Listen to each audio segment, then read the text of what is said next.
so long I'm doing the right thing. So anything anybody is saying is their own opinion. So if you say the reason why maybe you can just sometimes they come with people will come with religion, come with tribal sentiment, just to make sure they frustrate your work. But then, as I've said, you must develop a thick skin, right? And then the reason why you wrote that story should be what is driving you. So anytime they criticize you, go back, look at the reason why you did that thing. Right? Maybe there's a friend of mine who said he ran out of Bayelsa State. I said why? I said because he wrote his story against the state government. Now, after his life, he ran to Abuja. Says he's into investigative journalism. I said, I said yes. I said okay. I said how wide is your network? He said it's just starting. I said, you're just starting. I said, you are starting as a journalist, and you think the best aspect is to go into investigative journalism. I said one you are too young for this, because in that aspect of journalism, one comes with sponsoring, and two, you must have people that contacts on your phone. You must have a very wide contact. So I say you are too small to start. Why are you investigating? Why are you investigating? You want to die now? You cannot go. Say now you cannot go to the person again. I say you see. But as I said earlier, it depends on why you are doing this story. You can go to a state or a place and see things are not being done right. People are suffering, and you want to do a story in that regard. If you do it now, the motive behind it also is important. If people criticize you and you pull down the story, that means you are not sincere.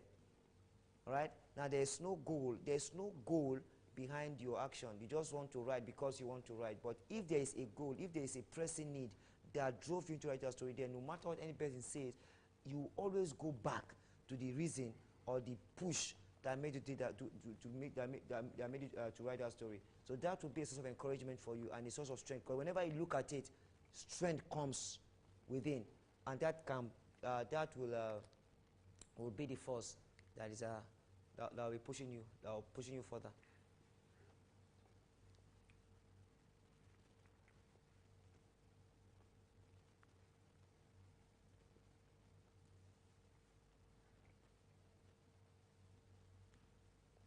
But sometimes, do you think pulling down a story, or when you're being threatened, that pulling down a story is a sign of weakness? Well, it's not sometimes not a sign of weakness, but it's in two ways. Yeah, it's in two ways. You see, once life is involved,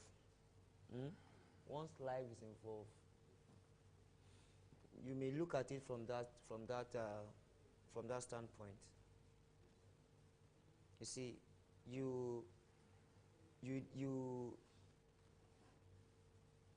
only write stories when you are alive, right? And when you are dead, you can't write stories. When you are dead, you cannot inform, you cannot educate, you cannot entertain. So you look at it. If I'm writing this story I'm writing now, what will be, do I have the capacity to absorb the shock, or to absorb whatsoever that will come out of it? That is what you consider, right? So you cannot just go and you see a story, yes, there is a good story, it will bring science to society, but the question is, will they want the people to see that part of them that they've been hiding from society? Because there's always a dark side of an individual which they don't want the people to see. And if you say you want to show their dark side, they can do anything to insist that the people does not see their dark side. They can take you off, they can take you out of the way. if you go ahead to do it. So as I said earlier, it depends on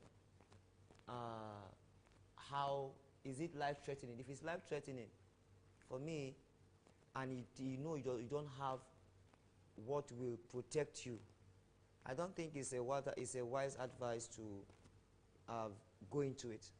Okay. Yeah, you may have their, yes, you can. Sometimes you can just, if you know someone who can do it and they can still be walking on the street freely, you can tell them. But if you know if you do it, you can't walk on the street freely. You cannot go to your house in peace.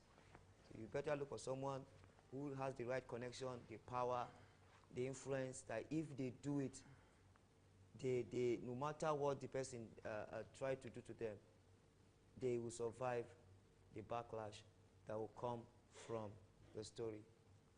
You know, in this part of the world, is controversy that trends.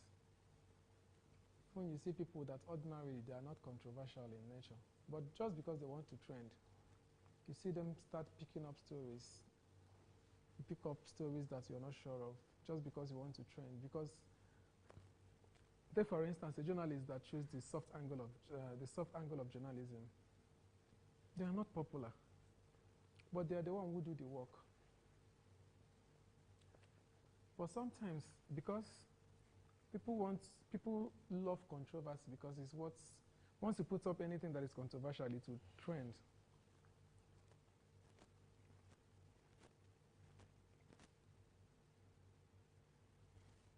Even right from controversy is what makes society more interesting. Even the way you are now, there are issues or there are things that ordinarily won't catch your attention. Now, if I tell you, where you are now, if I tell you, don't look at this light. You've not been looking at this light, oh. For that moment. And I walk into it, I said, Livinus, you see, and I said, don't look at this light. Now, you, as an individual now, you've not been looking at this light. And now, the question is, why is he telling me not to look at this light? What is behind this light? What would this light do to me if I look at it? Okay, so is there anything you want to point out to conclude your interview? Well,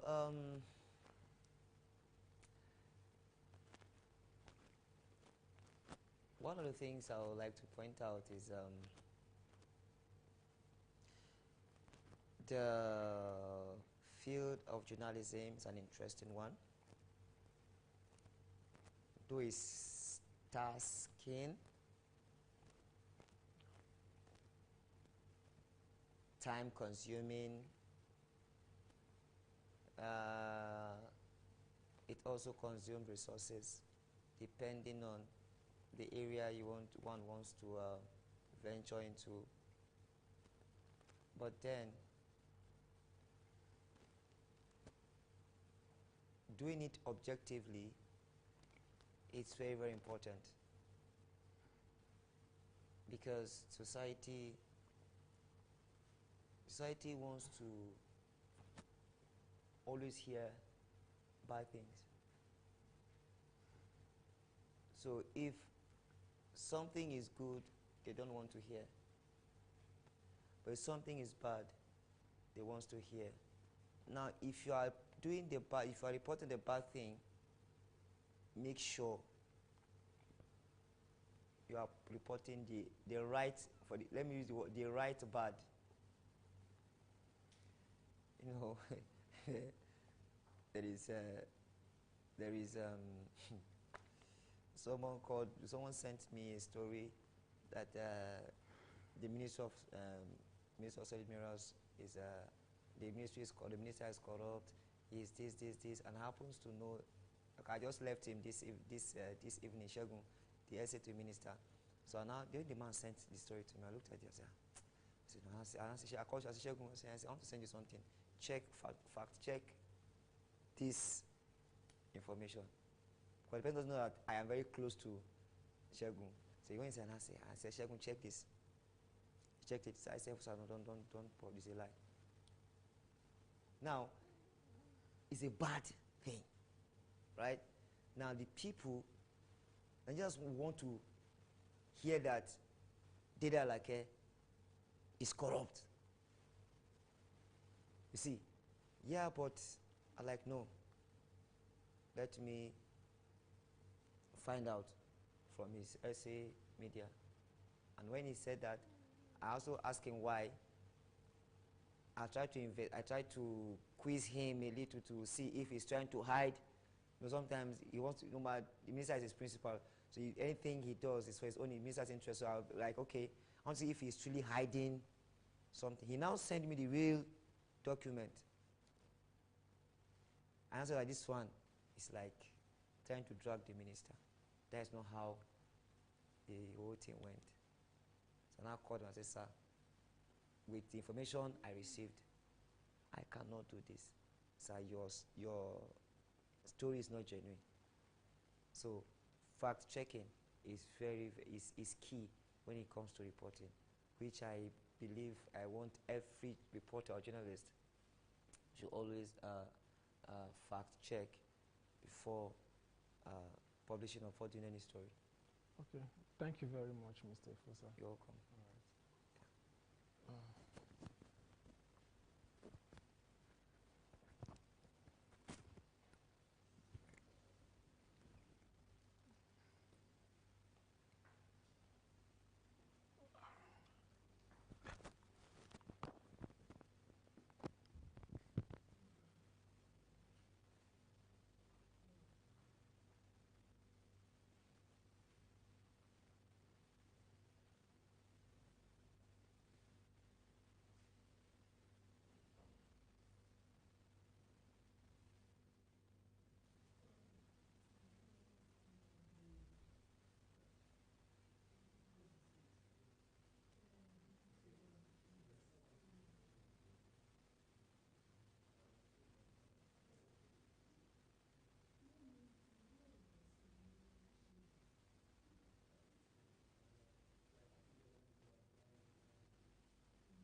Thank you for being here.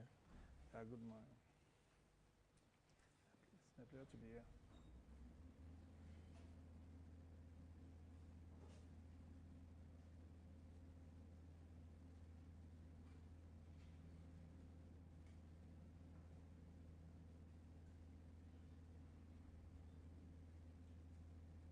You've been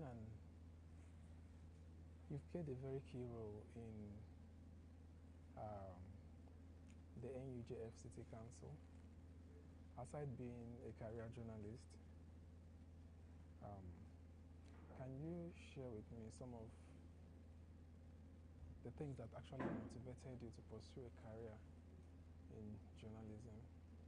Well, first of all, I must say life itself has really taught me a lesson, and at times you don't get what you want. I could remember back then in Abuja, like let's say 20, let's say 2021, yeah, as a journalist with ITV. That shared passion for I want more, I want to do more, and I just want life to be as if I believe in sincerity. I believe in what doing well is what's doing well. And back then, I was in Abuja. There was a day I was just driving back from my house, from work to the house, around, let's say, late hour. I was going home, and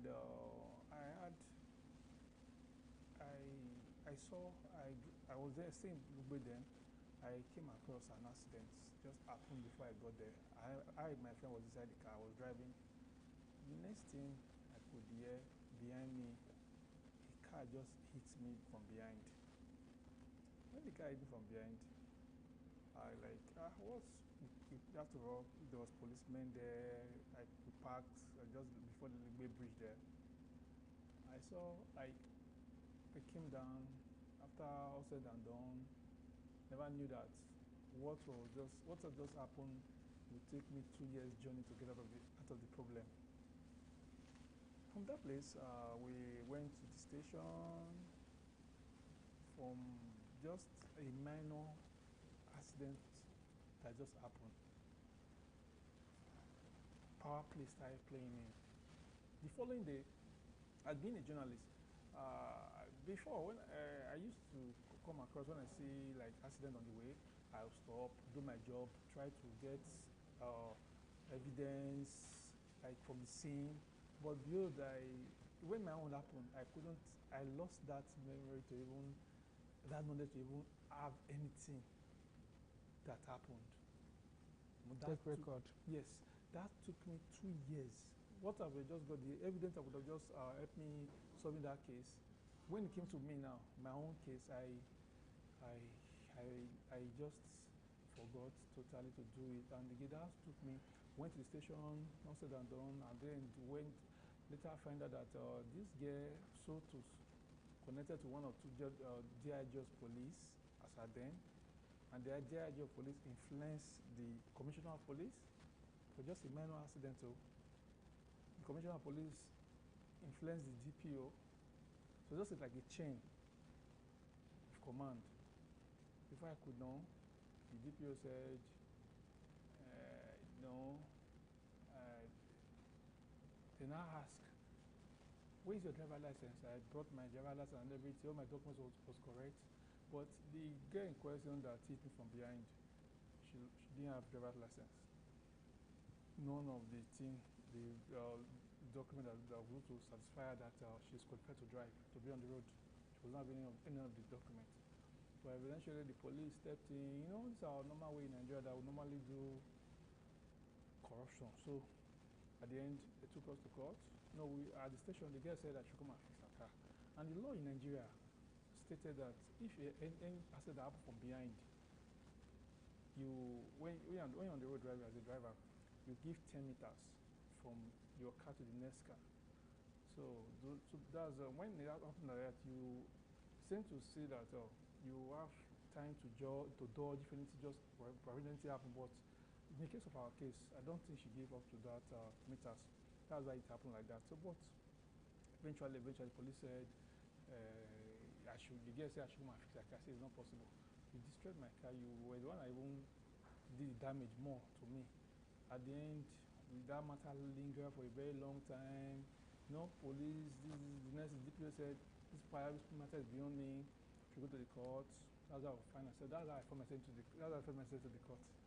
But being a journalist, and what has pushed me, that drive, the NUJ stepped in for me. That was what I was even having behind me. As in, went to the courts there and there from one today. Court matter now 2 days adjourning from year to year. At the end, the matter stayed for over 2 years plus. Eventually, at the end, it was just like a drama. So after that, and I took it upon myself that because I was being lucky. Let me use that word. Because what the police did, they changed the matter from a civil case to a criminal case, just to make sure they have a grip. Because they know that in a civil case, you don't have much to do in the court, but when it comes to a criminal case, they want to use something to hold you. They falsify evidence from nowhere, just to make sure they indict that person. There's a way our systems is being used to punish. If they want to punish, and maybe you want to get back at you, they want to use that or let's say that case to get edge over you. There's a way they prepare their fight. That's how we went to the court. But that has really been my driving point. And after everything, the NG stepped in, and some police, not just all, some are still good. I have some retired. There's one retired JIG of police that stepped in. As soon as I took matter to him, he called the DPO. He said, somebody called the DPO. He said, is this they have 2 cases before you.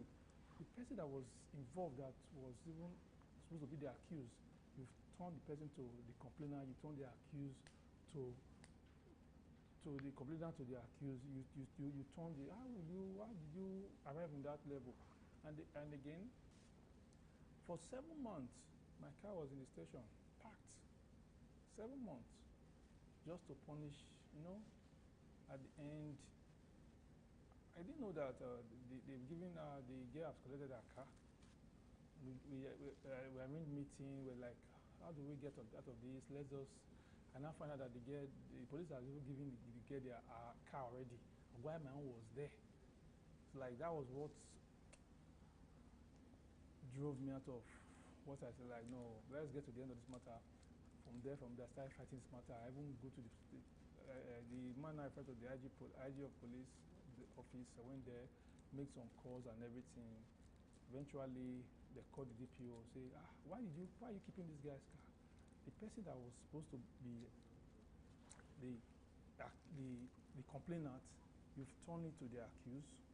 Was this how you were taught in the police academy, how to do the job? Eventually, they were surprised. They felt, how did I get the contact? Is this uniform work, is hierarchy? So that was how I got out of that. After that experience, that was like when I know that what I'm doing, this job, I should take it take it serious. That was because it was that was what really helped me. Now that was what I was banking on, and that was what came to my rescue. Being a journalist, that mentality, even the security agents, then when they had it, they were treated with caution, because they know that as a journalist is the fourth realm of the country, so they felt that this person is not just a pushover, like someone you just pick from. So they were treating with caution, but at the same time, they were still putting fire, but trying to test waters, trying to see how they can get it easy from their side. It was not really easy. The battle was somehow. That's why, ever since I took my job very serious, and again, before I came into journalism, I've always been a sport person in my life. Right from my secondary school days. Because when I was growing up, my parents encouraged us. My parents really encouraged us. I and my twin sister encouraged us. As far back as my GSST, I started running for the state. Edo State, started winning medals, winning laureate for my state. So my sister was still also doing the same thing. Though women tend to have edge over men when it comes to sport, because if they have categories like under 15, under 18, but we girls that are then, I won't start from like under 18. So we just group you to your senior, but in the female category, they put them with their age so that it was easy for them. But that has really built me to who I am today, and thank God today I've seen a lot when it comes to sports here and there. That's why when it comes to NJ, you always see me. I always do things like maybe I always participate in any activities around. How does reporting help influence the fight against crime? Reporting has always, one thing you must know as a journalist, you are more of, you represent the people. They want to hear from you. They believe anything that comes out from your mouth, they can take it serious. So they look up to us as their last hope, because it's just like the government and the people we are in between. So our job is to balance it. Listen to the people, take from the government and balance it. And again, it has really helped me a lot, because it has really broadened my scope of life generally, and I assess things. And it has really helped me, and people has really seen that confidence in journalism. That's why it's always for us to, first of all, it's not about breaking the news. It's the accuracy. The accuracy. It's not, let me be the first to break the news. Yeah, but you are breaking a false news. What that will do to the listeners, the populace, people that are taking it like, this is anything that comes out from this person is factual. And when the information goes out, it's not easy to retrieve or to retract it back. So you must always take time, process it, do your research, get the actual truth, and because you are more of like the last corridor to the people. So just like in a TV station, they call them like, let's say we talk about we have the newsroom, we have the editing suite, we have the MCR, master control room. So when you get it as a journalist, let's say we're talking about a media like TV station now. You go to the master control room, from the newsroom to the master control room. The master control room, you can edit it to correct it before you get to that's the editing suite.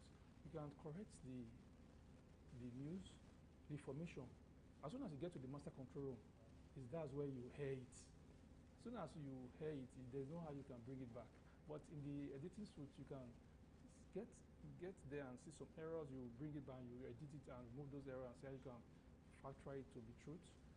As soon as you get to the last part is the master control, that's where they hear it live. So as soon as you put it on TV, you can't take it back. It has gone.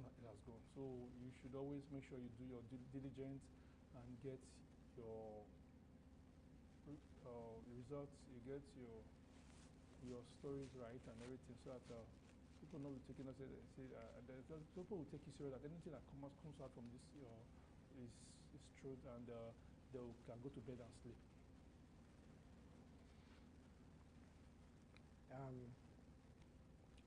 Have you, in trying to discharge or carry out your duty, have you find yourself in a situation where have you find yourself in a situation where you are meant to choose between your job and your life? Because of our job is a very risky job, so to say, like more of like those bad people in society see us as threats. I can remember some years ago when I was, like 2020, I was coming from Lagos, I went to board my car, I was just driving in. When I got to the checking point, I'll come across security men. As soon as they know that you are a journalist, please just go, go, go, go, go, go. Because they don't want to keep you. They feel they don't know what you are carrying, they don't know what the gadget you are, maybe you are even recording them, they feel they don't safe around you.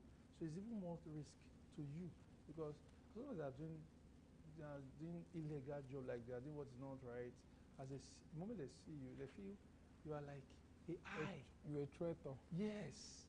So it's like you are more like they're doing a risky job because anytime you come across them, they see you as if this person we don't know.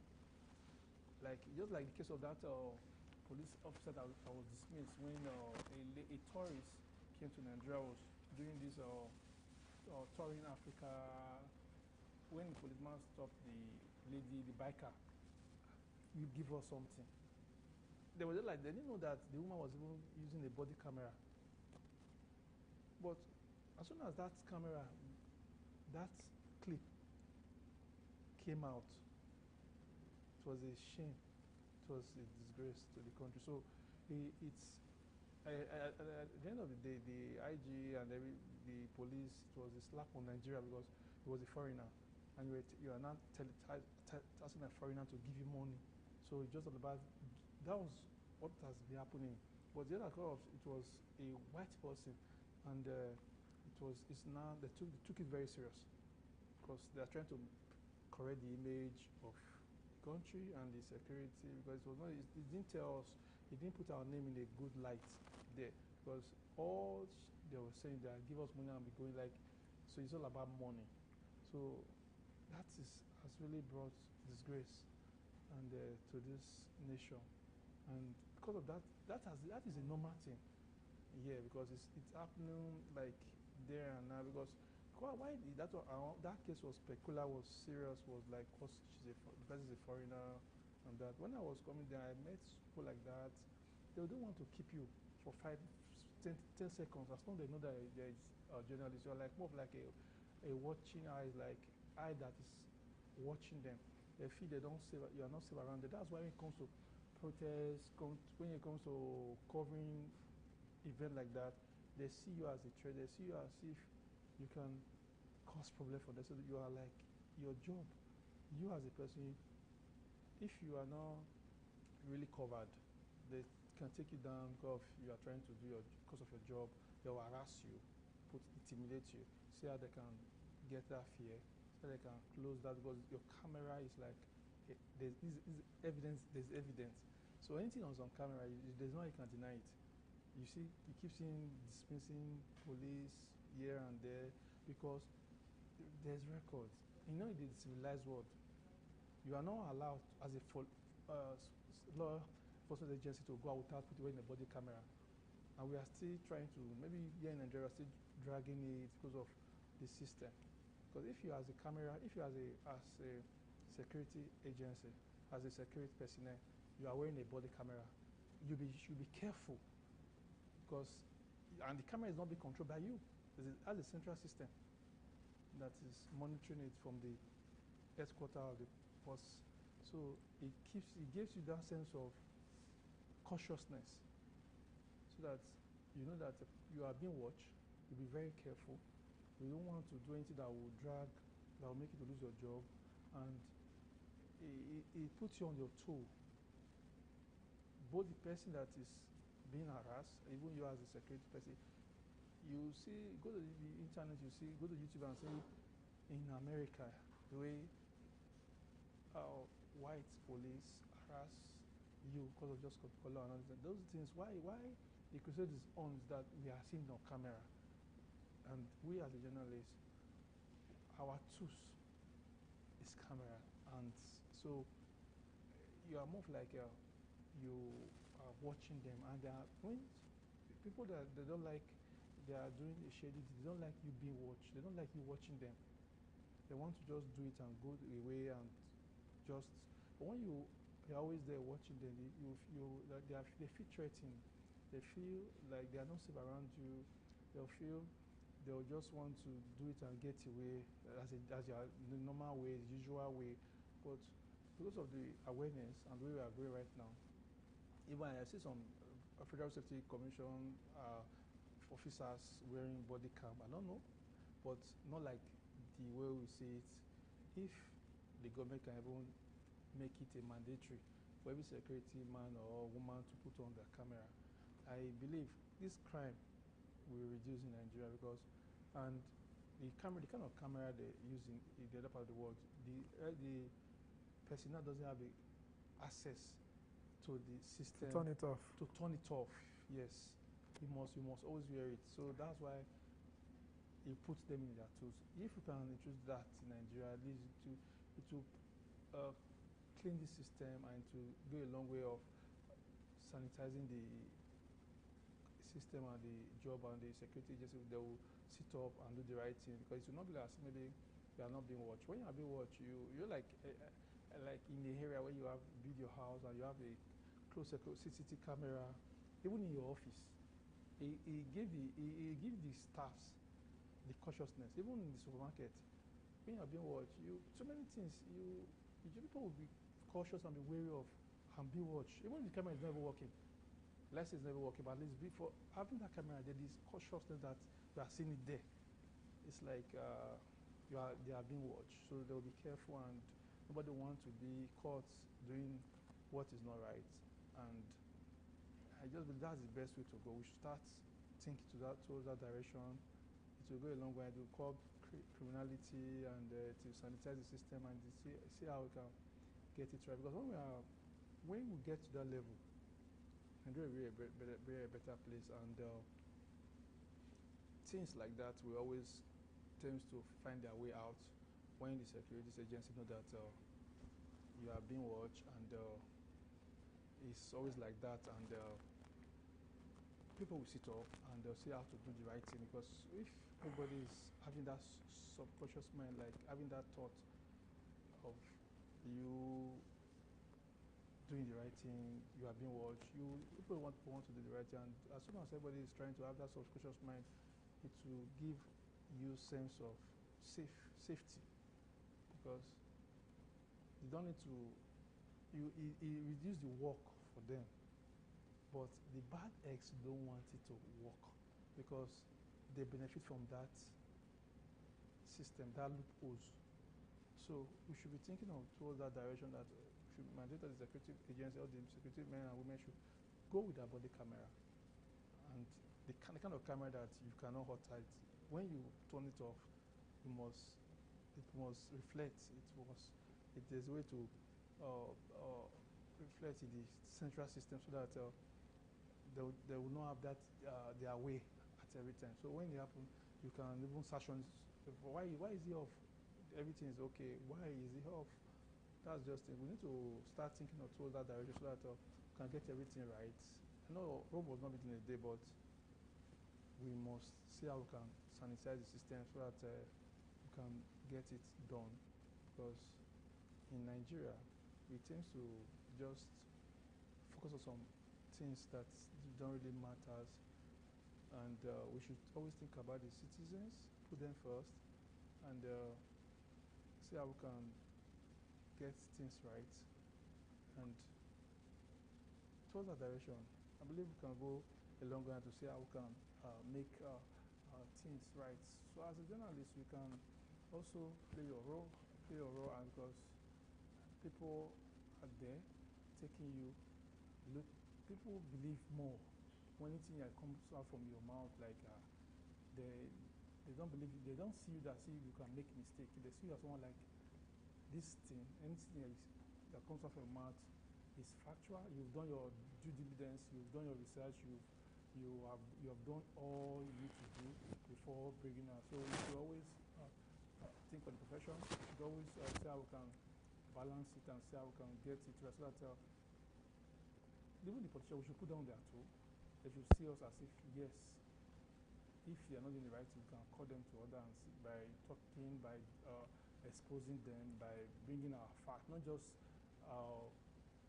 saying something that you are not sure of, because you just want to say it. That's why most times you see our colleagues being dragged here and there because maybe you didn't do your out of maybe you're not really satisfied with what the person is doing, and you not take your time to do investigative journalists, to do due diligence. You rush to the media, you rush to go and post. At the end, this cybercrime or law will court get at you, and again they start taking you to court. But if you do your diligence and you have your facts, nobody's stopping you. Nobody's holding you. Nobody's delaying you. You just can't do it, because as soon as you get to the court, you provide the evidence. The judge is not a spirit now. When what you are saying is factual, is true, that is just the way to go. We should always do our job. We should always take time. We should always not rush. Let's not be the first to break this news. At times, the news by people might be a false news. So you can go fact check your news, before you release it or before you story. That. So you have to fact check, and you might even take your time to do it. We should always remove that mind of let me be the first to say it, let me be the first to break it. It should not be the first to break it. What are you breaking? Is it the right thing? Is it the authenticity? Is it a competition? Is it a competition? It's not about let me get there first. The main thing is that what I'm bringing out, is it the right thing? When we start working toward that direction, they will take us serious. And when you do your research, you balance your story. You don't have any cost. You don't have any issue. You can go and sleep, and you do what you balance it. You get your facts ready. You just do it, and not just to me. That's the way I work. I don't believe in rushing. Let me be the first to. No, I don't believe in that. I believe in what I'm trying to break. Is it true? Like, let's take it to the sports area. You know, here in Nigeria, we have a lot to do. It's only in Nigeria you see this coach has been signed and with undisclosed amounts, and it's our right to know when you are employing somebody. There's a terms and condition. You can't just employ somebody and say, go and work for me. You take your letter. You didn't discuss the payment, the basic salary of the person. Yes. So because of corruption, some of them just hide those facts that you need to know, because before you employ anybody, there's a terms and condition, there's a salary base, everything. You should put it out. It's not a, if it's a personal, this is a personal office, you can just say, okay, but this one is anything that involves public, it should not kept as a secret, because it's public. We need to know, because this person that you're employing will be paid with taxpayers' money, and the people need to know what is in, how many, give us the contract agreement, let's study, let's see, because anything goes wrong, we still use our money to pay. But most of these things, because of this shady deal and the corruption, they don't want to tell you, because they can just say it's 10 naira, and for us it's 5 naira, but because of their own. So that is what we talk. We should keep asking some valid questions, not just keeping to ourselves like there's no need. There's need for us to know. There's really need for us to know those things, because at times when you keep quiet, you just feel they do what they want to do. They feel nobody's asking, they are not interested. It's not. But when we start asking them the right question, although it's not easy for them, it will not be easy, but let's start pushing it. Let's start asking them the relevant question. Then we put them on their toes, because anything that involves public, you don't keep it a secret. It's not your personal money. You are playing. You are taking. You are bringing a coach for a national team.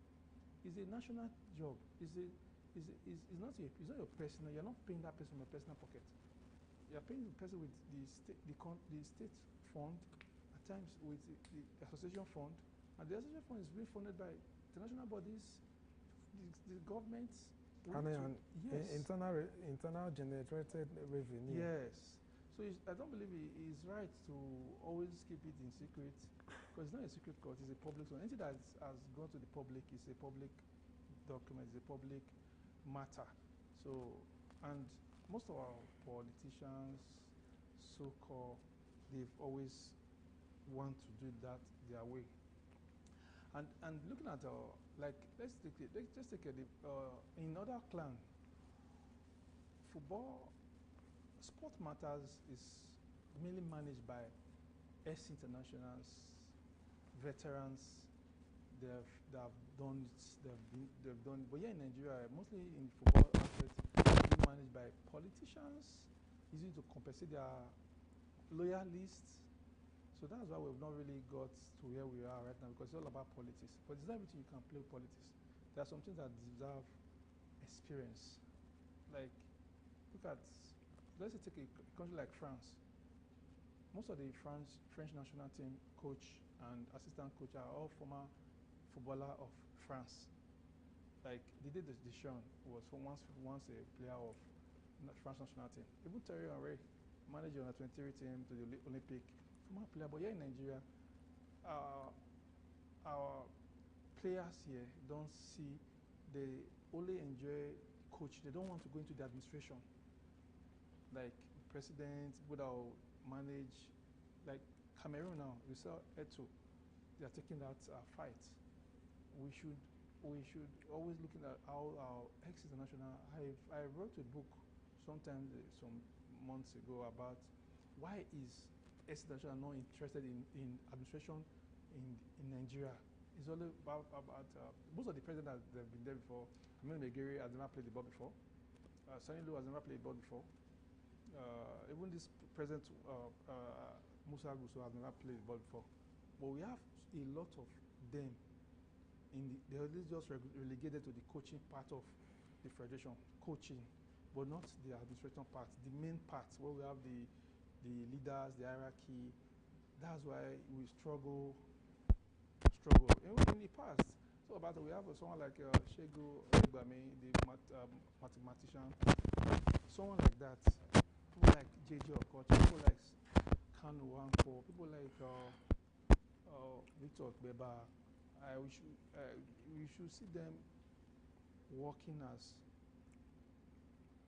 in the administrative part of the federation, not just as a coach, because they turn the system into they made it to be as if maybe they make it so hard. They turn the criteria so difficult for them to come in. I don't understand you. As international, they made it to before you can qualify or to contest for NFF presidency, you must have a team like a FA in your state that you are managing, like a FA chairman. But the hound is just they got there based on like compensation, not qualification, in the sense that we have it's only a sport person that knows the pains, that knows what athletes pass through, because you've been there, you've done it. I'm talking from my experience. When I was running back then, I know what athletes face. I know our challenges. I know what we need. But someone that came in to come and manage that has never gone through that route or that line before, don't know what the athlete needs. You just feel put money here, share this money. But we know what will take an athlete to run a good time. You can't just, before you play football as a footballer, you must jog. You can't just come from the house and wear boots. you must do exercise. There's a procedure before you can go. That's why you see during match play, those players on the bench, before you see coach tell them to go and warm up. You can't just come out and you must go and warm up and take yourself to that level before you can go there and sit down and say, let me come in. So there's a procedure for everything. There's only a sport person that knows the pains of the sport person, that know what the sport person needs. You as an asset like administration don't know that those area. You don't know what I need. Well, I mean, I know what I need. So that is what has been playing our football here in Nigeria. There have been an issue of, in fact, it has been a very serious issue because a lot of people have been commenting on it. Is the issue of housing in the FCT, affordable housing. You know, for you to get a decent 1 or 2 bedroom flat within the FCT, you need to be earning $1 million plus monthly. You know, and a lot of people are reacting badly about it. What do you have to say in that regard? In that regard, I feel the government is not doing enough because you hear. Let's take a case of the former immediate past CBN governor of Nigeria, the immediate past CBN governor that just left the CBN. Mr. Godwin Emefiele. Yeah? Is it Mr. Godwin Emefiele? Yes, Emefiele. We heard that he contested as a presidency candidate, and that is against his role as his job.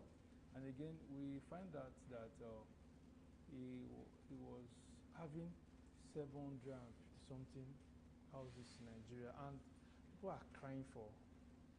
There's no plan for the common man, and you see this government that they tend to shy away from the truth and what's really bother the citizen. They feel normally in the other part of the world they have a country that is serious. They have low cost house for common citizen that they can earn house, get their house, mortgage house, paying instrumentally. But here is just for they are not doing enough. They're not even doing anything concerning. They left that part for businessmen like these developers. So those guys just grab a land, get a land from from government or pay a certain amount, get land and build what they want to build and impose levies. An outrageous fee on it. They don't care. That is why now there's corruption is high in the country because someone will just get money somewhere, get a land, develop it, start selling it. Nobody regulates it. They don't care. They just put any amount. And if you are not paying, somebody else is paying. They don't care. It's an open market. Yes. If you are not paying, somebody else is paying. So nobody look. It's just all about make the money. And they don't do their due diligence. They don't know. They don't care if because most of the politicians, they've gone into real estate.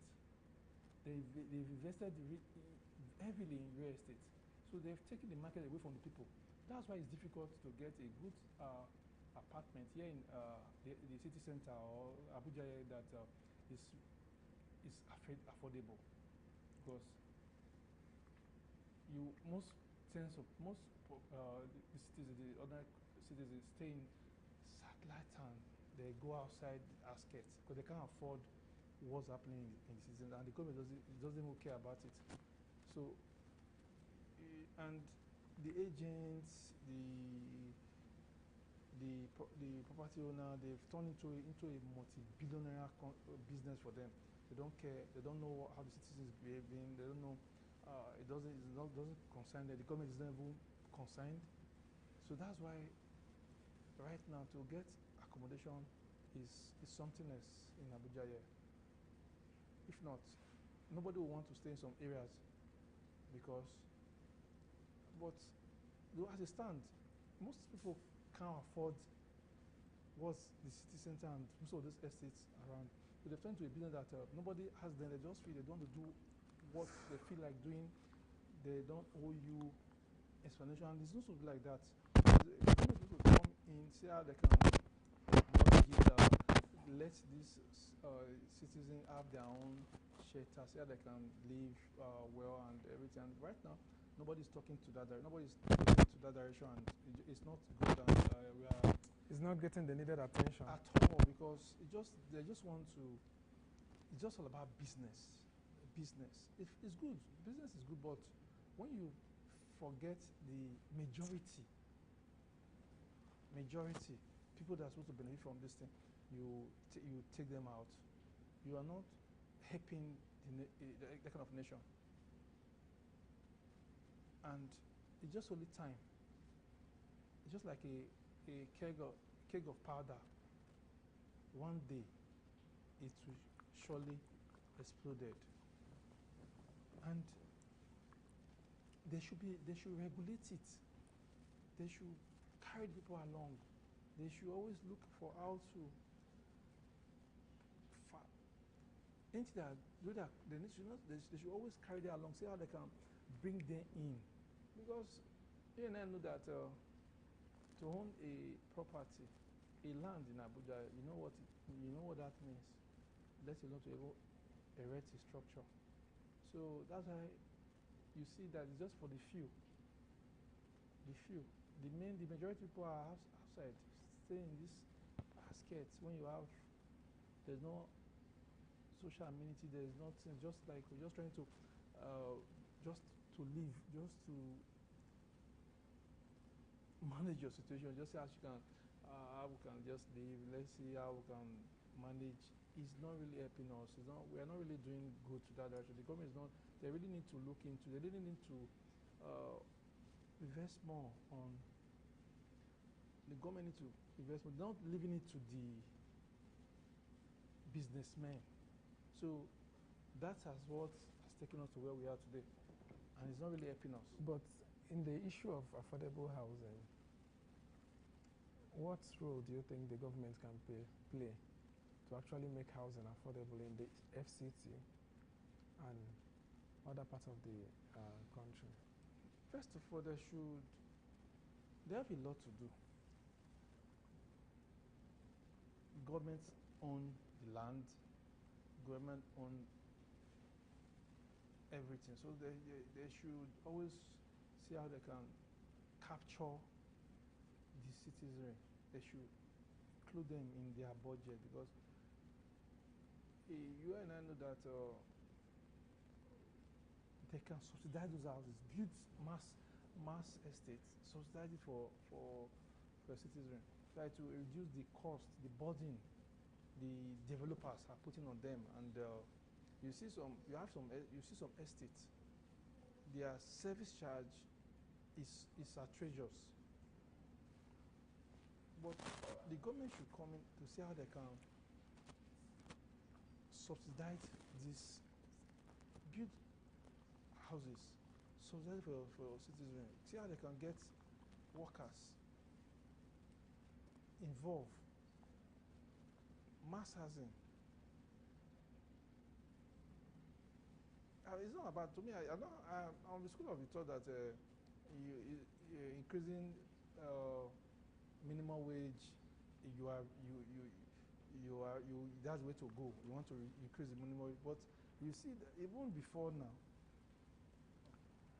the more they are increasing the minimum wage, the more the economy is even shrinking, because someone is paying you, let's say, 100,000 for your minimum wage, and now the way the economy is in right now, even if you give somebody 100,000, it can't take you home anymore. Probably. So we should not base because it's not everybody that is being captured in the minimum wage. If you are not a government worker, you are not being captured. So it's not everybody. They should not be looking. It should be money, minimum wage, minimum wage. Majority of Nigerians are not. They're not in the. They're not in minimum wage. They're not working for government. Majority. Just like, let's say 30%, and the other 70. Where are you putting them? So now you always factor the 30% as if you've done 70. So you're supposed to be doing the 70% and leave the 30. But now it's like you are doing the 30 and leave the 70. You know, at times I just imagine the government talking about minimum wage. How many people is working government? I'm not a government worker. So is it that I'm not being, I'm not supposed to be carried along?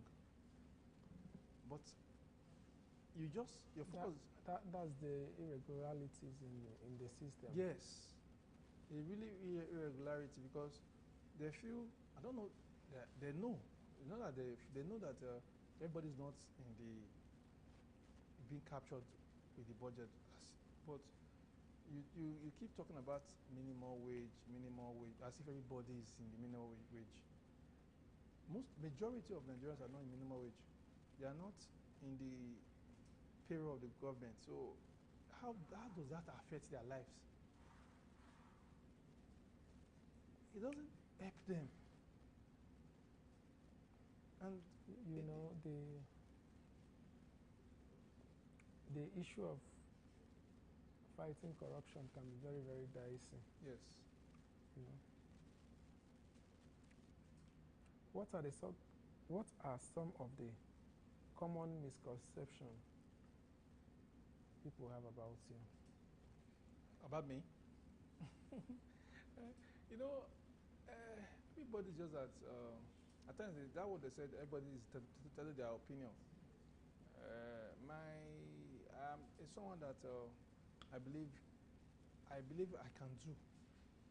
I believe everything is possible, because the first thing in someone's life is your heart, your mind, your mindset. If you build your mindset like you cannot do this thing, it's not possible. You can never do it, even if it's just a touch. But as long as you have that mindset that I cannot do it, I mean, I'm the kind of person that I believe in, I can do. So that has really helped me a lot, and I believe treat everybody right.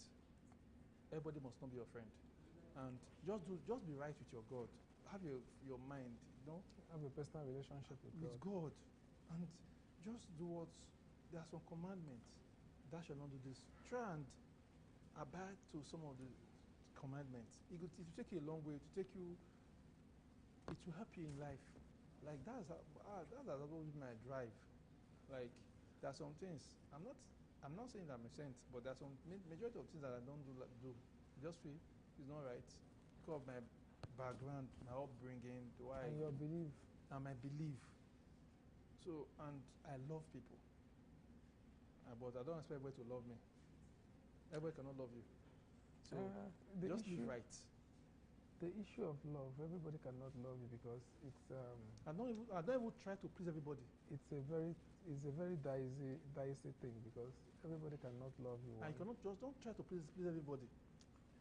There is an adage that says, if you want to be in good times with everybody, that means you yourself, you're not a sincere person. You're fake. Yes, you're right. You understand? Sometimes we are imperfect. We are just moving on the face of the earth, trying to be perfect. We are trying to find our fate. Yes. And the perfect fate are not here yet. You understand? In all you do is all about understanding what you're doing. Yes. You know. So let me take the next question.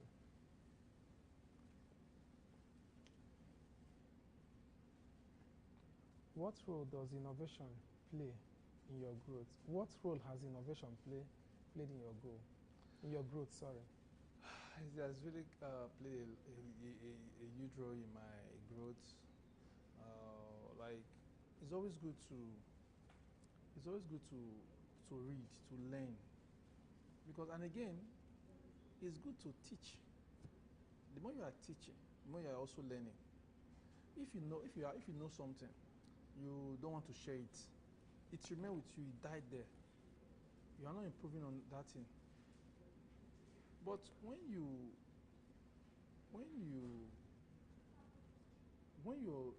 read, you share it, ideas, advice, it makes you to learn more. It helps you a lot. It shapes you. It improves your thinking faculty. It improves your knowledge. It makes you to always be at the top. Because they said 2 heads is better than 1. And innovation has really helped me. It has really taken me to where I am today, because I believe in, I don't know, I want to know. I want to learn. I have that mindset. Even if I know that, I just feel we are all learning. I believe I can learn from you, you can learn from me. So when you make yourself that available, you are helping yourself. You are also helping the person. Because if you have a disciples and they are not learning, and you are the only one learning, as long as you are not there, if this is a company, the company is stagnant, is dead. But when you are not there, don't make yourself as if maybe you are the only one that can open this door, because it will not help you. When you have army that you have built around you, you are not there. They can step in for you. It makes you to more relaxed. It makes you to have time to do more research, to improve on your knowledge, to explore. Because when people see that, say maybe, if I teach you this thing, you always have that shallow mind. Just want to remain. You will not grow. So, and I believe as a human being, me as a person, I love carrying people along. I love a team. I'm a team player. I'm a team player. Let's do it together. Because you always, when you are just like you're working alone and you're working with people. At times when you work with people, they said it was going to slow you down. I don't see it that way. Because just that it will take you to a destination that you never dreamt of. It will take you so far in life that people will want to say, this guy that started yesterday, look at him today. It's not magic. It's just how you open your heart, open your mind, how you exchange ideas. When you meet people, you interact, you network, you learn. They also learn from you. You both exchange an ideas. So it helps a lot, and it has really helped me. I believe in teamwork, cause teamwork, team player do succeed. You can't do it alone. You can't just. What is the most challenging experience you've had as a journalist?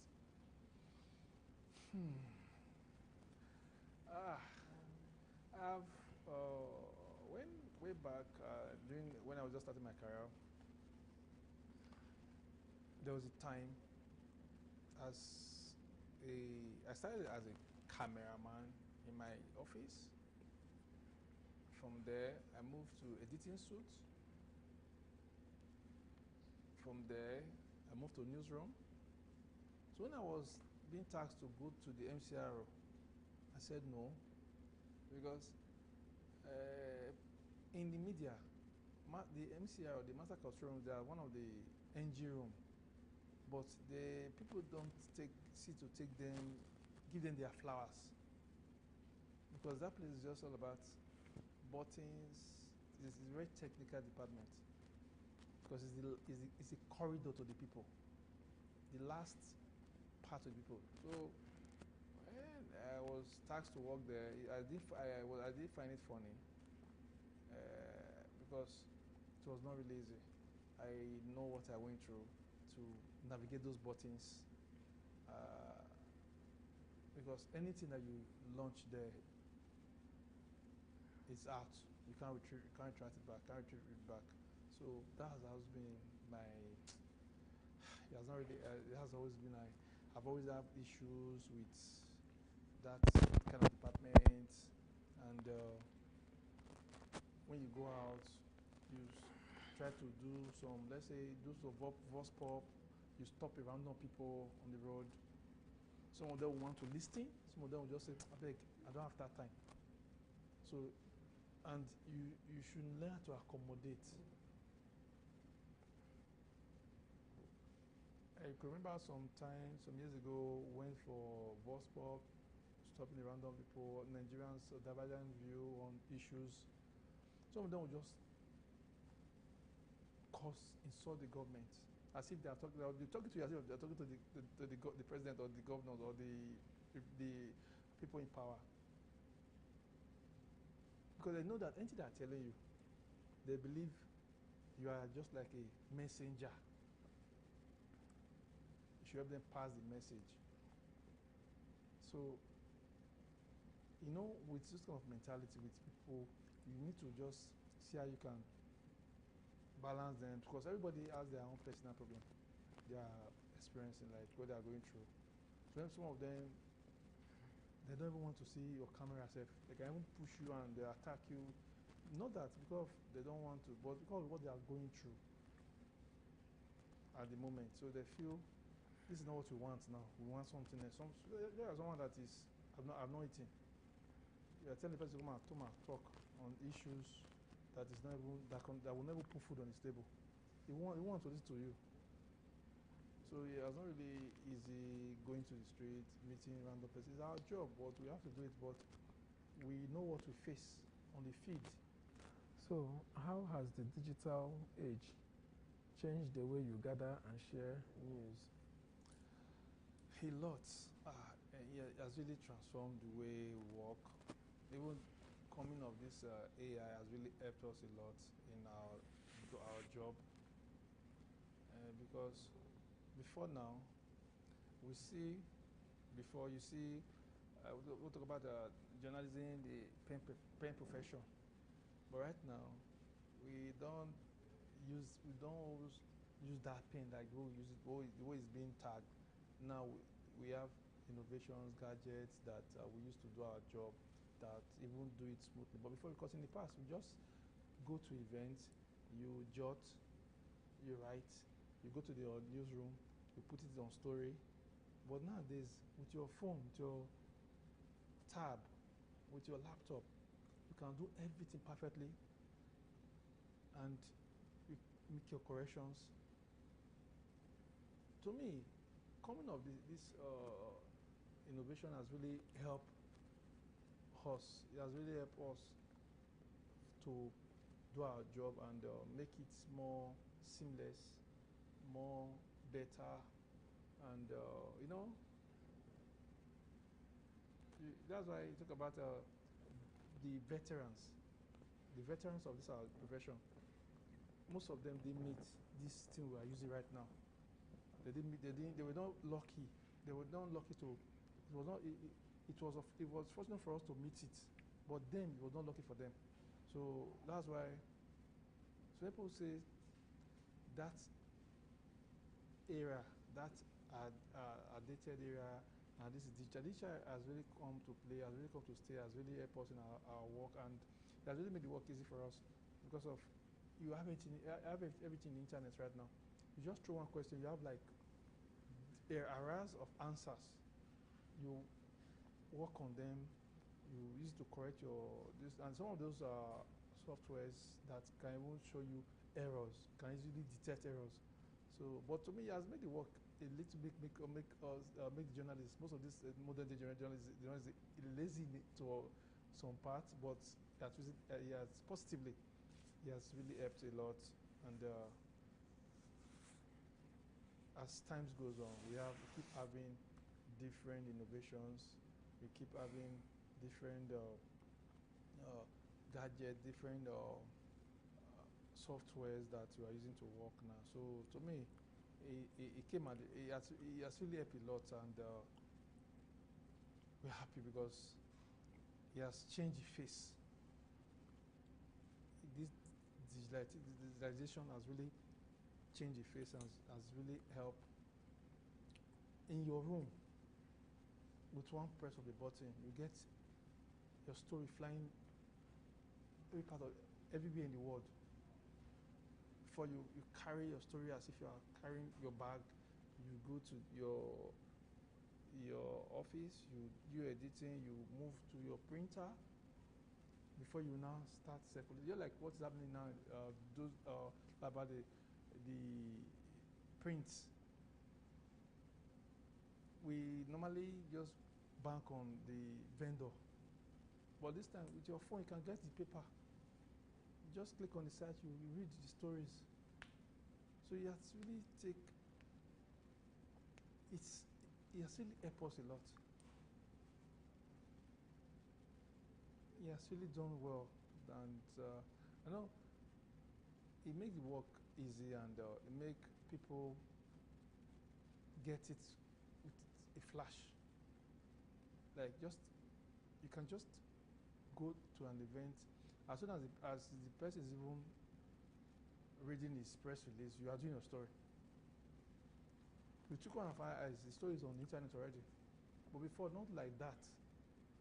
You know, the edited method, you go to the printer, you go to the printing press, you print your story, you start, it's being carried like, but now, the internet has made it easy, the innovation, the cutting edge technology has really made everything easy, so it has really helped us a lot, and I will just hope to be improving on it from time to time. The situation of artificial intelligence in modern journalism is something that requires steady updating. And how do you think journalists can stay updated?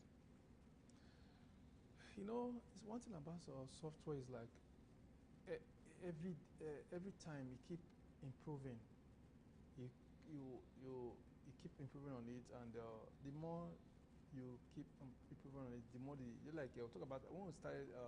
Let's take communication for instance, 2G, 3G, 4G, 5G. They keep improving, so that's just the way to go. You always keep learning, and you don't stay in one place. You always want to learn. You always want to move to the latest, or because when you talk about when we talk about the 4G, when 4G came out, nobody wants to talk about 2G anymore. You keep improving. So we, as the AI, you keep updating, and one thing you must know is that even if what can be used for good can also be used for bad. So just for it not to fall into the wrong hand, the wrong people not to get hold of it, just for them to say they can manage it, secure it, so that it will not be used for wrong purpose. As much is using for the good thing, it can also be used for the bad thing. So just for us, the government, to say they can secure it, so that it will not get to the wrong and it will not be used for the wrong purpose. So you and I know that when you use for the wrong purpose, it's killing. To not serve the real purpose. But when you should always look for how to secure it, so that it will not get into the wrong hand, so it will not be used for the wrong purpose. So it's good for us to always training, sensitization, see how they can secure it, because security is everything. If you have let's say you have a laser beam now, you're not using it for the right purpose. You can use it to destroy.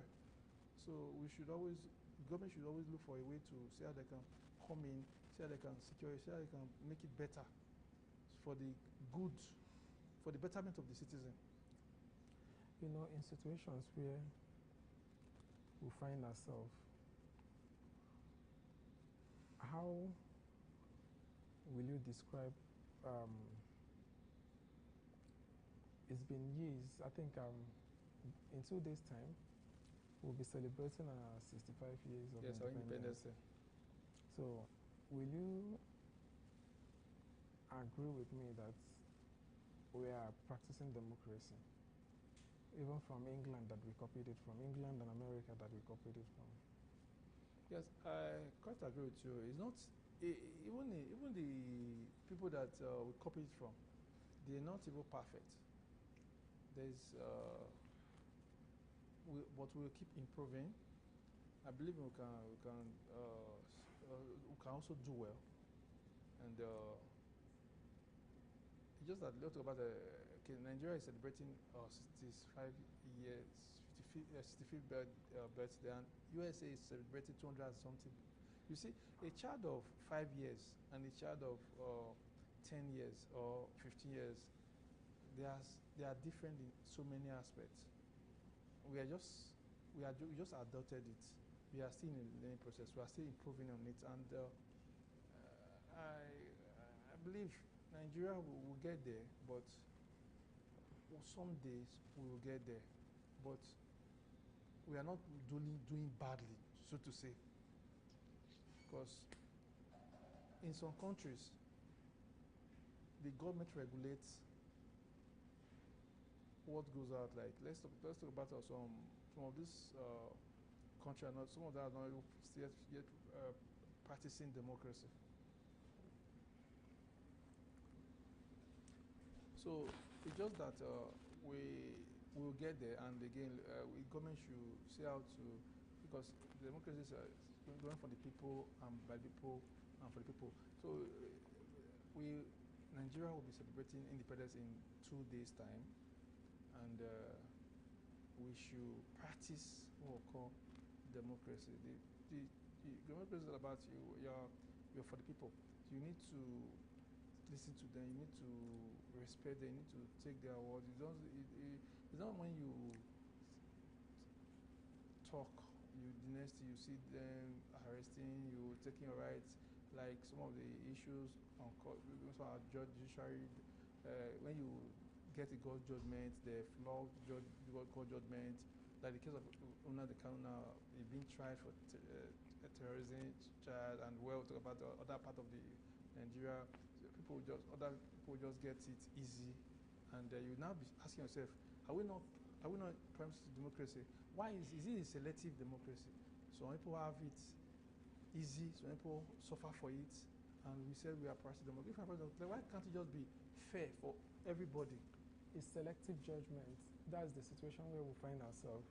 But that is not supposed to be the way we talk about democracy. It should be fair and just for everyone to have equal rights and equal justice. So we'll see the government still need to do more on that aspect. It should not be using to punish the people fighting the government, while the real people, anything the government said and you support the government, you are good. That's democracy. When you are not supporting them, you are their enemy. They're easy to fight you, and our judiciary should step up, because they've really. When we're growing up, we talk about. I said the judiciary is the last of the common man, but in Nigeria, it's not really. It's no longer like that. Yes, like that, because you go to court, you see some judgment, you see some. You ask yourself, are we serious? Are we ready to do the right thing? Because my experience in court, I've learned so many things. Like you see some judgments from some judge, some biased judge, and we still have some good ones. But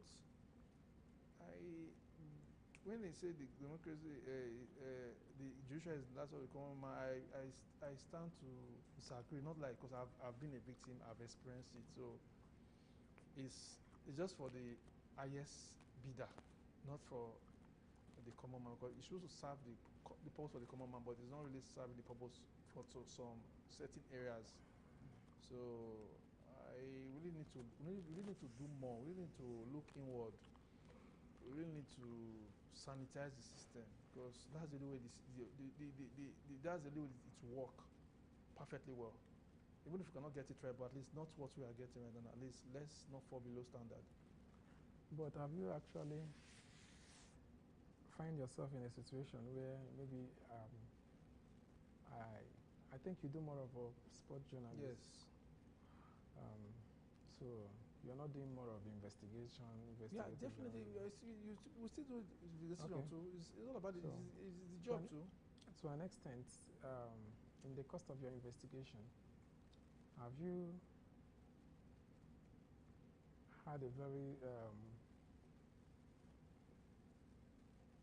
how do you handle sources who may be reluctant to share information? First of all, you have to give them security. You have to assure them that what they are giving you is secure and safe, and you keep the identity. Because most of Nigerian club side, majority of Nigerian club side are owing their players. You see a player, we talk about what is sign-off fee in the team. Sign-off fee is the amount used to sign a player, and that amount supposed to be as soon as you are bringing that player to the team, you use that amount to sign that player. But some players who play a league is stretched for a season without receiving their sign-off fee. What they're supposed to receive before starting playing, before they come into the club. Yes, they will finish that season without even receiving it. In the past, it's like more of a normal thing. But now, because some players will come out confide on you, say, but not everybody want to come out and talk. But I feel when you talk, when you expose those shady deeds, the system will fight you. They will come for you. And if you don't have that thick skin, like many people is too scared to say it out because they feel nobody wants to be the black sheep. So those few ones that come out to say it happened in the Super Eagles when the Sunday Oliseh, the former captain of Super Eagles, when you come out to take the blow, they'll isolate you. The federation will just say this one is fighting us. Even in the female team, player like Bayern Jose, she complained about the way they maltreat them, not getting their allowance and those things. At the end, they knock out of the team. So nobody wants to take that. Nobody wants to be that scapegoat. But that is the fear. We are not doing enough to protect these players and to see how we can. It's a normal thing in Nigeria right now. Because even some states around, even Nasarawa United, these states around our neighboring states here, some of the players, you see the club having 40 players, 40 politicians will be their players, the emirs will be their players. At the end of the day, you only see 23 players that is doing the job for the rest of the team, because it's always back to corruption. It's my own, I know this person, and they just go and sit down there and be collecting the money. So that is what has taken our sport backward. This system. When the system is bad, nothing can come out, no good thing can come out of the system.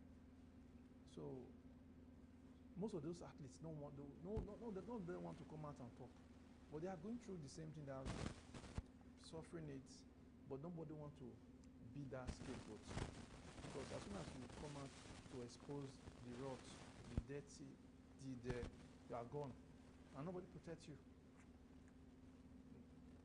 They'll just knock you out. So it's always like that. So that's why most players keep quiet and just accept what they got, because they feel even if I say anything now, nothing will happen, nothing.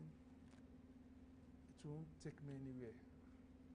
You've seen it in the past in Nigeria. We talk about people will be protesting for the betterment for the citizens.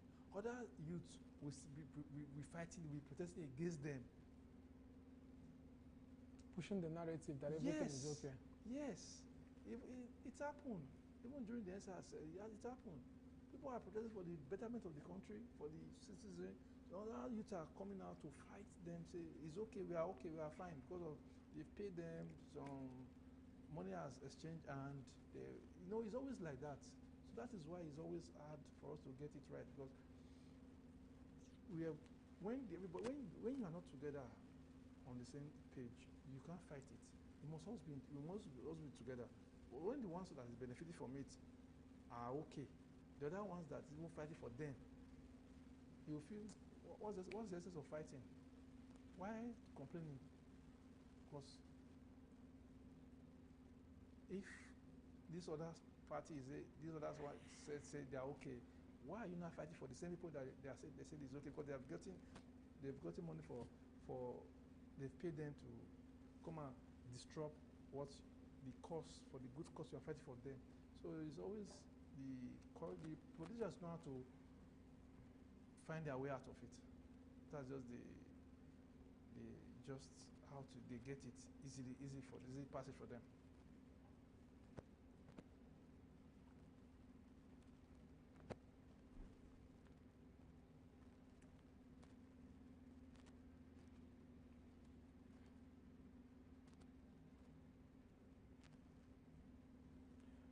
What was,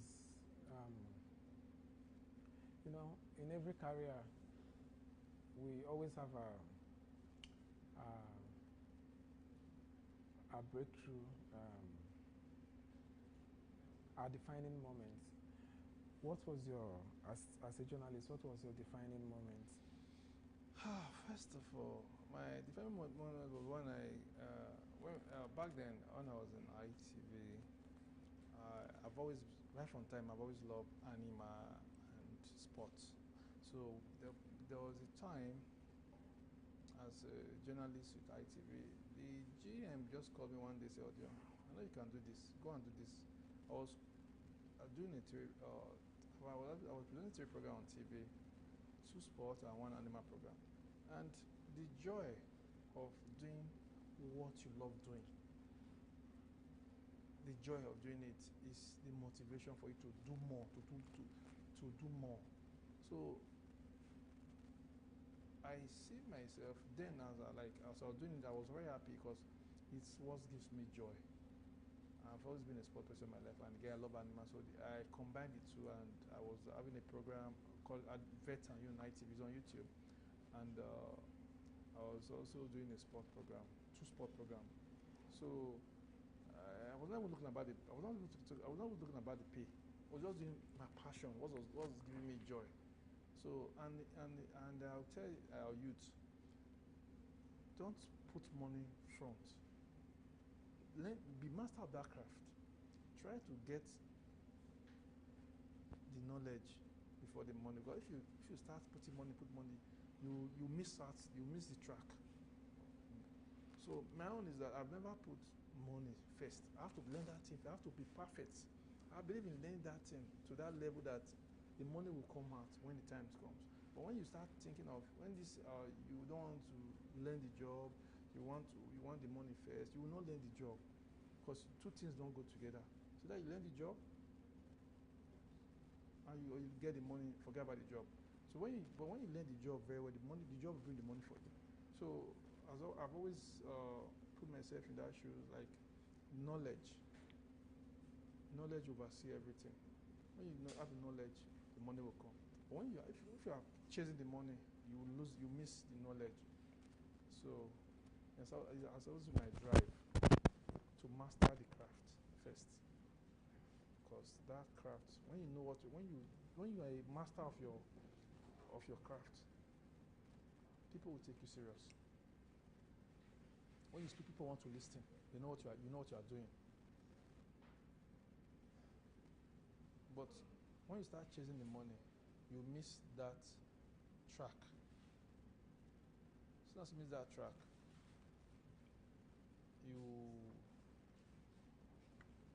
you missed it, or you already missed it. But I used to tell a young colleagues, young journalists, forget about it, man. Learn this job. Invest your time, invest your knowledge, invest your everything on this job. When you get to that level, definitely, you definitely must repeat. But don't put money first. I used to tell them, because even when I was as a young journalist, I was never looking about the money. I just want to learn, and I learned. Now as I learned the job, the money will come, but don't put money first, because two things don't. They are two different things. They don't go together. Either you take one, you lose the other one, or you have to sacrifice one for the other one. So, but for it to remain relevant, for it to remain there, you have to master the craft. So I encourage young journalists to learn the job. Master your craft. You master your craft. That one will bring the money. So don't chase money. That's a very nice submission.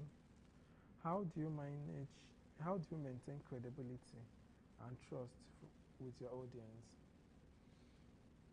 First of all, as a person, you always look where you are coming from. Look what you have built. And don't always see that you should always see you have a name to protect. You have integrity. You have to. There's something that you're protecting. Because once you must know, integrity is not what you buy in the market. You can't get it in the shop. You earn it. When you ascend to that level, you've already earned it. The other thing again is to maintain it.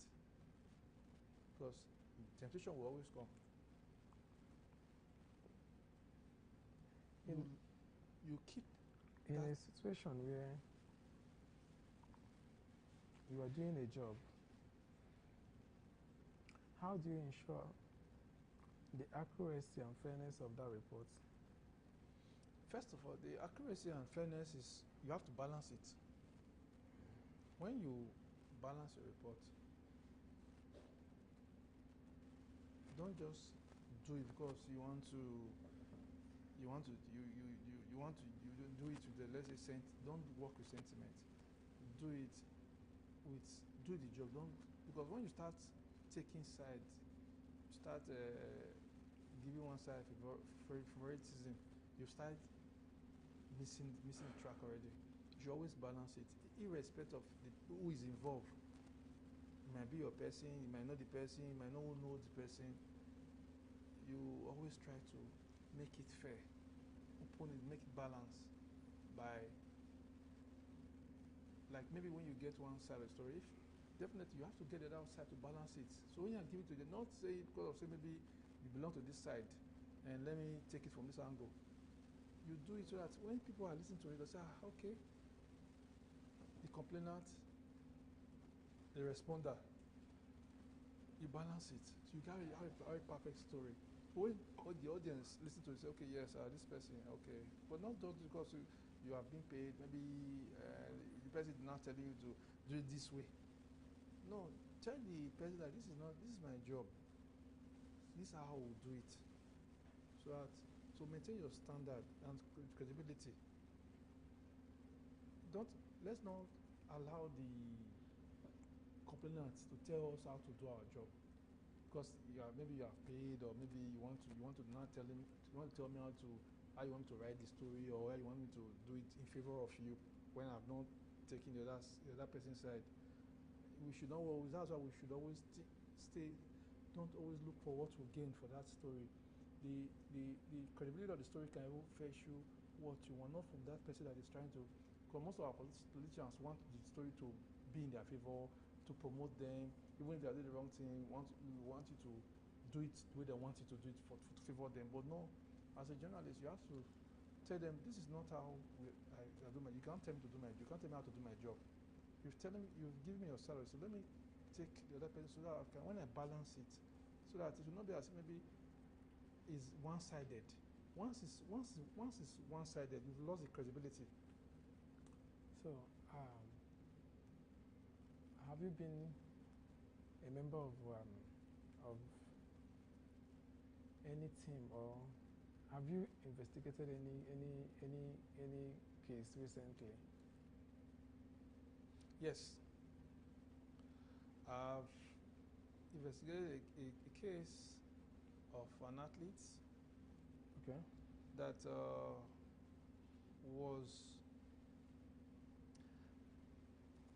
is a Nigerian athlete. He had a scholarship to study abroad, and suddenly he was accused of rape Okay. in the US. I heard the story online, and I never knew my friend and my colleague in the sport then was even close to him. They called me one day. I was the guy, and I said, "Let me hear your side of the story." When the guy explained what happened, this I said she forwarded it to me. When he forwarded it to me, when I listened to the story, I know that the guy was even lying. So he wanted me to just try to do like image Damage control. Yes, but it was ready to people. I said, no, this is not about doing damage control for what I know that what you have been accused for, and you've already pleaded guilty. You want me to come and start trying to exonerate you? So when I did my due diligence, I found out that this same person actually committed this offense, and I just tell him in the face that, sorry, I can't omit. There's a court proceeding. There's a court judgment on this issue already. You want me to come and change? No, I can't do that. Because start doing a publication in his favor. Yes, that's what he was trying to, he wanted me to do for him. But I said, no, I can't do that. I told the person that connected me, and I said, this guy actually did this thing. I've gotten he's on the internet already, sir. Because the court has sentenced him already. So he has done the time already. And now coming to tell that he didn't do it, this one, you didn't do it, so it was just frame up, and we've gotten everything already. So I said, this is not, I can't wash you, I can't exonerate you from this kind of case. Because I've done my own investigation. I found out that he was even guilty of what, but maybe because he wanted to come back to track, he wanted to come back to the sport, he wanted to look for a while to clear his name and go back to the field. But I said, man, you have to serve the time.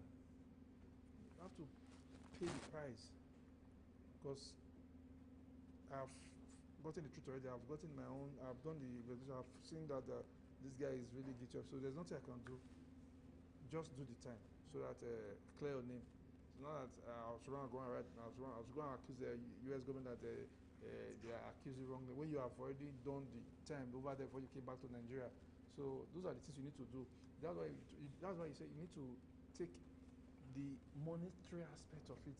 Because if I say I want to, if it's Olympic, I will just take it, publish it, and say how to collect money. But we should always not build it around that level, because it's always supposed to be the truth and nothing but the truth, and we should always fact check. When I heard the story was so sweet, and it was like, it was really nice. But when I did my due diligence, went into investigating, I now found out that he has even done the time there in the United States before coming to Nigeria. So there's nothing. I said, there's no I can help you. I can't change what has been done. You have done it already. You've been accused. You've over agreed. You've done the time. So I don't know why you're telling me now to see if I can do some publication to paint you in a good light. So that was how I just said, well, I've done my research, I've done my investigation. I found out that you were really accused of, and what you accused of, you done it, you did it already. It's not that they're trying to force something on you or try to make you just punish an innocent person. We're not really innocent. So that was and there's anybody that will open up, and because what you want to gain, you want to see how you can manage the situation and see how you can get something out of it. So we should not put money. We should not see it as if maybe you want to gain something. You need a favor. You want to get something from that thing. So that's when you start thinking to that working to that direction, you always make mistake. And they say when you talk one lie, you need another thousand of lie to back that lie up. So when you stand on the truth, you just walk a little, and you just stress from you. You understand? So just I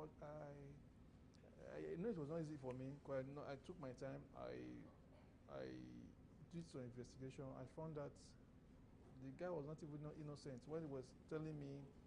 That's why some of those things happen. You see somebody will run to the police station, police CEO, I'm going through this. Somebody just, and you will never calm down to even investigate. You just let's go arrest the person.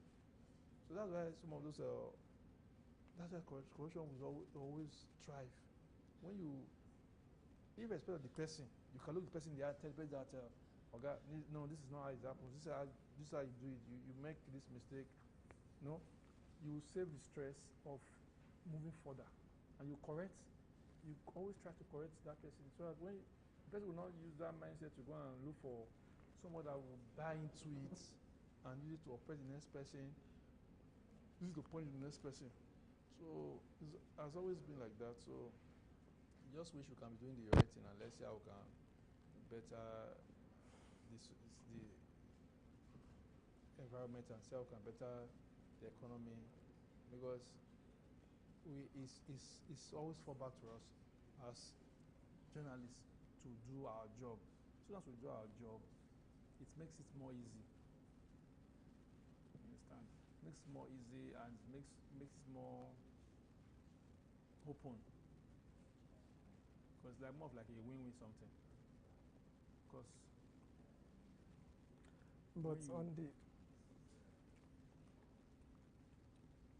on the process of discharging your duty, how do you protect your mental health? You need to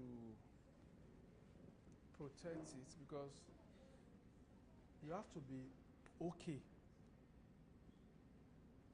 to make somebody okay. Sorry? You have to be okay to make somebody okay. Okay. You have to be fine to make somebody fine. Okay. You can't give what you don't have. Okay. So you should always put yourself first.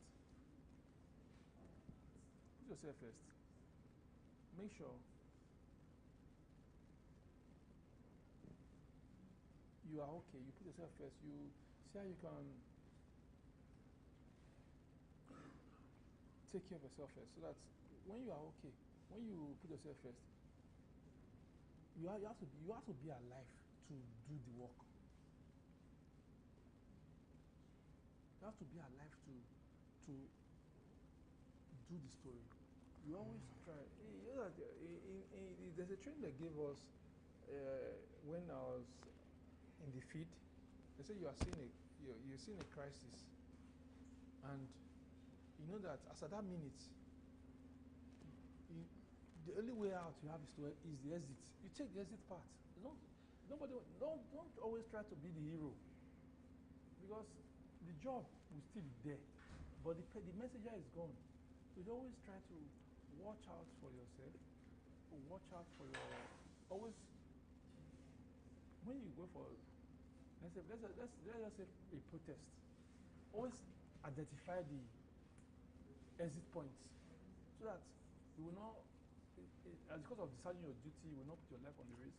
You will not just go there and not, because you need to be alive to save that situation. You need to be alive to promote, to get that story right. You need to always look out for yourself. So when you arrive in, let's say, in a protest, identify the exit points. Don't always want to be that hero, because if we lost all the heroes, who will now be left? So we always live to. You need to live for tomorrow. So have you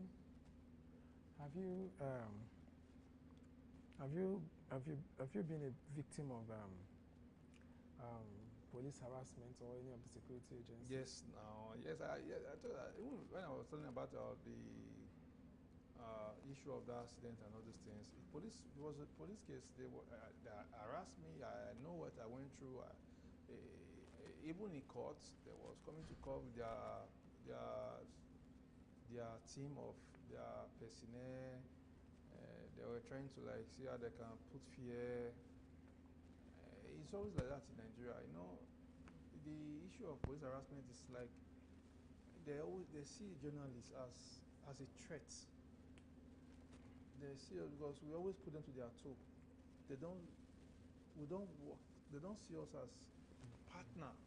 They see us as rivals. So it's common.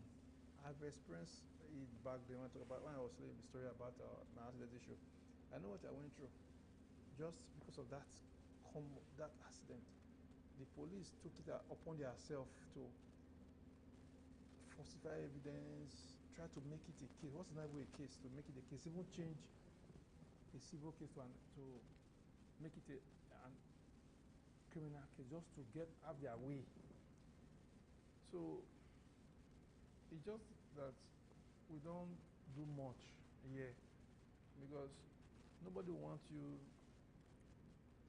to come and spoil what they are making their money, like their source of their business venture. They want to come and knock it off. They must resist you. So because of doing our job, we always clash because they say journalist like someone that is the eyes, and that eyes, they don't want that eyes. So you always tend to harass you. They see us as a threat. We always do our job with most of our colleagues do it with fear. And to me, if you have a good case, if you're not trying to, you're just doing your job based on what really the actual truth. You stand for the truth. No, bad people don't like truth. The corrupt people don't like truth. That word truth, and it's like it's different with someone that is corrupt. So the system itself, we always fight you because they don't like when they see you come around and watch them. You are like they don't feel free, feel secure around you. So they always see you as a threat. So you always seems to always want to see you as if maybe you want to make them lose their job. You are like a threat to them. So it's common. So many of the cases we have about our journalists being harassed, journalists being taken to court, and these police people know how to. They have their kind of some corrupt judge that they work with. Like mostly when you get this kind of in magistrate courts, even in Abuja here, in FCT here, magistrate court, majority of magistrate court, they are using that place to do their shady deals. You see a prosecutor will be telling the judge what to do. A judge that was supposed to be in charge of the case. I've used my own as a case study. During my time when I was having the issue, I see the way the prosecutor is talking to the judge, like as if this is the judge or what? Because when there's only two corrupt people that can work together. If they are working together, but just like darkness and light cannot be in the same place. When there's light, darkness will go. When there's no light, darkness will remain. So they have their kind of people they work with. They are kind of their type, but not all of them. In this case, are like that. But they have some few corrupt like judges that work hand in hand with them, and that's why they always have their way in court. Some of them have their way in court, and that thing normally happens in magistrate court. Magistrate court, the lowest part of court. Some of the magistrate courts in the rural area. Even inside FCT, when I was talking about Zone 5 magistrate court, so that time, those things, do happen there, because those are the only judge, those are the only courts the police can get a expert order on less than 30 minutes. They've gotten it. They want to remand you. They know where they'll go there, where they'll go quick. They'll take the journalist or anybody there. 30 minutes, they've gotten their order to remind that person. Even if they don't want to care if you are innocent or not. So they always work with those courts, those magistrate courts. That's why you see cases of magistrate court, the cases there is much. Because inside one building, you might have like 10 to 15 courts inside one building. You call it court 1, court 2, court 3. Yeah, those magistrate courts is where those corrupt police always take their victim to the place, and so that they will get remanding order quick for them to go and remand the person. Because maybe when the client has paid them, say this person, I want this person to be remanded. They don't waste time. They rush to the court.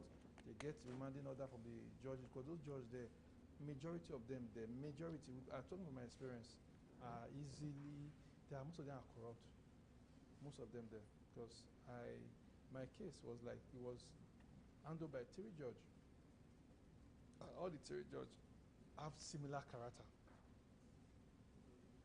3 judges, and all of them have similar character. At the end of the day, I actually won the case, but they didn't pay me for any of the damages. They just threw the case away after 2 years, because the judge has seen that this thing is becoming want to embarrass her, so she have to just treat it. But all this at the end, somebody must be guilty. One person must be held responsible for the damages. But my own case was like nobody were held responsible. Just say go. Why can't you dismiss the case without pushing the blame to somebody? You say this case has been discharged and acquitted. Okay, fine. Who is 40? Who is supposed to pay the other person? Is that not corruption? There must be a winner. There must be a loser. So who is not a loser? Who is not the winner? None, because of corruption. After 2 years. After 2 years, because when I took the matter serious, when the NUJ came in, and I knew that this case, because stories was, even daily trust, these stories on the issue, colleagues was coming to court, radio, TV, so they know that there's no ID place from there anymore. So that was after 2 years plus, the judge just said, discharge this case. So why did he discharge this case since? If I was actually the person that was wrong, I would have, she would have just said, go and pay the fine and the damage, but he didn't charge me to pay, he didn't ask the girl to pay, just because you know that they were all standing with her, but at the end, that's what we all talk about corruption. So we need to do more. We are not there yet, but I believe we will get there one day. Do you think getting the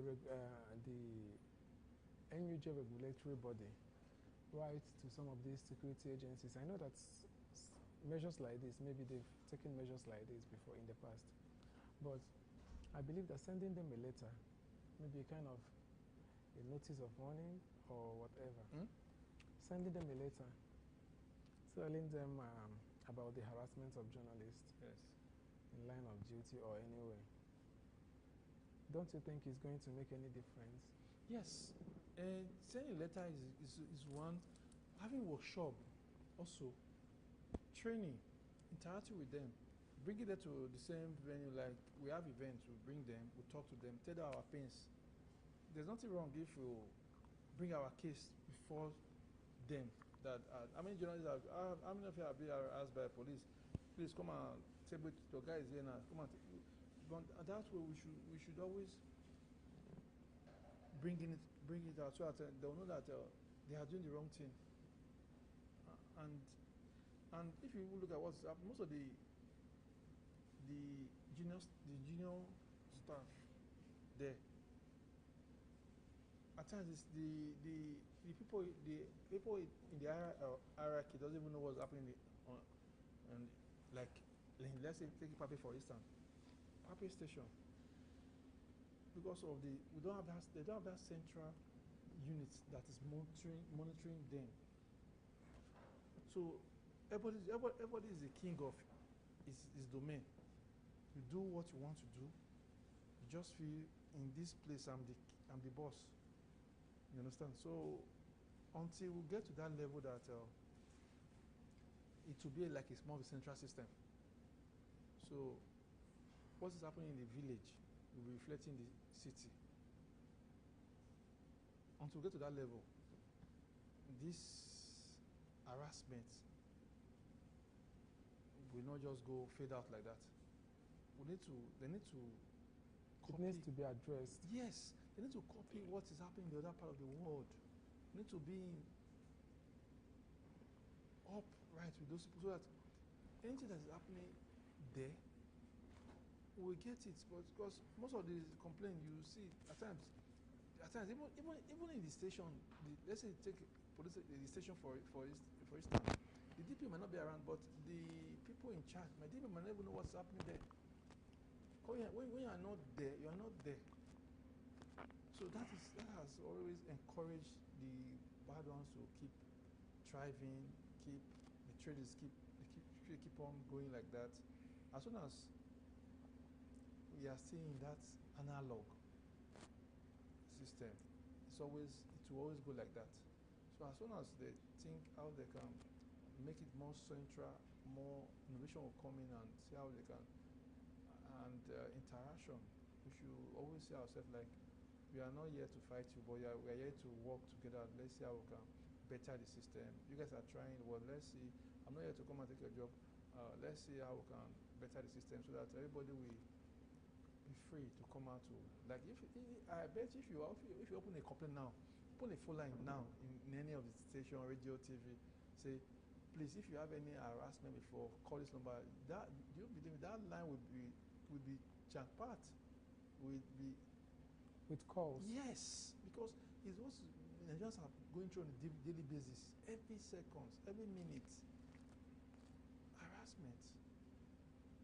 You see a landlord and tenant issue. The next thing, the landlord has brought the police. Police now come there. So for you to just do the right thing, you want to work for the highest bidder. How do you see artificial intelligence impacting journalism in the future? Well, that is the way to go. The way I'm seeing right now and the way it's going right now is the future of journalism. Because AI has come to stay. AI has really improved the work, make it more efficient. And we just need to embrace it and see how we can use it to better our reportage and see how we can use it to create more content, see how we can use it to work, because innovation is the way forward. AI has come to stay and make the work more better and make it more efficient and make it more easier. So we really need to, as a journalist, we really need to embrace it. We need to embrace it with all sincerity and see how we can improve on it, improvement. See how we can improve on it. See how we can use it to better lives. And see how we can use it to it's just a way forward. So because we really need to. It has really come to stay. It has really come to help us. So we need to. I urge colleagues to take it more serious.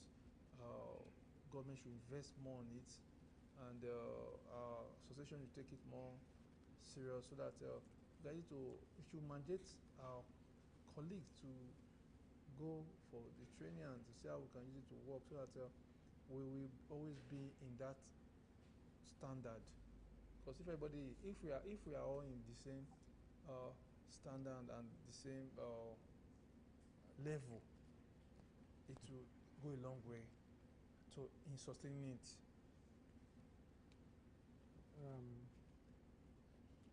In situations where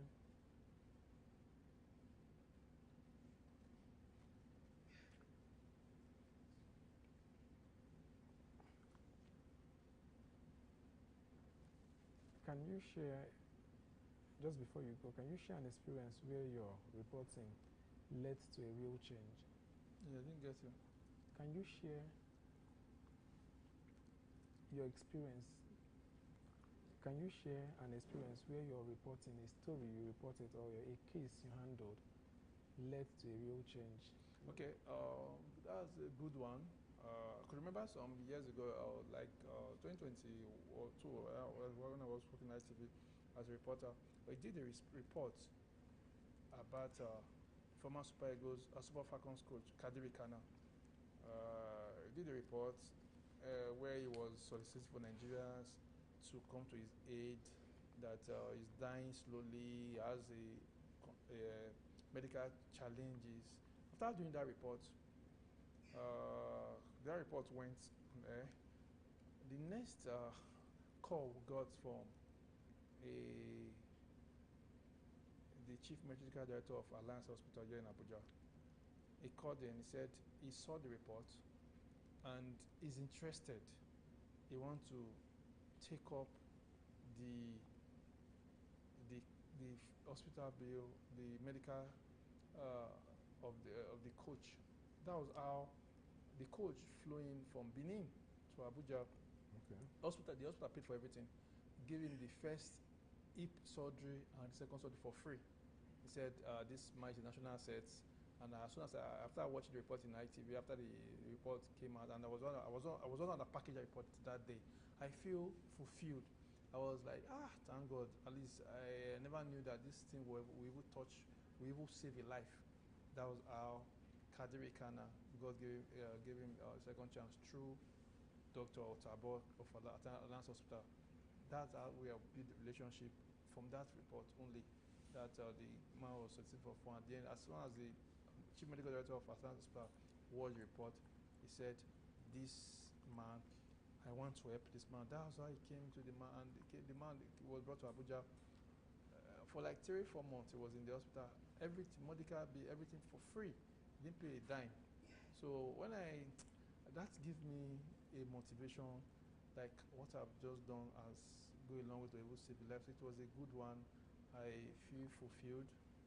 I was very happy that something I did a report that led to saving of life. So it was a good one and it was a good experience for me. So, what will you like to point out to conclude your interview?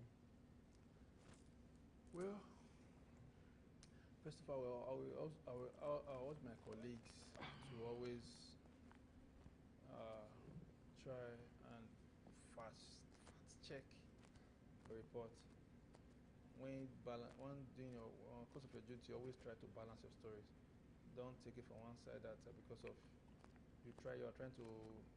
We should not allow politicians to spoil our job. We should always let them know that in as much we are trying to do our job, they should respect our job level, because they should respect us.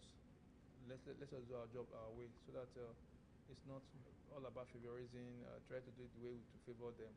Let's see how we can better this job, because journalism is not more like the voice of the common man.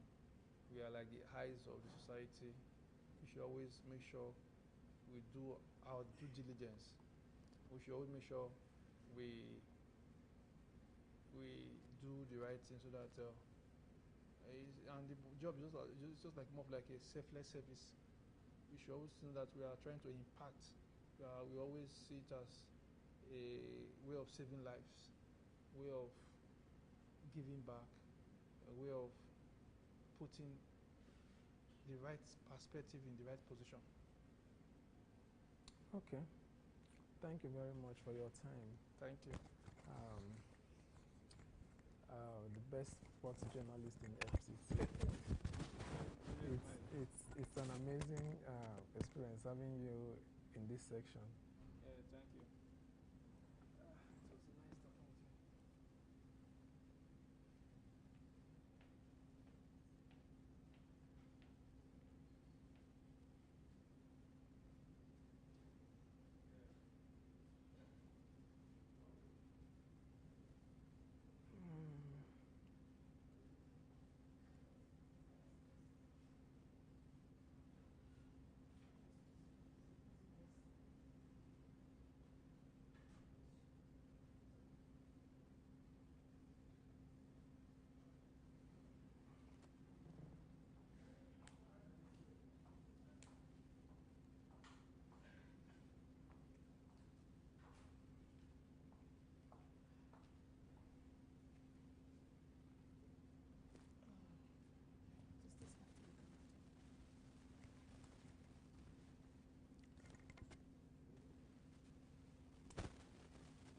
nice talking with you. Are we good? Yeah, I believe so.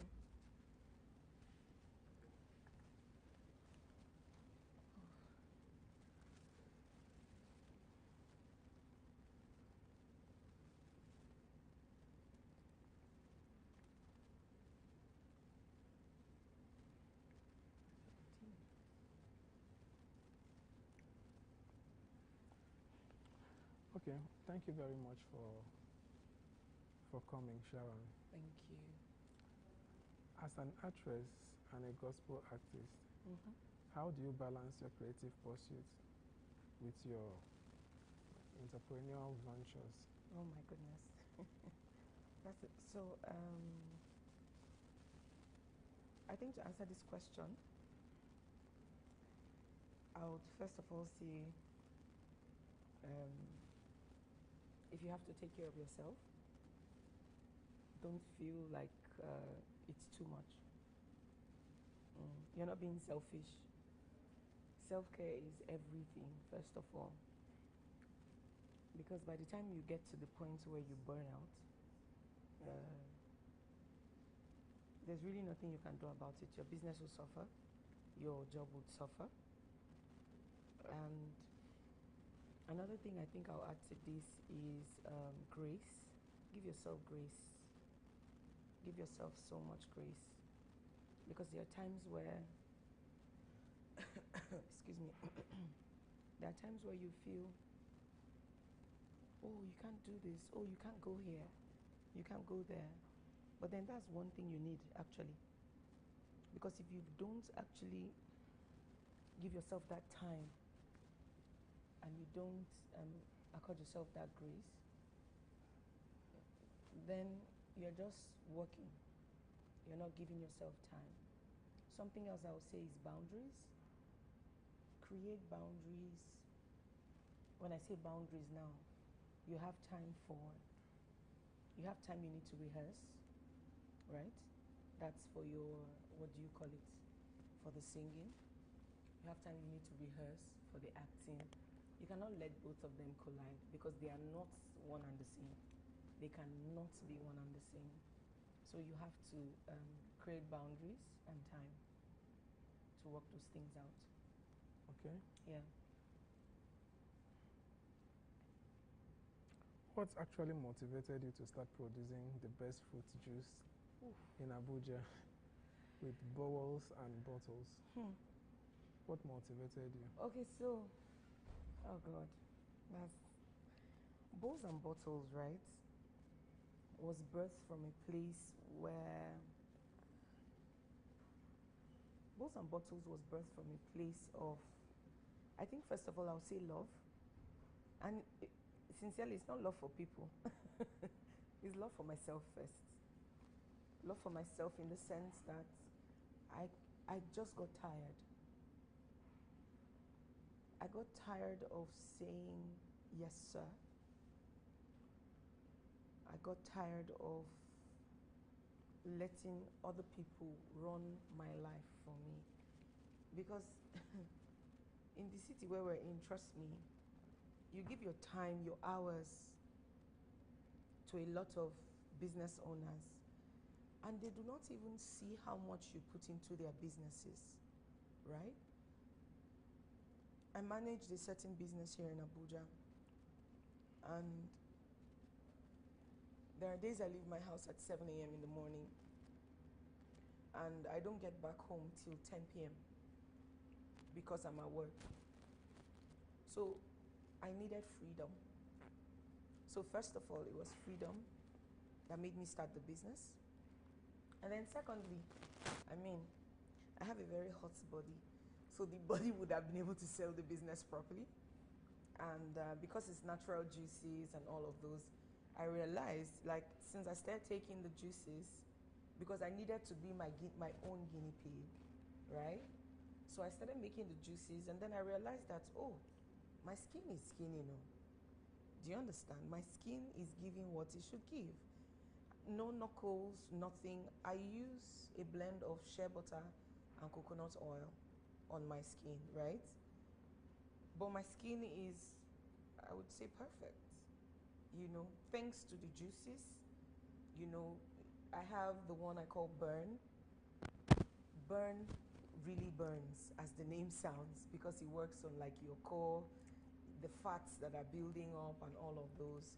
So I lost some belly fat, and then I gained freshness from the one I call Glow, and the one I call, what do you call it now? Oh, God help me. Ruby, yeah. Ruby is my best. Ruby and Glow are my best. So my skin just, picked to those, and I stuck to it, and then started making it for the public. I have a few places in the FCT that have agreed to even stock up, given that I wrote this business plan in just June of this year, like some 4 days after my birthday. I'm like, you know what? I'm tired of this. I want to just go out. I want to create wealth, not just for myself, for my children as well. So, excuse me, like I said, it was a selfish thing. It was me first. I was thinking about me. I was thinking about my sanity first, and then growth next, right? Like I said, growth not just for me, but for my boys, yeah. So that's what pushed me. That's what prompted me. Freedom.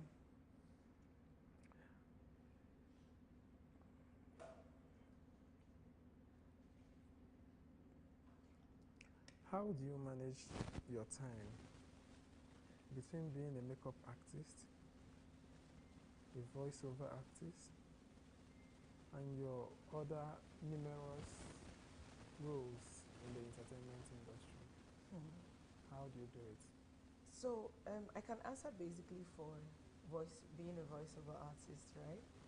But you see, makeup is something I did between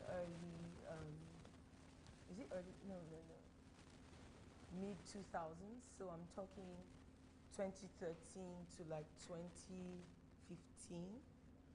Yeah, I did a lot of makeup on movie sets, on like music video sets. Oh God, I have ventured though. On music video sets, on like for photo shoots. I remember one time was it early 2015? In one day I had like how many models? There was this guy that used to do photography then. We used to be friends. And I like made his models up for that day. I kind of felt good about it because they came out looking really nice. I wish I had pictures to show now, but I don't anymore. But the days of, having to make people over and all, I think it ended maybe early 2016, thereabouts. But you see, voiceover, I don't think I can ever give up on my voiceover part. because, excuse me, if there's anything to be told, there is fulfillment in voiceovers, especially if you know what you're doing, right? I walk into the studio. There's a certain guy I've used in concept. I've used his studio since 2009. 2009. I've used his studio since 2009. We've had a beautiful work relationship. So this is from 2009, this is 2025. So you can imagine how many years. It's almost, I want to say it's almost 20 because 2025 is finishing soon, right? But I've had a very beautiful work relationship with him, so much so that I call him and say, I have a voiceover I need to deliver today. We sleep in the studio to make sure we're done mixing, mastering, and giving them. In fact, there is a new telecom company in Abuja. I handled their IVR very recently. They needed to launch with something. You know, all the number you're trying to call is not reachable at the moment. Yes, those kind of things. I handled that for them, and it was nice, even though, yes, there is money in voiceovers, but sometimes a lot of people don't want to pay as much as you deserve. They feel it's just, oh, walk into the studio and walk out. Go and look for the voice somewhere else. Do you understand? And yeah. So now I'm more focused on voiceovers than I am on makeup. Okay. Yeah. How do you cope with the challenge and joys of raising 4 boys? Oh my goodness, this one. Okay, so first of all, I would say, I don't know who else has boys in Nigeria like me, because one thing I say proudly is that I have the most calm boys in the entire Nigeria. Yes. I'm saying this, thank God people are watching. Bring your boys. Bring your boys, and then I bring mine. My children will walk into a space and you almost not know that there are children there. You know how children go places and my youngest is 7, my oldest will be 16 soon. You know how children walk into a place and they are jumping all over. Not my boys. Not my boys. I don't know how I did it, because I was that child that will go into a place and you will know that there is a child, even till my teenage. You will know there is a child in that space.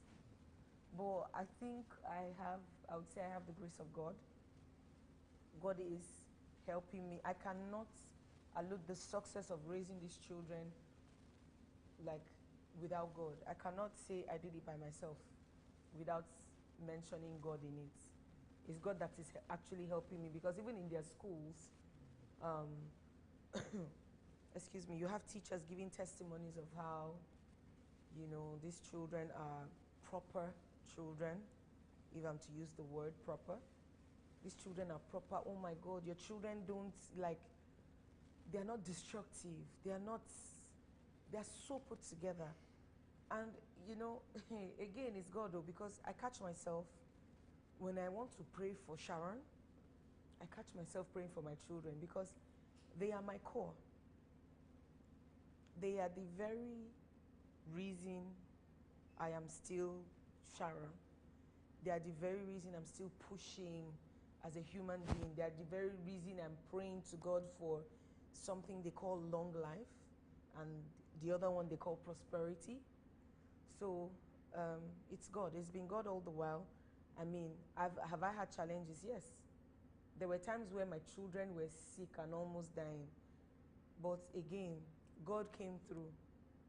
I know people who have done very minor surgeries. When I say very minor, as little as appendicitis, to take out appendix, and they died.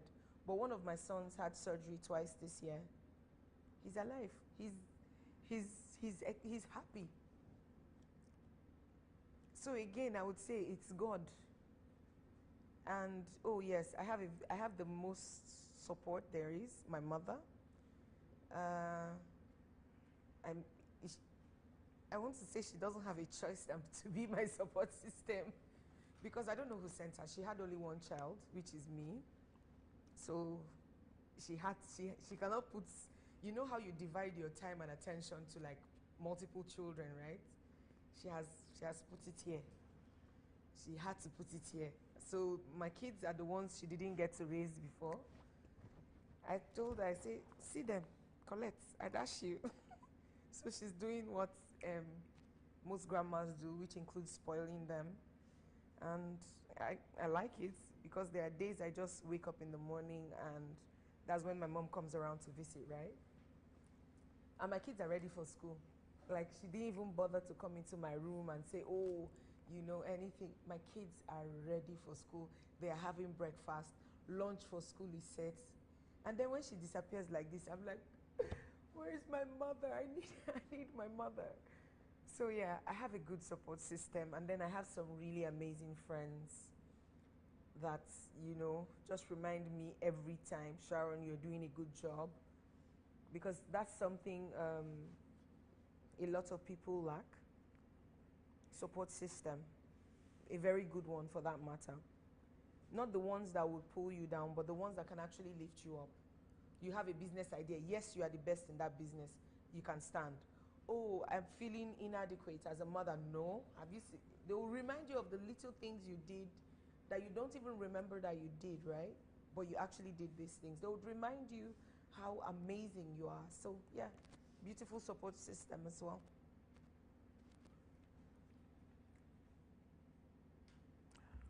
Being an only child, Oh God. how has that influenced your approach to parenting? I'll tell you the truth, yeah.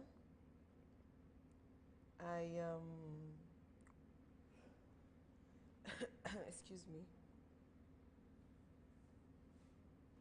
I don't want to say completely that there has been so much influence in my style of parenting from being an only child, because I mean, you need to learn something somewhere before you can actually apply it to real life, right?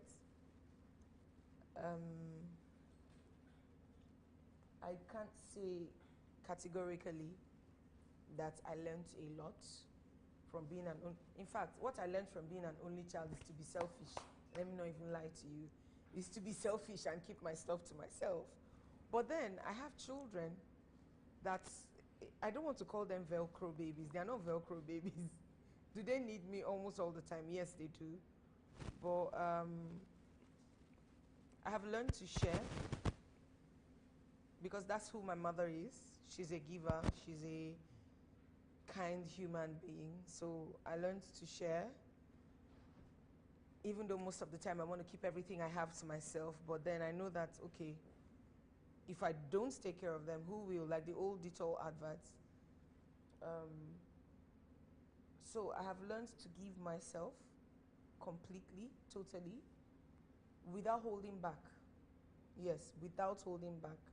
So I'm not even going to say it is how being an only child influenced me. It is how seeing my mother raise me influenced me. It's the giving, it's the being there when you are needed. Even beyond just when you are needed, it's just the being there, you understand? So yeah, being an only child, like I said, taught me to be selfish. But then because of the influence of my mother, I was also taught to give and keep giving, no holding back. Excuse me. Even though there are times I'm jealous of people who have large families. When I say jealous, I mean very jealous. I'm jealous of my boys. I know it sounds crazy, but I am jealous of my children. I'm like, you guys, give me the gist, give me the gist. They're like, mommy, no. And I'm all by myself. So I love to see when, it melts my heart rather, to see siblings, you know, bond, laughing together, sharing inside jokes that you're not a part of. My kids have those, and sometimes I'm like, just fill me in, please. I want to know. And they're like, nah, you're a mother. You cannot know this inside joke. But it's fun. It's fun to see families that have, multiple children. How do you differentiate your roles as an actress, a gospel artist, an entrepreneur, and a mother?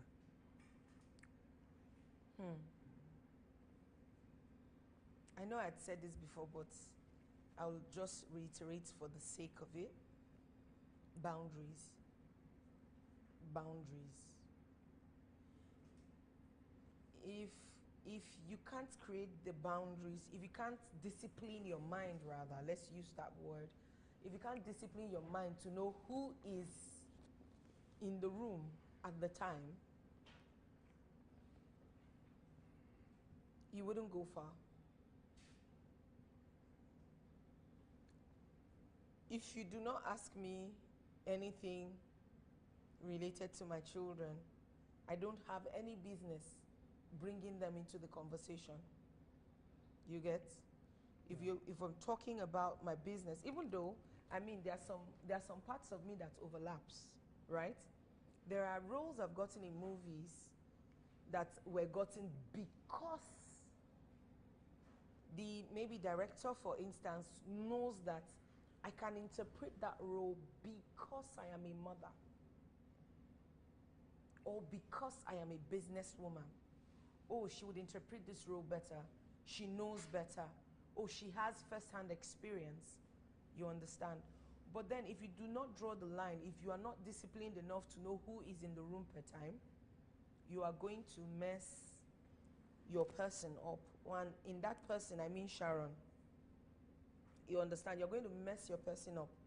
Because you cannot be having a contract, a business, you're trying to sit to get some funds for your business, or trying to get a grant at a grant interview or something, and then your children call and you're like, oh, sorry, I need to take, Nalayo, I will get that grant first, then I will call them back. Whatever the emergency is the money from that grant that will help me take care of them.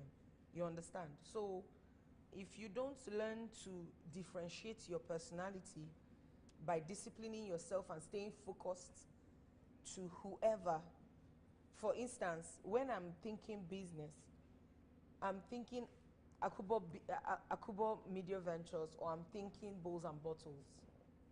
That's where my mind is at. I cannot be at a Bowls and Bottles meeting and be talking about Akubo Media Ventures, Media Enterprise, Do you understand? I cannot be, excuse me, I cannot be on a movie set and, except you ask me to sell myself, I cannot be on a movie set and start trying to speak about Akubo Media Ventures. Except the need arises, so because me, I like to jump into every opportunity.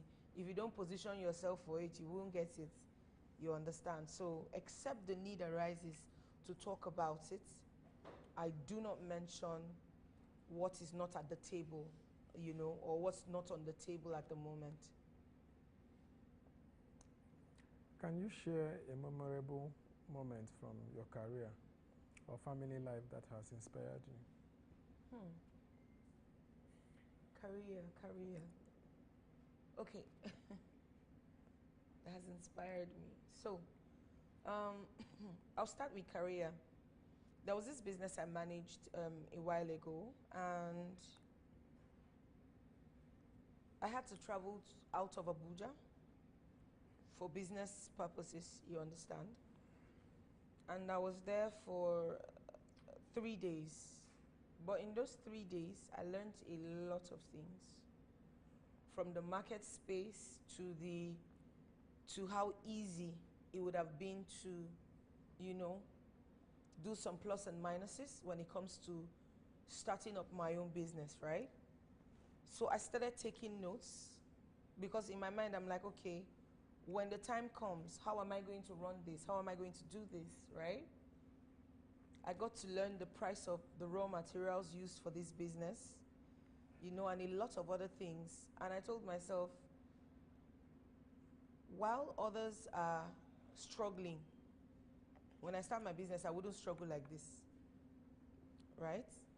So the first thing I did was to understand the market. Was to understand the market, so that when I now finally started my own business, it was easy for me to. The transition was very easy. I didn't need to start looking for any business expert, to help me understand, where am I going to get this? Where am I going to get that? How am I going to get, all the raw materials I need? They were right at the tip of my fingers.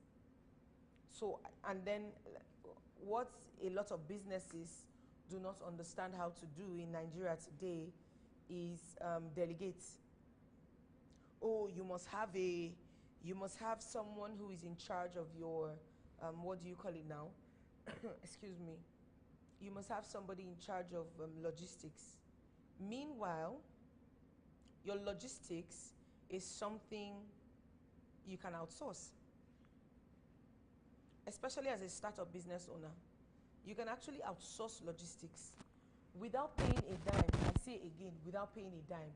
If you know where to get your raw materials from, the next thing you do is find someone who buys in bulk from that same market and just make them feel like they are doing you a favor. I'm sorry, it sounds like user mindset, but make them feel like they're doing you a favor and everything works to your advantage. Because there's this certain market here in Abuja where I get my raw materials from. I just met one guy once and I'm like, yo, okay, do you take this route, when you buy? He's like, yes. So he follows so and so. I'm like, great stuff. So when you buy, I'll collect from you. You're buying from the market, right? I know how much the market sells. So when you buy, I'll just meet up with you at a certain point and collect. Now, what would have cost me 5,000 naira to go to the market to make this purchase, that's on transportation alone, now costs me 1,500 naira. So I have saved an additional 3,500 naira that I can put back into the business. You understand? Which is very beautiful as far as I'm concerned. The time I would have spent going to the market, going to the different sections to buy the different things I need to buy, I have someone who already buys these things for himself. Just throw in an extra 5 dozens for me while you are buying, and I'll give you the difference. And I pick up and I go. That time I would have gone to the market, I'm using it to prepare other things or to do some reading or to do some research as concerning the business. You understand? So, why not? Take advantage of everything around you. I almost said everything and everyone, but yeah, everything and everyone around you, take advantage. And it would definitely work for you. So yeah, that was one thing I learned, excuse me, from my business.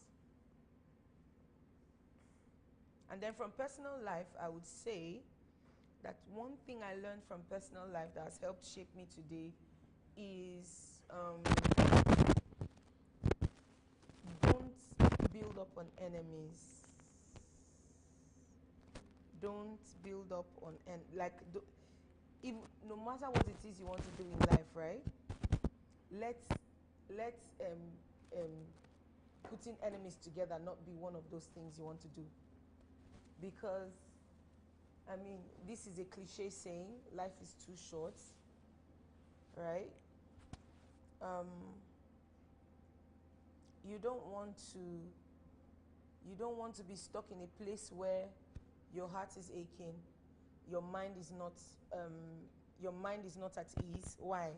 Because someone did something to you some days ago, or a few weeks ago, or some months ago, and you have refused to let them go. And I know this is hard, but again, it will take the Holy Spirit too. It takes the Holy Spirit to not build up on enemies. The Holy Spirit will direct you. The Holy Spirit will show you that if you allow the Holy Spirit, He would give you a glimpse into how building up on enemies works. Because you keep building up. It's your heart that is failing, no? It's your heart that is failing. Very recently, I had the urge to call somebody and say, I forgive you. But then I thought to myself, am I telling them I forgive them to look like a good person in their books? Or I can just forgive them and move on? So the truth is, I didn't bother to call them, but I just, told myself, I forgive. I called their name and I said, I forgive you from the bottom of my heart.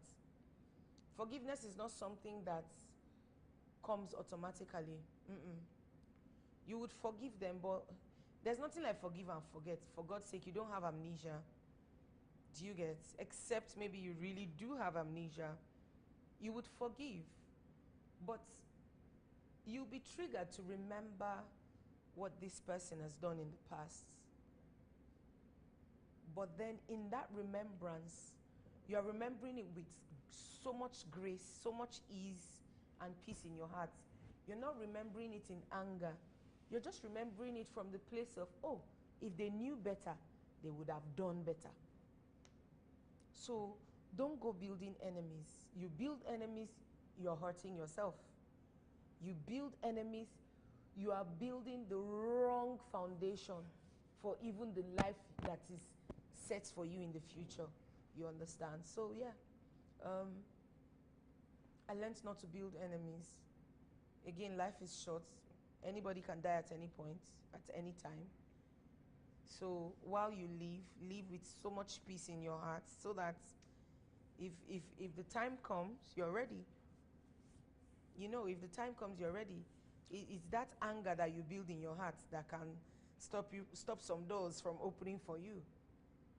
You have opportunities, but because you have, out of anger, picked up your phone and sent very dirty, when I said, I don't mean dirty in the 18 plus, no, I mean dirty in the kind of words you sent to this person, right?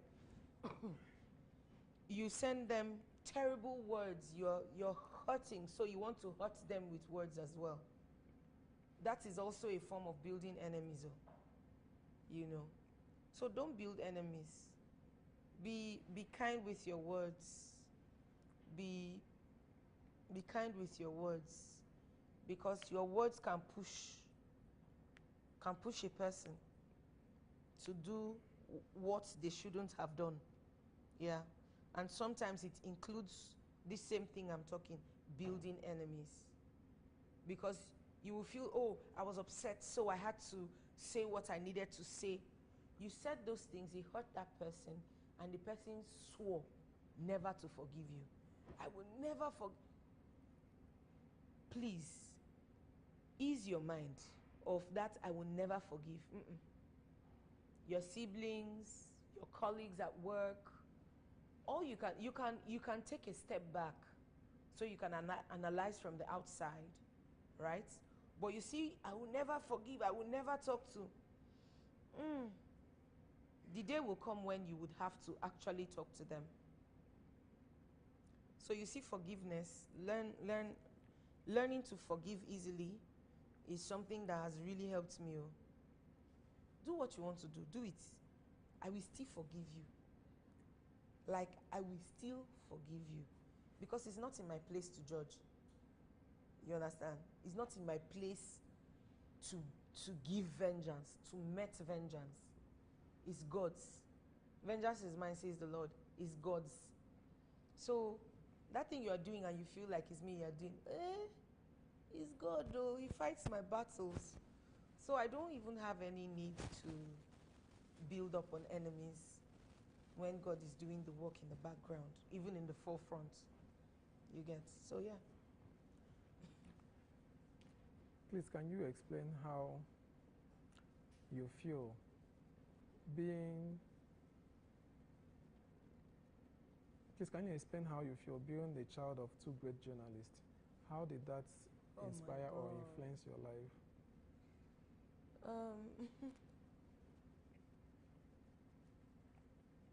Yeah, the very long story, how my parents met at NTA and only God knows how they fell in love, but they did.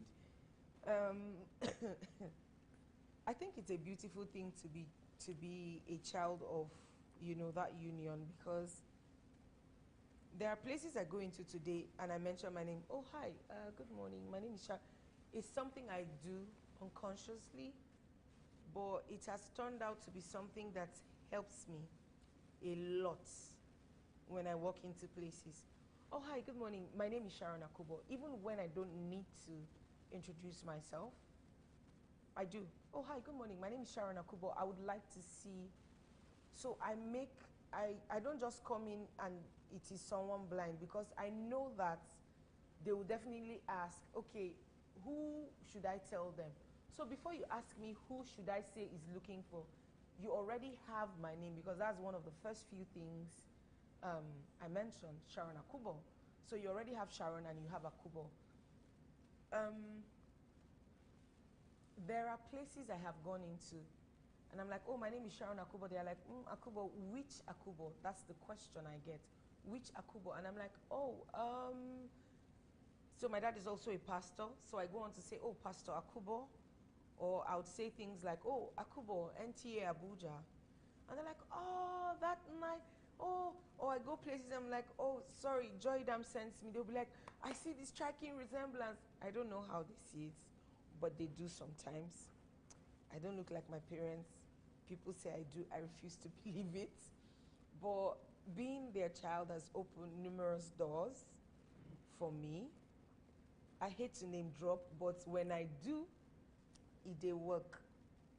It works like, let me say, 95% of the time. Name dropping, that's, I go in a place and I say Sharon Akubo, or I say, oh, Joy Idam sent me. It works like magic.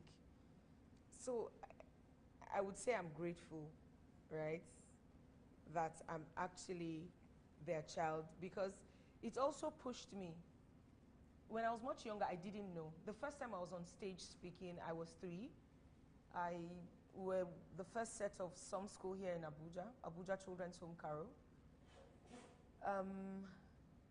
It was when JT Husseini came to my school for something. I can't remember what it was. One of the events, though, for the school. And I did the welcome speech. How did I do it? I don't know. Do I remember the speech today? No, I don't. But I did the welcome speech. And then beyond just having both of them as my parents, I had very intelligent grandparents. I grew up mostly with my grandparents. I had very intelligent grandparents.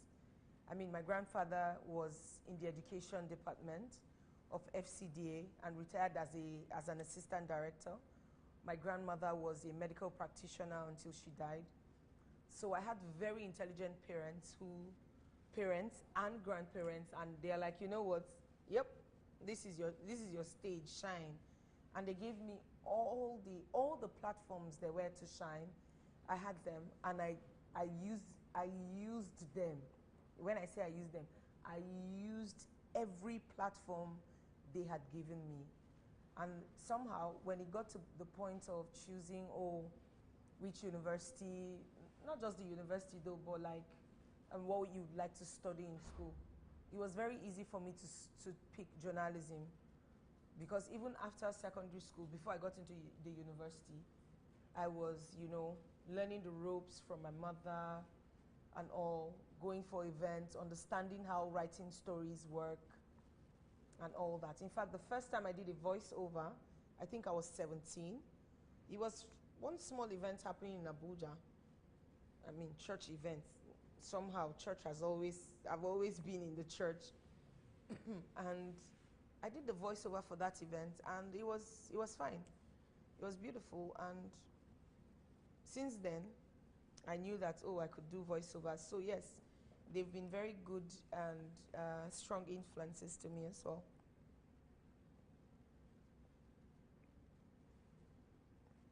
So, how did you become a gospel artist?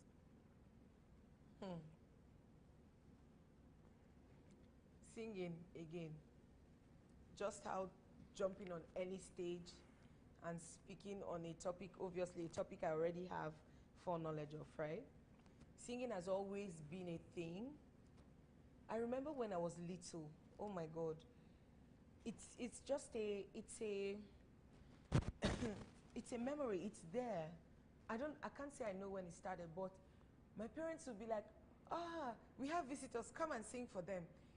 I wasn't embarrassed when I was much younger, obviously. There was nothing to be embarrassed about.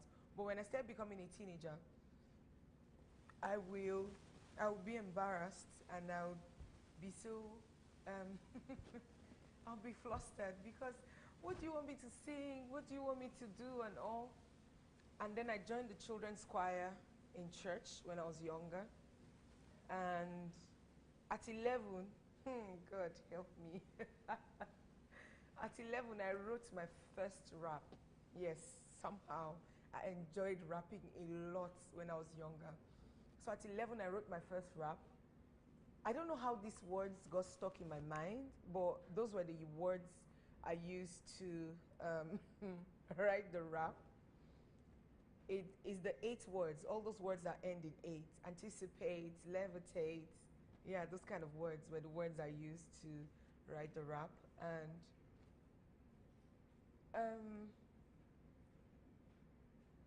yeah, church first.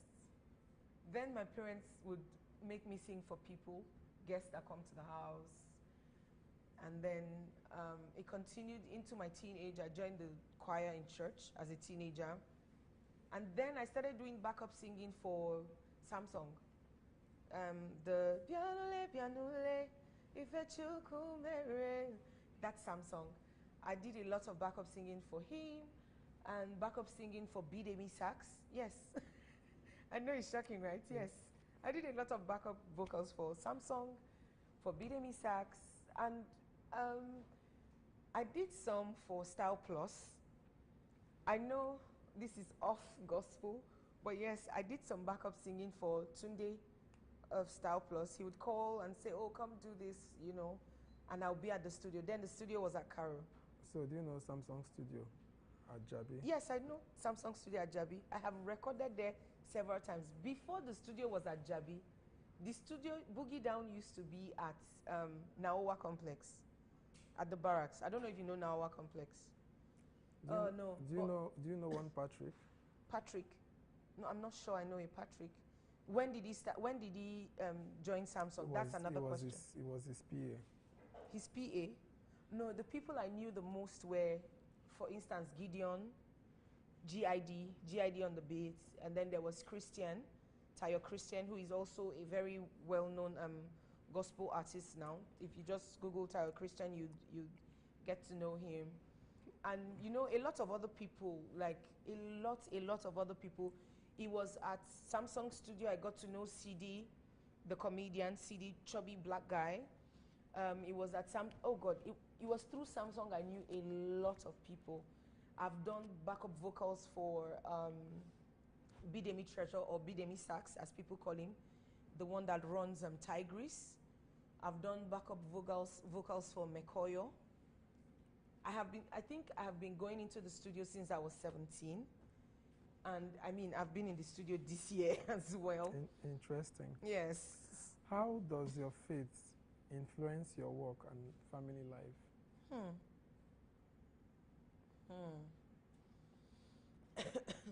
You know, there's that part where you'll be reminded not to,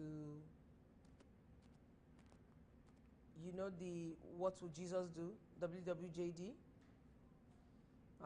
What would Jesus do? There's this wristband a friend of mine gifted me. They had the t-shirt and the wristband, and then they gifted me a wristband one time. I think I was 15. WWJD, what would Jesus do? So even at work, when there is that, there's this maybe 7-5 change. You can use this one and just buy ice cream and take to the kids. I ask myself, what would Jesus do? Say he will not take that money and go back to the disciples and say, see, something was remaining, you know. So integrity, that's all I would say. if it was 500 naira and that 500 naira should have been shared by 5 people, I remember to tell them it was 500 naira. We're all going to get 100 naira each.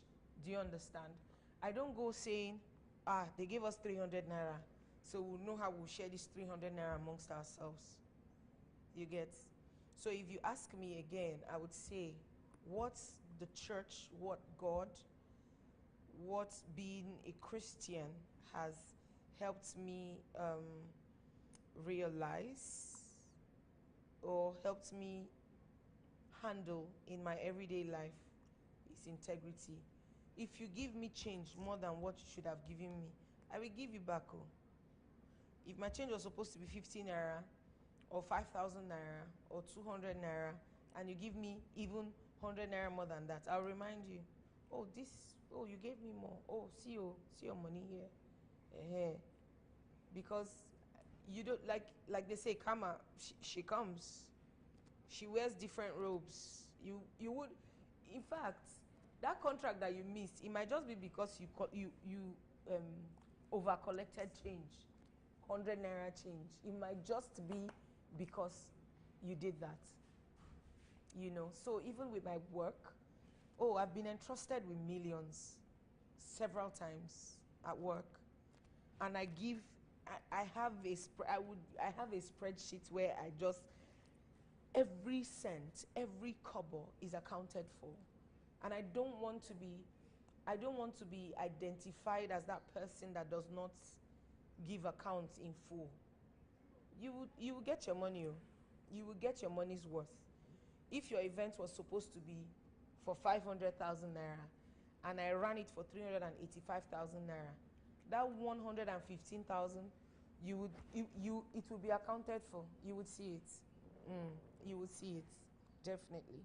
So that's how I live life, and I hope that I'm rubbing it off for my kids as well. Do you get? Because if you are picking anything from your parents, pick the right things. Very important. Yeah, pick the right things. Pick the right things.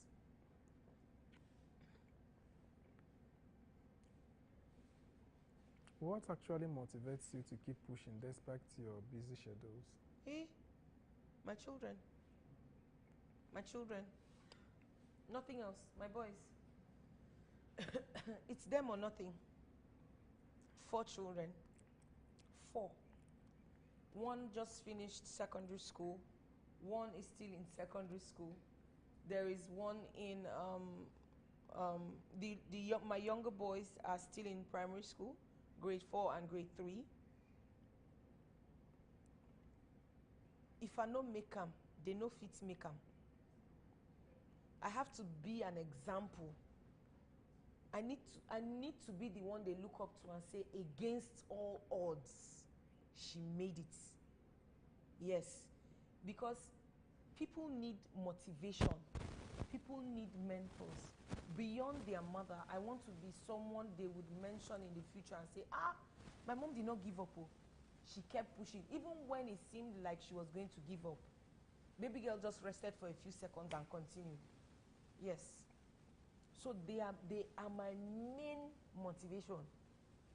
They are my major motivation.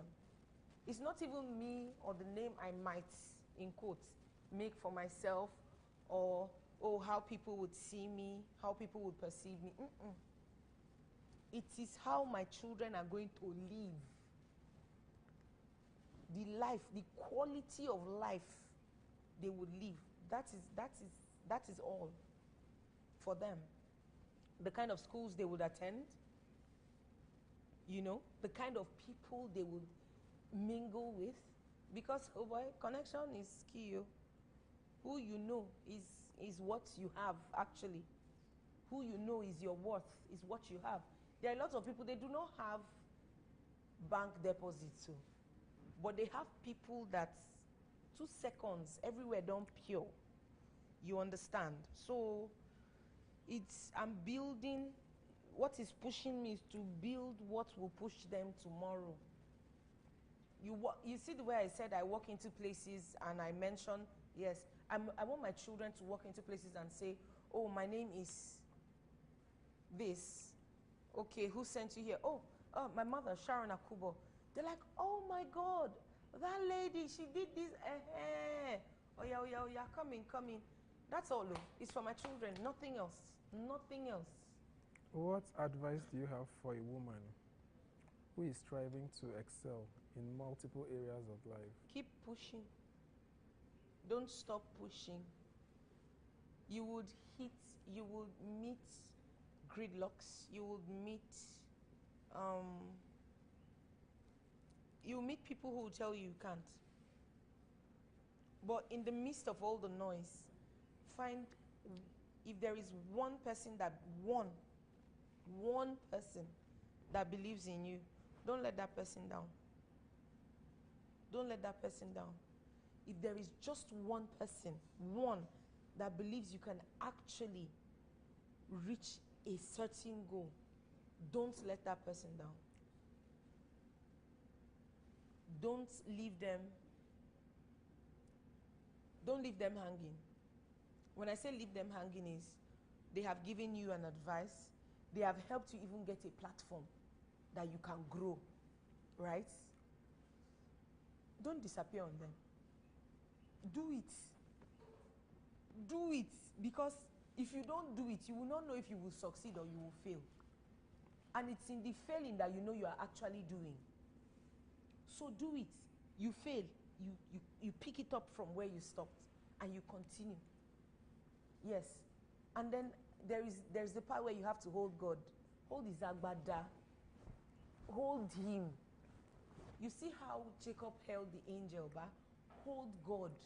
Or how the woman with the issue of blood touched the hem of his garment. This one, she touched it. Hey, God, hey. If I was in the time of Jesus, I would tie his garments to mine. Hold him. Because wisdom, they say, is profitable to direct. But if you have wisdom and you don't have God, your direction will be lost.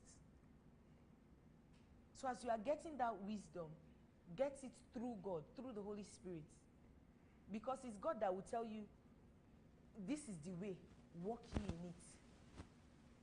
Yes, you have a business plan and all in your mind. You don't know how to get the funds. Ask God. It happened for me. Hey, God. I think I was going the wrong way for months when I wanted to start my business. And I needed direction. Baba, I prayed though. I prayed. And I prayed. And I just heard in my spirit one morning, saying, wow, you get contacts. Call 1, call 2, call 3. I just needed to call 3 people. Meanwhile, I was struggling for months. Three numbers. And it wasn't even a call. I promise you, it was WhatsApp message. Oh, I'm about to start this. I have done this, that in the business. The next message I got was, send me your business proposal. Send me your business plan and how you intend to, your growth plan and blah, blah, blah. I'm like, is this playing? And behold, in one day, what I had been praying for months happened. In one day. So you need guidance from the Holy Spirit. You need your mind to, hey. Anyways, yes, the Holy Spirit again. Can you share a personal experience that significantly impacted your approach to motherhood?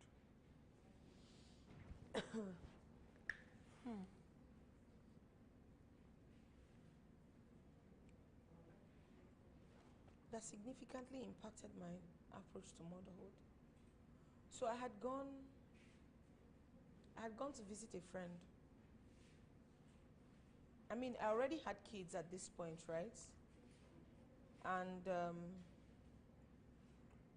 I went to visit a friend, and her kids did something. I used to be the person to, oh my goodness, help me, Lord. I used to be the person that would flog my children. when they do something wrong, when they upset me, I'm angry, I'm like, kneel down there, hands up, close your eyes, and then it's followed by maybe 2 strokes or 3 on the hand and all. And I went to visit a friend, and her kids did something, and trust me, what did they do? Pass waiting my children fit do. And this was what happened. She called 2 of the children, sat them down, sat across from them. I was at the dining. And guess what they did? They talked. They just talked.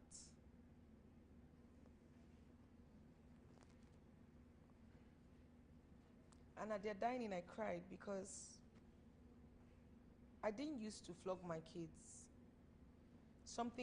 There was this major change.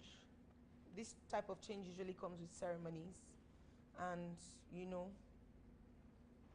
that change pushed me into a lane where, if you don't do it like this, they will become wayward, right? And in fact, let's even say it as it is. I had my oldest, then got married, started having children. And the man I was married to was a spare the rod and spoil the child person. Right? So he would flog. And every time he flogged, it hurt me. Because I'm not a flogger. I rather want to talk to you. Let me know why you got there. What pushed you there. But he will flog and tell you that if he does not flog you, you will not know, you will not recognize your mistakes. In fact, God is good. He would pinch. Pinching was part of his correction methods. He would pinch, imagine pinching a 3-year-old until he gets injured. What do you have at the back of your mind? Luckily, at this point, we had just had another baby. That's my 3rd son. So flogging hadn't entered that one yet because he was still a baby. But around the period where I went to my friend's house, right? My 3rd son was ill at some point, and he threw up while his dad was holding him. And this guy hit the baby, and I told myself, that's not the guy I am. It's too much. So when I saw my friend, talk with her children, and she communicated her message, I started unlearning you must beat a child for them to be corrected. I mean, a lot of us grew up chopping cane. We even became hard guys. We would stand, we would chest stamp, nothing they happen. I was the chief of chesting cane in my secondary school. They would flog me, I'll just chest. I'll chest for myself and chest for somebody else. But that's not even a way to raise. And you had asked me earlier, how I manage, raising my kids, blah, blah, blah. Do you know with the talking, I've become closer with my children. In fact, right now, there's this funny punishment we do at home. It's called nailing yourself to the cross. So you just stand like Jesus did on the cross and then stretch your hands out. But even in that, they don't see it as punishment. They are doing that and they are laughing. Mommy, can Jesus walk around on the cross? I'm not flogging anybody. I'm not making anybody scared of mommy. And God help me. I want to say this with all my heart. Leaving my marriage made me a better parent. Leaving the marriage made me a better mother. Because what they would have ended up with was a bitter woman that poured all of that bitterness into raising them. And trust me, I can't even imagine what my oldest son would have been with all of that bitterness. Right now, like I said earlier, I have the sweetest children. They are kind, they are caring. I fall ill and I see the way my own children, I see the way they take care of me. And I'm like, this life, butter, God don't butter my bread, you know. So seeing how this lady spoke to their children and it corrected them. Now I'm talking to my children and they are crying. It's not because I'm insulting them. It's because, you know, okay, mommy, I know that what you're saying is right. I'm sorry. And that's it. That's it. So yeah, that's something. That's something that changed my parenting style. Yeah. And then, oh my goodness, sorry, there's this guy. I know the wife, but it's the man that speaks the most, you know, about how they raise their kids and all. Even though my kids are yet to learn that, but that's something every parent should teach their children. Saving. Savings and investments. Whatever you have, 10 naira, save it. 500 naira, save it. 250,000, save it. When you save it, at the end of maybe a month or 2 months, bring that money, divide it. Then from there you can pick a portion that you want to enter your stomach. Do you understand? But these other portions you can see. A lot of parents don't understand though. You must not do everything by yourself. That money that you are giving your child can go a long way in adding to their fees when they are maybe going into the university or something, or even what do you call it, change for one or two. Do you understand? If you have 1,000 naira, you successfully divide it into 4, that's 250, and you get 1,000 naira every day. Do the math. Hold on, I'm sorry, let me just even do this math. So 1,000 every day, 250 naira. This is bare minimum, by the way, by 31. So at the end of every month, that is 7,750. That's in a month. By 12, sorry, hold on. By 12, that's 93,000 naira. That money has paid National Open University fees. That money has paid National Open University fees. So imagine that you are giving your child 1,000 naira every day, and they are saving only 250 naira from that 1,000 naira.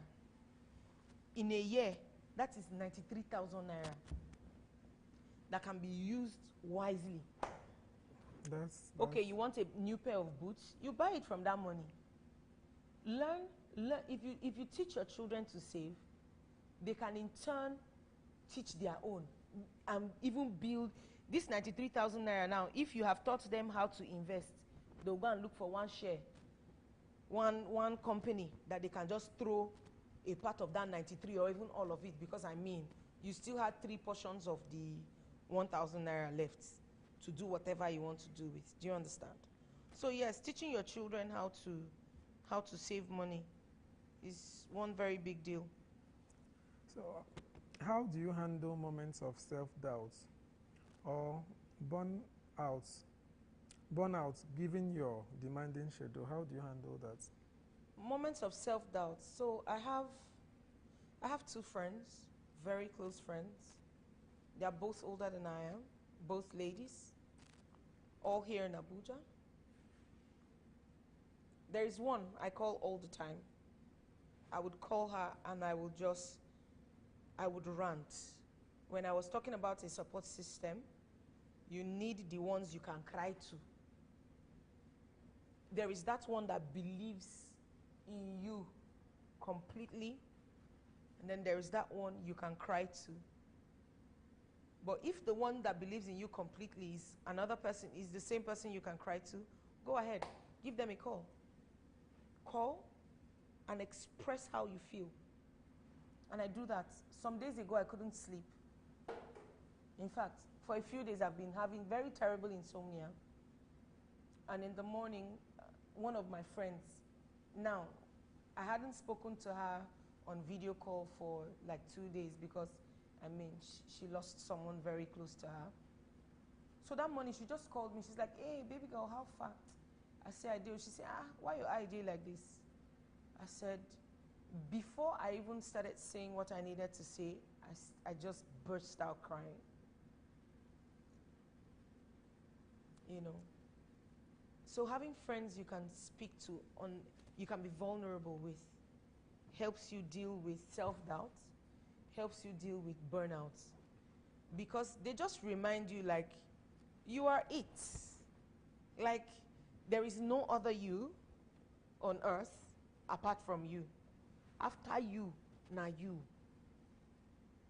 After you, it is like, they cannot find another you anywhere. There can never be another you anywhere. Have that one person that, see, that they are your ginger. Just have that. And then there is rest again. There is rest. There's nothing else you can do. You work. If you drop today, the work will continue. That work will continue. Your office will mourn you 2 days. 1 day actually, because past 1 minute silence. They wouldn't say, oh, we're going to have, tomorrow there will be no work at all because we lost our very own. Ashe, they will go to work with their full chests. Everyone will be at work. So, rest. Take that 3 days, that 3 full days like this. Stay inside your house. Sleep, eat, sleep. And then you cannot you cannot take away good food from working on your mind. Have you seen people that eat and they're eating and they're doing this? My mom used to call it egunri. You dance when you see your food. When I see food, especially if it's good food, healthy food, I will dance. So eat healthy, stay clean, stay safe. Okay. Yeah. So, how has being an only child influenced your relationship with your children and your style of parenting?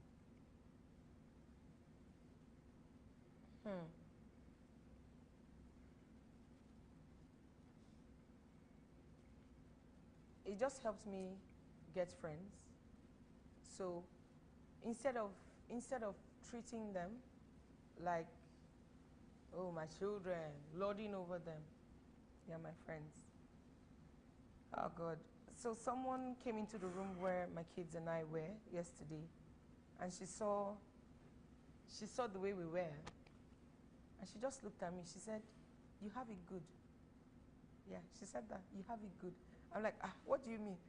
She's like, do you see the way you people are having conversation like it's not mother and a mother and her children? I say, how do you want us to live? Like a tyrant and his what do you call it? People? I say, no. These are they're my guys.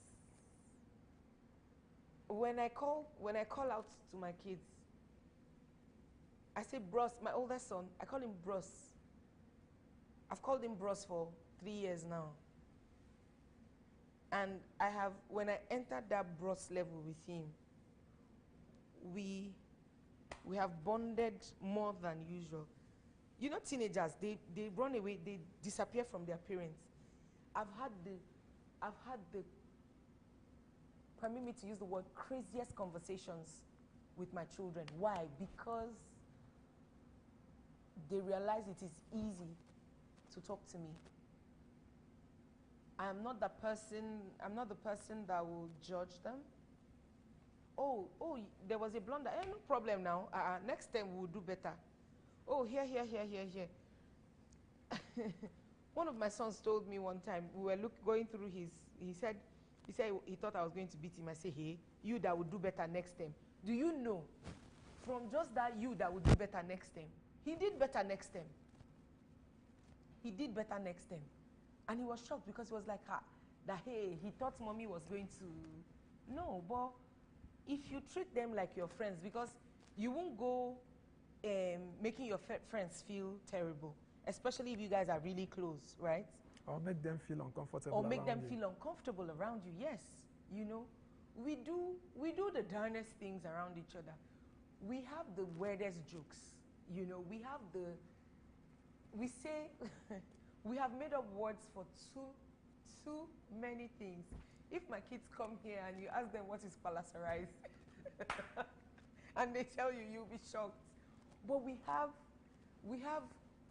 words for things. We can have full-on conversations without anybody catching on. You get, without anybody, and it's English, oh. Without anybody catching on. They wouldn't, it's the same words you know, but we have repurposed these words to mean different things. Just for your communication skill. Yes, just for our own consumption. And it works for us, and we love it so much. So yes, being an only child, what I would say it did for me and my children is help me get friends, very close friends. And it's working for us. A lot of people will say, oh, don't make your children your friends, oh, hey, they'll disrespect you. Never. Not in this world, right? Or the one to come. Will you see my kids being disrespectful? Is there a particular moment in your life or career that you look back on as your turning point?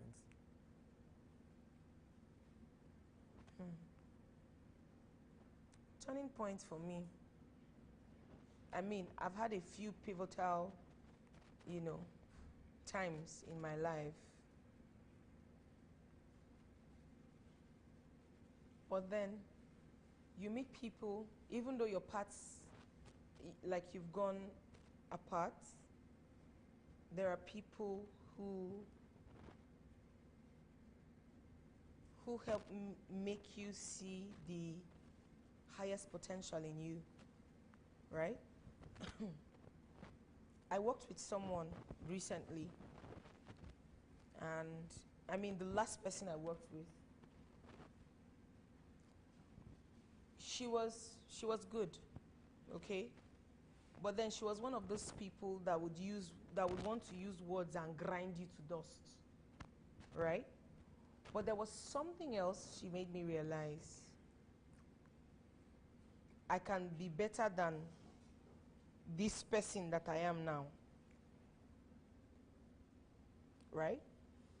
Because she would always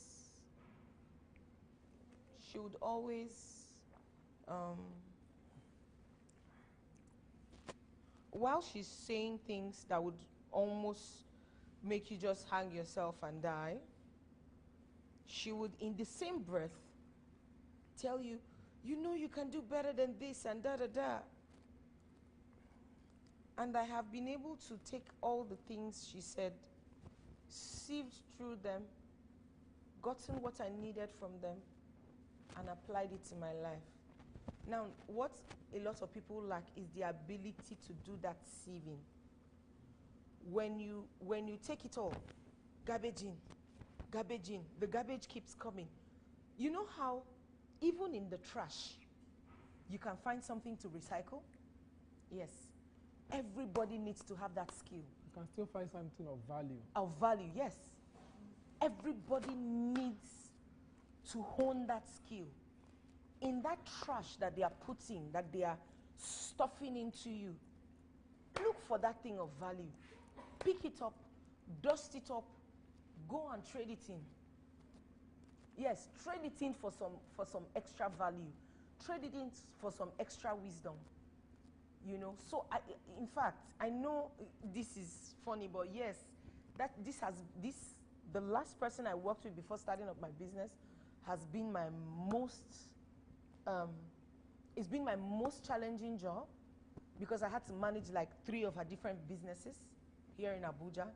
And that was when I realized that I used to sing when I was young, I can do all things through Christ who strengthens me. Now I know for a fact that I can actually do all things, because, well, I did all things I did all things. And I mean, I don't want to call her name, but lady, I'm grateful. She sharpened me, she sharpened me, and I picked all the valuables. If you see the plenty empty rubber bottles, let me use those because those are the things we recycle a lot in Nigeria. Empty rubbers and metals, I picked from all these things. And I have traded them in and they are working for me. So yes, So, it has been my most pivotal point. what values are most important to you? And which of them do you want to see on your children? Still integrity. Integrity takes it all. Integrity takes it all. I mean, I wouldn't say every man is perfect, right? I wouldn't say every man is perfect. But you see integrity, if you have that, you're good. If you have that, you're good. So my second son, that one, it's too clear in him. My second and my youngest. My first and my third, I don't usually call on them because I know I already have my second and my youngest. My youngest will tell you how it happened, when it happened, where it happened, what time it happened. My youngest is like that as well. My second is the king of straightforwardness, as it is. As it is. If somebody else is trying to add some spice to the gist, you say, no, this is exactly how it was. Oh, who moved this from here? When? Why? Mommy, I believe. And then there's that discernment. There's that discernment. They'll tell you, if you ask this or that, you would get your answer. You understand? But you see integrity. Oof. You see, my second son is, I love him for that. My youngest, I love him for that. My oldest and my second, and my third, you'll be asking them questions. They'll be like, they're trying to not let anybody get in trouble and all that. Some people will say, oh, my second and my last are snitches. They are not snitching. They have high integrity, and I love it for them. That's it.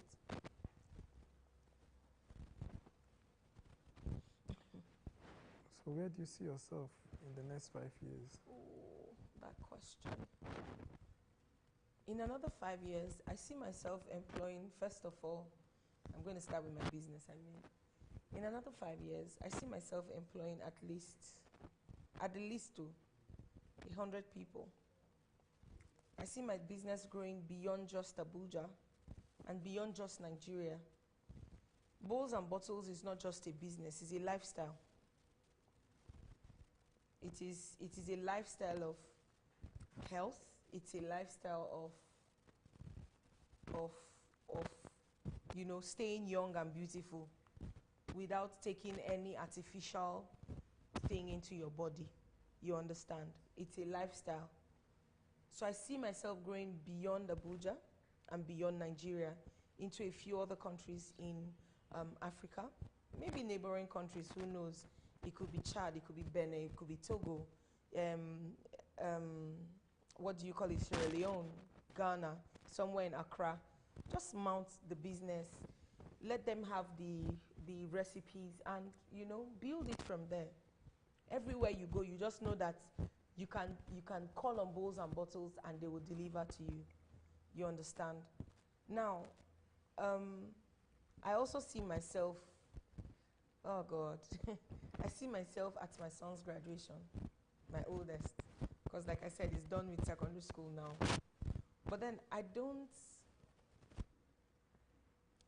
see my children small anymore in 5 years.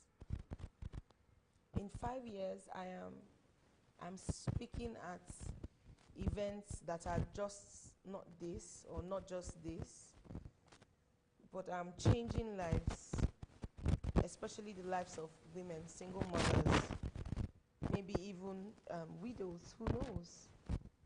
You know, I see me beyond just this lady you're seeing today. You know, I run a personal outreach. It's not an NGO. I'm not registered an NGO because, I mean, you mustn't have an NGO to lend a helping hand, you understand? But I do a personal outreach where I, you know, help out families that need the help. No be say myself I don't need help, oh, you understand? But from the very little I have, from the very little I own, I sow my seeds. Here, this is yours, this is yours. But in that 5 years, I see a Sharon or a Basita Okon Foundation. Basita Okon is my grandmother's name. She was a great part of my life. I've been thinking of, you know, setting up a foundation in her name. So in another 5 years, I see Basita Okon Foundation. I mean, the little I'm doing now, but at a larger scale, where 10 million naira is even too little to compare, you know, to what we are about to carry a project. Yes.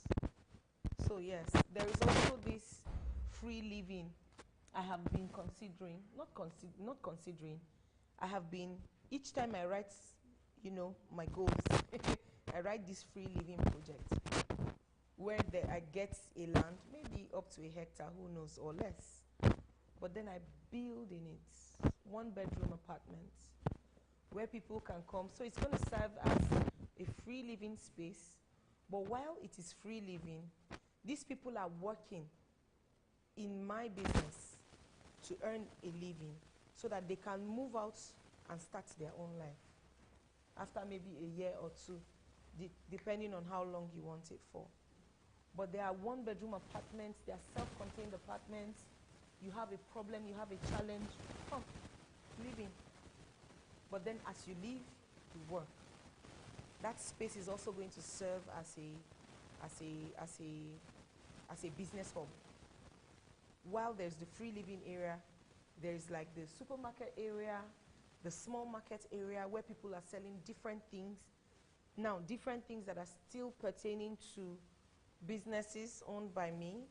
So you just work, you earn your daily pay, there are shifts, so that everybody in the free living scheme can actually get to work and earn a living, you understand? So yeah, you work, if you're good after a year, if you're okay after a year or 6 months, however long you want to live for, come in, there is a place for you. You understand? So these things I see happening in 5 years. I know 5 years it seems like a short time, but yeah. But it's achievable. It's achievable. These are achievable feats. So yeah, that's me in 5 years.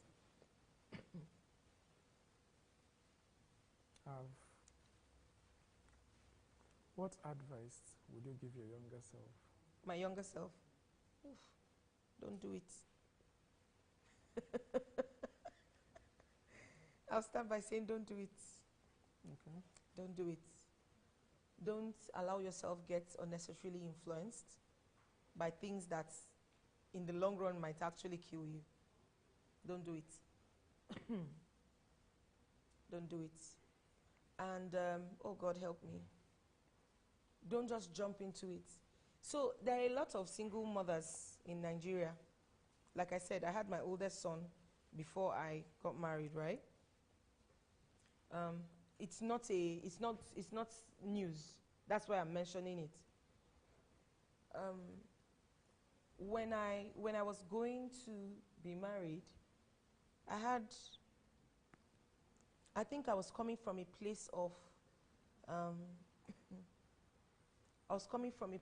fear, because I was thinking to myself, oh, if now that this guy has come around, you know, if I say no, who will? Wait. There is always that very good plan God has for you. Again, though, God never makes mistakes, right? Even if you go ahead and jump in that fire, there will be a fourth man somehow. Somehow. Now, the most beautiful thing I would say I came out of my marriage with were the children I had in it. Smart, intelligent, beautiful children. Okay? But then I would say, don't be in a hurry to be married, please. Marriage does not define you. Grow yourself, groom yourself, build yourself, have what you need. Then you can start thinking. Don't think that when you get married, that is when, oh, Odogu would do this for you and that. Most of the time, it doesn't add up. So, build yourself. Know yourself. They said the human brain does not stop growing until the age of 26. So, before that 26, maybe by 25, you should have understood you very well. What can you live with? What can you not live with? Self-discovery. Discover yourself. Understand yourself. Because if you don't, you will be running into big trouble. The man you will marry will now start trying to manipulate you and trying to, move that purpose that you have to align with his own. Meanwhile, God did not give two people the same race to run. Even if he said the two shall become one. Oh, he shall leave his father and mother and cleave unto his wife, and the two shall become one. It doesn't, while you people are one person can still be a lawyer and the other person a doctor without both of them meeting. You understand? So, grow, discover yourself, ground yourself in who you are first, so that nobody is shifting you. And it's a must that one has to be very, very successful than the other. It's a must. It's compulsory. I mean, in the city we live in these days, there are young girls who have realized that it is them or them. Do you understand? Yes, one must be successful than the other. Either up here or here. You know, brain power is success. Yes. I think it's even the highest point of success. Brain power, not even the money, because you will have the money. What do you want to do with it? What do you know to do with it? You understand? So if you can understand yourself first, please understand yourself first, and then don't just jump into it. Know what you are getting into. Know their likes and dislikes. They say, oh, at this age and time, why are you asking me likes and dislikes? My darling, know it. So that if it aligns with you, you can go in. If it doesn't, there is no way. You see how people will say, hey, I'll compromise, hey, he will change, she will change. It's a lie. It's a lie. The Igbos will say they don't learn how to use the left hand in old age. And no be lie. Because there's something called muscle memory. Even if you leave it for 6 months, you will still know how to even do it, even a little bit. You understand? So, please, know yourself, know your worth. That worth, know it. Know what you deserve, so you're not settling for less. Yeah.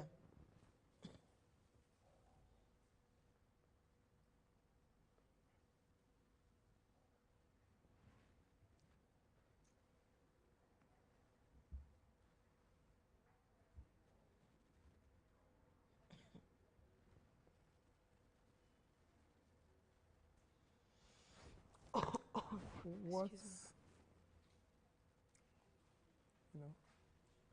life, one thing life throws at us is backstabbers, gossipers. But what's the crazy things people have said about you? Oh my goodness.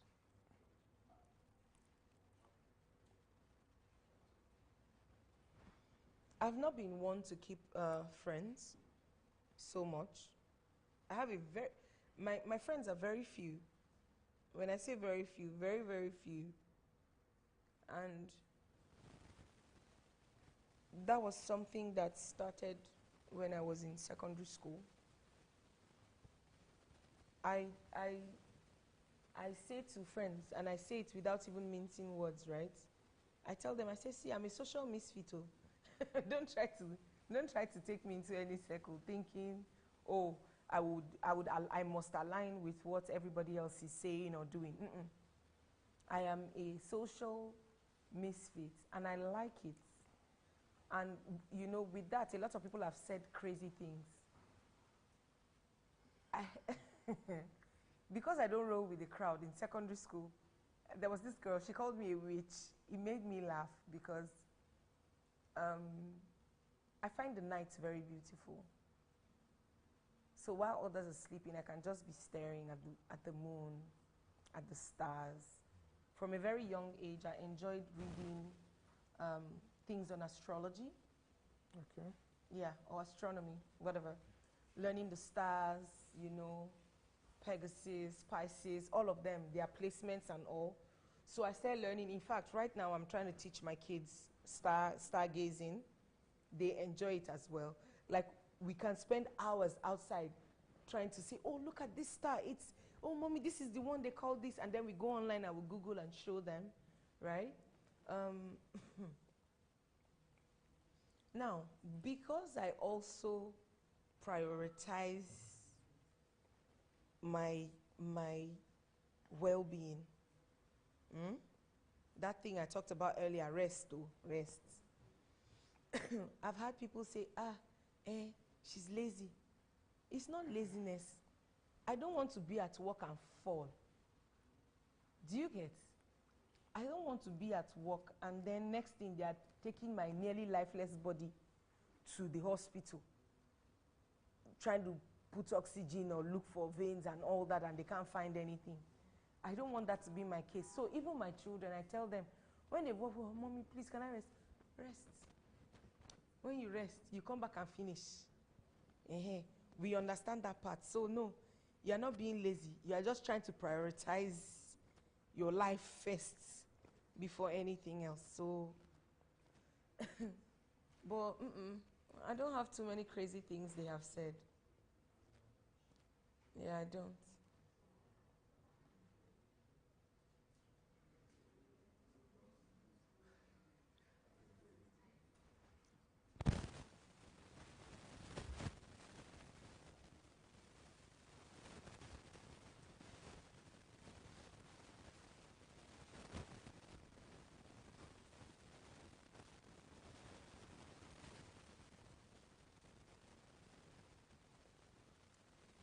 I understand that you're also a co-publisher. I am.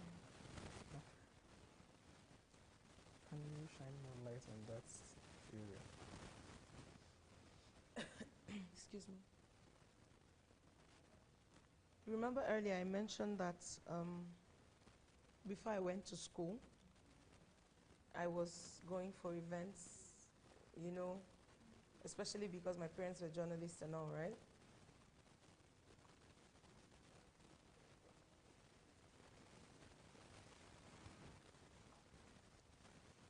Or are journalists rather. So when I had an OND in journalism. In fact, I had started off at Ebonyi State University, but then came to Abuja to get that OND first before continuing. When I had that, I started, you know, publishing with Weekenders magazine, sending in stories, you know, they wanted to hear. They wanted to put me in the entertainment industry. I mean, it is still a part of me, right? But at some point, it became any story, because it's where you see the story, where it breaks, you pick it quickly, if others are not picking it, right? Yeah, so it was just every story that made sense, every story that could count for something, and, you know, grow the media house was what I kept churning in.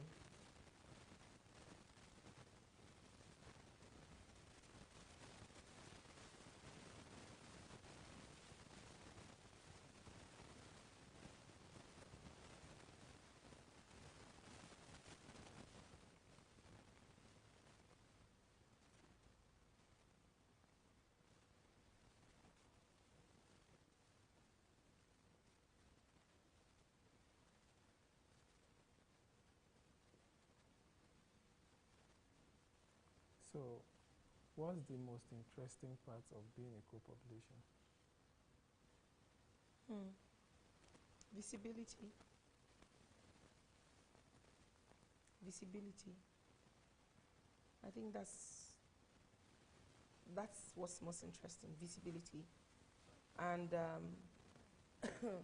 and then there are the doors it opens for you. There are places you wouldn't ordinarily walk into, but because you are linked with a media house, I mean, a lot of people want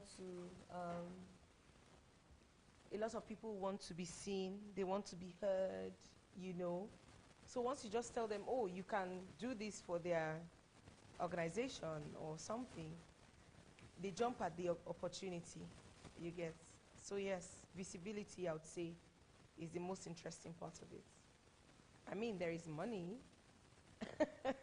There is money, but then there is visibility, mostly visibility. And then you get to meet people, the who is who's, the high and mighties. Yeah, you get to meet a lot of people. So that part. So how do you feel coming from 3 regions in Nigeria? I wonder where you're getting this information about me from. Where's your bird? Tell me. Anyways, I think it's one of the most intriguing parts about me, or things rather about me, because I walk into a place and it's very easy for me to communicate with everybody there, especially.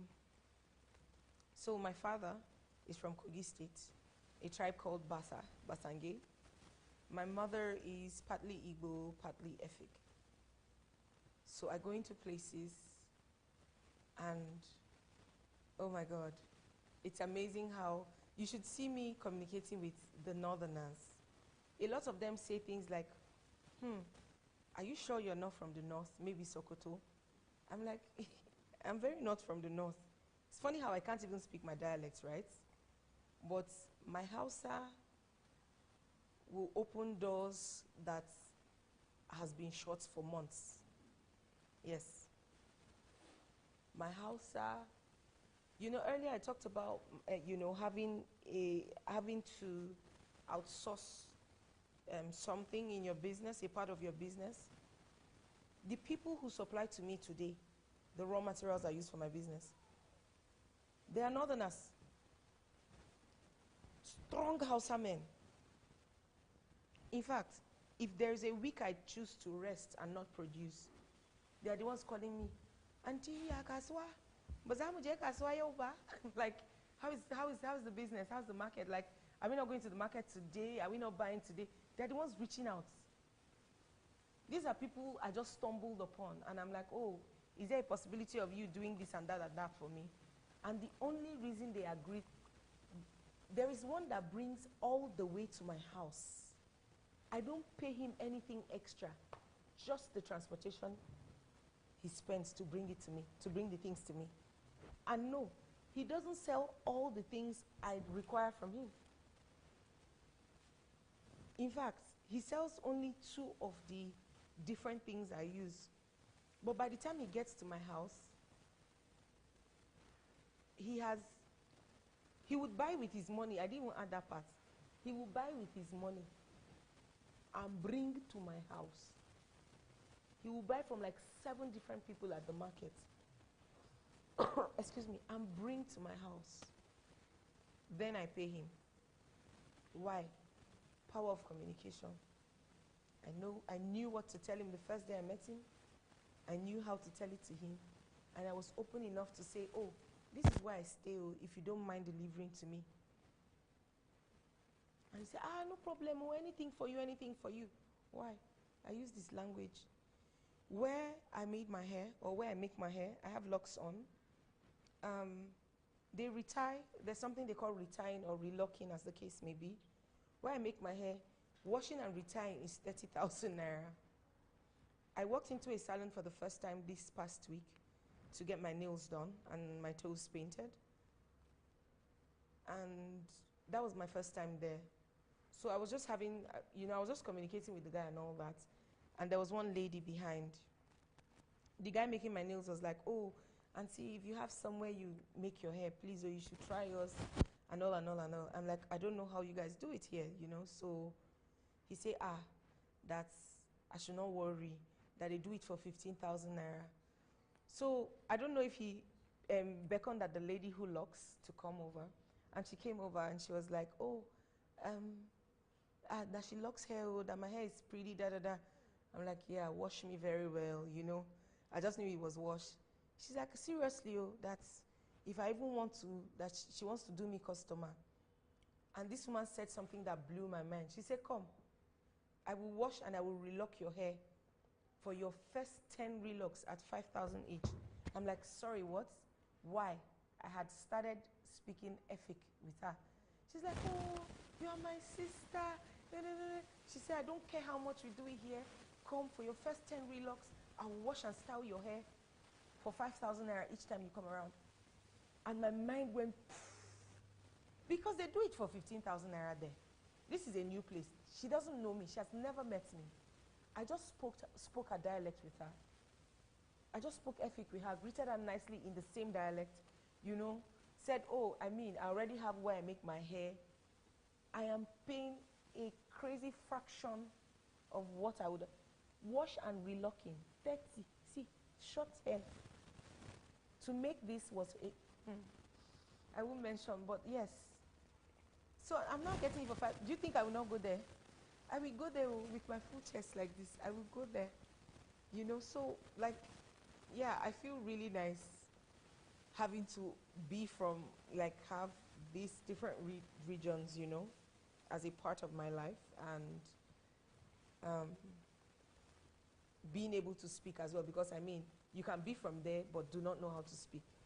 You understand? Yeah. So having the ability to speak these languages too is an added advantage for me.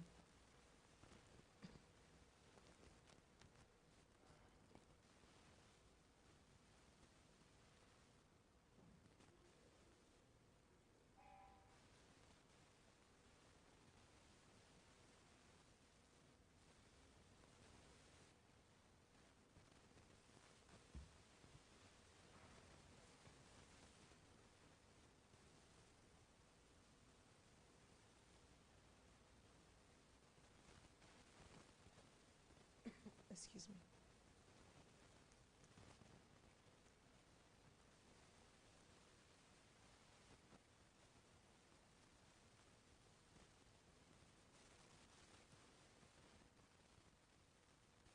How has the removal of Excuse me.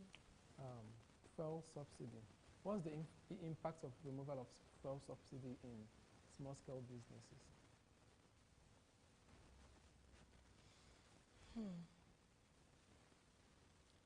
I was hoping so much I wouldn't get to talk about Nigeria at all, because it's a very delicate topic. I want to say skip so badly, but I don't want to say skip, because oh my goodness, it has influenced very small businesses the worst way ever. Yeah, the worst way ever. Because imagine that you used to transport your goods for 500 naira before. Now you're transporting for 15,000 naira. Or imagine that goods could come to you from Lagos before for 1,200, and they're coming now for 18K. Do you understand? I used to buy a dozen of pineapple maybe 4 years ago. A dozen of pineapple was like 2K. In fact, 2.5 if it was too much. The last time I bought 2 dozens of pineapple, I almost cried, because it was 50,000 naira. 24 pineapples. 24 pineapples. 50,000 naira. Why? Who is gaining from all of this? They say they are doing it to help the masses. Meanwhile, no, that's not the case. Excuse me. Right? So it's really not. Oh, God help me. Please, can I not talk about Nigeria? I beg you. You've started talking I already. beg you, I beg you, I beg you, I beg you. Nigeria is, my heart aches for us.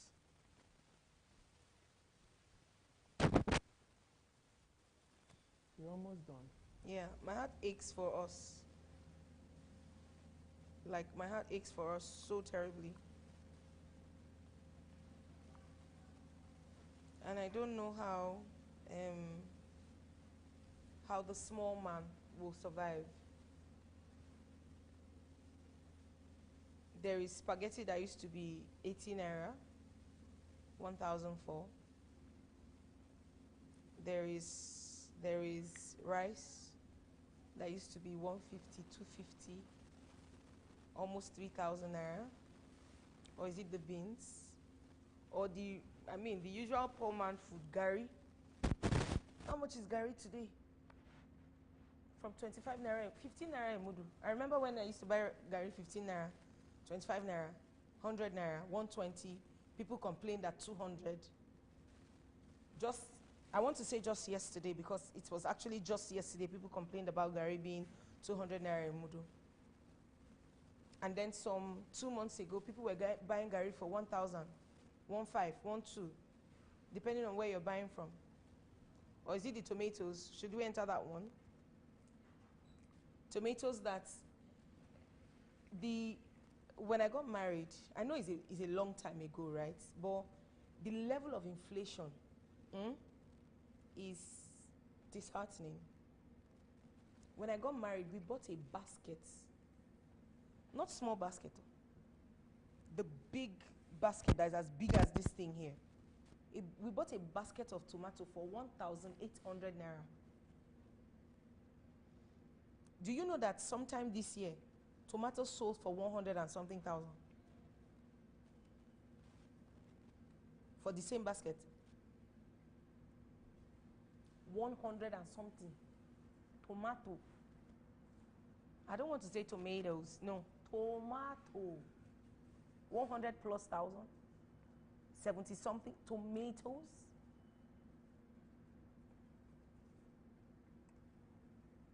So much so that you go to places, they would wholeheartedly count out 10 pieces and sell to you for 3,000 naira. 10, like not this big, 1, 2, 3, 4, 10, and sell to you for 3,000 naira. If you are not buying, go, because they are doing you a favor. Because they are doing you a favor. The amount of malnourished children in the last, like, if we had only, say for instance, in the entire Nigeria, 10 malnourished children 10 years ago, by this year, by this 2025, right, we have more than 3,000. If we had 10 years ago, we have more than 3,000 this year. In 10 years, see the increase.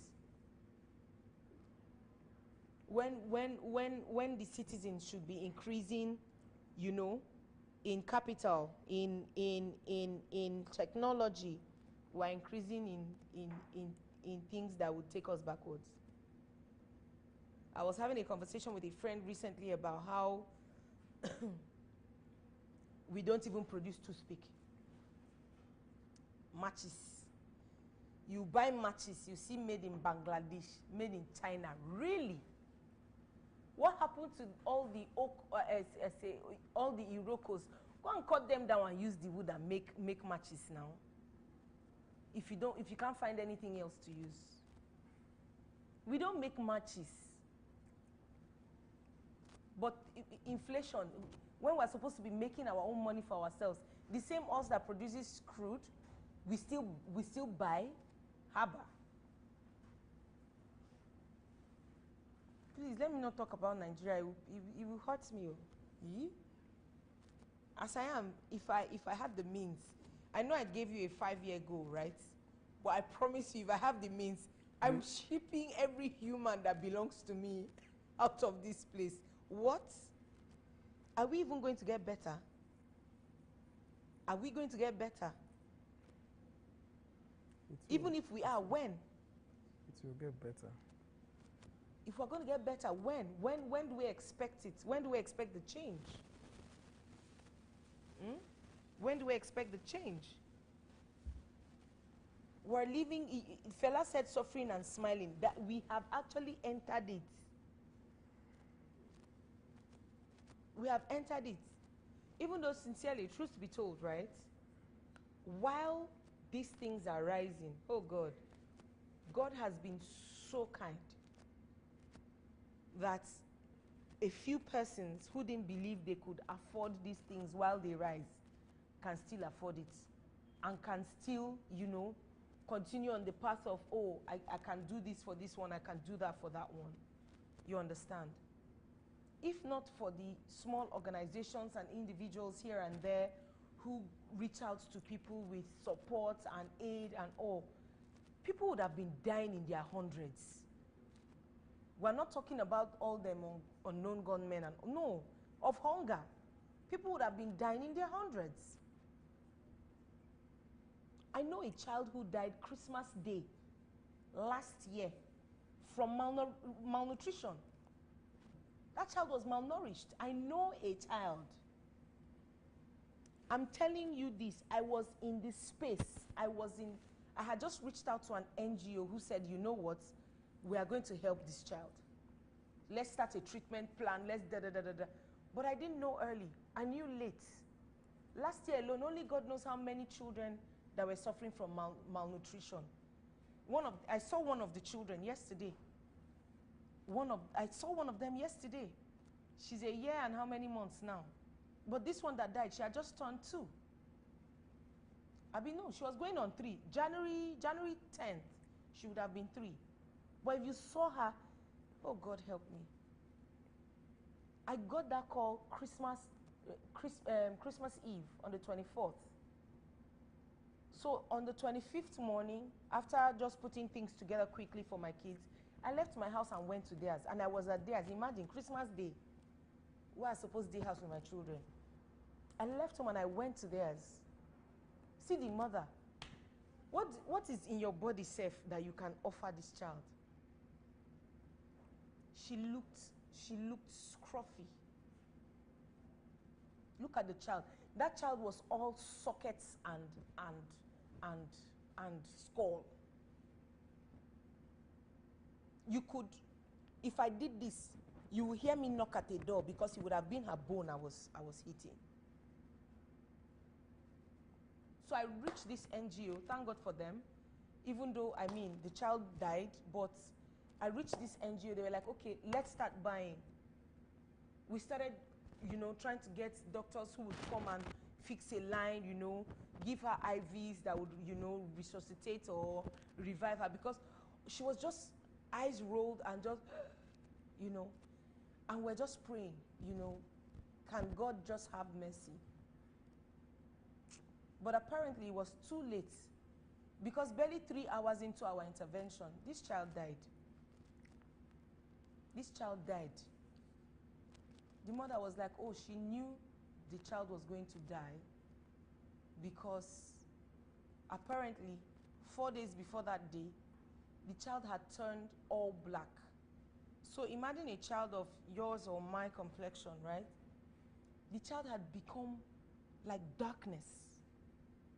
She was all black, nothing else. If she opens her mouth to like maybe breathe, it was a foul odor coming out.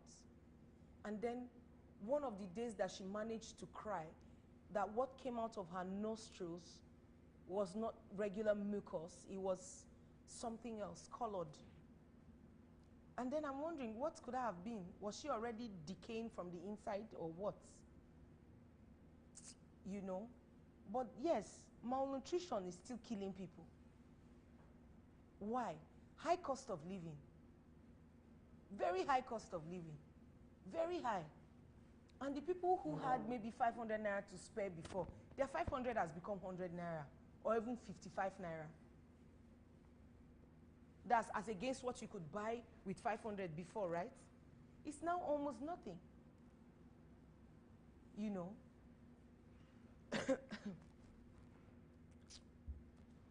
I'm sorry. That scenario. I was in the room with them like this. So what would you point out to conclude your interview? What I'll point out.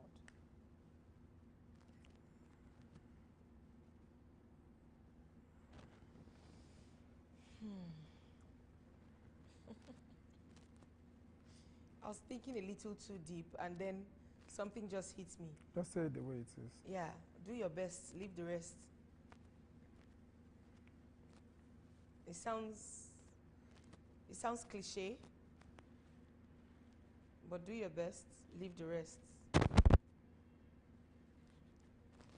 If all you know you can go is 5 miles, go your 5 miles and rest.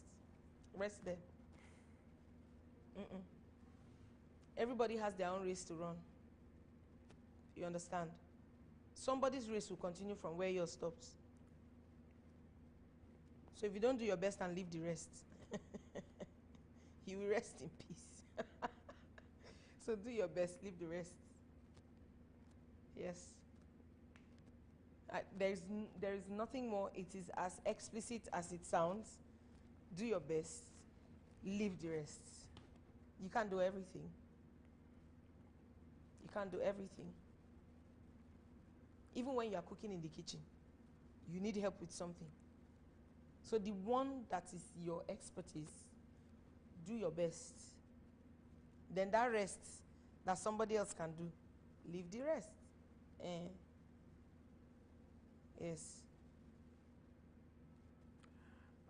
What advice would you give a younger mom? A younger mom? Yes. A younger mom of 4, just like you. Love yourself. Okay. Love yourself. Give yourself grace. Okay. Be patient with yourself. You don't know it all. Learn. Read. Learn. Read. Love yourself. Unlearn. Unlearn. Relearn. Because the truth is, if you don't love yourself, there's nobody you can give love. If you don't love yourself, there is no other person you can give love. Because you don't have anything else to give. You can't have anything else to give. If there is no love in your heart, you wouldn't have love to give. And then your children need all the love they can get. So if you don't take that time out to go for a pedicure and go and get your nails done, get your lashes done. I don't have my lashes done, God help me. Get your lashes done, get your hair done, smell nice, look good. You know, kill person, no. You're a mother. Even that you're a mother, you're still a hot babe. Even though you have a pouch that drops from giving birth, it is your glorious sign. It's a crown. That your pouch is a crown. Because it's not everybody that can have that kind of pouch, trust me. So you see this yourself, love yourself. If you have the time, go to the gym. 30 minutes a day, no problem. Go to the gym. If you cannot go to the gym, exercise at home. Do 20 sit-ups every day. Leave it at that. Jog on the spot 10 minutes. Leave it at that. It's still a part of do your best and leave the rest. What you can do for your children, you do it. The one you cannot do, you leave it. They will not die. My kids say, "Hi, mommy, there's someone that's selling PS4 on our street. He wants to sell off his PS4. I said, nah, mangoya. I'm not gonna buy it. Because, you know, there is this thing where we feel the need to overcompensate as single mothers. Because their fathers are not there, you want to do everything. You want to show yourself. Now lie. You must not do it all. excuse me, you must not do it all. The ones, what is necessary, you do what is necessary. You feed them, you clothe them, you send them to school. You feed them, you clothe them, you send them to school. You teach them the way of the Lord. You show them the way of the Lord. Because any small distraction now, I know that PS is going to be a distraction to my children. Their brains are already sharp and on fire. I don't want to dampen it. There's a laptop at home. There's a TV at home. There are phones at home. We will now add PS on top. I'm not overcompensating that much. There's a point they will get to. Maybe by the time my youngest son is, 10, 12? Maybe then say PS6 good day or 7. And I would have had funds enough. Not be say the money be no day when they ask for am. I had the money. But was that a worthy investment at the time? No. So don't overcompensate. While you're trying to give them all the love there is to give them, don't overcompensate. Buy exactly what they need. If they don't need it at that time, don't bother yourself. Buy a need, don't get a want. Yes. Buy a need, don't get a want. Hey, mommy, we want the PS. No. Oh, you want the PS? Why? So that you can go and brag in school that you have PS at home? No. Okay, I asked them, I said, did you eat this morning? Yes, mommy. Did you sleep well? Yes, mommy. For God's sake, you sleep on an orthopedic mattress. At what age? You sleep comfortably. You have your room to yourself. I have my room to myself. Why? You want PS? Why? You people have a laptop. You people have a TV. You have a phone. What else do you want? There are times, hey, mommy, we need it. Hold on, sir. Do you really need it or you want it? And we just want it now so that we can. What we need, we shall buy. What we need, we shall get. You see me now, but you see the money for that PS. If I had seen maybe like a frozen food store, that I can invest that money in, that I can be getting, my dividends might be coming in some frozen food at the end of every month, and I will still get like some percentage, you know, I would do it though. Why? They need chicken. They need sausages. If those people, if their chickens lay eggs, my children need eggs. Do you understand? If I say a poultry farm to invest 300,000 naira in today, I will invest it. As long as there is dividends coming at the end of every month. Oh, Madam CEO, this now your portion. Give me the chickens. They will eat it. Why? Because it will help them grow. If it's a farm that produces milk, for instance, I will invest that money in it. But I will not go and buy you PS so that you go and brag. Okay, that PS doesn't even have a market value tomorrow. Because if I now want to sell it in the next 2 months, somebody will be pricing it 100,000 naira as against what I bought it for. Do you understand? Are you going to get the money back? No. But that 300,000, if I put it in somebody's business, I'll be getting monthly dividends. There will still be, what do you call it? That money is still there for whenever I need it. You get? Which, if you ask me, is a better way to a better use of money, you know. So I get the needs, leave the wants. Don't overcompensate. Especially if, for instance, they still have like a father who is alive and all that. You can't do everything by yourself. Make their father your growth partner. That's for the children, right? Make their dad a partner in growth. When the holidays come, shift them and rest. Don't be clingy. These children will still grow up and leave you. So why are you holding on so tightly? Do you understand? Let them have a holiday. Let them travel. Go to their grandparents. If you don't want them to go to their dads, let them go to their grandparents. Let them have holidays away from you. Let them just allow yourself breathe sometimes. So yes, the points again are self-care, right? What do you call it? There is self-care. There is don't overcompensate. Allow their father be a part of their life. You cannot carry everything by yourself. Do your best and leave the rest, you know. And then, I mean, that time, take it, you need it. If you die today, life will continue. It's very simple. Yeah. And invest, oh my God. Invest. Invest for your children's sake. Invest for your children's sake. Buy stocks. Buy it in their names, so that tomorrow your family members will not come and go and fight over your property. This is the thing this is the mistake a lot of people make. You're buying property in only your name, me, and so that I can have what to live. No, buy it in your family members' names. Buy it in your children's name. Buy it in your wife's name. If you have a husband, buy it in his name. Yes, don't be afraid. Buy it. If you want to buy only in your children's name, it even makes more sense. You know why? Because they are the ones that the future is waiting for. Your own future, you don't know how much longer you have on earth. But these ones, like parents would pray, you know, I shall not bury my young. You will not bury your young. Meaning your children still have longer years ahead of you after you're gone. Okay, so you're buying it in your name, buying it in your name, buying it in your name. You now die tomorrow, you now cause a feud. You now cause commotion, confusion, because you did not write out who gets what, when, and why. Buy it in their name, so that at the end of the day, when the night has come for you, Ebuka knows this is for him. Emeka knows this is for him.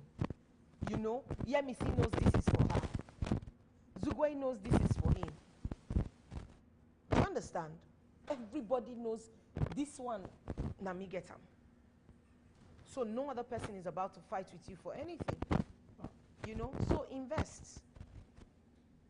Invest.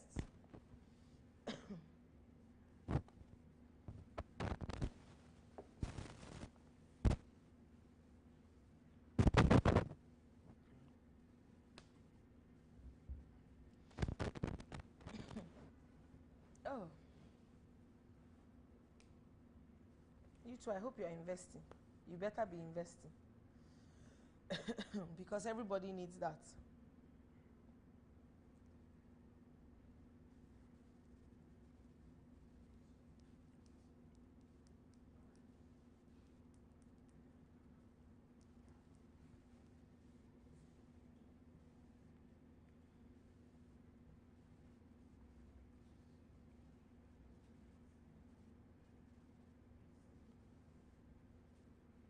Okay. Thank you very much for your time. Thank you too for having me. You're welcome. Yeah, and have a beautiful day. Thank you. You too. Yes. Bye. Bye.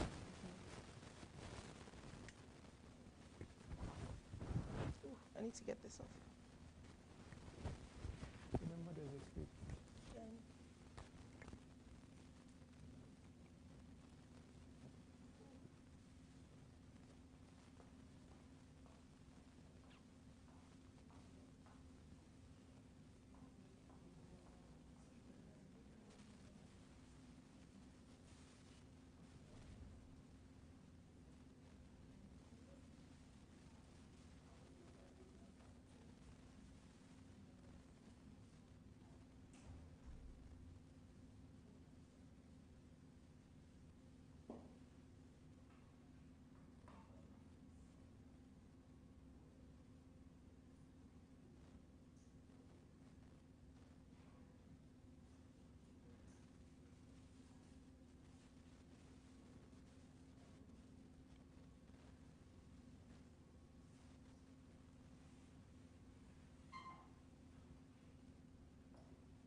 Thank you very much for coming.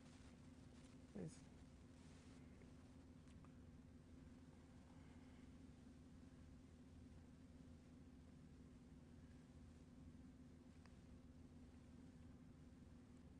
What do you do for a living?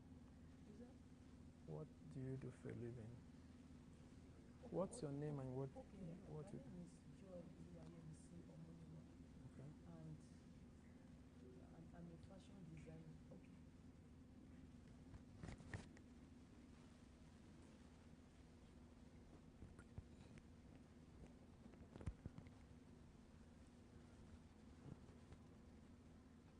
My name is Joy Oluwayemisi Omoniwa, and I'm a fashion designer by the special grace of God, an upcoming fashion designer. Like this dress, I made it. Yes, and other Okay. dress. So my brand name is Royal Touch Stitches. Yes, and I am open for support because it's actually challenging to set up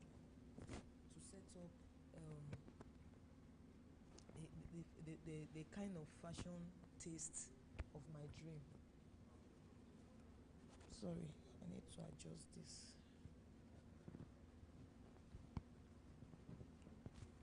Okay, I think it's better now. So the kind of fashion taste of my dream, and I really, really have a lot to offer, like, because my passion for it is not just an ordinary one. So I look forward to take it to a higher level, which is on my own I can't achieve. I will need, mentorship, classic from classic fashionists, fashion designers, and also What actually, what inspired you to pursue a career in the fashion industry? okay, what actually drive me into it is that, first and foremost, I like, right from when I was, at a more younger age, I like to look, my best, no matter what. Even my siblings will like any small thing, you want to always look good, even within the, you won't catch me just look anyhow. All right, so that as my mom actually saw the passion and the tendency. She actually was the one God used to, ask me to get a part in that line. Yes, she enrolled me for the first fashion stuff. The basic one that I did, she actually forced me to, even though then I was like, then, when you are an artisan, they don't really value that. But now, it is now that you discover that artisans are even making more money, than the certificate. Because by the sheer grace of God, I have my BSc in economics, and I come out with second class upper by God's grace, and it was 2019 I had it, so. But then since then, I've been trying to see how I can, venture proper into that fashion design. But I need some level of support. How would you describe your unique style and design philosophy? Is that? How will you describe your unique design, the philosophy behind it? Okay, like myself, I like to do something new, generally. Like this tie I put on, this gown I'm putting on, this is not the exact style I saw. I had to, put in some touches. Like this concept, I actually invented it. Yes, it wasn't part of what I saw, on this tie. And then I made a dress, I think last 2 weeks ago, for one of my clients in church. The style she asked me to make for her, I just look at it that this will not sell me. this, that royal touch that I stand for, it won't. So I had to recreate something better, which I didn't tell her actually because I wanted just to surprise her, because she's more like a mother to me. So she's not a distant client. She's someone closer. So I did that just to kind of surprise her, and then she eventually loved it. In fact, she even appreciated me more for doing it the other way around, which represents the royal touch that I stand for. All right, thank you very much. So, can you share the processes you go through in creating a collection? Can you share the processes you go through in creating a collection? Do you sketch? Do you draw? What are the processes you go through? Oh, okay, fine. I make do with pattern drafting. Okay. Yes, especially if I'm doing bustier, all those sophisticated aspects of the garment making, dress making. I prefer to see what I do on paper first before bringing it to you. That has really, really worked for me over time. Yes. And there are, little or even no error, mistake. Okay. Yeah, using that approach. So who are your biggest influences on the role? Who are your biggest influences or role models in the fashion industry? Okay. Prudential is my number one. Like, I just like style. Prudent. Yes, Prudent. Okay. Yes, that's Prudential Fashion Academy. Prudent Gabriel now. So I like a classic with a touch of modesty. Yes, that's number one. Then I can say Vicky James too, but my number one on the list is Prudential. Thank you. Okay. How do you stay current with fashion trends while maintaining your signature style? Is that? How do you stay current with fashion trends while maintaining your signature style? Okay, that's where I say that the upgrading comes in now, because like, sincerely speaking, I am looking forward to having an opportunity to get a fashion personality like Prudence, that Prudential Academy. So if I can get my way up to our fashion academy, I'll be so, it's a dream come true for me, because it will give me that enhancement and advancement I'm looking for. Okay. Yes, because I know that in this fashion line, you have to be up and doing, in especially upgrading your skills if you still want to meet up with the trend at hand. And even me, my kind of fashion that I'm dreaming to get is the one that I can innovate things, like the way Prudential does.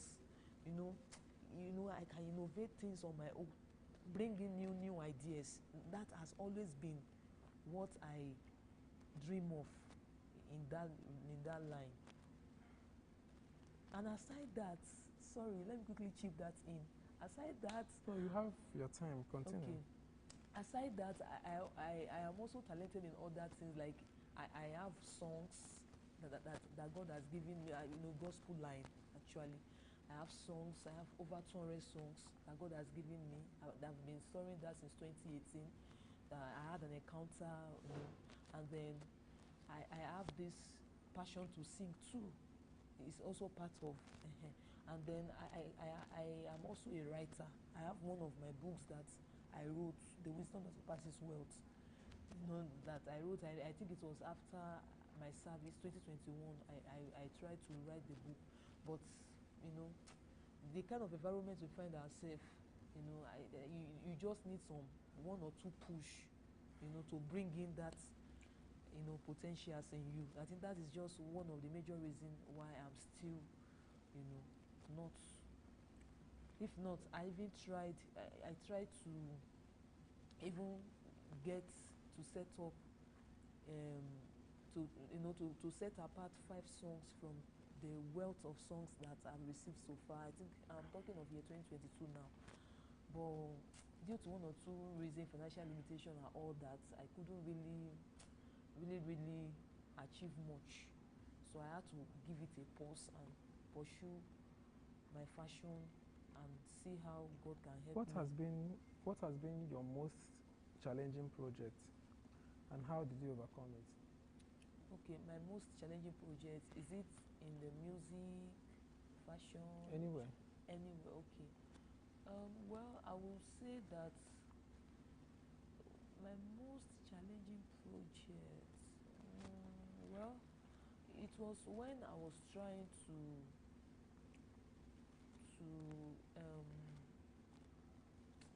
there are many actually. I'm just trying to see the one that is most challenging of all now. Okay, when I was trying to release my single, yes, that I think August 2022, it was so challenging in terms of, I'm this kind of, I'm this kind of person that is so dogged. If I want to, if I have made up my mind to do something, I wouldn't want anything to, any challenge or any setback to want to bring me down or make me not to achieve that at least at that moment. I try as much as I can to ensure that that is done. But that particular, being that it was my first time and I was just trying to see how I can, just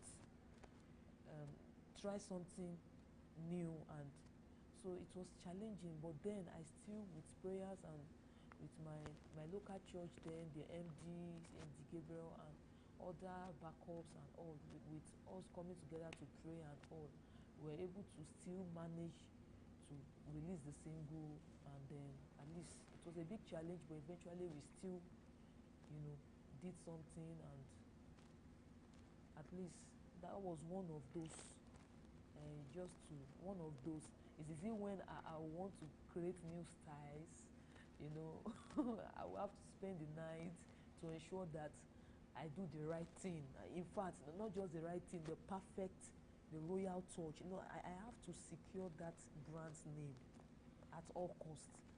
If it means me spending, having a sleepless night, I don't mind, just to ensure that that perfect royal touch is intact. Okay. Yes.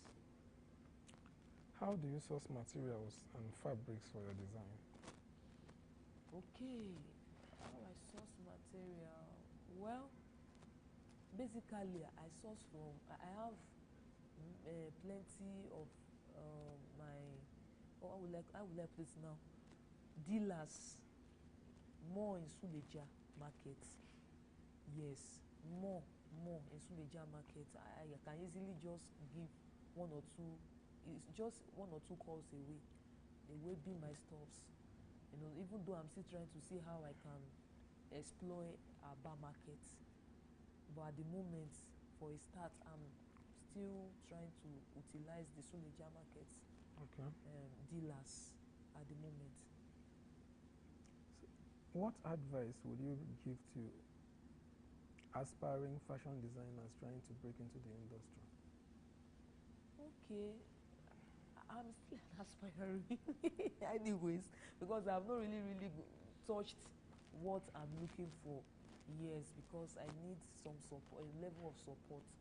But then the advice I will give to aspiring fashion designers out there is that, please don't give up, because the truth is that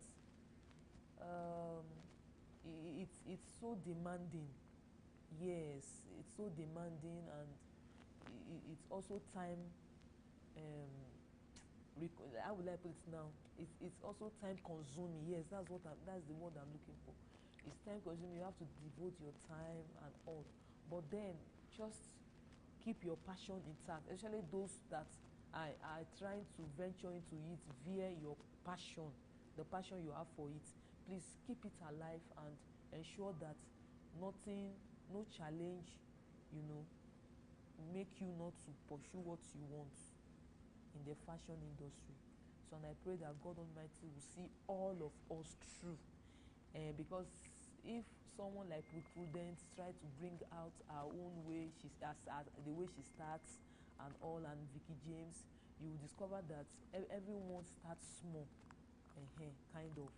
So you just ensure that you still keep the dream alive, the vision alive at all costs. Thank you. Are there some visible changes in the fashion industry since you started? You said? Are there visible changes in the fashion industry since you started? Visible changes? Yes, there are changes. Numerous, countless, diverse. In which area? Is it in styles, machines? The styles, basically, majorly, because the machines, there's not really something new. You have your manual, you have your industrial. Just that the industrial machines, there have been a kind of slight innovation, yes, that was discovered. That is when it comes to the sewing machine now, especially the industrial.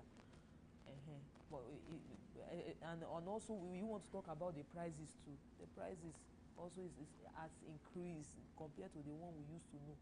So one striking difference I actually discovered when it comes to especially the industrial, was that they have now innovated it to the one that has engine, to a more sophisticated that has how will I put it now, that is more of automatic in operation. So that's just when it comes to the industrial machine. Then when it comes to the style, even the pattern making, you understand, that's why I said I need mentorship, you understand, because there are a lot, especially the female fashion industry. Yes. What is the most rewarding part of being a fashion designer? The most rewarding part? Well, the most rewarding part for me is your advancement in skills. Yes, because it is the more you advance, the more you earn. Because when you give your clients what they want, no matter what you charge, they will want to give you, since you are giving them what they want. Yes, especially this, because there is this aspect of though there are plenty aspects, but I just want to major on biddings. Biddings, if you are good at it, there's this top notch, it adds to your work as a fashion designer. Yes, and there's no fashion designer that know how to bid their bustier, their whatever that they are doing, that will not earn, because everyone knows that bidding is an aspect of the fashion that how will I put it now, enhances your beauty, you understand, your fashion outlook, and it also costs more. So these are some of the things. It's rewarding when you can upgrade to the point of learning those new fashion touches. Okay.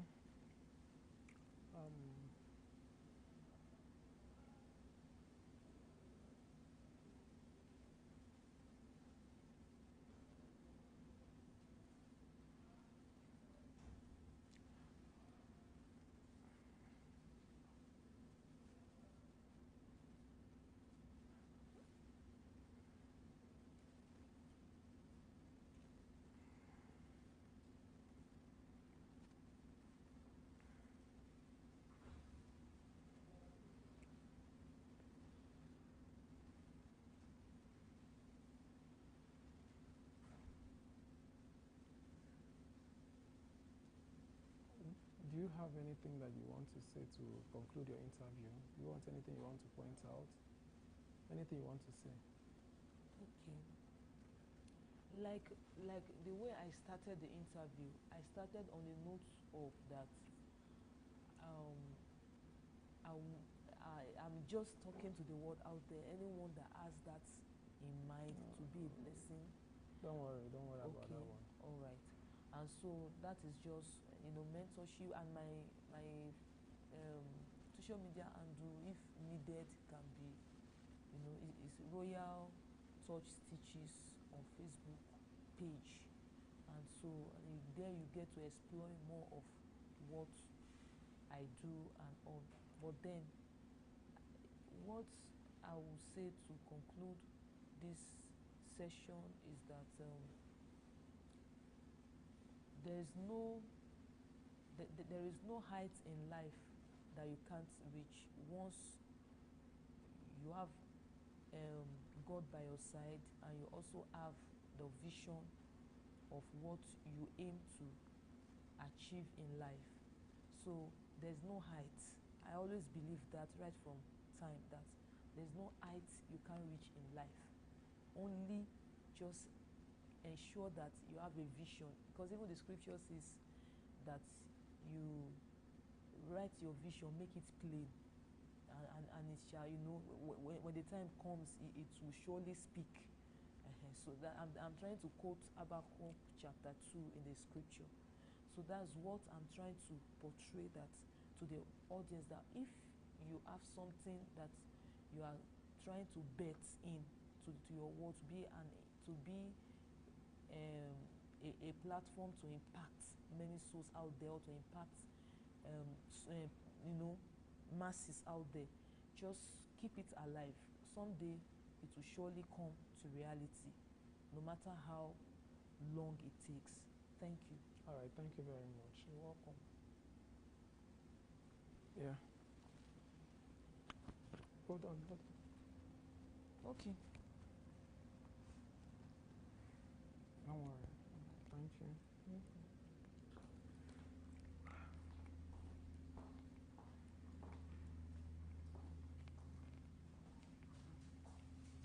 You're all dead. I don't know. Like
How do you define happiness in your life? How do you define happiness? How do you define happiness? Happiness, okay. Right. In my own listening, happiness is freedom. Like freedom for you to decide what you want to do. And to me, happiness is when you have a family, supportive people around you. You understand? When you have people that can support your dream, not people that will go against it. At this point in time, that's how I see my own. This is how I see my own happiness. This is how I can define my own happiness. What's a personal goal that you're currently working on? What What is a personal goal that you're currently working on? okay. In the next 4 years to come, I'm going to leave MAS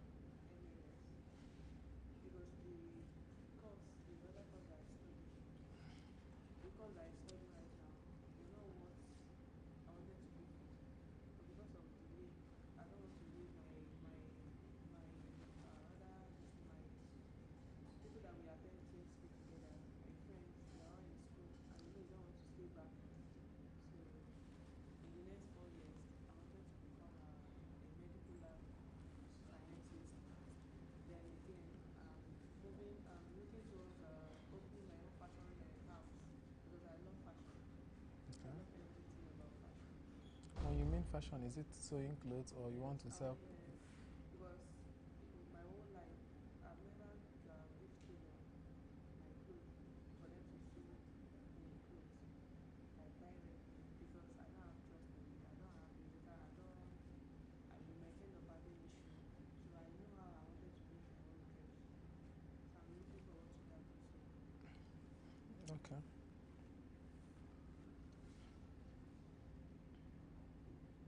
Can you share a challenging experience you've overcome and what you learned from it? Yes, I think not being bold, the fear of, is it, will I say anxiety or this thing, you understand? Because when I was growing up, I was more of introvert. I don't socialize with people. Not until I came to this town, I started socializing with people. There are some things that I'm supposed to do for past few years because of lack of boldness and others. I was scared, nervous, so I couldn't do some things. But right now, I've encouraged myself how to face fear, how to face any other things. So I know that I'm also telling my friends, the same people that are suffering from the same things. I also encourage them also.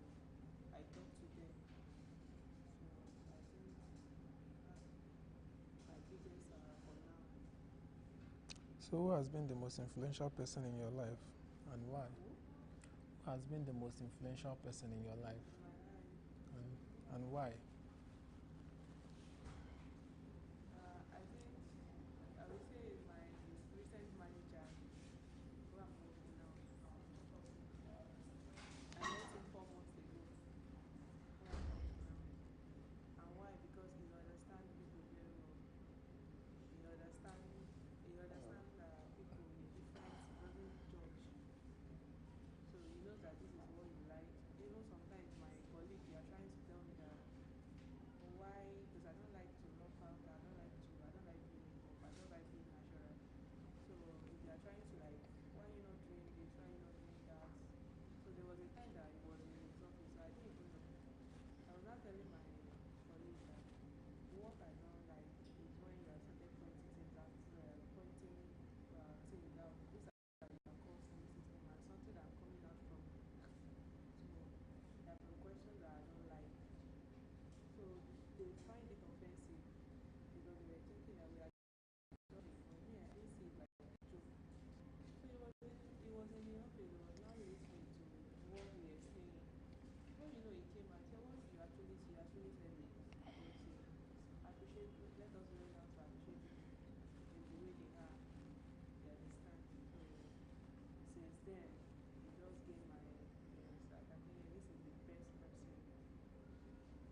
What values are the most important to you, and what values are the most important to you, and how do you live by them? What values Are the most important to you in terms of values?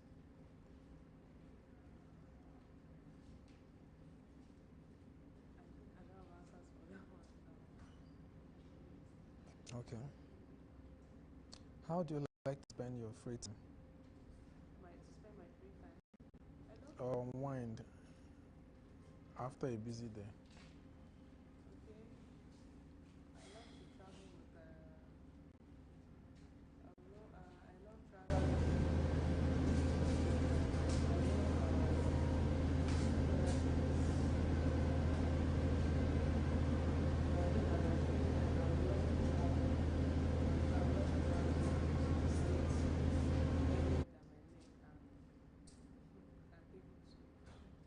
So my free time, yes, I would love to go with some of my friends, so let's like explore.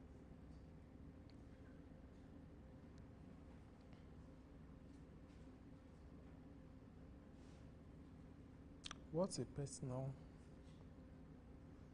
achievement that you are particularly proud of? That I have now is me owning a house and then me being the first graduate in my family. Then and I'm still trying, I'm still moving on. I'm still growing also, and I want to achieve more.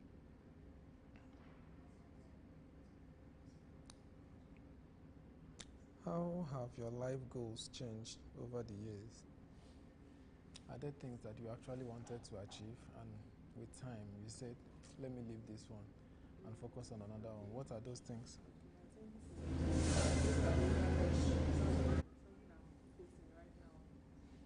Last year, I plan on, our economy right now, you cannot predict. You might think of doing another thing before you know, another thing will enter. So last year I had a plan because I was doing my own personal business.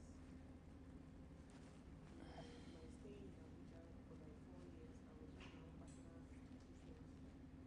So even my friends around, I used to tell them I don't want to work under anybody. I want to continue my business because your own business comes with a freedom. You won't be panicking. Hey, it's time to go to work, but let me finish. So, but last year I had a plan of learning, going for fashion school. Then from there, I still had a plan of changing my school. So, but this year comes with a surprise. Me that I said I don't want to work under anybody, I end up working, but not just ordinary company. So I just have to accept the fate and work. So things change. Things change, like the direction change totally. But next year I'm looking forward to it.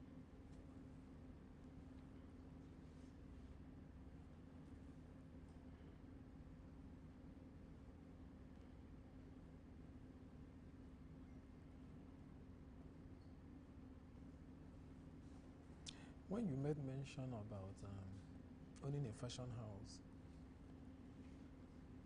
what inspired you? What is your motivation? I love fashion. Right from when I was small, even my grandmother, she stands out.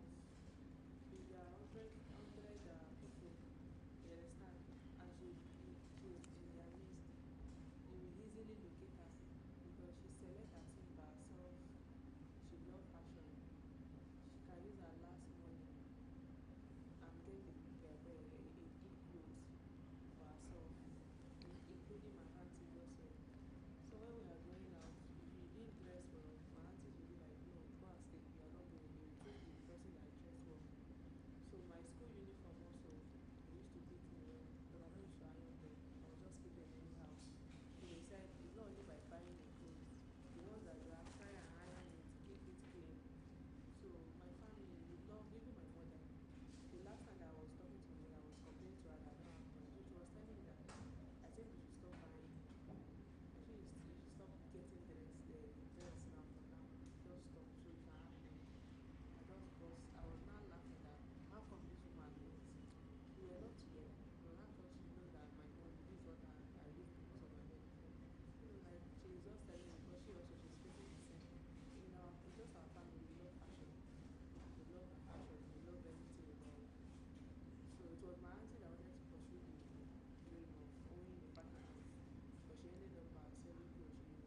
So how will you describe your unique style and design?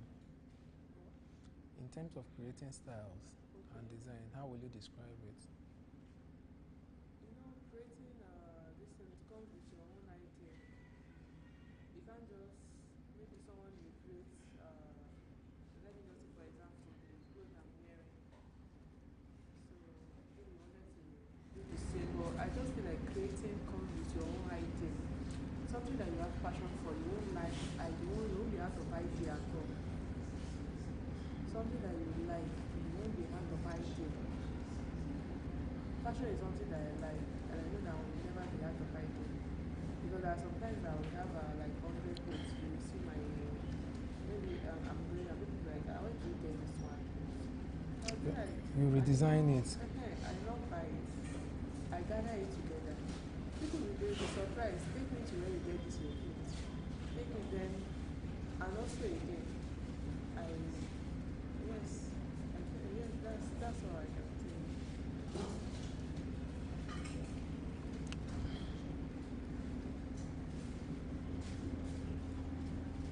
Can you share the process you go through in creating your collection, in choosing your design or style? Can you?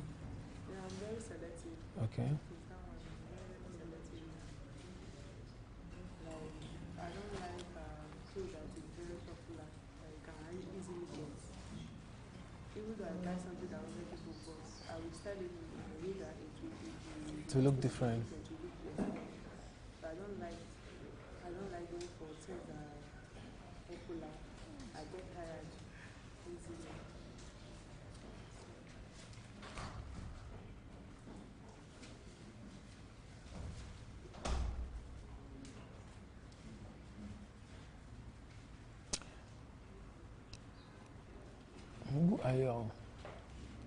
Who are your biggest influence?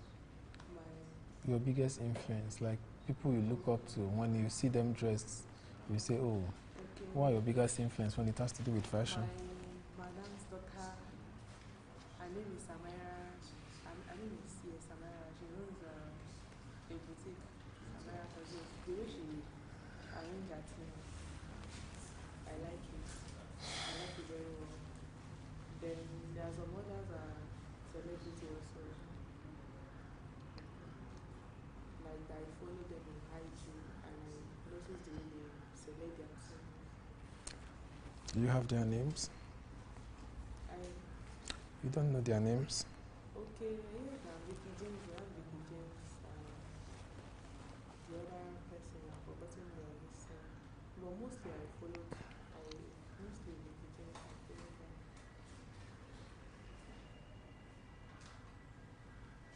So where do you get your fashion trends?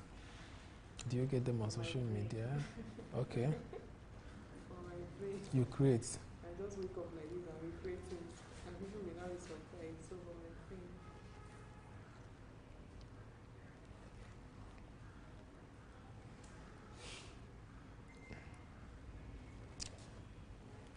How has life been since you came to Abuja? Yeah, very tough. Sometimes, but I don't want to give up.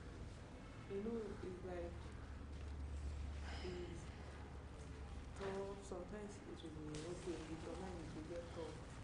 Because I've come to understand that this life, we all have a mission to accomplish. If you finish one, you stay for the next one. So these are the things that makes the whole thing more more fun to me. Because sometimes if you are just bored, you don't have anything to do, you are just bored. You will even regret the life you live. You regret your life coming to Abuja. But since I'm in Abuja, life comes with tough and enjoyment also. Just both together. What has been your lowest moment since you arrived here? My lowest moment since I arrived in Abuja. Yes. There must be you must have a significant day that something happened, you say.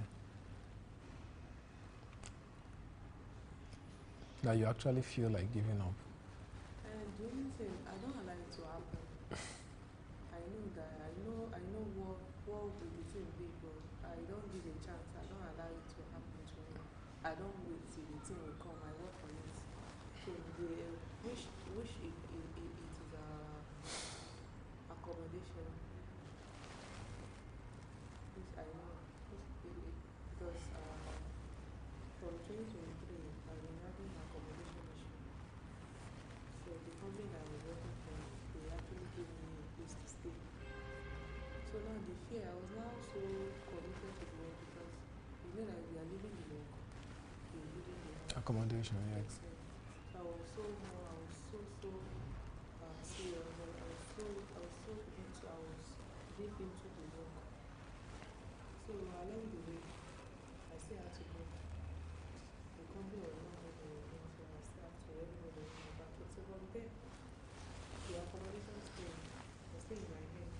I came up with a plan of getting a place by building was just a self-fund. So they gave me 1 house, I was doing it. I'm already finished it before you know FCDA came. They cleared the whole thing. So it's just like, if I have plan now, I always have plan B. I don't stay in my own plan. So I know that my biggest thing will be accommodation. And I wanted to stay in a good environment. So I took my head down, I work hard, and I work with all my strength to be able to be in the environment that I like. So yes.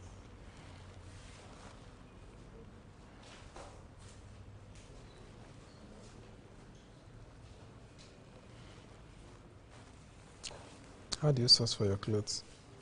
How do I source For your clothes? my clothes? How do I get it? I try. I have a friend that she's into this place business. So this is how I do it. Because I'm this kind of person, if I should wake up in the morning, I check my this thing. Maybe there's no new clothes again. I will be tired. I won't feel like doing it. So I have a friend that she's into selling clothes. I will call her. So she will send me clothes. So I know how I used to sort out the clothes. So you already know how we used to sort out our clothes by selling. So I will buy something and I will give her this. Okay, this is the pay that I will pay. So we've been working together like that for 1 or 2 years now.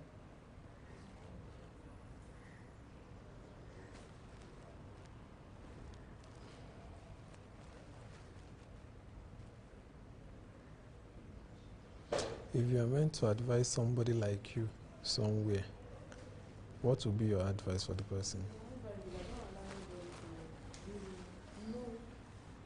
no positive advice, no like positive comments and negative comments. And if you are this kind of person that, because me, I don't like too much, I don't like accusation of people too much. I like to be on my own because I have this fear. I don't know, I feel that I will get you angry. I don't want anybody to be sad. I always want everybody to laugh. It's just as if they see it as if I wanted to please Everybody. but it's not that way. I'm just like that. I don't want people around me to be sad. But they see it in another way. So I used to tell people like you, immediately because I used to study people very well. And later I noticed that you share the same thing in common and tell you, my dear, just do your best and leave the rest. If you know that things are getting the tension are getting higher, just leave. Allow things to calm down before you return back. I don't have a permanent friend. My friendship with people, maybe for highest 4 months. Why? Is there any reason for that? Yes, there is because it's just as if you are getting married, you just enter a new relationship, things will be okay. Things will be fun, everything will be okay. You'll be telling God that this is the kind of relationship that you want. Over the time, things change. So before things change and get out of hand, I withdraw. It's like with friends, I withdraw. Okay. Before issue will come. And me, I don't like making friends with multiple people. If I have one friend, you will have my one friend. Because I don't want people leads to side talk. All these envy, all these other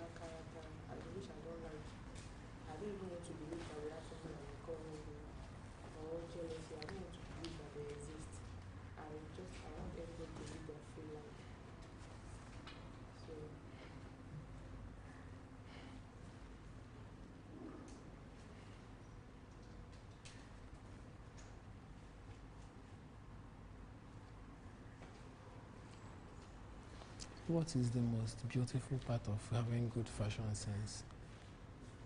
You know, it comes with a high self-esteem, a very, very high self-esteem. For instance, now I'm wearing an wrap. I won't be able to sit here properly and talk with you. I'll be checking, I'll be nervous, and hey, something will be going on in my head. But now I know that even with the little one I put together, I know that okay, I'm still okay with this. But it comes with this high self-esteem, you'll be bold. You will notice that most of these celebrities, they love holding a fashion party, all this party, like you come and showcase your this thing, you love it. So I copy from them also, the idea.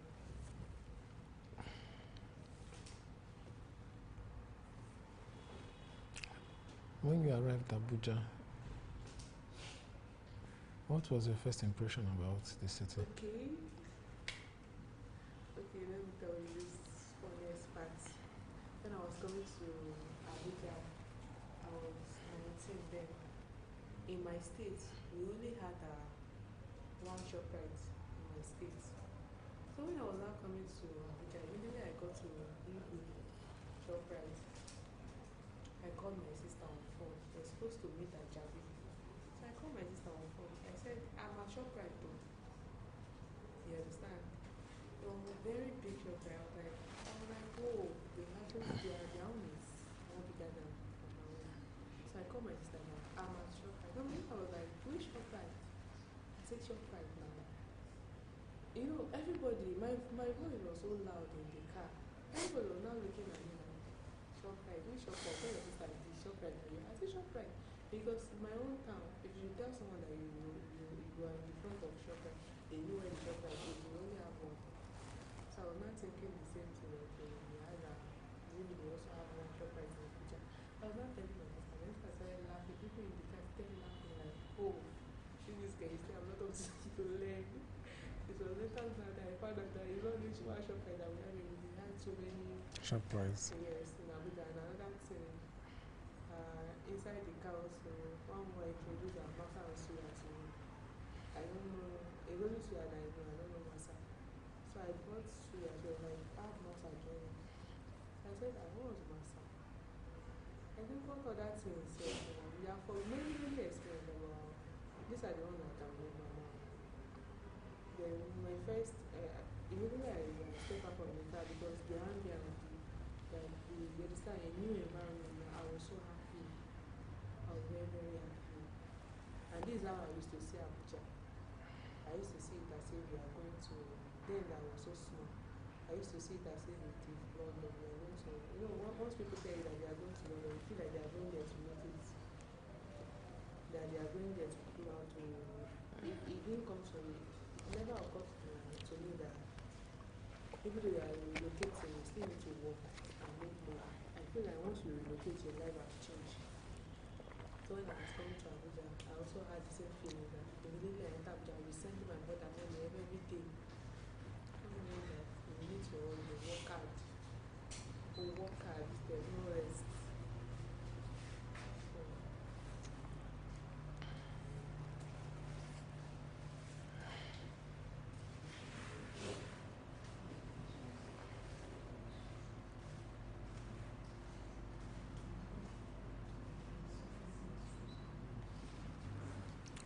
Like,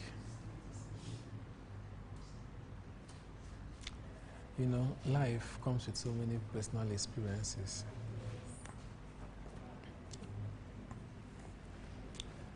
But which of them really touched you?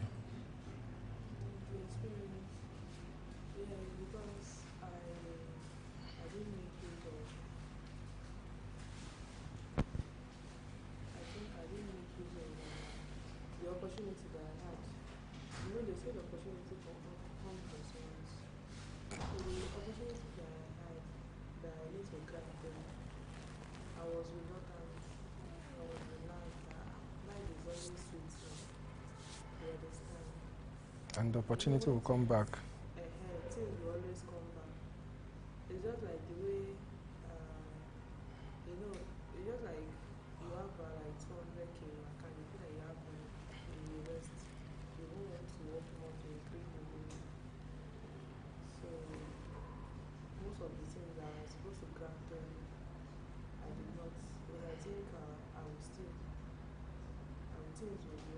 think you'll be okay forever. And I think I'm not the only one that have the same mentality. Because there are some people, they will just come to my business time and they start talking to me about their life. Then how they misuse the opportunity. But right now, any opportunity that is, I grab it in height.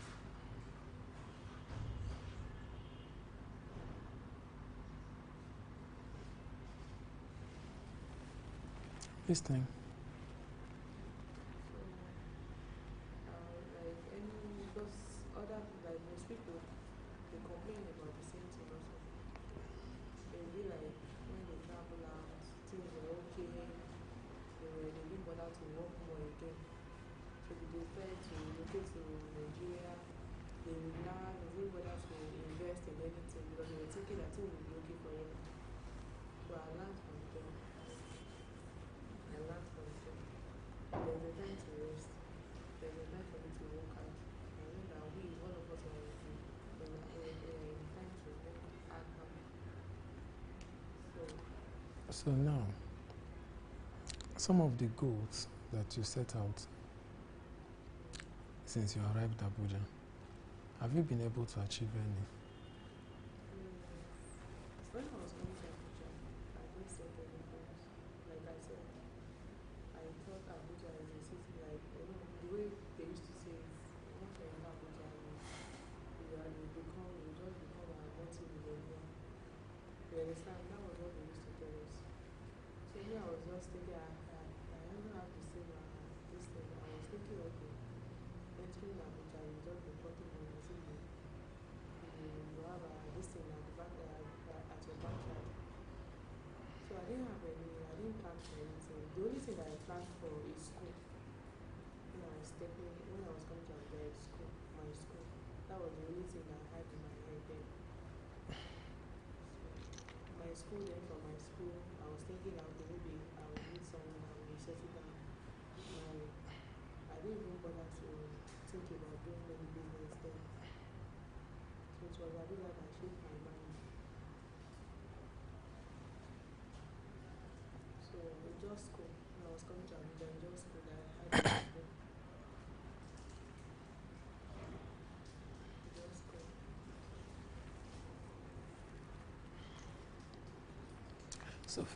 So far, your perception then and now, what has changed? A lot of things have changed. A very lot of things. A lot. Because then I used to, even now, sometimes I would be telling myself, I didn't know that this is how things work for people. I would have done it since. I would have, you understand?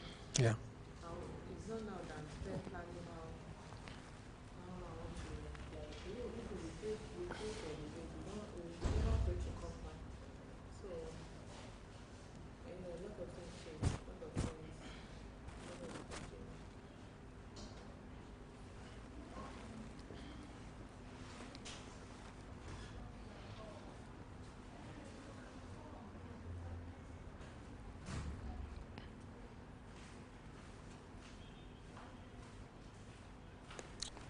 Talking on personal personal life goals.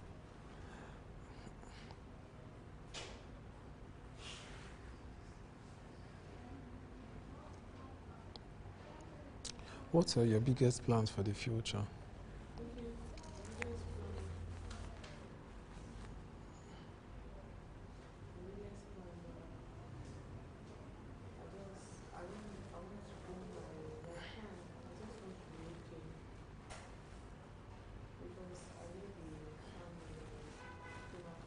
Okay, in what sense? You want to get married, have kids, or you want to be a career woman? I want to be a career Woman. Yes, I want to pursue having kids. I don't know, maybe it's something that might happen. So, but right now, I don't know how to be independent.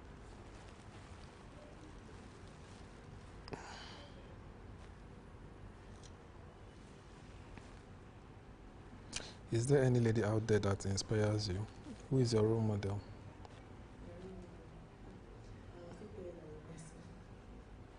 It's okay.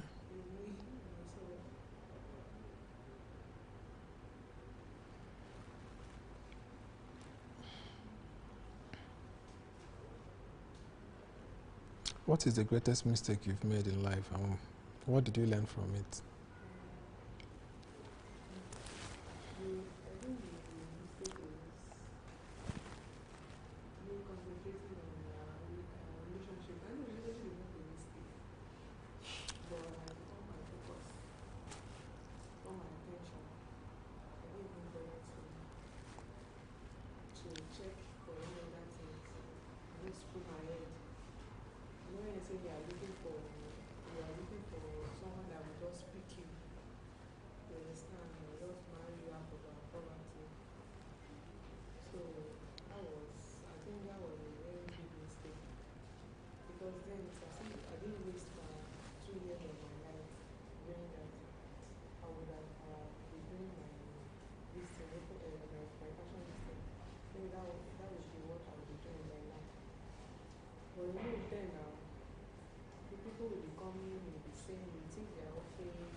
You want to become a career woman. What does it take to be a career woman? What does it take?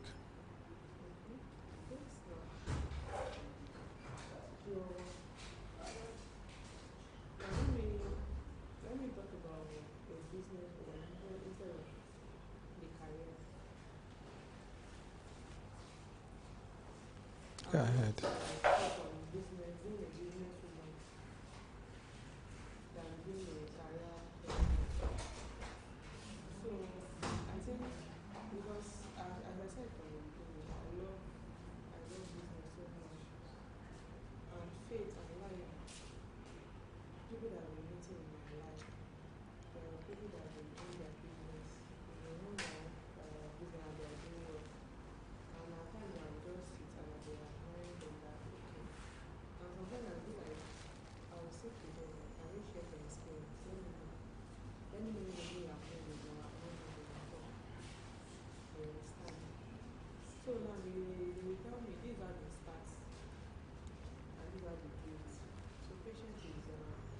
Patience is key. So, aside patience, what else? Patience, obedience, your relationship with God should be intact. Don't joke with that one also. Patience, consistency, that one also.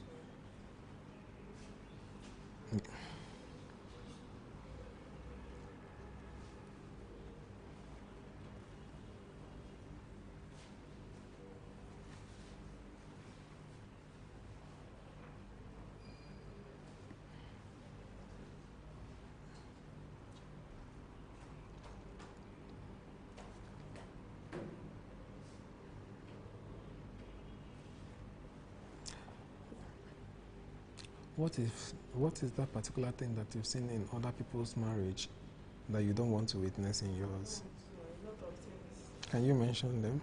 I've been the first couple that I stay with. The first couple that I stay with, the husband is a full house husband. I wish I don't want my husband to be like that.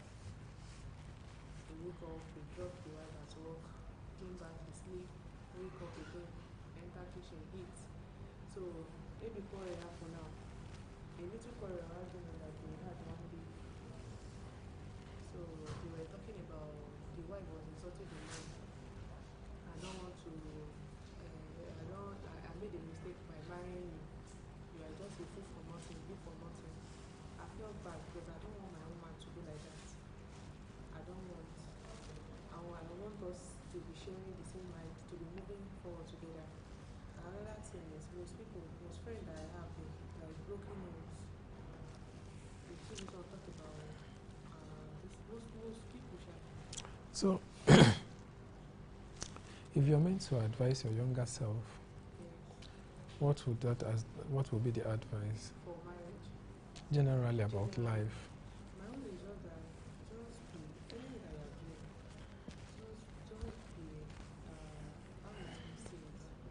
Just be consistent. If in anything that you're doing, don't be this kind of person that is reluctant and lazy. Because laziness doesn't work for anybody. You can't just wake up in the morning and decide to press your phone. There will be some things outside there that you are missing. And you try and be update yourself. The things that are going on in the world, listen to news, know the things that are going on. Don't just wake up that because you are a lady now. Ladies are not meant to work. You have to work. Start from the roots. Okay. Thank you very much for your time. Just detach the mic and drop it. Remove the one on your clothes and drop it on the chair.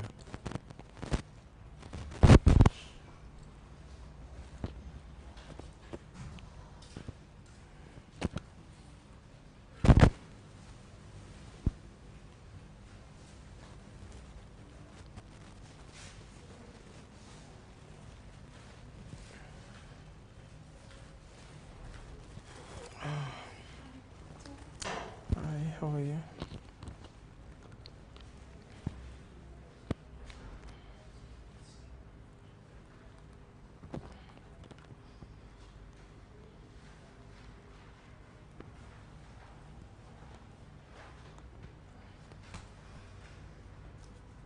Good morning.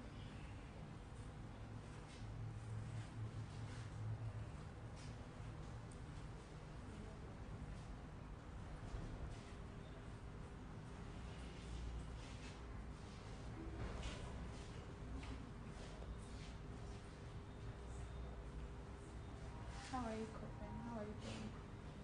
I thank God.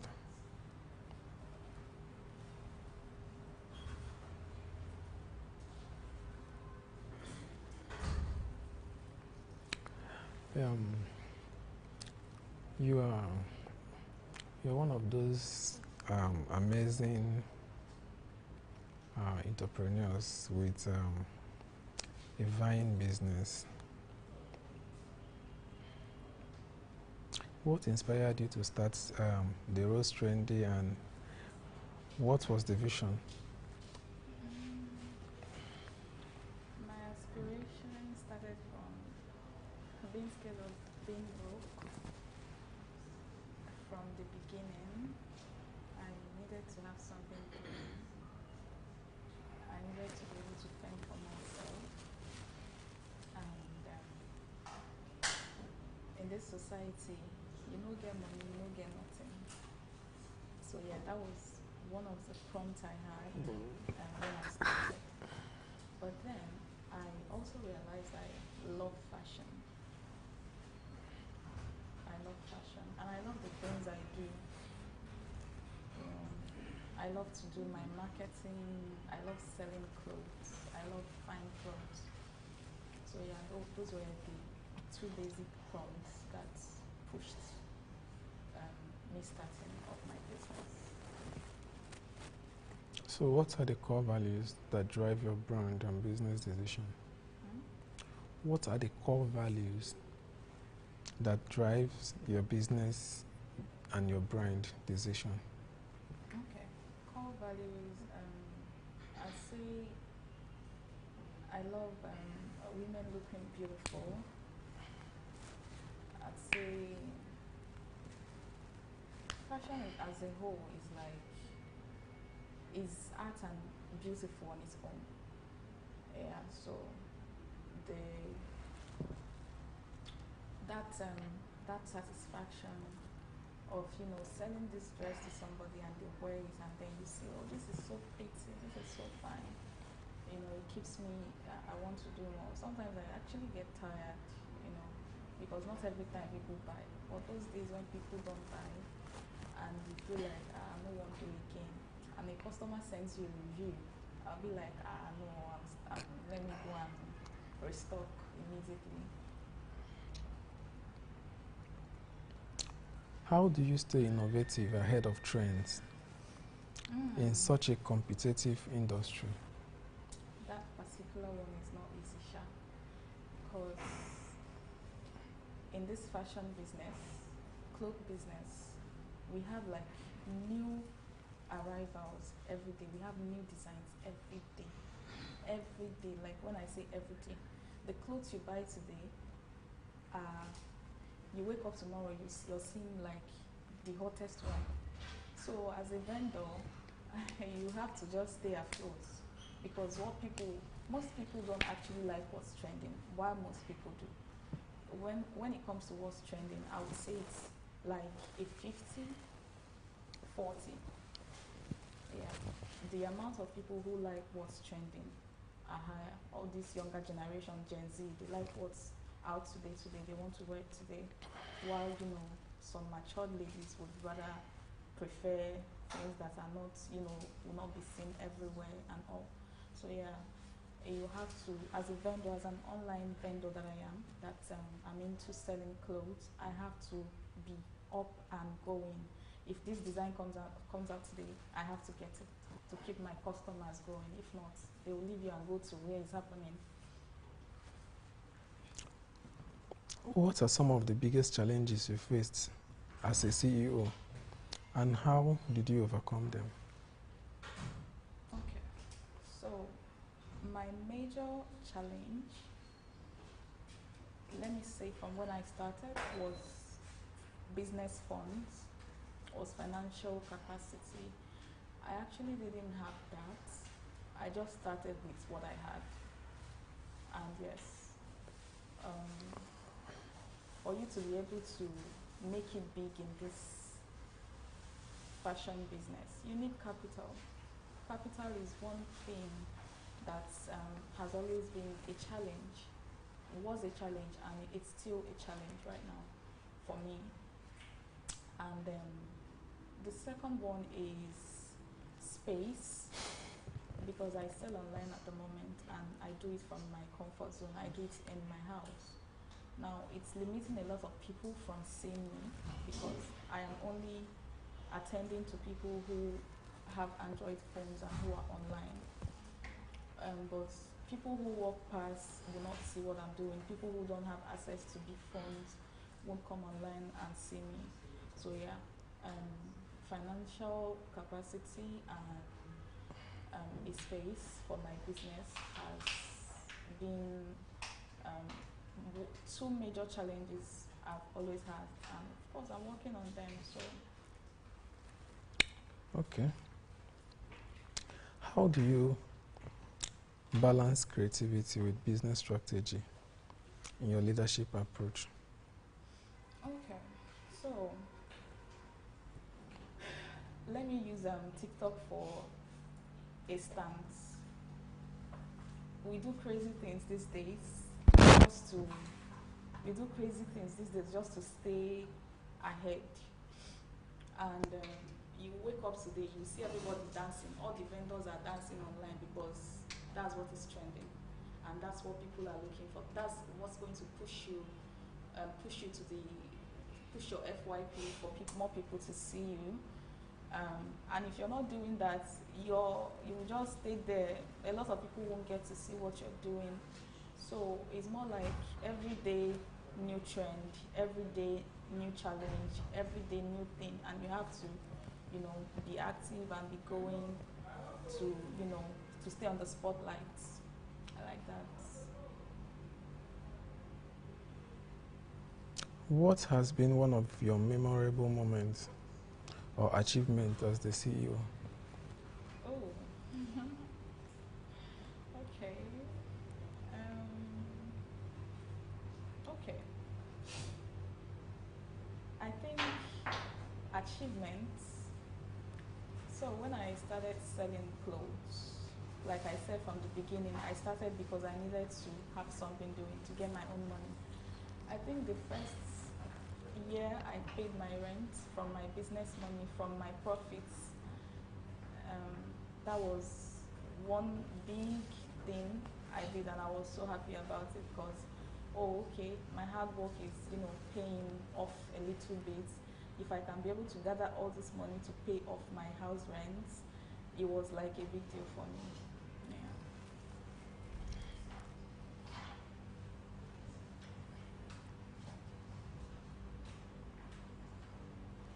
How do you ensure sustainability and ethical practices within your brand? Okay.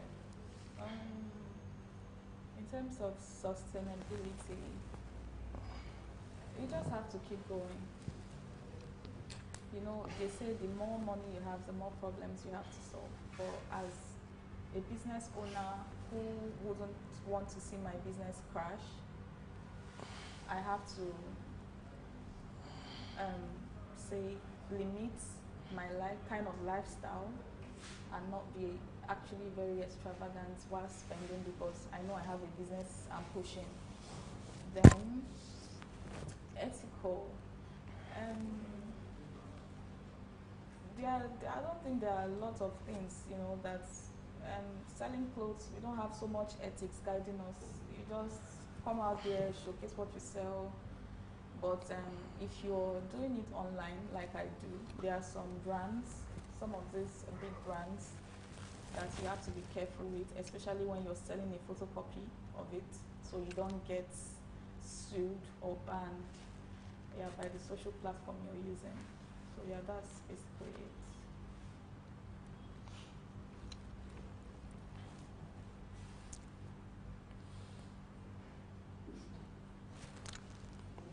Can you share how you build and motivate your team, starting from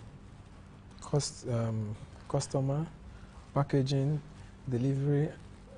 Can you share how you motivate your team? Okay, so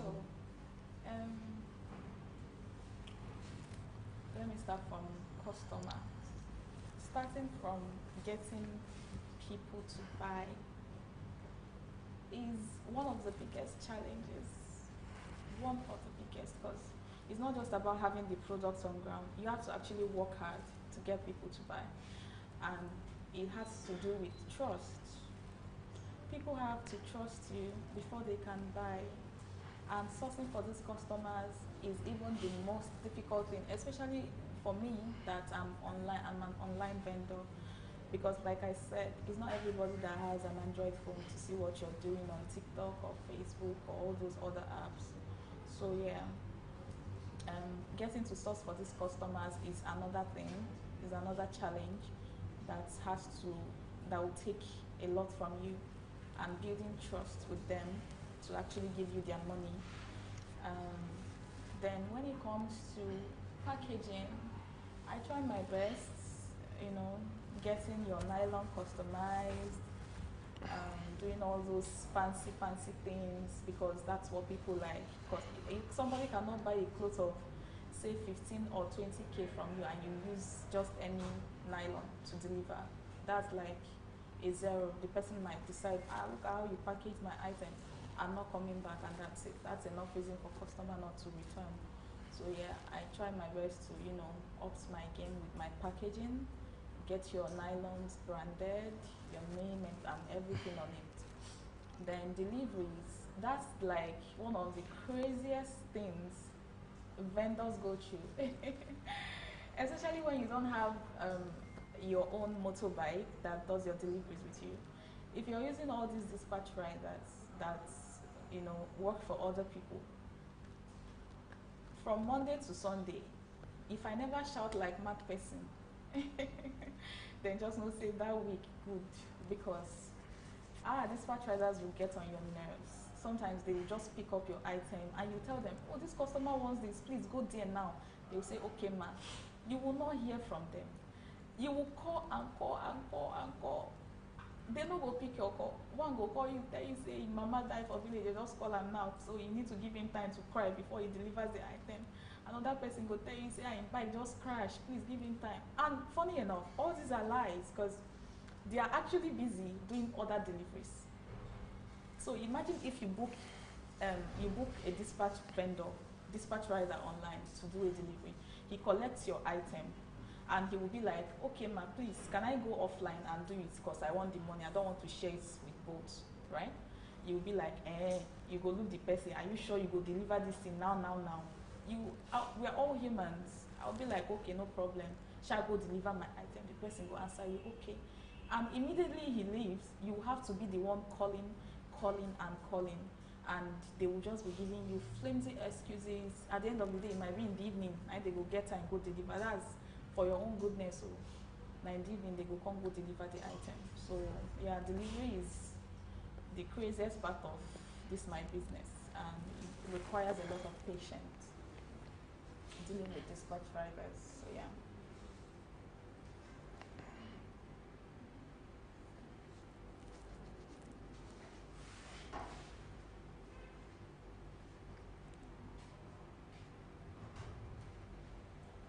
What advice will you give to an aspiring fashion entrepreneurs seeking to lead their own brands?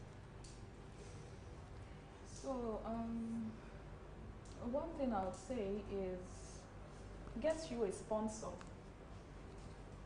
Have a rich uncle or a rich brother or a rich father somewhere. It's difficult running this kind of business without funds. Especially when you don't have, like that financial support. You can call somebody, oh please, can you lend me so amount, or oh please, my business is going down, I need help, or I need to do this, I need to do that, and they will just be like, oh yeah, send me your details.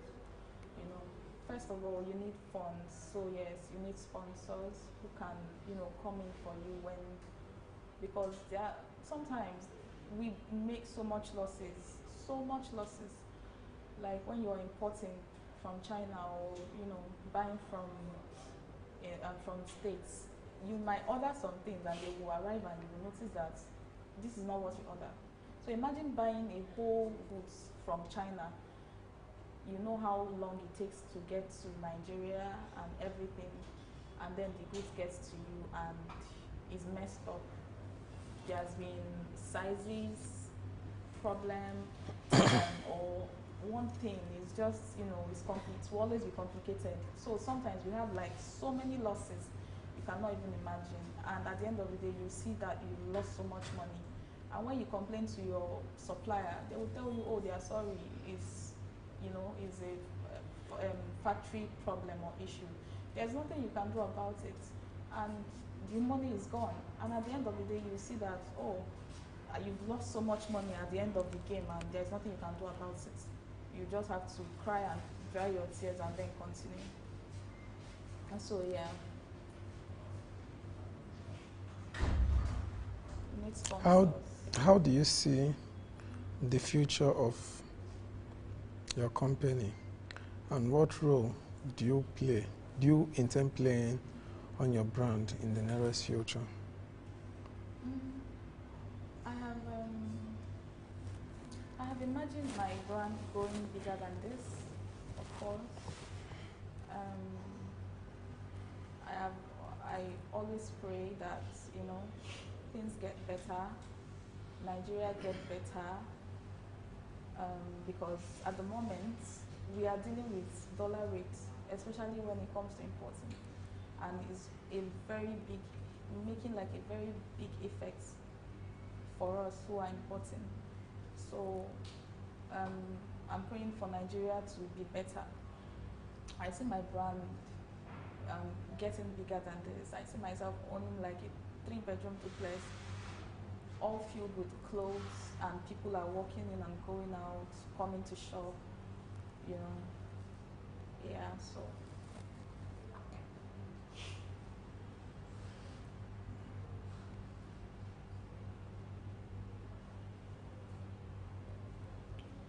What role does customer feedback play in your brand development? Customer feedback, it helps a lot for us. Yeah, because sometimes it's a motivation for those who are still considering trusting you, for those who are still trying to say, should I buy from this person? Is she a scammer? But when they see, a customer, coming online to say, oh, I bought this from this person, and it came out exactly what I delivered. And the person will be like, oh, let me give her a try. So yes, customers' feedback it plays a very important role for my business. It helps. So I personally always ask my customers for feedback. If I deliver a dress for you, oh please, auntie, can you please, when you wear it, can you send me a review? Can you give me a photo? And when they do that, it's like a happy moment for me because, oh, you get to post it with your own caption, and people will be like, oh, I think I can trust this person, and that's it.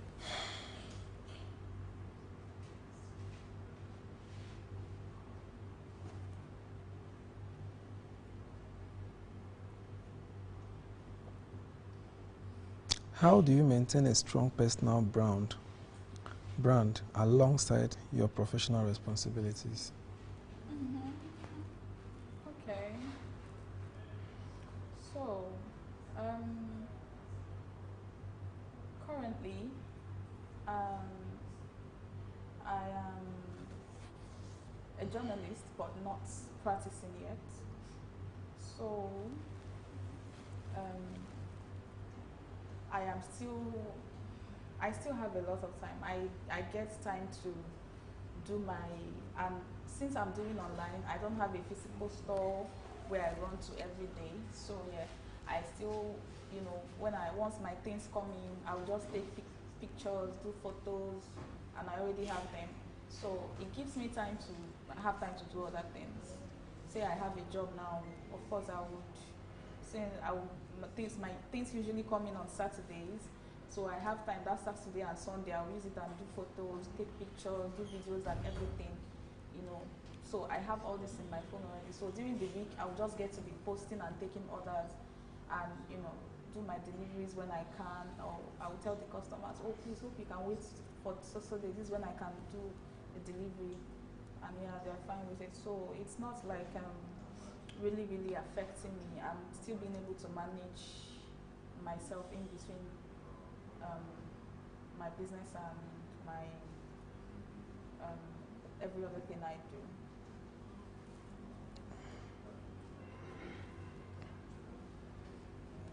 What are the key strategies for your brand growth and expansion? What are the strategies you have? Okay, so my number one strategy is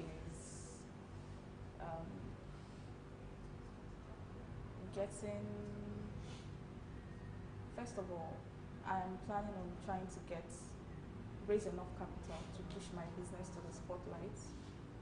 Then secondly,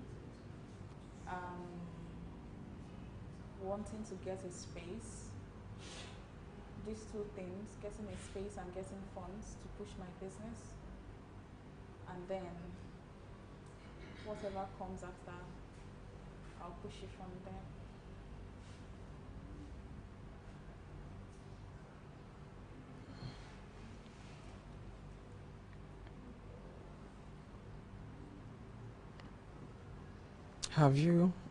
How have your experiences shaped your leadership style in the fashion industry?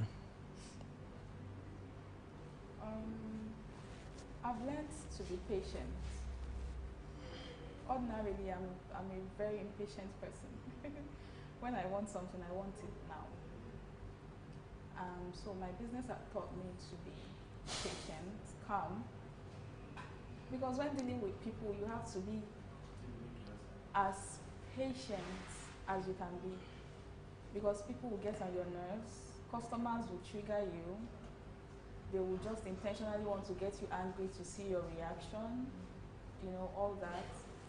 So yes, I've learned to be very patient and calm. I've learned to be bold. Ordinarily, I won't come and be dancing in front of the camera, but my business has taught me boldness, because I've realized that when serving people, you need to be bold enough to face them. And if you lack that, you will remain under the table, nothing. So yes, I've learned to be bold, patient and calmer now.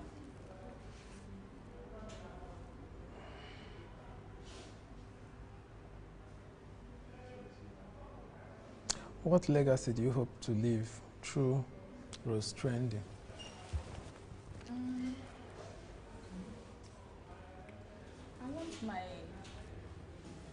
I want the vision I've had for my brand is very big.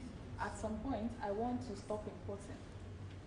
I want to have a room filled with workers who are sewing, who are making different styles. Production is going. You know, I will be the one distributing to people. At some point, yes. So yes, I want to build this brand to a stage where it will become a household name for Nigeria. Anywhere you hear it, oh, I know it's trendy. Oh, that girl, I know her. She makes really nice dresses and all. So yes, I want to be able to do that and leave something for my child. Whenever they grow up, they'll be like, let's continue mom's business. And somebody will be like, okay, of course, the business will keep going and growing.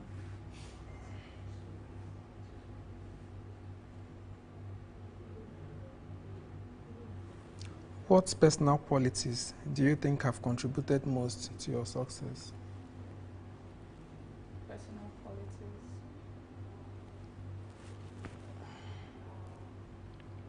Okay. I would say it's my patience. Yes, because without my patience, I know say I won't even be selling. I won't even have people to sell to. But the fact that I can control my anger when it's necessary, and manage how I talk to customers and how I deal with them, and at the end of the day we end up laughing, and they will still buy what they want to buy. I would say it's my patience. Yes, it brought me this far. Yeah, so I'll give it to my patience. How do you stay motivated and passionate about your work, about your business? That one, yeah? Tears. Most of the nights, I cry. Okay, let me not start crying. It's okay. Most of the nights I cry. This business is so much. And as a first child, you have so much on your table. And then you have a business to run, and you have to push this business.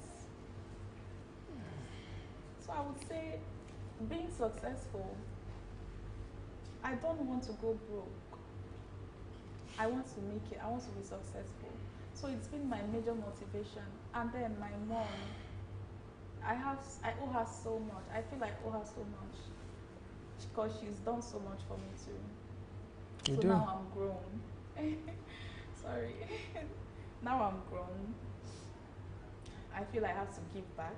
I owe her that. It's not I feel. That's what I owe her. I have to give back for all that she has done and contributed in my life. So yes, my mom, and that's aim to being successful has been my motivation, because most of the nights is all tears when you wake up and you check your account balance. Oh, I'm a business owner, but nothing there. It's crazy. They will just call you up and say, this one, I want to do this one. And you're looking at yourself like, how do I tell these people that this money no day? And they will say, oh, you're doing business. So they expect so much from you, and you don't have enough to give. So yeah, my mom, my family, and my being successful has been my biggest motivation. What do you enjoy doing outside your professional life? Oh, I love to talk. I'm actually still pushing so hard to being a broadcaster. It's always been my dream. Since I was little, I know I have everything it takes. I have the voice, I have the charisma, I have the courage, I have the boldness. So I love to talk. On my free time, I work for one or two or with few people. When they invite me, oh, can we do this? I always turn up. because I use that medium to show what I have and show them, oh, this is what I can do aside selling clothes. Oh, I'm very good with talking, and you know, I enjoy talking to people. That's the major reason why I'm going for broadcasting. So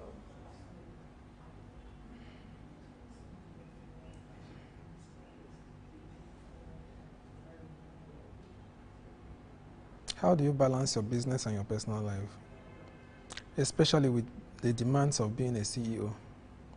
yeah, okay. So basically, I try.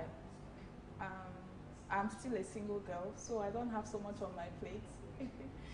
I I do my business when it's business time, and when it's time to have my personal life, I try to squeeze out time to do all that. But for now that the brand is still growing, I balance my sheets properly. So no shaky. I take my time to do my business, and then I have my space for my life or anything I want to do.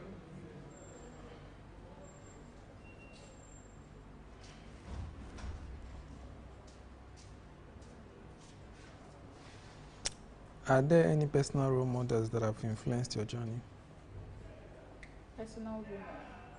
Role models. Okay, role models. Yeah. Okay, recently there's this lady I admire, you know, because they have the money to push their brand. So it's always so fine when they are out there. Um, there is a Messi Eke. I like the way she models and markets her brand. She sells clothes as well. You know, she has made a name for herself. So it's like a celebrity. When you hear that name, you're like, oh, I want to shop from this person. So like, I like the way she models, the way she does her things. And yes, so Messi Eke, I would say.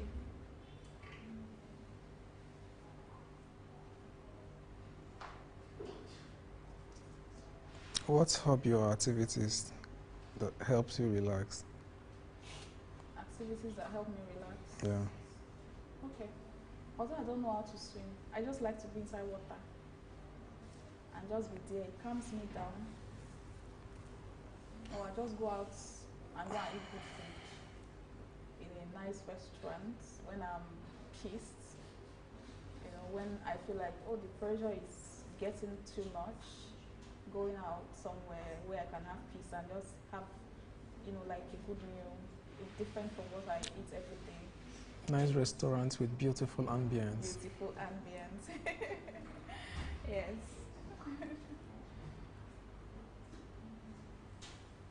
How do you handle stress and setback? Personally, how do you react to it? How do you handle it? Whenever I'm stressed, I cry. Whenever I'm stressed, you just see it written all over me. And the next thing that follows is breakdown. It's all tears. I'm a very emotional being, so every little thing that is not going well for me I handle it with tears. And most times when I cry, I feel better. It makes me feel better because I feel like, oh, I've cried out all those things. Once I don't cry finish, I will just sleep. And I'll be fine when I wake up a little bit, even if the problem is not solved or the stress has not completely gone out. All right, thank you very much for your time. Thank you. You're welcome. You're doing a good job. Get tired, yeah? Thank you.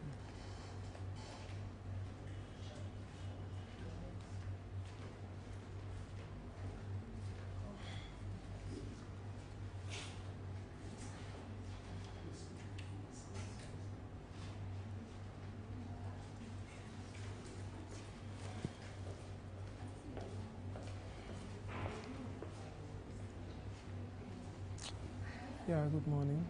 And thank you for being here.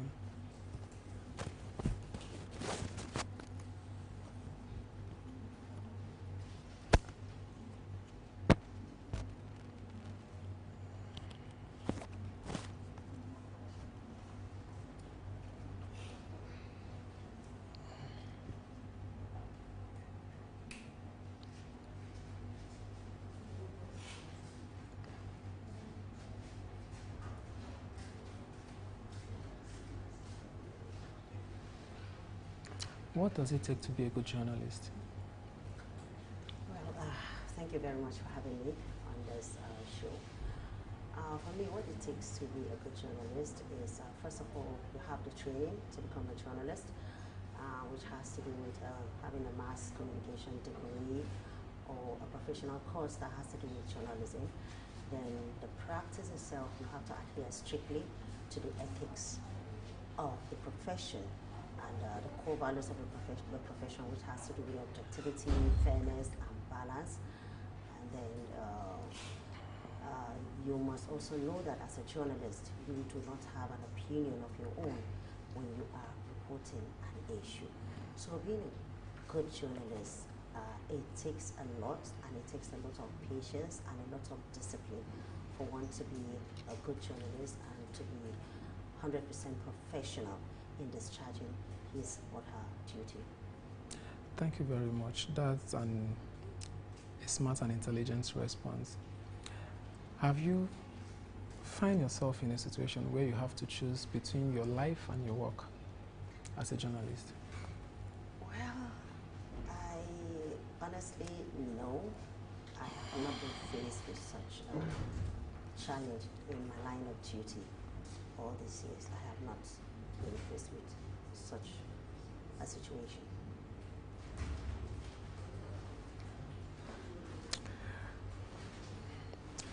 If you've not been a victim of harassment, maybe you've had, or someone close to you or a colleague of yours has been a victim before. Yes, I have read stories about journalists being victimized, and I've also witnessed where journalists have been victimized, and I've also seen some of my colleagues being harassed, especially by security agents on line of duty when they are covering an event, especially something that has to do with protest, that has to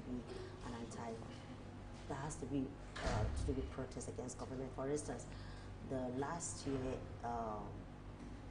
August protest that lasted for 10 days, my colleague that covered it actually was one of those people that were tear gassed at the National Stadium in Abuja here. So because of that, after the whole, and he had to cover that particular protest every day, even with the harassment, with the tear gas and everything. And after that, he was ill for some time, that he had to get himself treated. And I wouldn't want to mention names. I also know that one of our own also, who happens to be the Secretary of Council, has had run-in severally with journalists. Even at that time, that last year, we still have a photo where he was being dragged by security agents. And in a bid to cover it up, there was a statement by the police that they were only trying to protect him, but the picture says different. Yes, I have my own colleagues who have passed through such situations, and they've told their stories. We've also seen it happened. Then on the milder side, we also had, I wouldn't say it's a life-threatening situation, but we also had situations whereby we are supposed to cover an event, we're supposed to cover an event, we will be barred from covering it. Or security will say you can't come in because high profile somebody is already inside. It doesn't matter what you're supposed to do, but you can't come in. Something like that.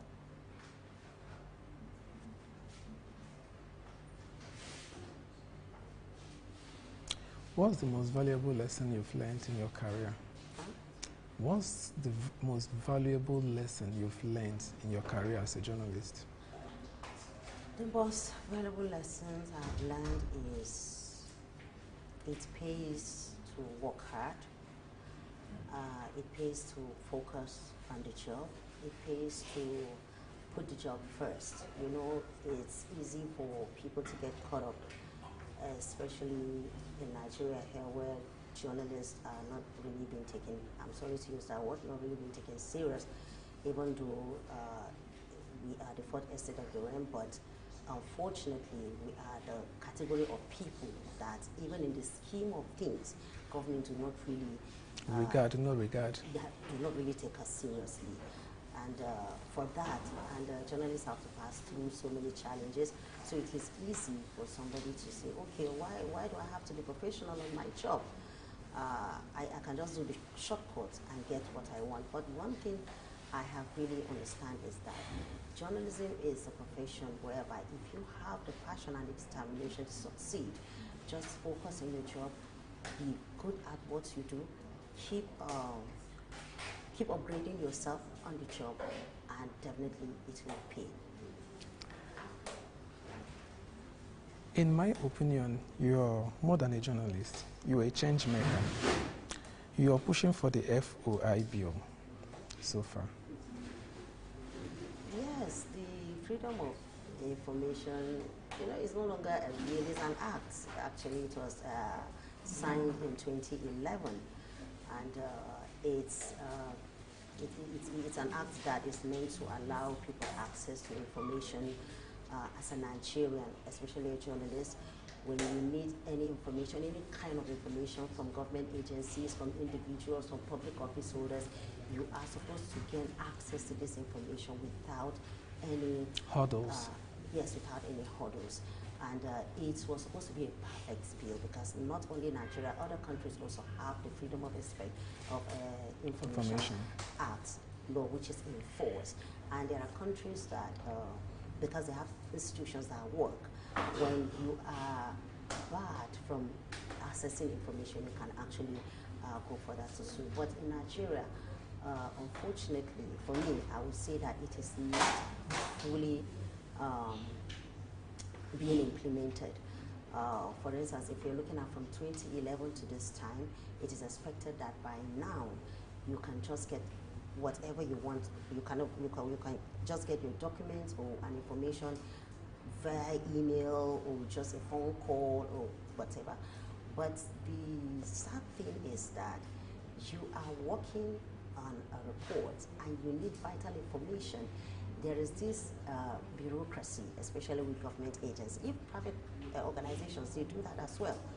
When you're supposed to get information, you have a deadline to meet, and you get there, they'll start pushing you around.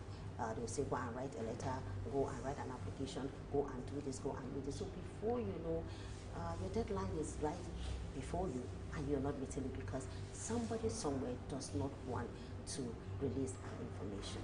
So for me, I would say that I would have loved to say, I know it is something that can be done, if that particular bill can be brought back to the National Assembly for the legislature to look at it and look at it critically and find a way of making it easier for people to access information. I can assure you that the bill will be brought back. Yes. After this, we'll work hand in hand to make sure the bill comes back. It has to. It has to. How do you protect your mental and emotional well-being working in a society as this, as a journalist? How do you do that? Being a journalist is a gift. Why do I say it's a gift? Because as a journalist, you have first-hand information of almost everything that is happening around you. And even if you don't get 100% the facts or the truth, but you can have at least, let's just say at least 75% of the facts of what is happening. So it's a gift in the sense that with the information you have, you can be able to protect yourself. You can be able to tell yourself that, okay, this is actually how the situation is. And for me as a journalist, since I have this information, I know what it is, I need to ensure that I don't really get caught up in this. Why? Because I have a duty to the society. Being a journalist means that we are a gap between the government and the people. But our loyalty, for me, I would say, and our allegiance is almost 100% to the people, because we're supposed to relate to them policies of government, what has been done, what has not been done, and to set the agenda for them to hold government accountable. So as a journalist, it is my duty to ensure that my mental health is intact, even though it is not easy, because being a journalist, while it is a gift, it is a tedious task. Physically, you are tasked. Mentally, you are tasked. Psychologically, you are tasked. Emotionally, you are tasked. And that is why, for some reason, anybody who has practiced journalism in this country for a period of 5 years or 10 years, you see the person growing gray hairs, even if he does not have to go, yes. she is not meant to. It's because the job is tasking. It's tedious. Tasking. So it's tedious. So you do yourself a whole world of good if you try to educate yourself first. Tell yourself first, I have to be mentally healthy. I have to be psychologically okay. I have to be emotionally balanced for me to be able to discharge my duty. What's, in your years of experience, I know you're very vast, what's your proudest moment? What's that moment that you actually did a job that earned you so much recognition? Can you share that with me? Well, unfortunately, I like the worldwide recognition because, mostly the jobs you do as a journalist that gets you recognition have to do with human angle stories, investigative stories, and all of that.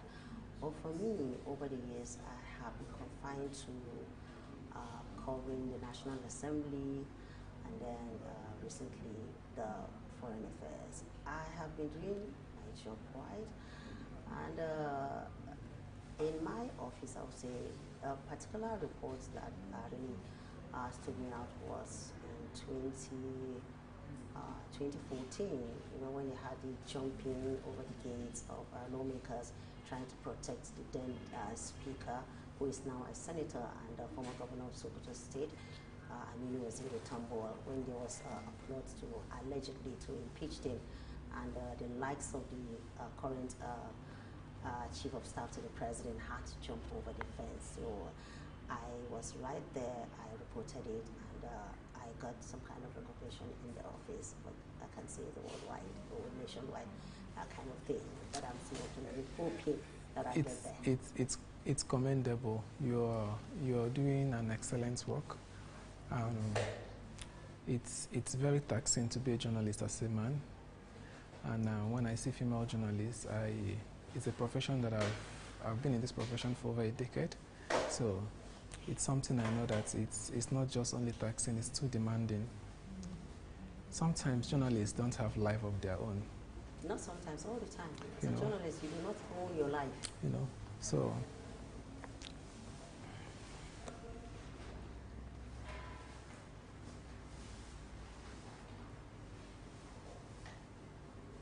how do you maintain credibility and trust with the audience?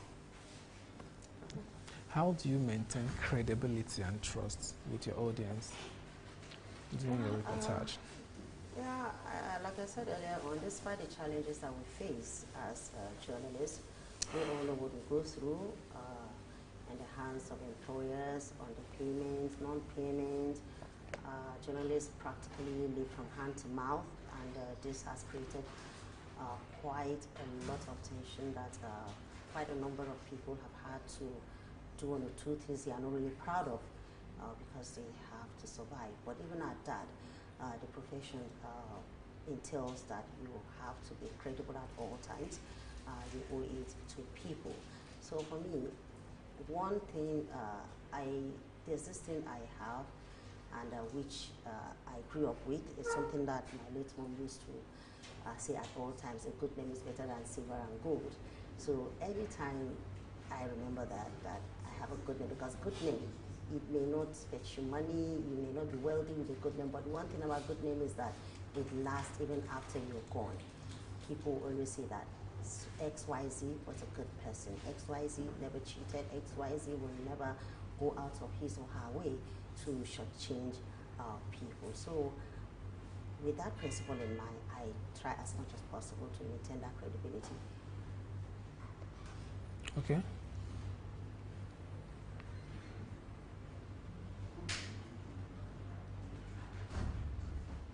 Can you describe a specific experience where you felt like at some point in your life where you felt like, is this report really worth the stress?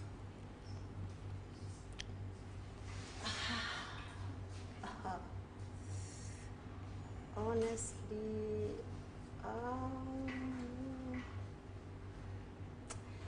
in the course of my duty personally, I have not really gotten to that level, because for me, every report is treated with all sense of seriousness. And because, like I said, for myself, I am not an investigative journalist. Most of my years, I cover beats. Even the few human angle stories I've done, I've not had that feeling that at some point I should stop. Is it really worth it?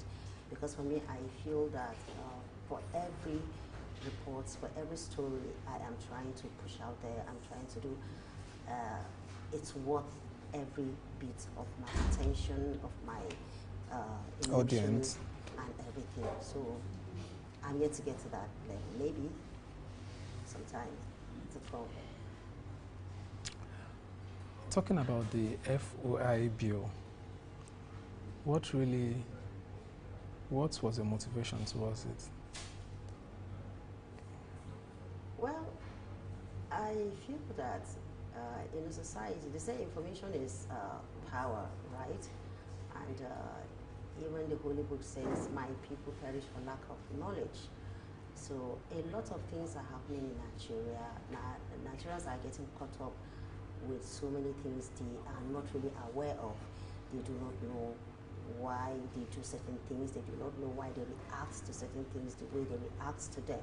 So it is fundamental that they get this information for them to be able to educate themselves, because I feel like most of the things that occur in this country is because people do not really understand, they don't get the right information of what is happening. For example, most times governments roll out policies, but when you go through these policies, you may discover that, okay, it could be a good policy, it could be something that could even help the people, but what was the level of sensitization and awareness? People do not really know. There are a lot of these things that have been just thrown to the people. For instance, the removal of the fuel subsidy, which was done in 2023. For me personally, I feel that this was something that the president should have taken time, make sure that Nigerians are really educated, are really sensitized, create enough awareness for them to know the reason behind this, even though there has been talk in the past that at some point in this country, the government will have to pull out fuel subsidy. But at the time it happened, it caught Nigerians unaware.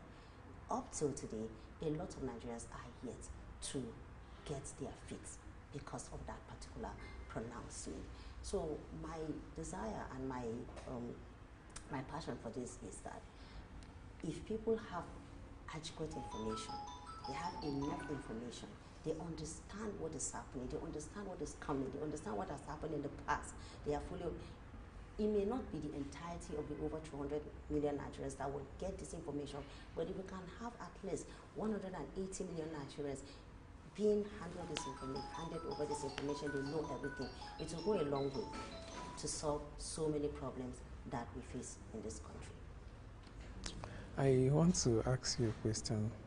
Can you describe a difficult interview you've conducted and how you handled it? What? The most difficult interview you've conducted as a journalist and how you handled it. The most difficult interview, for somebody like me, I have to do that like once in a week on my station. And yes, I remember that was a few years ago when there was the issue of a certain pastor with the wife of a celebrity, the rape, where she accused him of raping her when she was 16, 17 years old. And there were so many issues around this. And on that particular day, the topic, when the matter was still at its peak, it was a topic for me to discuss on air that morning. And I had the guest, And unfortunately, when I say fortunately, the guest happened to be a man. So at some point, I kind of blew the line, crossed the line between being a woman and a journalist. It was difficult for me to understand from the perspective from where the man was coming from, because we were talking about somebody talking about being raped when she was 16, when she was 17, she was a minor, and then I had a guest seated across from me and saying that why didn't she see something that time? Why is she just coming out now? Is it because the person is famous and all of that? And at some point I was like, why would you even see a thing like that? Because we know that as a minor, there are so many things that could hinder a woman from speaking out, especially when it has to do with somebody that is so revered in the society, and you are living with your parents and they look up to this person. How will you come up to them and tell them such thing? But at that time, she had a husband who was understanding and wanted to push this. So yes, it was really difficult for me, because I truly, after the interview, I was called into a meeting by my bosses, and I was cautious because I said things I was not even supposed to say on air. Yes. In your opinion, what is the future of journalism? Your personal opinion. In Nigeria, my personal opinion is the future of journalism itself is bright. Yes, it's bright. Why am I saying that? Right now we have so many things going on, and journalism is no longer as straitjacket as it used to be, and people can actually practice journalism on their own, unlike several years back that you must work for an organization.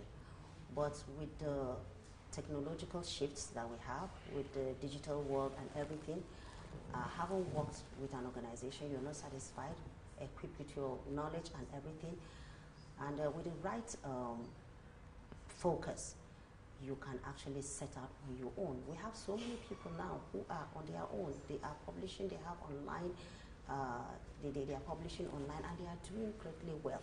So for me, the future of journalism in Nigeria is bright, as long as there are a lot of people who are beginning to understand that I must not really work for a salary, I can actually work for myself.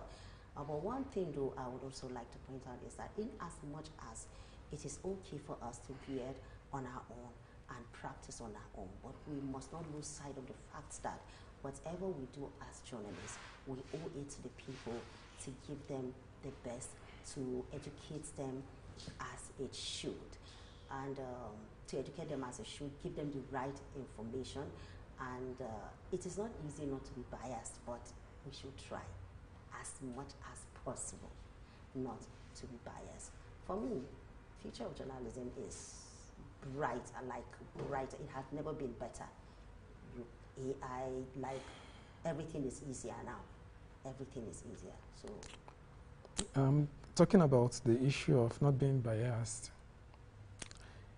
or reporting it the way it is, what is that report in Nigeria or that news in Nigeria that is not currently, that is underreported, that issue, a national issue in Nigeria that is underreported,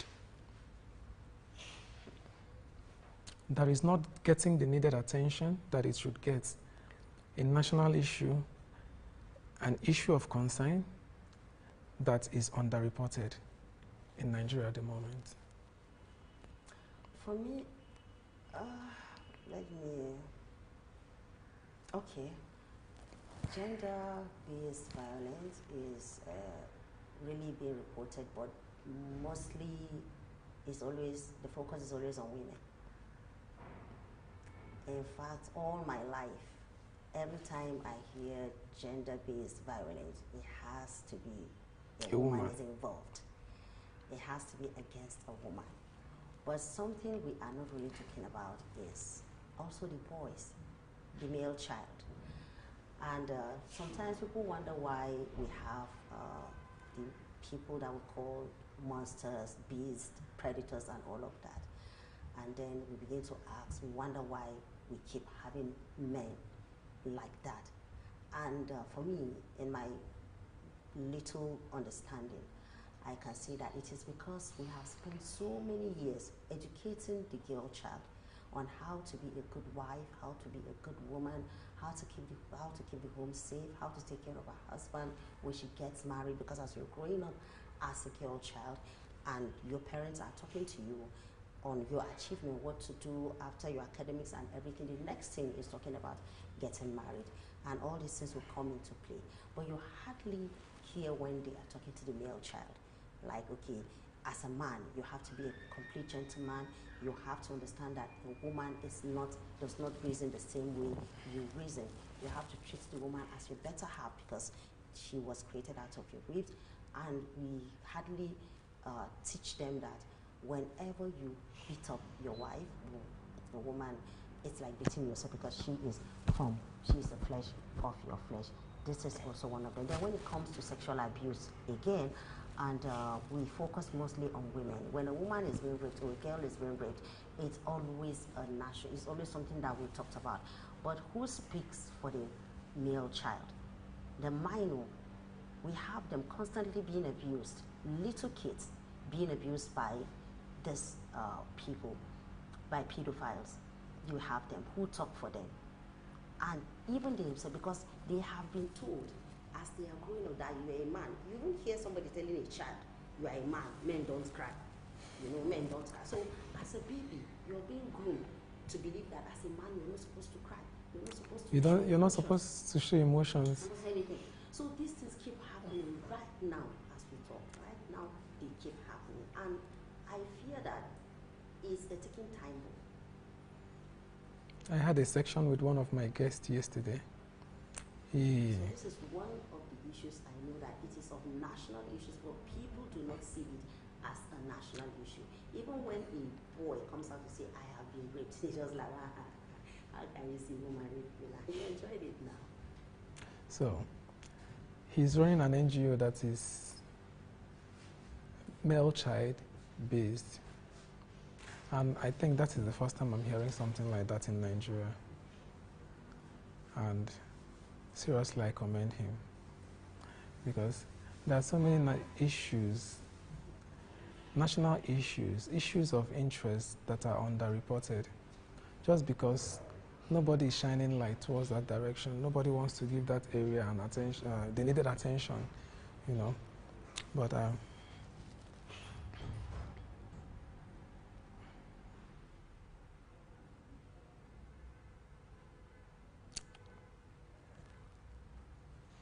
how important is storytelling in journalism? How important is storytelling in journalism? How important is storytelling in journalism?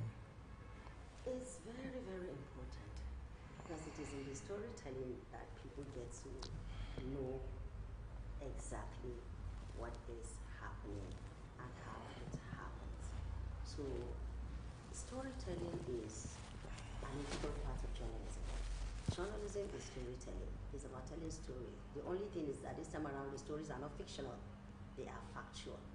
It's reporting what is really happening, reporting reality. So you cannot take out storytelling from journalism. In fact, for me as a journalist, you must learn the art of telling the stories beyond the beat coverage or whatever. In fact, I envy the investigative journalists because you get to play with words, you get to talk and expatiate on how it happens, which is different from beat coverage. Beat coverage, you are restricted because there's a certain like for black broadcast journalists, you don't exceed 2 minutes. Whatever the report is, you have to compress it into a 2-minute report. The most they can give you is 3 minutes.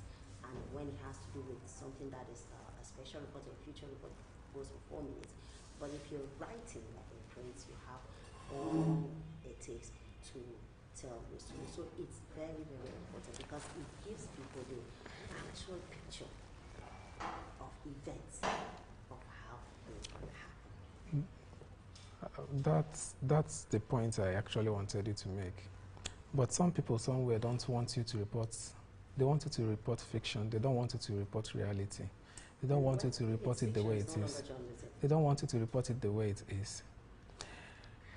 The thriving thing, and I don't know where they are pushing that narrative from, where they are getting it from. Somebody will see that inside this plate there is a lemon plus and a chewing gum. Then they will now tell you to report that this plate is black, and inside this plate you saw money, and it's not even that what you saw there is not even Vicks lemon. That's the kind of journalism that some people, not all, want journalists. That's how they want journalists to report. That's what they want. They want to own the headline. They want to own the byline. They want to tell you the story, how you arrange it. Some people even pay their on media to fabricate stories and send to you to publish on your byline in your own name. And someone will pick up that story and go do investigation and end up not saying those things on ground. And it falls back to you. It doesn't make you a good journalist. It does not. But you know why these things are happening, right? You know why? You know why? Because for me, I would say that the fault is not entirely of the journalist, the reporter that reported the incident. We have media organization owners, interference. Look around you. Almost every private-owned media organization is owned by who? Politicians, individuals. And a lot of them, they created these platforms to push out their own narratives for their own interest. So most times, it's not even the fault of the reporter, it's not even the fault of the gatekeeper, the editor. It's not even the fault of the head of the organization, is like the general manager of the center. Those who own media organizations, except for a few of them that do not interfere, they don't have business with the runnings of the organization. They allow those who are handling it to run free and report and do whatever they want to do. Without interference. Without interference. But you will agree with me that a lot of them, they interfere. They control what goes out. They control what happens. In fact, at some point in some media organization, they control even who is mentioned. Who is mentioned on their radio stations, their television stations, their papers, they control.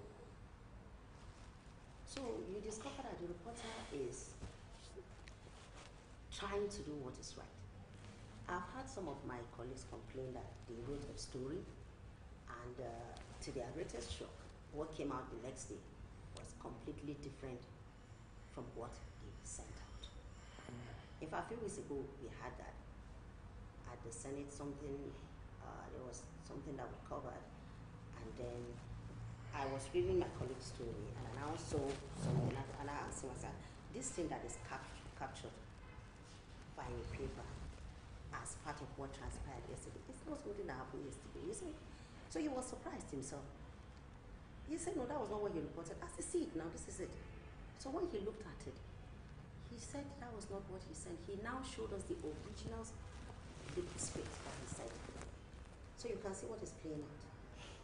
So it is unfortunate that at the end of the day, it is your name that is on that story. But then, this is what we are dealing with in this country. This is what we are dealing with in Nigeria. Like when we started, I said, unfortunately, this profession, as noble as it is one profession that does not get the required attention that it should, especially by those that matter, by government and all of that. So this is it. Most time it is not the reporter's fault. So what do you do as a reporter? Is it that you have one or two choices? Continue working because you need to work, earn a living, or you pull out and start on your own so that you can report. It's a very It's a very dicey situation. Yes, it is. But God will help us. Do you have any recommendations that you want to make on press freedom to conclude your interview? Yes, you know, when we talk about press freedom, you know, most times we focus on the policies of government, of what government is doing or not doing to promote or de-promote press freedom. But like what I just talked about now, there are other several ways that press freedom is suffering in this country, coming from where you work. Like I said, media, organization, owners. For me, I would recommend that as a patriotic Nigerian, if you so desire to own a media organization, you should do it from the angle of being patriotic and make sure that it's being run outside your purview. Make sure you have professionals who will run your station. Try as much as possible to stay away from it. And another thing, to enhance and promote press freedom, journalists should be taken care of. It is a very serious matter. The welfare of a journalist is as important as the journalist coming to work every day. Because when we have that, journalists will not be tempted, they will not be corrupted. Nobody will even think of saying, okay, well, let me come and give you something so that we can tilt the story away. And especially the ministries, departments and agencies of government, they should ensure that that freedom of information, they should implement it fully for press freedom to thrive. Journalists, once a person identifies himself or herself as a journalist, that person should not be hindered. Besides, what are they hiding? What are they hiding? No matter what you hide in this country, it must come out. And you see, the worst part of it is that they will deny mainstream journalists from getting this information. They want blogger from somewhere that has no business with journalism will just get it. And publish it. And publish it. Then that is when you now start running at us, calling you, come on, that was not what happened. But why were you hiding it before? Last year I worked on a story and I was investigating a particular case that involved a politician. So I needed to visit the court where the case is being trialed in France. So I went there. They said they just moved the case to Switzerland because they lacked the jurisdiction to try him here because the money in question, the money laundering, happened in Switzerland. So, but they are more than willing to give me any information that I need. They brought out pen. In fact, they had to look for somebody who can write English very well so that the person can translate and everything. Give me the full address. They made some calls.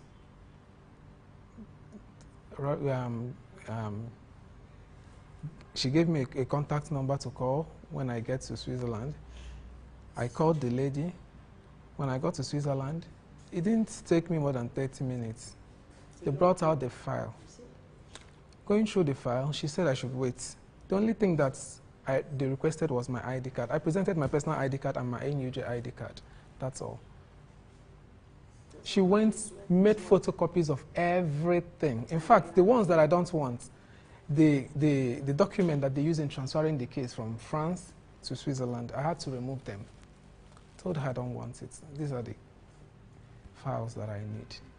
So this is where Nigeria has to get to, but I'm afraid I don't think so. No, we'll get there. We'll get there with I am not being pessimistic, but with sensitization and if we continue to push. You know, when injustice thrives, when corruption thrives in a city, in a country, those are the things you see. Because if there is no corruption, what are you hiding? exactly. What are you hiding? You go to EFCC to have access to documents. They will so frustrate you like this. They will tell you that they are still working on investigation. There is no government So, agency, like even releasing the document to you is a sabotage that is going to mess up their investigation. So, but it's fine. It's not a problem. We'll get there. We'll continue to push, and we'll continue to lend our voices. My own is that journalists should be accorded respect.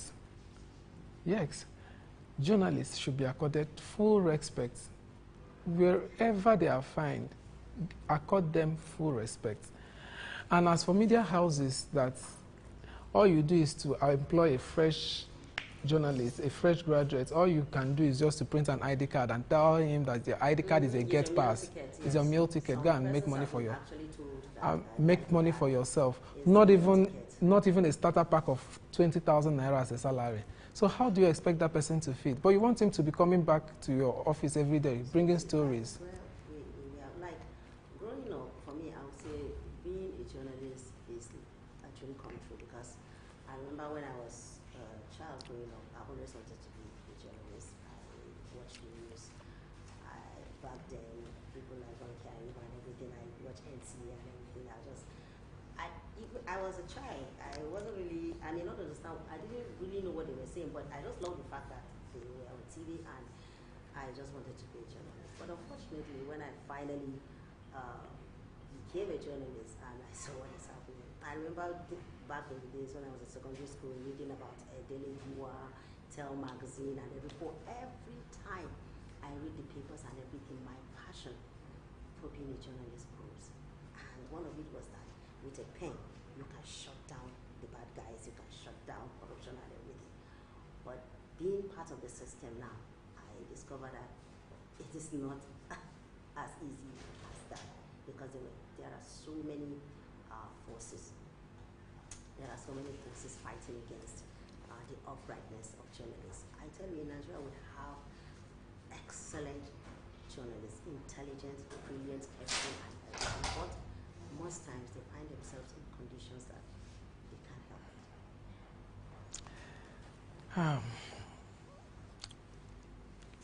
It's fine. We'll continue to do our best and believe that the little we are doing will make a long-lasting impact. Sure. Thank you very much for being here. Thank you too for having me. You're welcome. To come to celebrate. Thank you.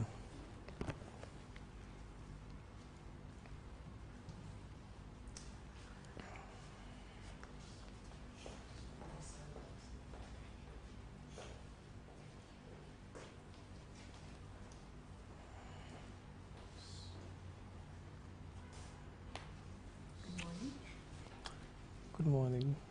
How are you doing? Thank you very much for being here.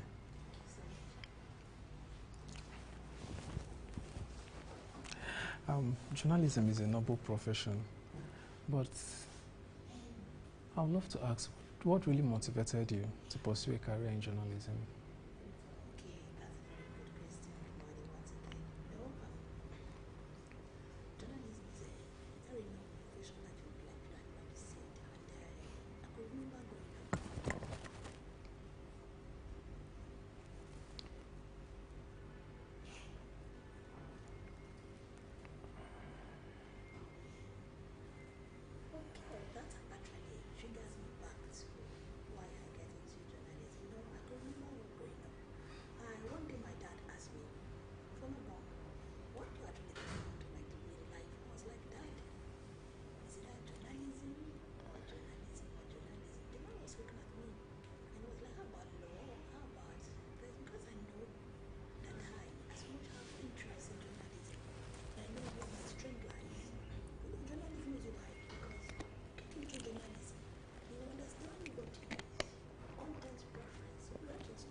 What was your defining moment as a journalist? My defining moment. Oh, let me reframe the question.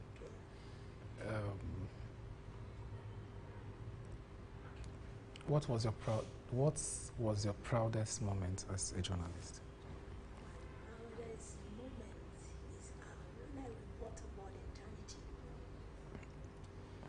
I switch off passions reporting about eternity because I know very well that heaven is real and hell is real. So anytime I report about religious content, it gives me joy that serving God is not really where I can stand on the pulpit. So you can actually know most of the things. It's your profession. Yes, with that profession. So it's helped me so much. And I have this joy inside me that anytime I report about anything that has to do with eternity, it gives me so much joy that I'm able to let people know. And God is helping me with the lead that is actually bringing out the real passion about things. So those moments give me so much joy because I'm confining myself in what is about passion. One of the challenges that journalists face is how to balance the need for speed with the need for accuracy. Like, you were faced with, you have a story and you need to publish it immediately, and at the same time you need to do your findings. You need to verify the source of the story. How genuine is the story? If you're meant to be in that shoe, how will you handle that? Most of these limitations centers around finance because Okay. You get to see that balancing the report, going to the beat, sourcing for the report, and packaging first, like finance and time, mobility, and all those things. So most of the time, you see journalists are helpless with tackling those things because sometimes most of these journalists are not paid well. You could be in a media station where you work around the clock. At the end of it, the little that you get, you use it to run around to get this report, you use it to run around to get most of these things. At the end of it, there's some little lapses around you and you will be able to get exactly what you want. It's like limiting your effort. It's not actually giving you really what you were meant to do. So these are the challenges that we have. Finance, mobility, and other things. And most of the media houses, like what you say, they're not actually helping. How could somebody just put in all this effort, all this strength, doing a lot of things at the end of it, 1 month, 2 months, 3 months, they're not actually helping. So this is a challenging. It's a very beautiful profession, and most of the times our government are trying not to help them as well. Because this time they come after you. They have come after me once in a while. I say something, I anchor the program on the radio. Man around town. It's a program that seeks to address most of the health issues that happen around the city. So I said something. They call after me. It was invited, NBC invited me. And I was warned, don't do this, don't do this, don't do this. What really filter my words? If I see that 2 types of sweet are in there, I should be able to say it. If I actually say that, the money they give to you to do this you're not actually doing it, I should be able to say, tell me the truth. I should be able to call you to attention. I should be able to let you know that what you are doing is not actually doing. I think if you do this, you do that. Okay, let's also come back. Let us stay back home and fix our nation. It's not bad for me to say that. If you come back, let us stay back home and fix our nation. It's not bad. I do tell people that censorship is a threat to press freedom. A lot of people don't know.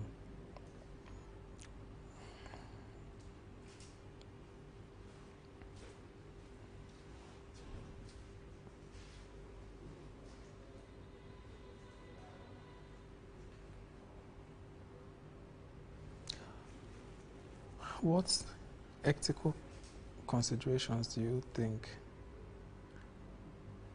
you always maintain during reporting? I don't beg. No matter where I am going, I don't beg. That's because I don't want you to have a right over me. Begging, giving, reduce pride. When somebody gives you something, oftentimes, the person might be able to come. Stop this. I don't beg. I manage the little that I have. blue-black the way it is. Sir, you are wearing somehow that blue shirt that is written, the prison is big. I should not to tell this. I don't beg you. But I still, if you give something I appreciate, sometimes I can walk away from your gift. It's not because I'm somehow. But I want to maintain my dignity. I want to maintain my integrity. I want to maintain my dignity. I don't beg. And I always maintain honesty. Honest is one of the things that is like a doctor to me. I am honest to everything that I do. Because I actually believe that if I leave some kind of scar in your mind and you get to know that one family told me is not actually true, you should be like, I'm totally going to like lose self-respect and integrity. But still I maintain most of these things. True. And my standard. Because I'm like things that I You know, sometimes I do tell journalists that begging reduces you, and it will make you, ordinarily, people who are not supposed to talk to you carelessly will think that they have a right over you. There was a press conference we did. We were just invited individually. That was, I don't know if you know the national office in Jai. You know Sashiga Court. It was in that building. So we went there, all the journalists that came, they gave them envelopes. They gave me envelope. I came with my crew though. So when we were about leaving, there was this particular one that is my friend from MTA. We worked together in MTA. So, and he is directly working under my boss that I worked under in NTA. I worked under events and programs. So going to NTA sometimes to see my boss, we got familiar with each other. So if he sees me, he comes to greet me. So not ask him, how much is in your envelope? Is he hiding it? I should see it. 20,000. I opened mine. Mine was 3 wrap of 50,000. 3. He didn't. Mine was 3 wrap. Why am I saying this? Sometimes it's the way you present yourself.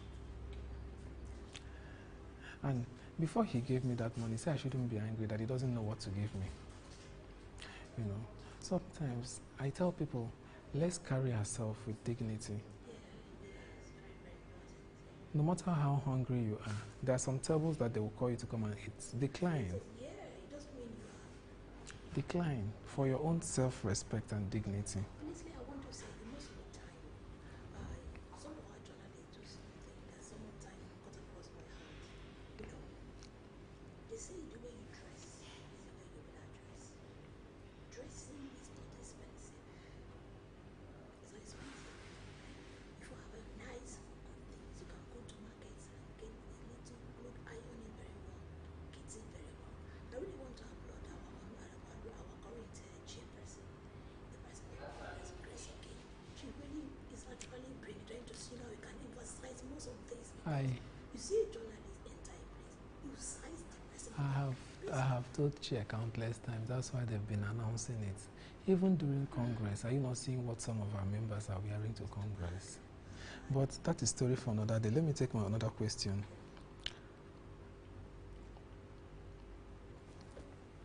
How do you stay authentic to yourself when you're under pressure to bring down a story? Maybe a story you published and you're under pressure to maybe bring down the story or retract the story. How do you handle such situation? I am somebody that I can scale through any pressure in life. If I know so much that what you're pressurizing me is of a self-interest angle, you can stop me. Because people have a way of trying to water some of the truth. Probably something that comes to grace. Then someone just say something, and the person is so like, please stop. Most of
Yes. Okay, so that it will send attention to other people that are narrating themselves to not to do that. And you know how job, and someone was like, from the old job is heartbroken. So sometimes I stay silent to myself and say I can get here and see forgery.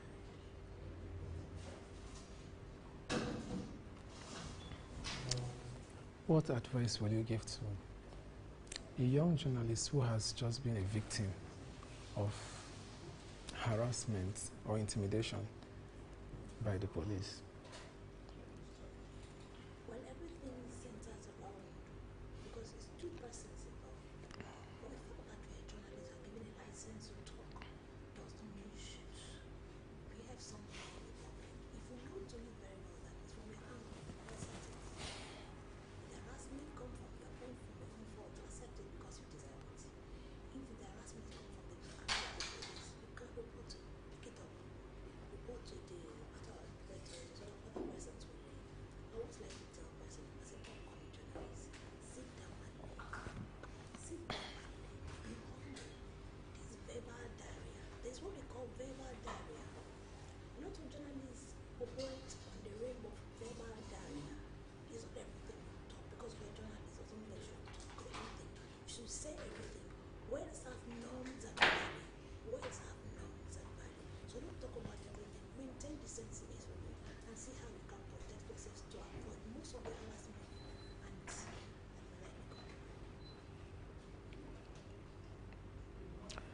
What,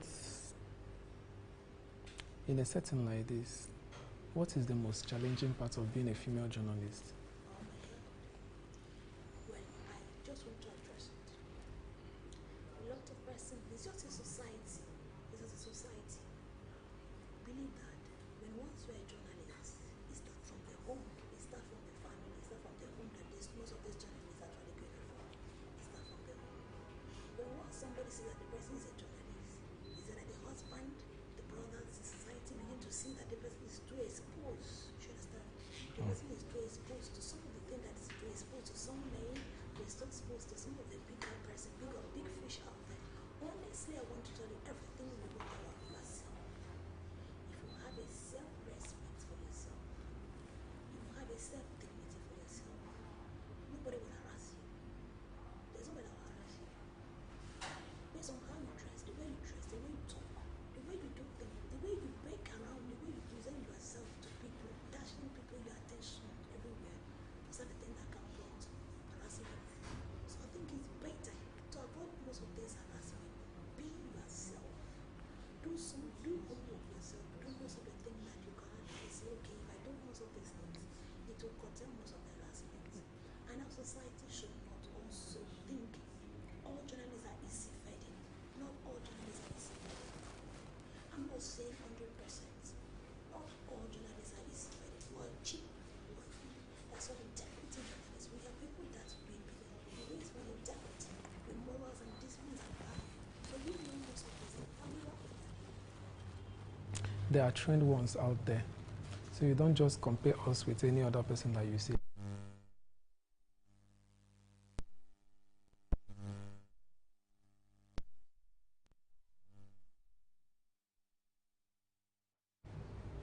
As their own norms and value, we have to, as a journalist, we have ours.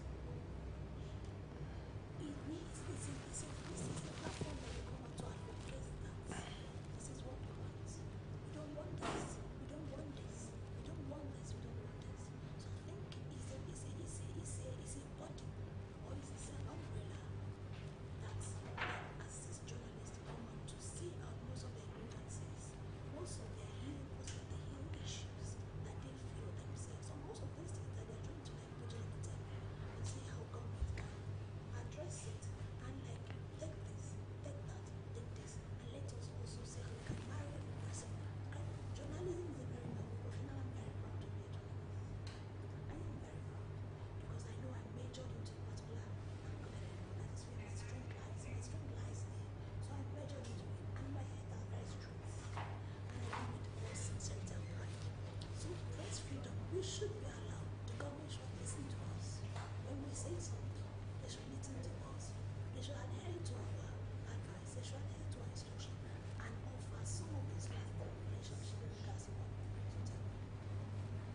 Thank you very much. It has been a wonderful time with you.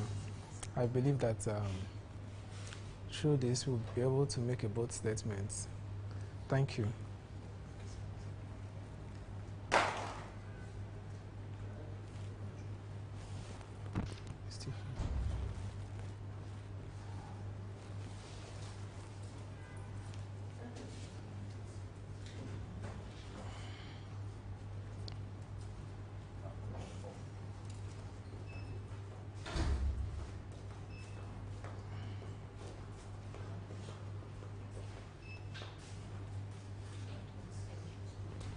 Good afternoon, and thank you for coming, ma'am.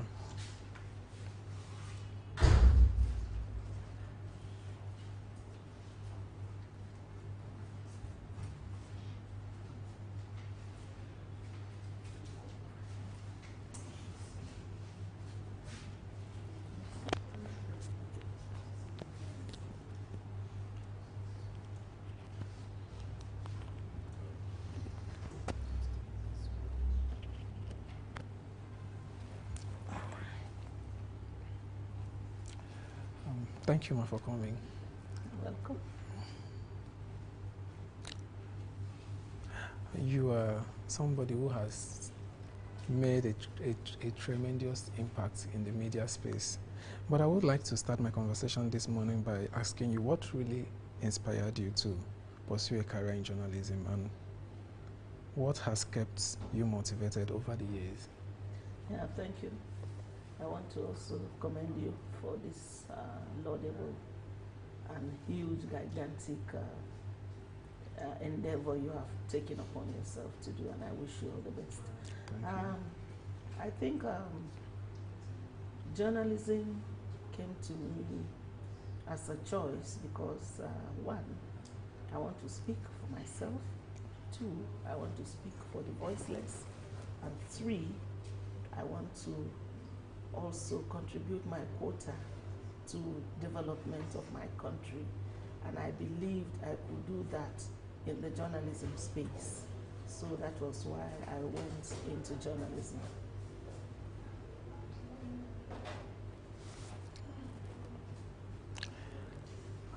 As a female journalist, what unique challenges have you faced in the media industry, and how did you overcome them? The challenges are enormous. I think the challenges are not much different from that of the men, because you see that even the environment that we work, poor remuneration and lack of motivation, they are the same. But as a female journalist, I believe we encounter the same kind of stereotyping that we see in all other sectors of development. Oh, she's a woman. Oh, and there are harassment, sexual harassment, and intimidation at times. When you are there out on assignment, you will see that law enforcement agents will just push you off and stuff like that. So I think basically the issues, the challenges are much the same for the men and the women. The only difference is that when it comes to issue of harassment, women face it more than men. Thank you. What impact do you believe female journalists have on promoting gender equality and social justice? We've been doing a lot. I am a past president of NAWUJ, and I know that from that 20 years ago that I was president till now, we have been in the forefront of advocacy for the voice of women, for women's rights, for inclusion of women in governance, in development, and in all spheres. We've been advocating that even in the media space, women should rise to the very peak of their profession, not just ending somewhere at the managerial level. And we need more women in the editorial space too. So we keep advocating for this, and I think that NAWUJ has been in the forefront of doing that till now. Can you share some of the memorable experiences or milestones in your career, your journalism career? I remember when I covered, then I was in NTA Maiduguri as a reporter, newscaster. I covered the visit of Prince Charles and late Princess Diana because I was covering the women's beat, so they attached me to Princess Diana in all her engagements in Maiduguri, her visits to the wife of the late Shehu of Bodro, and followed them up to the leprosy center in Mole, where they visited the leprosy hospital. So that was quite memorable for me as a gender reporter covering Princess Diana. And then I also remember interviewing the late Margaret Ekpo at the International Conference Center here in Abuja. Then I was already back, I was transferred to headquarters NTA, and I was covering the gender beat. That was a very, very, very surreal moment for me, that I interviewed the Margaret Ekpo, the mother of all the struggles, especially political struggles for Nigerian women. She was one of the first to ensure that after Fumila Ransom Kuti, to ensure that women participate in politics. So these two, for short, are some of the memorable moments for me as a reporter, especially covering women issues in Nigeria. Okay, how does NAWOJ support women journalists in Nigeria, and what initiative have they been able to put in place?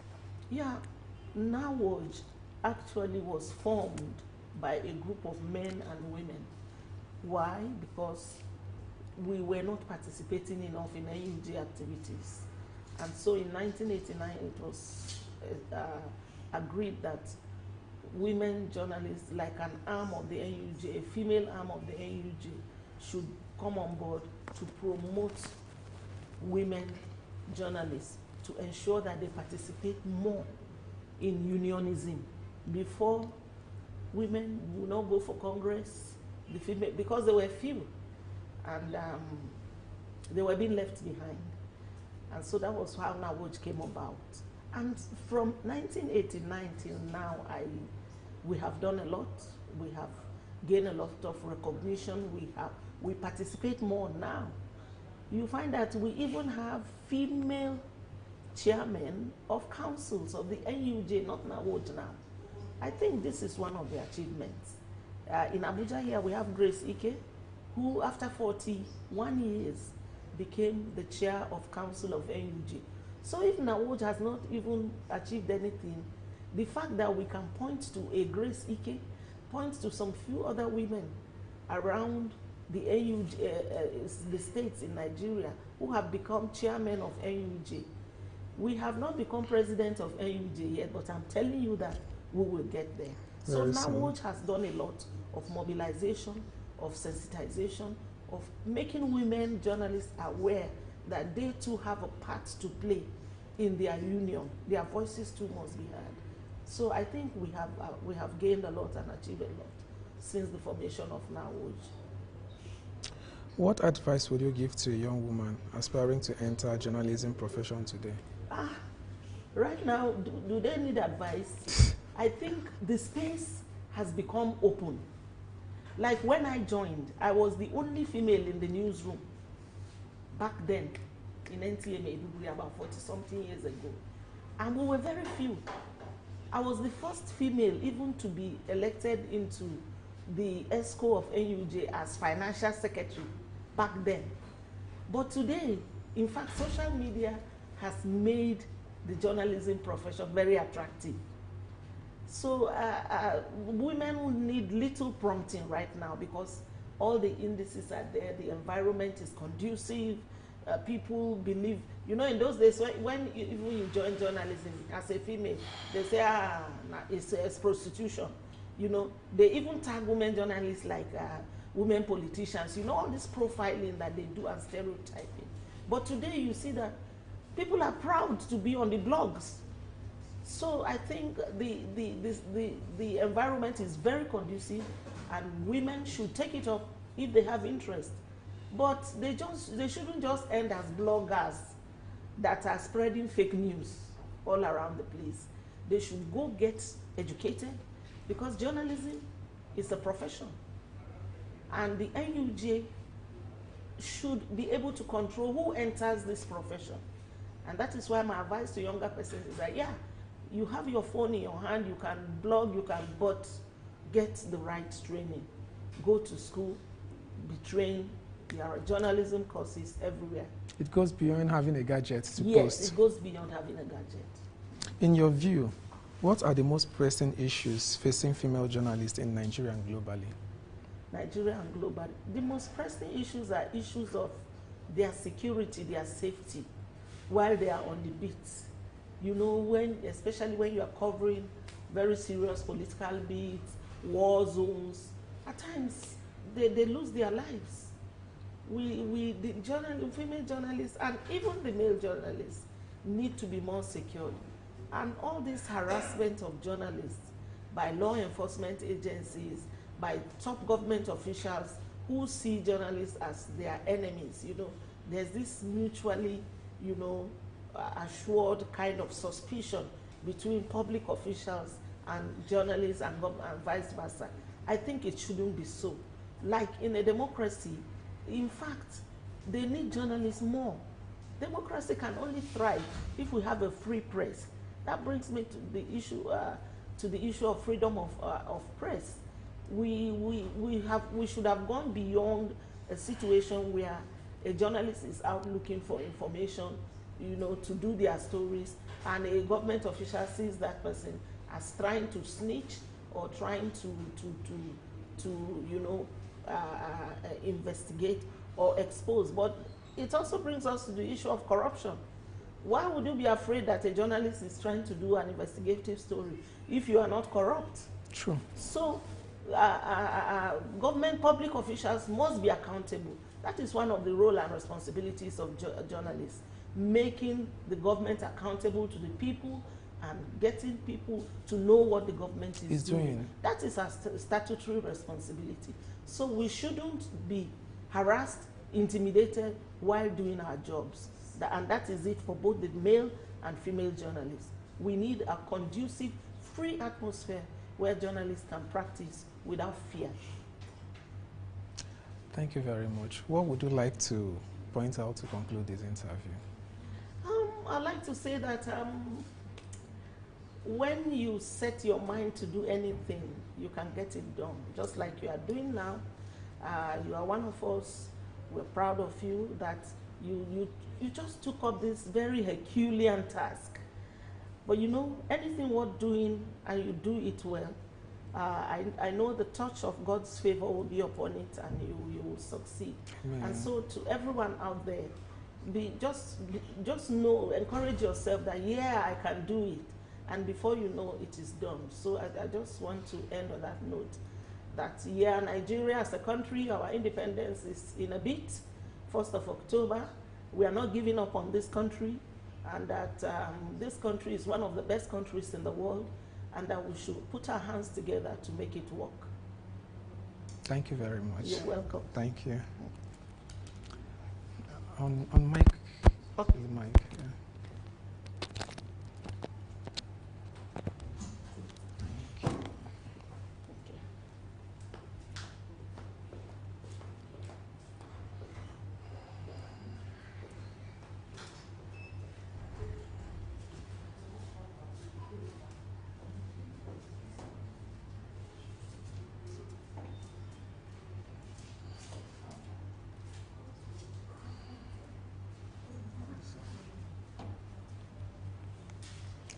Thank you, sir.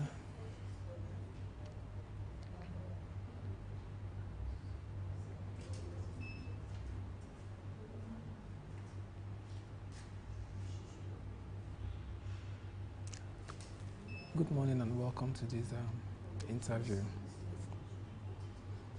May I meet you? May I meet you? What's your name and what you do? Okay. What personal qualities do you think has contributed most to your success?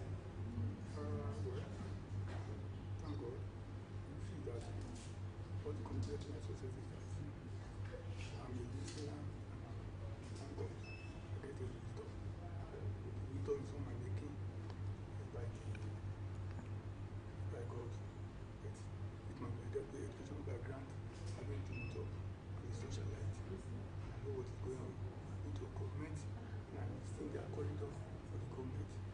So I was there with them. Anytime they need myself, they go by myself. 24/7, I'm there with them. Like that. So, how do you stay motivated? How do you stay motivated and passionate about your work?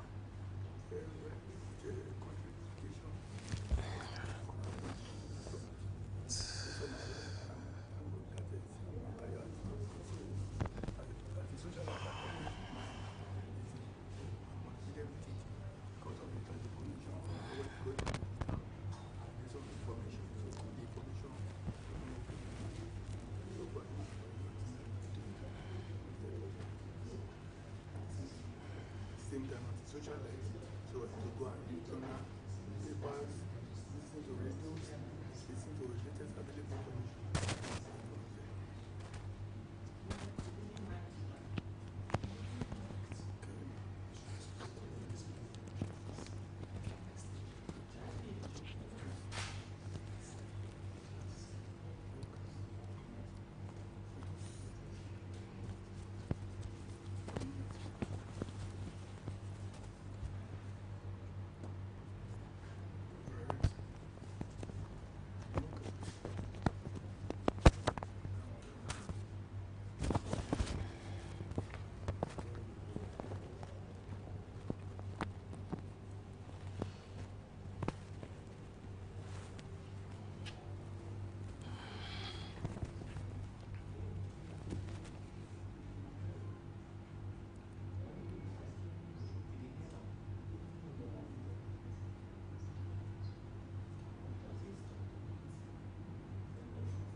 What do you enjoy doing outside your professional work?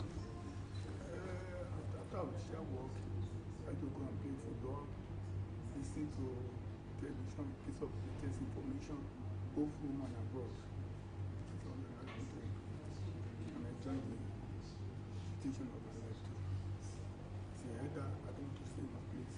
At times I travel, there's a room for me to travel. I travel, but whenever I travel, I have to be in the city as a city caller.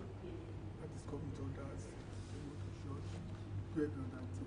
If there's anything, I don't then play because I'm a sportsman. So to play sportsman, table tennis as well as football. So I did all those ones. Now my age, and I'm sitting right now. We can't see agile. So that's one here. Are there any personal roles that have influenced your journey as a person? Are there any personal roles that has influenced your journey as a person? Yes. Mind sharing them with me? What am I doing? I'm pretty go to play. Like a journalist forum because I like the situation job that I like. I'm so close to them, so I like to get that. I have the test information, do everything together, explain together, sit down with me, even in the evening. So we discuss to tell me other common things, social life. So that was good. I do not enjoy it. Secret my life and protect myself. They told me to go running around the back down, listen tight. But to be dead. Knowledge is continuous. Don't to waste knowledge. As you get from them, you get from me as a elder. So 247 we are together there. Together.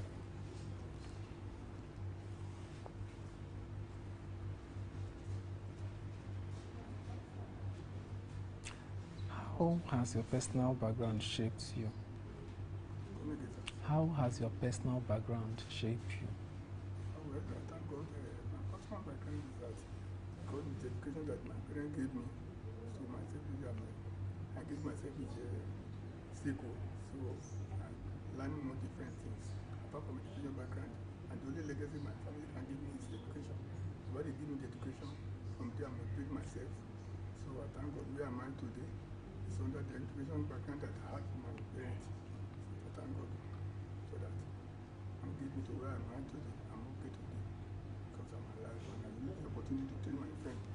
The education background I have, I use the opportunity to train my children too. And I have the opportunity to go to school. Majority of them are graduated. Thank you for the background. Without the background, I cannot have the opportunity to do. But I'm not regret the background. I'm okay for that background today.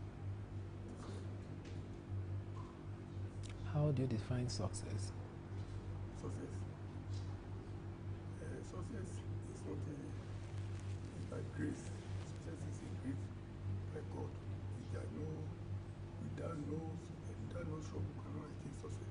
Success is a personal discipline. When you discipline yourself, success will come up. You cannot suffer now, there are no success. Success is not automatic. You have to program it, you want to become a success. Plan it right from day one. Maybe through your education, through your hard working, success will come up. Success is not automatic. It's not a bonus. What roles do journalists play in a democratic setting? Journalist is a professional organization that only protect their leader.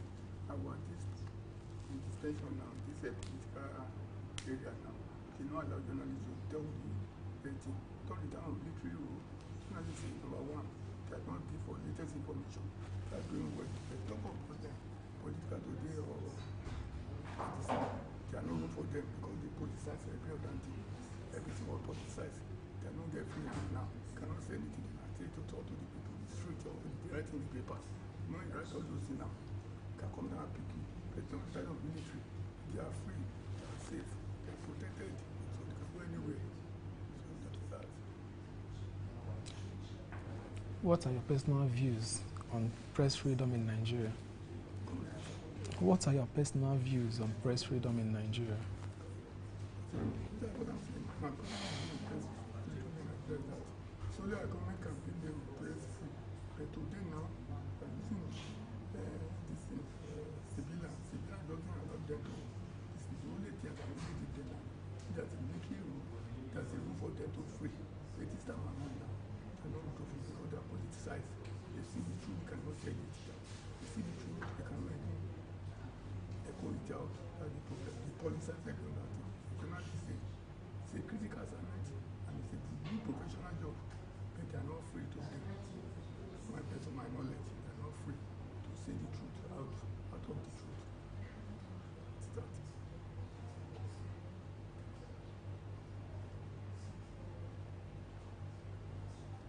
I'm not sure that anyway you can.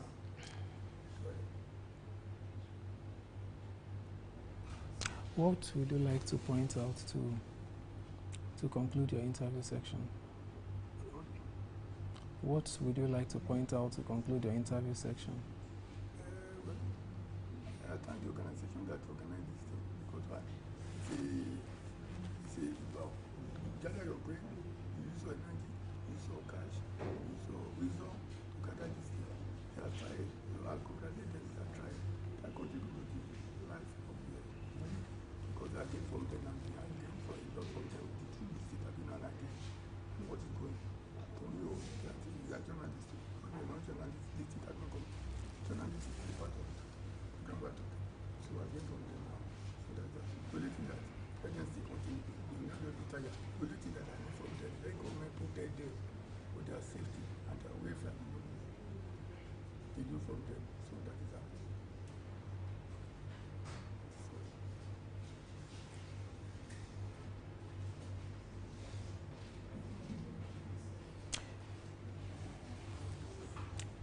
You said I want to sincerely appreciate you for your time. I want to sincerely appreciate you for your time. Thank you very much for coming. Yeah. Don't worry.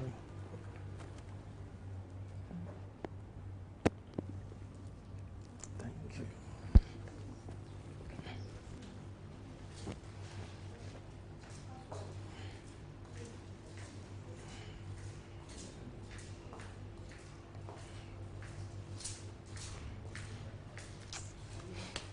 Morning.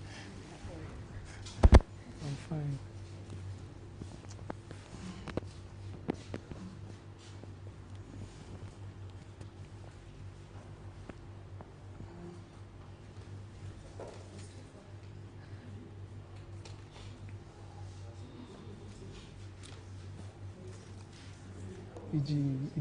Is the question?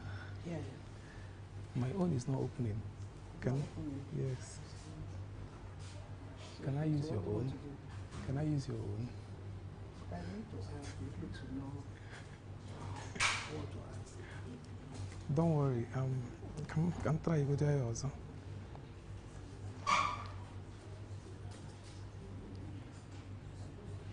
Okay. No problem. That's good.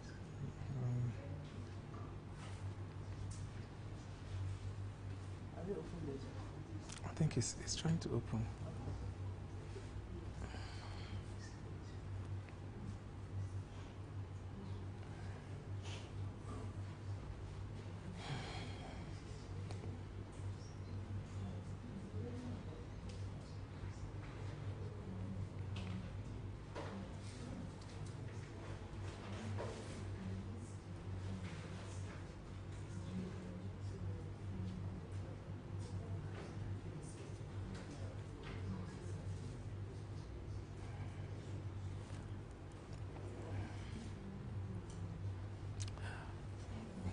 Let me start. It's not opening. No, but only the mamas.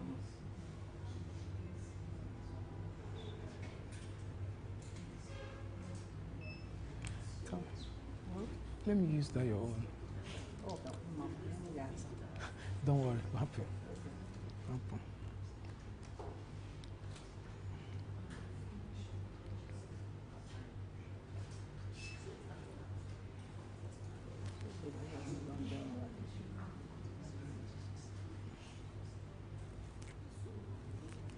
Like one of the questions they have because I know the questions they have. I've not seen anything like this before.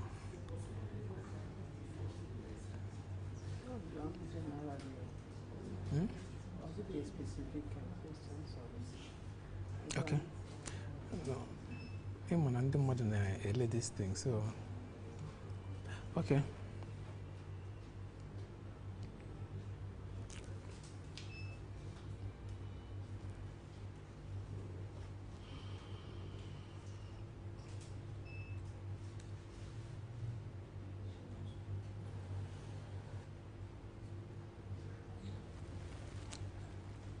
Thank you very much, Your Excellency, for honoring our request to be part of this marathon interview. As the former First Lady of Imo State, how do you believe press freedom has evolved in Nigeria since the return of democracy in 1999? And what role did it play during your husband's tenure as a governor? To start with, I want to really appreciate you for having me come on this marathon interview, and to also wish you the very best and to say more grace to your elbow. Of course, since 1999, Nigeria's democracy has opened more space for journalists and alternative voices compared to military rule. And our constitution here in Nigeria, of course, guarantees freedom of expression and of press. We have seen more media outlets and stronger investigative reporting. During my husband's tenure as governor, the press was both supportive and critical, and their scrutiny, of course, kept leadership accountable. And of course, during my husband's tenure as governor of Imo State, we engaged media a lot. We ensured that we granted them access, because that is the only way we can ensure that governance is being strengthened, and then of course we're able to have accountability as being the governor, and of course also the governor of Imo State within that period of 8 years. Thank you very much for that wonderful response.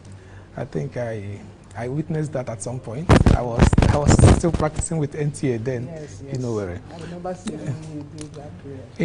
In your experience, what challenges have Nigerian women in leadership faced when dealing with media, and how can press freedom empower more women to enter politics? Well, that's a very good question for me, also being a woman myself. Women in leadership often face double scrutiny to our male counterparts, not just on policies but also on family and appearances. This unfair spotlight, discourages many capable women from stepping forward because the environment is not very conducive for them. So a free and fair press can shift the narrative by focusing on competence, integrity, and of course impact instead of stereotypes. So once you make sure that the environment is very conducive for the women, of course it will enable them to step out and participate more effectively. I want to also add that during my time, I see how balanced media coverage can empower more women to enter politics and leadership. Strong professional standards, airtime for women candidates are key to increasing women participation. So, and of course, you agree with me that moving forward, women are participating more as against several years ago because of the opportunity that women have been given, to be able to come on board and air their views. So, if the environment is made more conducive for them, for sure, a lot of them will thrive more. Will thrive, and then, like I always will tell people, for us to get it right as a people, as a nation, the truth is that the women must be part of, the politics of this great nation. Thank you for that excellent response. Drawing from your philanthropic work and your PhD background, how important is it for an independent press in promoting education and social development initiative in states like Imo State? Well, I will talk on the state like Imo State and also talk on the fact as my work as an NGO. So for my philanthropic work and of course my PhD background, I know that an independent press is vital for education, for self-development. It gives visibility to challenges that is facing us in the health sector, in all the sectors of life. So once we have that press, media presence, it helps to put things in the right perspective. The media is a true partner in development. The truth is that it cannot share all media impact in every nation. So it is a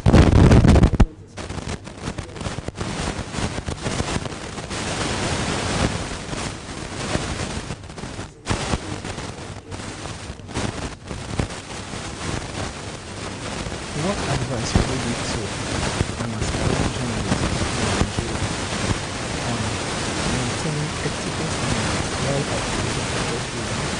in a restrictive environment such as ours? One thing I would tell them is that truth is your strongest weapon. Truth. In restrictive environment like ours, not just in Nigeria but also in Africa, there will always be pressure on journalists to bed. But if you hold on to the ethics, if you're able to verify your information, if you're able to separate the news from your own opinion, because what is discovered that most often what affects the news that we get is people's perception, people's opinion.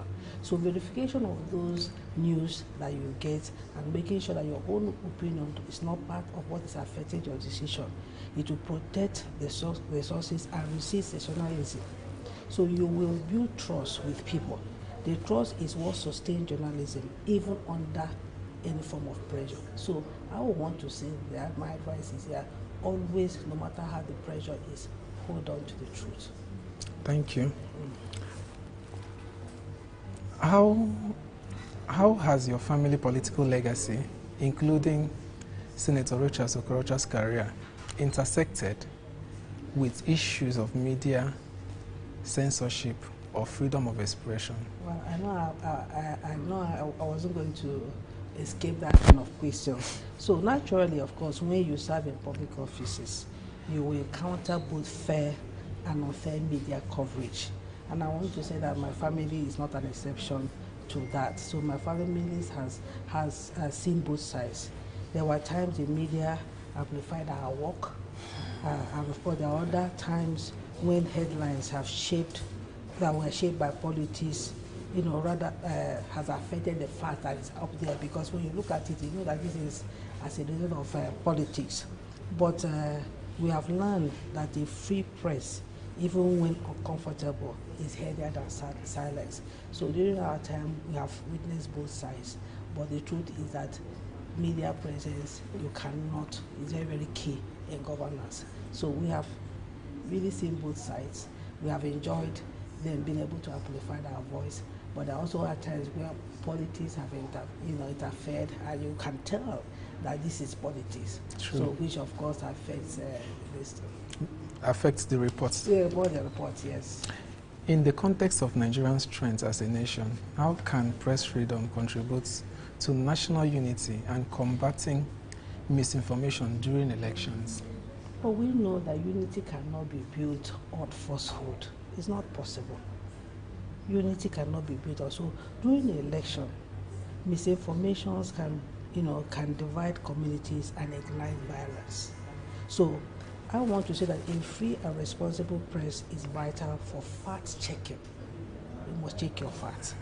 For giving citizens reliable information, and of course for holding candidates accountable. So when media stands firm, elections are more credible and unity is preserved. So because at times what brings about this unity or violence, is when information are not properly guided, or the information that is thrown there does not even have any facts or truth to it. So we must make sure that whatever information that the press is giving must be information that can be actually critically fact-checked. And is accurate. Yes. As someone who has been, this is an interesting one, as someone who has been in the public eye, what personal experiences have you had with the media, and how do they highlight the need for stronger protections for press freedom? Well, I've had moments where I want to say that the headlines were kind to me, and others where they have misrepresented who I am. So that there are certain things that I hear about myself. I actually will be looking at myself. I said, is it me or some other person that they are talking about? In other words, they're doing truth to what is being said. But what I have also learned is that without clear protections for journalists and without clear standards for accountability, both leaders and citizens can be harmed actually by disinformation. So stronger protections do not only shape journalists, you understand, they also safeguard public's right to truth, because the public have, the right to know the truth. The truth. So all of these standards must be place to make sure that whatever that is being presented out there as information is true to its state, either for the public or, of course, for the journalists themselves. Looking ahead to the future generations, what reforms do you suggest for Nigeria's legal framework to better safeguard journalists and ensure unrestricted access to information? Well, that's a good one. I think we need cleaner laws in our country that will guarantee access to public information.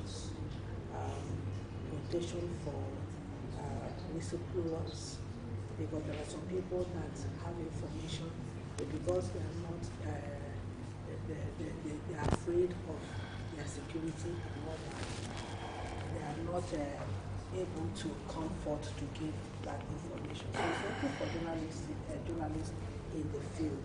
Press freedom should not depend on who is in power.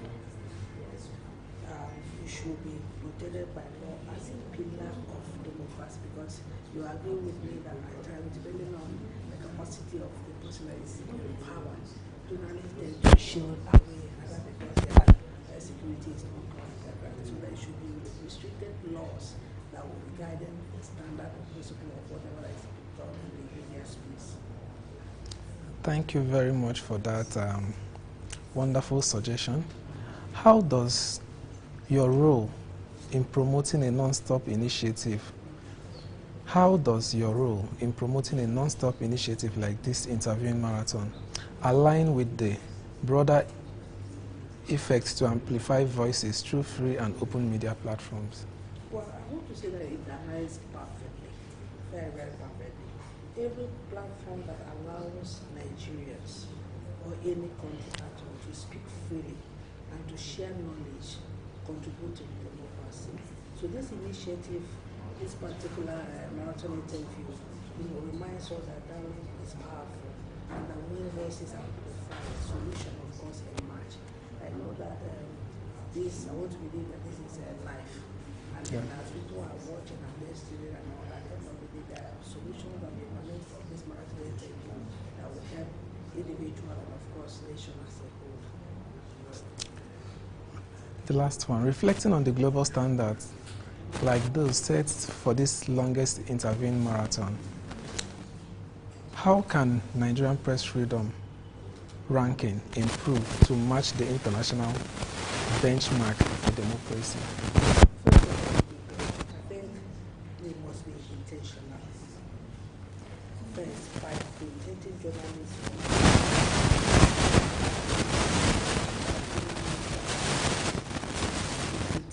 by politicians, we should protect their rights. Second, by investing in training ethical standards. It's everything we do. We do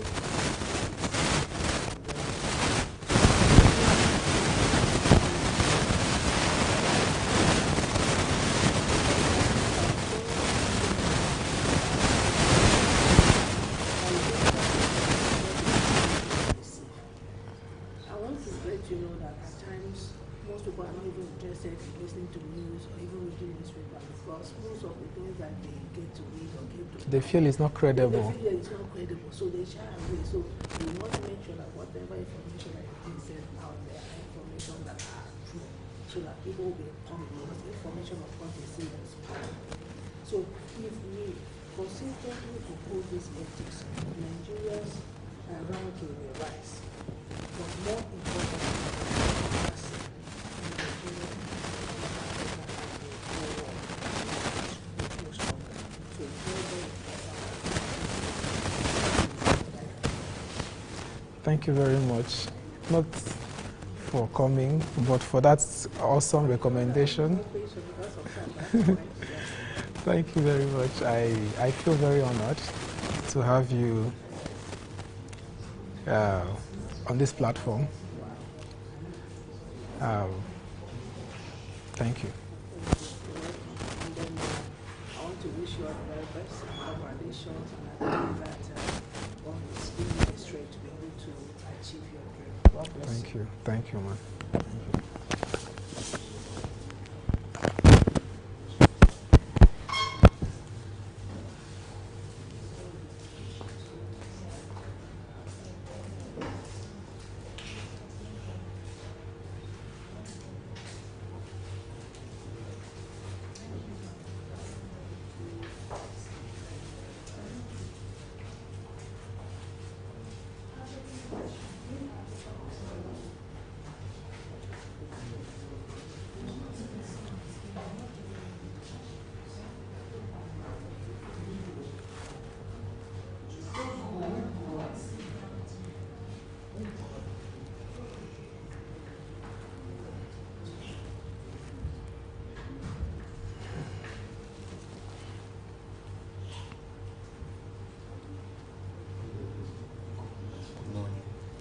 Thank you very much for coming.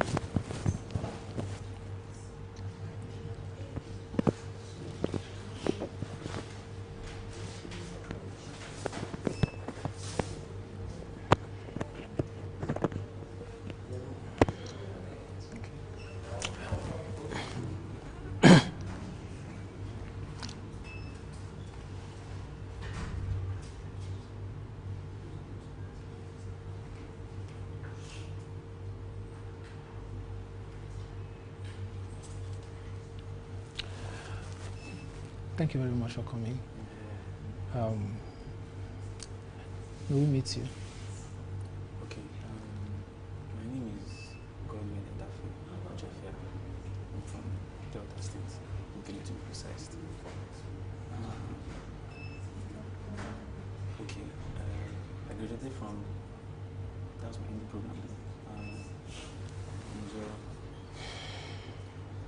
Then I moved into Abuja to do, started doing nails. So I'm a nail stylist, a nail technician.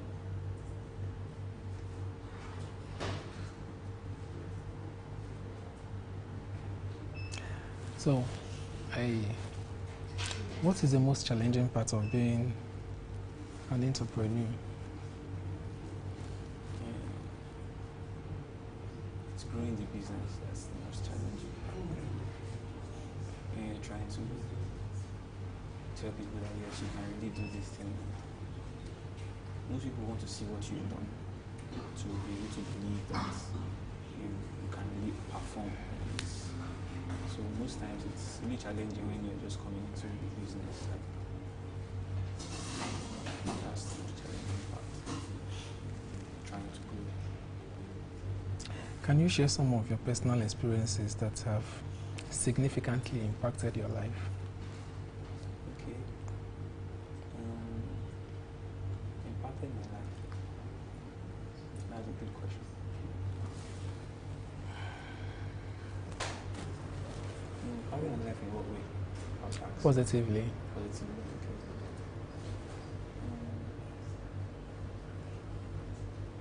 I would say while I was growing up,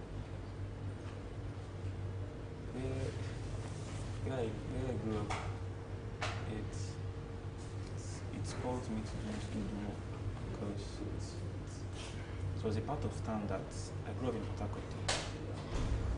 It was a part of town that, yes, it's vibrant, but deep inside the place, I don't know how to describe it. Just describe it, however. It's very rough. Okay. So growing up, if you can't challenge yourself to want to be better, you will not grow out of that state of mind. So that's what has been keeping me going, wanting to break that limitation that has actually put those people.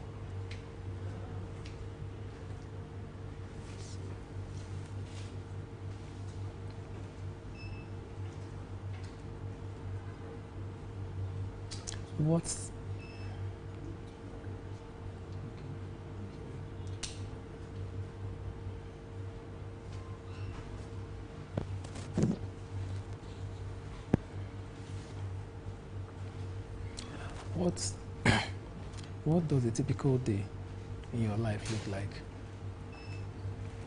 A typical day in my life looks like going to work every day. Like, okay. It's just me and my work. Like I said, I'm a new tech. My brand is Livinus. So basically, I'm just always wanting to do nails. Okay. I want to do it better. Do what I'm doing.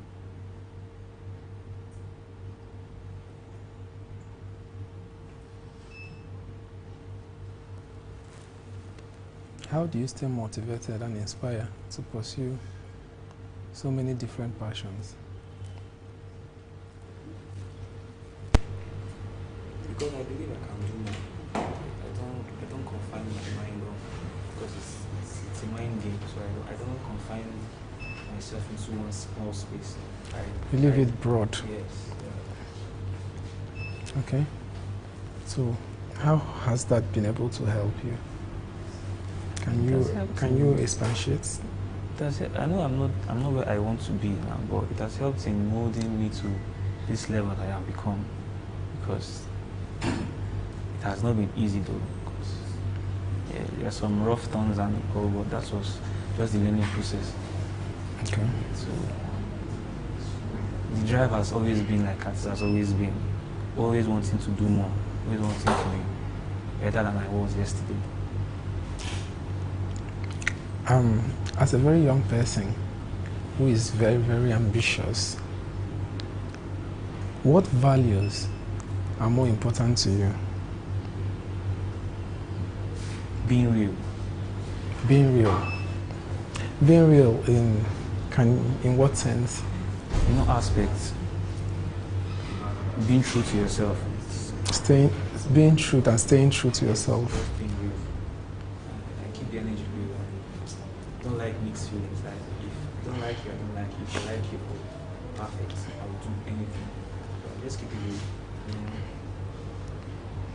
It's what I like to do. It's something that goes inside of me. So basically, it's just me. Okay.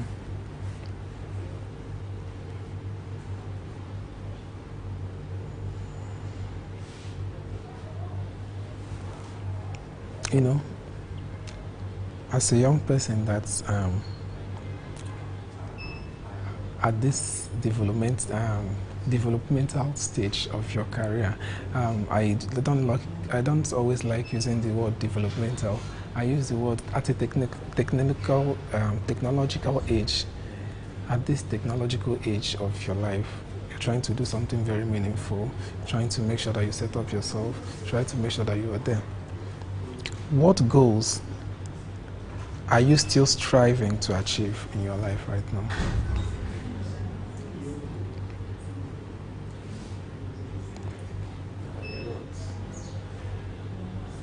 Goals.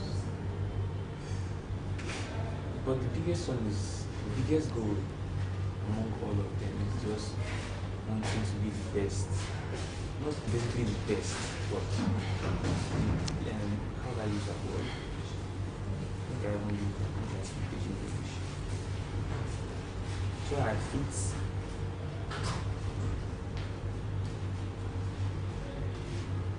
Just basically try to be the best. There's no grammar into it. But I can put food on the table. That's just it. Okay.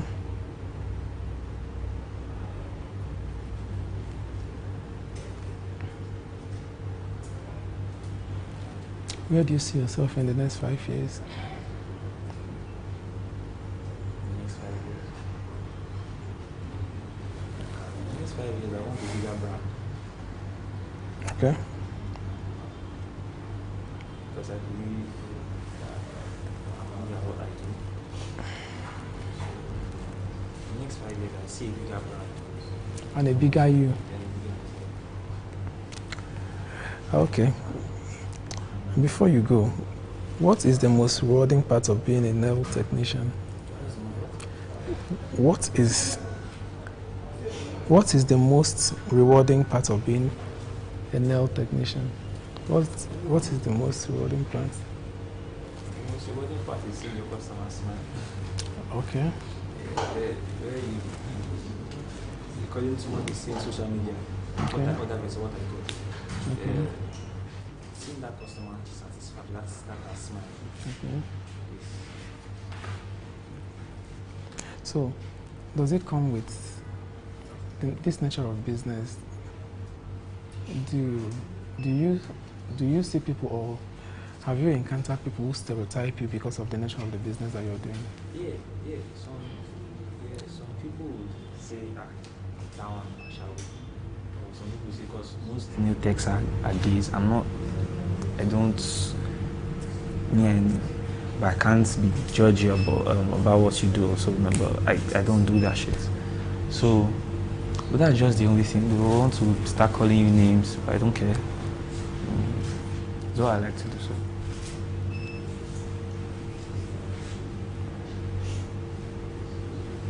What advice will you give to your younger self?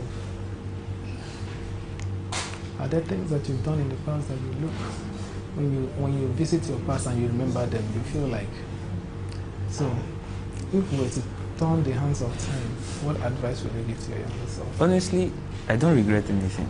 I know, yes, there are some things that happened in the past that were not pleasant, but I just believe that there was no mistake. Everything happened for a reason. There was a reason I had to feel that pain at that point in time. So I just basically feel like it's the way it's supposed to have been. There was no other different paths to it. There is this motto I phrase when I'm very down. I tell to myself like, only the strongest soldiers fight the hardest fight. If it's too hard for me, because I can bear that pain. So basically that's just it. So what would you like to say to conclude this interview? Please, they should follow my Instagram and TikTok, Eden News _018, and they would also love the service I render. I do good news, and it's okay. Thank you very much for coming. You're welcome so much. Thank you.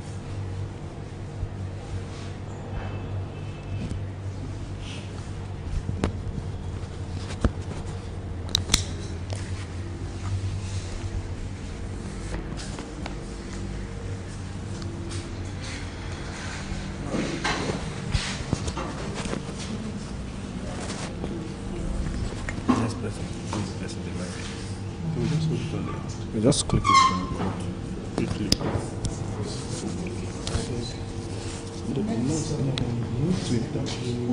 Sorry, please. Hold on, sir. Sit down. We need to interview him.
The man on white is coming.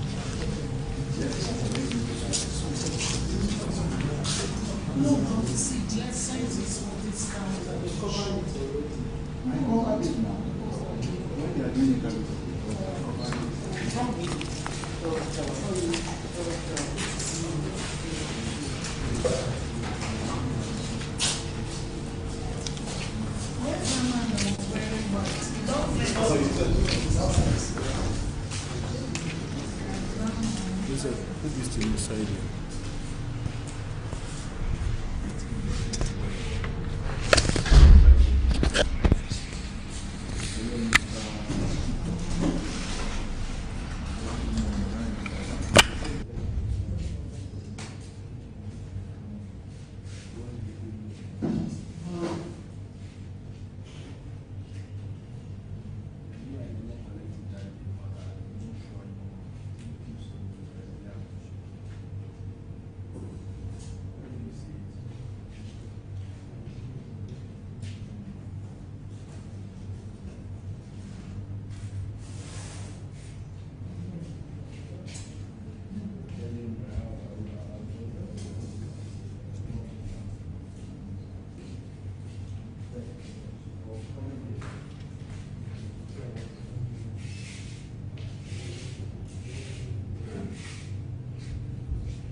Thank you very much, sir, for coming.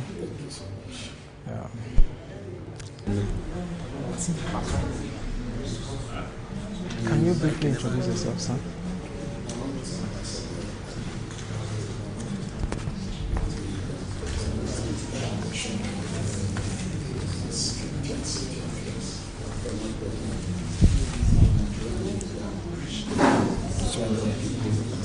No, sir. You need to add this mic to yours. To your mic. Okay.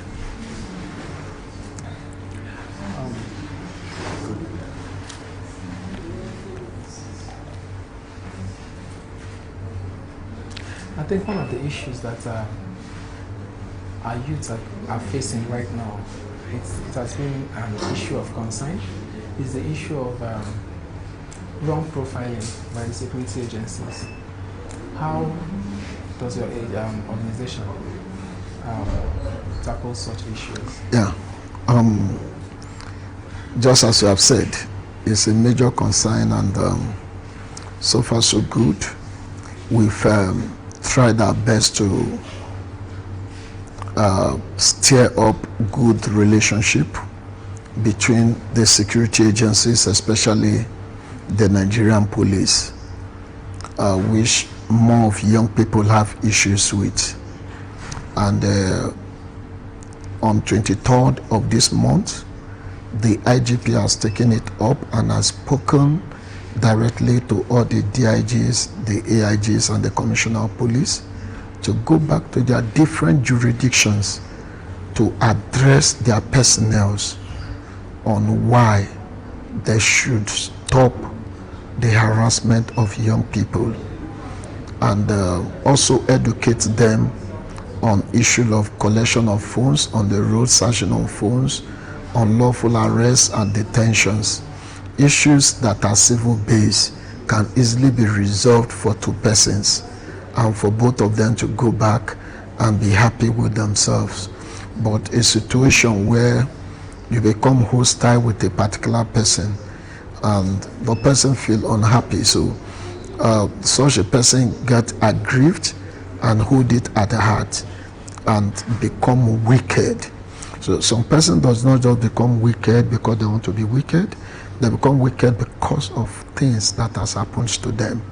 And in same vein, from our own end, we've also tried to advise the security agencies on issue of blockage of roads, especially when you are traveling a very long distance journey from Abuja to Port Harcourt. You see different checkpoints, and this checkpoint, most of them are basically for extortion. So let there be a kind of a standby security agencies, either joint task force or every agencies on their own. It will be a standby in case of any unforeseen. They can now be called to switch to action. And when you now come to kidnapping, you discover that anywhere kidnapping happen, instead of security agencies to march to the bush, you see them creating checkpoints. So these criminals has gone inside the bush. They are not on the road. Citizens are the one passing by the road. So the business as at that time is inside the bush, not on the road. So we've kind of also raised a position paper on that at the course of the just concluded South-South Youth Multi-Stakeholder Security Summit, which we held in Port Harcourt Economical Center. And we've been also able to kind of engage the NDLA, the EFCC. In fact, as of today, the EFCC is doing greatly well by partnering with a lot of young people, and especially as it has to do with CSOs and NGOs in this engagement on attitudinal change. You know, because this is where the problem lies. You cannot continue to use enforcement to solve problem. No. Very key. So, in the time past, Nigerian government has used enforcement. In fact, from 1999 to date, from the statistic we have, Nigerian government has spent more than 200 trillion in fighting crime, social vices. So, but we discovered from that 1990 date that the more funds are being pushed out to solve these problems, the more crimes increases. So doesn't that mean that the Nigerian government is not trying her best to solve this problem? Is trying her best. Doesn't mean that security agencies whom this money and this equipment are being given to are not up to the task. Yes, they are up to the task, but where is the problem? The problem is the education, the personnel who ought to be in the field to discharge this duty. What level of education do they have? How informed are they in terms of human relation? So when there is no effective human relation, you don't expect to get a result. You cannot expect citizens whom you are hostile against to bring an intel to you, because such There's a no person. relationship. So such a person, one, does not even see the need to do so, because your activities is even more worse than the criminal you want to come and report. So, and a situation, a young man whom was extorted about 700,000 by the police, saw somebody stealing motorcycle, and he refused to go and report that I saw so person. So along the line, he told somebody that I saw when so person stole so, and the person said, why did you report to police? He said, what is different between the police and the person that stole the motorcycle? So what we are saying is that there is need to a kind of engage our security agencies in terms of orientation, in terms of being informed, and just like the Nigerian Army is doing through the civil military affairs, a kind of engaging their personnel on how to relate with the citizens and being closer to the citizens. You see, recently the armed forces have started building schools, boreholes, a kind of a support community based initiatives, and this is bringing the armed forces closer more to the people. So for us, we felt that the security agencies, especially the Nigerian police, who is in charge of internal security, should be more closer to the people than any other security agencies. But the youth also has a very pivotal role to play. You cannot say because the time is hard, you now feel that crime is the best way to go. No. Yes, time was hard even when people like us were coming up, but we did not go that path of a kind of becoming criminals, hoodlums who disrupt the peace of the society. So for us to really get it right is for the young people to, from their own end, to complement the effort of the Nigerian government and the security agencies, and the security agencies also reciprocating to see the citizens as partners in progress to be able to have a secure country.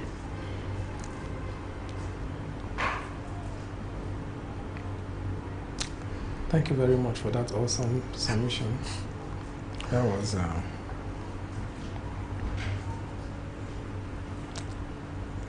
was an awesome one there. Thank you so much.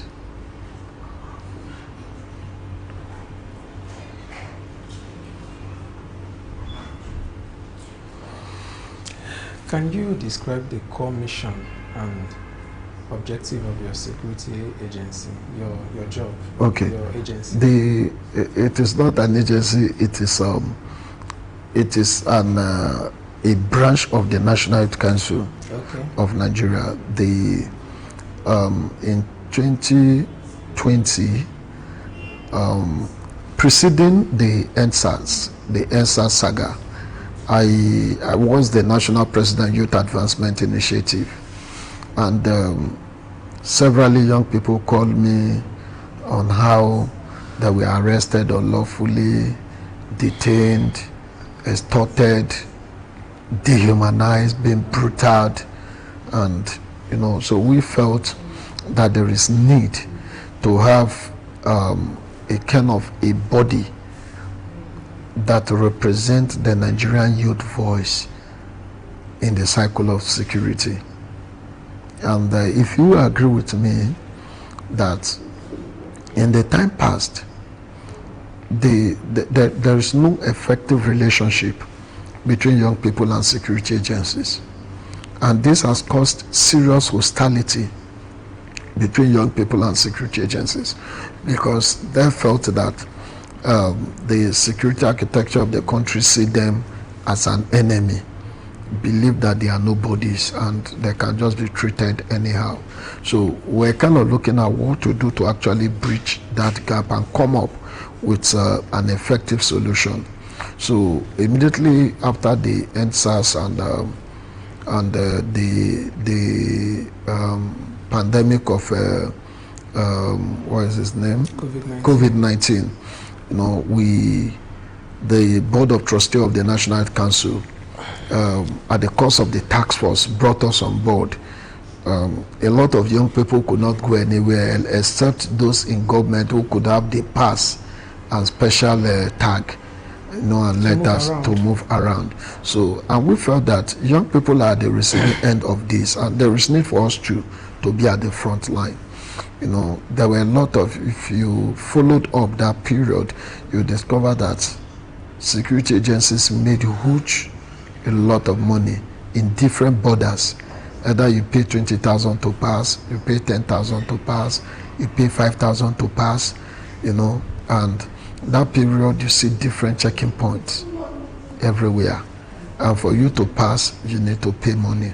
So, and we felt, no, that should not be the order of the day, that young people should also be given that opportunity.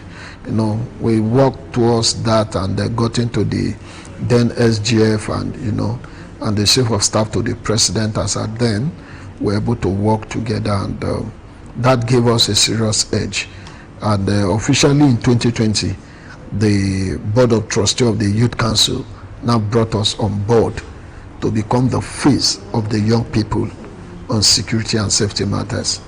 So, one, seeing the youth as the victim, also seeing the youth as the instrument being used for this same insecurity.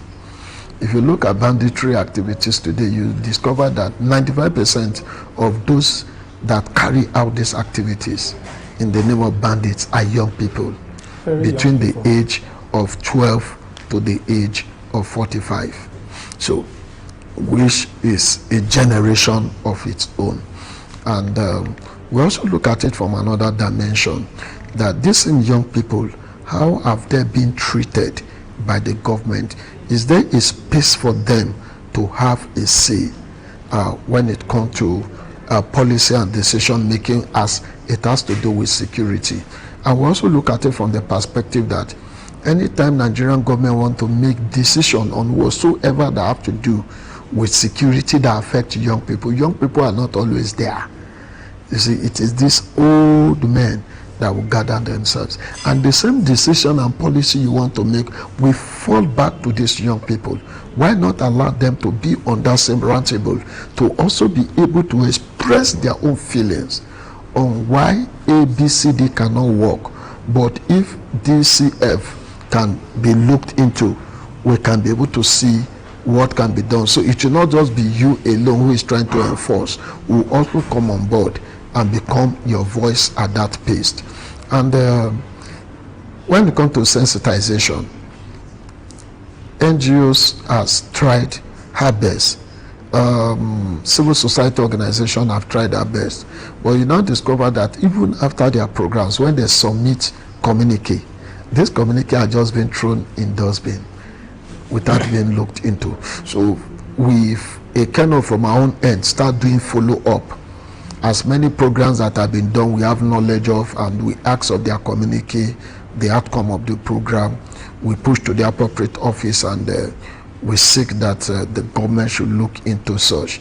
About 3 days ago, on 23rd, being Tuesday, I was with the DG, National Orientation Agency. This was part of what we discussed. We felt that it is not just about gathering people. It is time we start going to the local communities.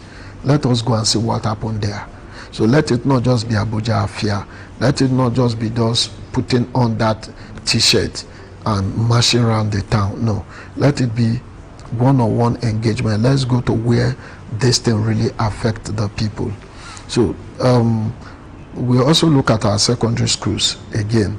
When we were very young, a lot of people do come to school to talk to us those years, and all our dreams and aspirations those years that was that it was not about making money. We just want to make a name. We want to be heard. Making a long-lasting impact. Yeah, exactly. So we just felt that we must have a career.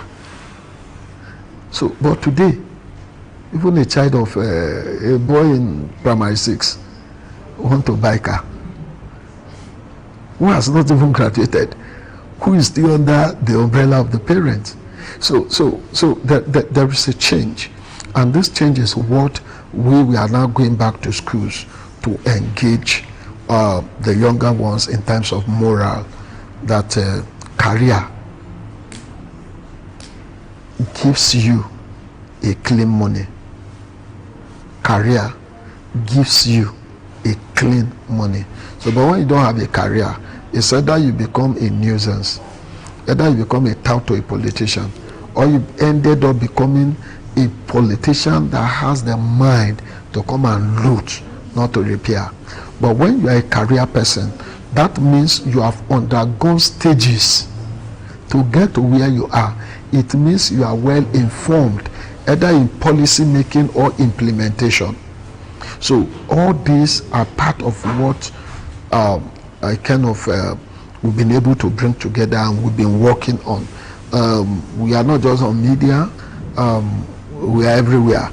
It was somebody was here yesterday, Shifobina, who actually briefed me about your program, and I thought, no, we just have to come out. So the same way we've just come to support you as an organization to kind of show our solidarity. So that is the same thing we do for any young person who has this vision of a kind of making Nigeria a better place where you can sleep with 2 eyes closed. When we're young, coming up in the village, we don't lock door to sleep. When we're coming up then in the village, we can be coming back from farm around 7, 8 p.m. without any fear of anybody harassing us. Just yesterday, more than 30 persons were killed in Kwara again. Just yesterday. So, and those that carry out these activities, they are young persons. They are young persons. So it is more important to kind of say that our government should wake up to her core mandate and responsibility of protecting lives and property holistically, being sincere in terms of decision making, being sincere in terms of policy making, being sincere in terms of fighting these social vices. Okay, thank you very much for that submission. I would like to ask you my third question. It's a very dicey one. Okay. What are the key challenges facing Nigerian security today, and how is the council addressing them? Now, the key challenges facing Nigerian security architecture is, one, who are those being recruited into our security forces? First, you need to know, are there people who actually really want to get that job to do the job? Or there are people who are opportuned because they have a brother or uncle in power who give them a slot to get a means of livelihood. So for those that actually went into the job because they were just in the house and they were called that, come and take appointment, go there, attend the training and kick off the job, you start taking care of your family. This kind of person has nothing to bring to the table. So these are the people who are saboteurs. So firstly, we must get our recruitment process right, which is very important. So when you have the right people in the security architecture, then you get the right result. But when you get the wrong people, you get the wrong result. So that is the first challenge. Most of the politicians now are the one, if you follow politicians' social media handles, you see them presenting both NSCDC, civil immigration, Nigerian police, and other agencies. You see them giving them the appointment letter, snapping picture with them. So it is automatically a gift to these people, not because they have the passion of that job. So it is only those that have the passion for the job that can be intentional to go there and risk their life. That is number one. Then number two, after recruitment and after training, these people are from a particular community. They are from a particular state. You cannot take me who is from Ondo State and take me to Zamfara where I don't know the geographical map out, where I don't understand their language, where I don't have intel about their culture. Automatically, it will take me like 6 to 1 year to be able to get adapted and begin to understand language. So before I can start yielding result, I might be having two years in such a place for special duty. I'll end up leaving the place without getting result. So I call it misplacement of priority, whereby those people, they understand their state, they know who is who in their state, send them back to their state. I think the Nigerian police has adopted this methodology. Recruitment now, immediately after training, they post you back to your local government or to your state. So our Nigerian police is, I've seen that severally for the past 2 years. It has been their culture. At least about 70% end up going back to their state, while others run away to other states. Now, again, another challenge is issue of training, retraining. So beyond the first training they have underwent at the level of recruit, there is need for continuous assessment training. Maybe it can be quarterly, maybe it can be twice a year. So they must not wait until when they want to be promoted, that has to now do with promotion exam. No, there must be this frequent training, because the time is revolving. So as the time is revolving, new things are revolving. So it means the policing of 10-20 years ago is different from the policing of today. So if these trainings are not regular and proper checkmating, proper follow-up, they won't really be able to deliver the way it should. They should deliver their mandate. Then again, issue of salary. To be candid with you, I've said this time without number, the salary of the security architecture of the country is too poor. It's nothing to write home about. A man with 2 children and a wife paying house rent is collecting 100,000 as salary. And he's buying groceries because they have to eat. So, and there is no way, if this kind of person have the opportunity to sell ammunition, he will. So, and that is why we've seen this as a key challenge. Then advancement of equipment, the kind and type of arms, technological equipment like cameras, wristwatch recorders, pen recorders. There is need for more funding in terms of gadgets that are digital. Gadgets that are digital. There is need to advance whereby police don't need to, our armed forces don't need to start pursuing vehicles on the road. They can just be in the office, and right in the office the detail of a vehicle will be given, and instantly there will be a follow-up on monitoring of where the vehicle will end up landing. So these are basic challenges. Then in terms of office, when it now comes to office development, you see, when you go to some police outpost, you ask yourself, is this a government facility? When you are not working in an environment that is serene, in an environment that is welcoming, you will not be a happy person, and you will not even be happy doing the job the way you should do it.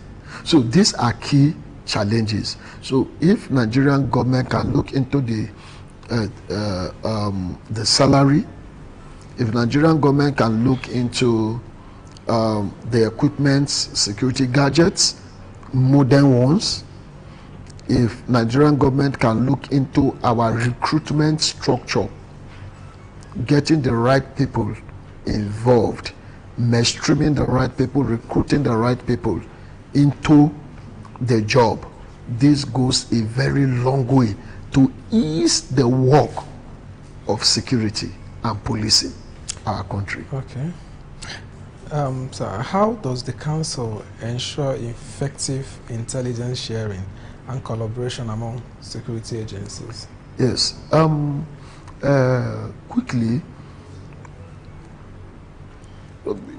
a lot of move has been made to a kind of have a platform where security agencies and young people will be having an interface.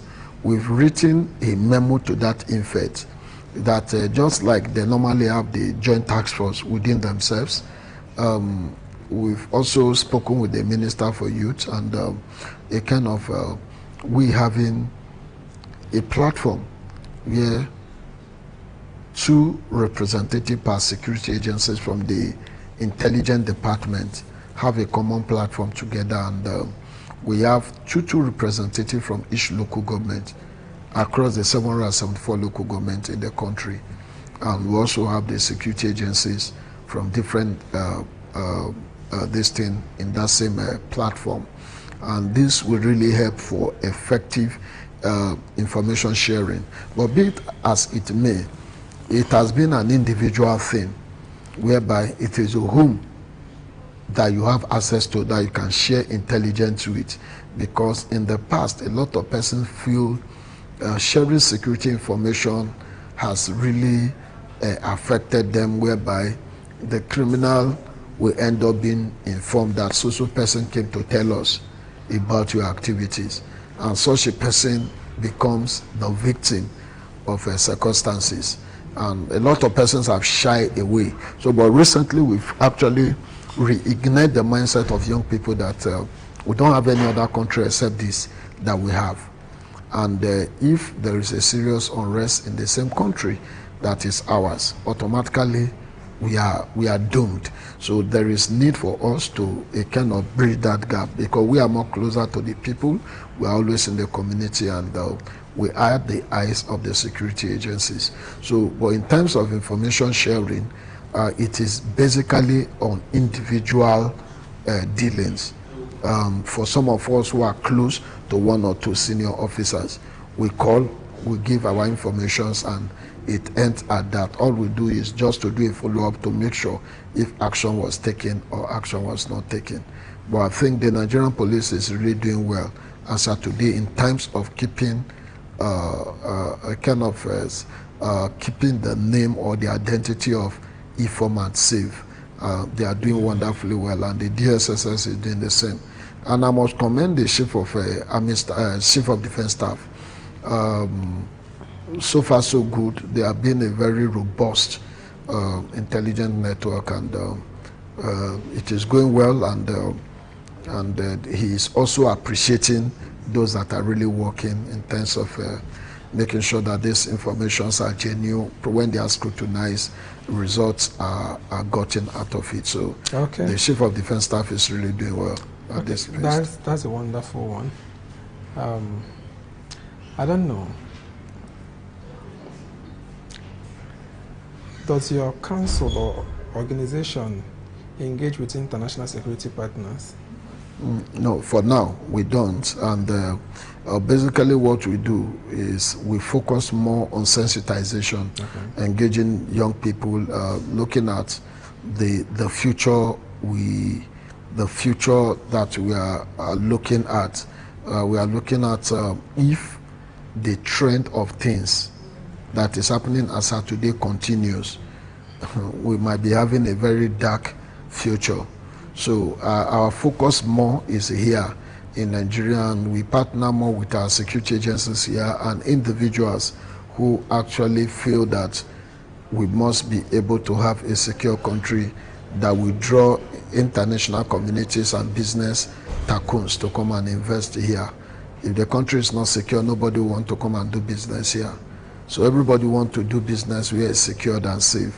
So, and our focus is that in as much our parastatals and agencies cannot accommodate the numbers of young people who graduate on daily basis, day in, day out, into government offices. There is need to begin to look at private establishment that could actually kind of accommodate these young people who are graduating and sitting at home. And idle hands is the devil workshop. Yes, at least the devil workshop. How does the council incorporate technological advancement and cybersecurity into national security planning? Yeah, there have been different forums where the NSA has a kind of given opportunity for young people to speak and come on board with what they have in terms of technology that could help and assist and aid fighting crime in the country. And at the moment, most of our experts are really being given the opportunity. And for us, we keep engaging our youth who are expertise in this field to a kind of come on board and showcase these skills in them. And so when they are showcased, you know, so different fields where they can be good, you know, they can be posted there. And least I forget, the EFCC have so far been able to kind of start doing something that is very wonderful, that beyond arresting you and persecuting you, that skill of what you do, how you develop that app and kind of use it in doing one or two things you are doing, defrauding negatively and others. I think they have started a kind of looking at how good you are and what can be done after a kind of passing through one or two orientation and a kind of attitudinal change thereabout, and say that, okay, you are fit to become positive. You know, they take you up at that pace, and some of them today are doing wonderfully well. We have some of them who are already working in different parastatal within the country, and some of them are working within agencies today, whereby they understand what the cyber circle is. They know how to create web, they know how to identify the one that is criminal and the one that is not criminal. So all this, for us, immediately we discover you are good, we recommend you to the appropriate place where you can be good and where you can be able to showcase and use such a skill as a means of livelihood, and also use it to help and assist other young persons that are upcoming. So far, what role does the council play in counter-terrorism efforts and crime prevention? Yeah, the counter-terrorism is a very vast field, and for the moment, the counter-terrorism unit of the Nigerian Civil Defense Corps has been doing wonderfully well. You see, ability to avert before it occurs goes a very long way. So, hotspots, when we discover any hotspot that if this is not quickly taken care of, it can lead to this. And foreigners can use that avenue. Foreign machinery can use that avenue to come in and destabilize the country. So we quickly speak out to the appropriate office. And at the moment, we are engaging our youths across border communities to a kind of, we are taking a kind of a statistic to look at if we're able to win the war within ourselves. Because at the moment, the battle that Nigerians are facing is not external, it is internal. So if we're able to deal with this internal, how prepared are we for the external? So whereby we know that Nigeria as a country is a country that every other country outside there has reservation for. And they will also want to kind of look at how can we survive. So looking at our border communities, it is a very serious thing that our borders were porous before now.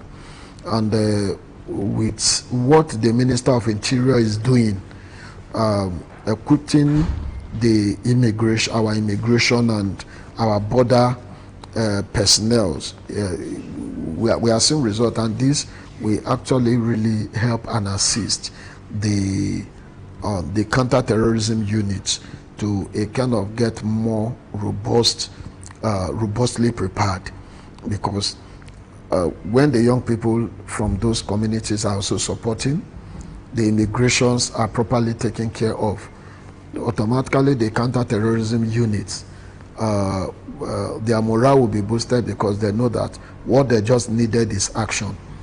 There is no need to still now go back there. You say you need information on what to do. Everything needed is already at your armpit.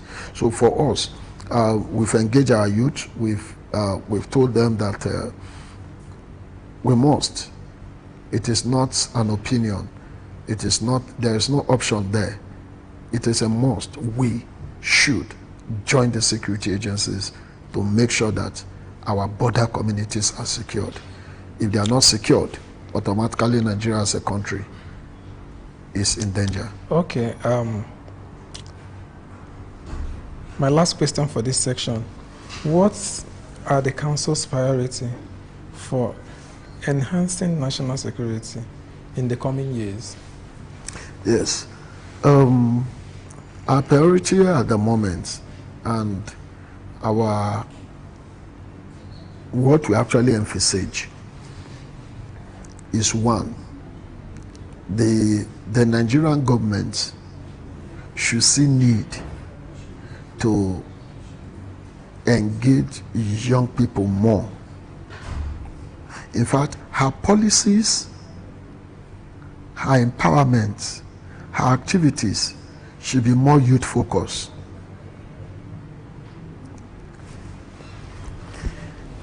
A community that needs health care, you are taking road there. You've not solved their problem. Very true. They need to be healthy to access good road. They are not healthy, you are giving them road. So,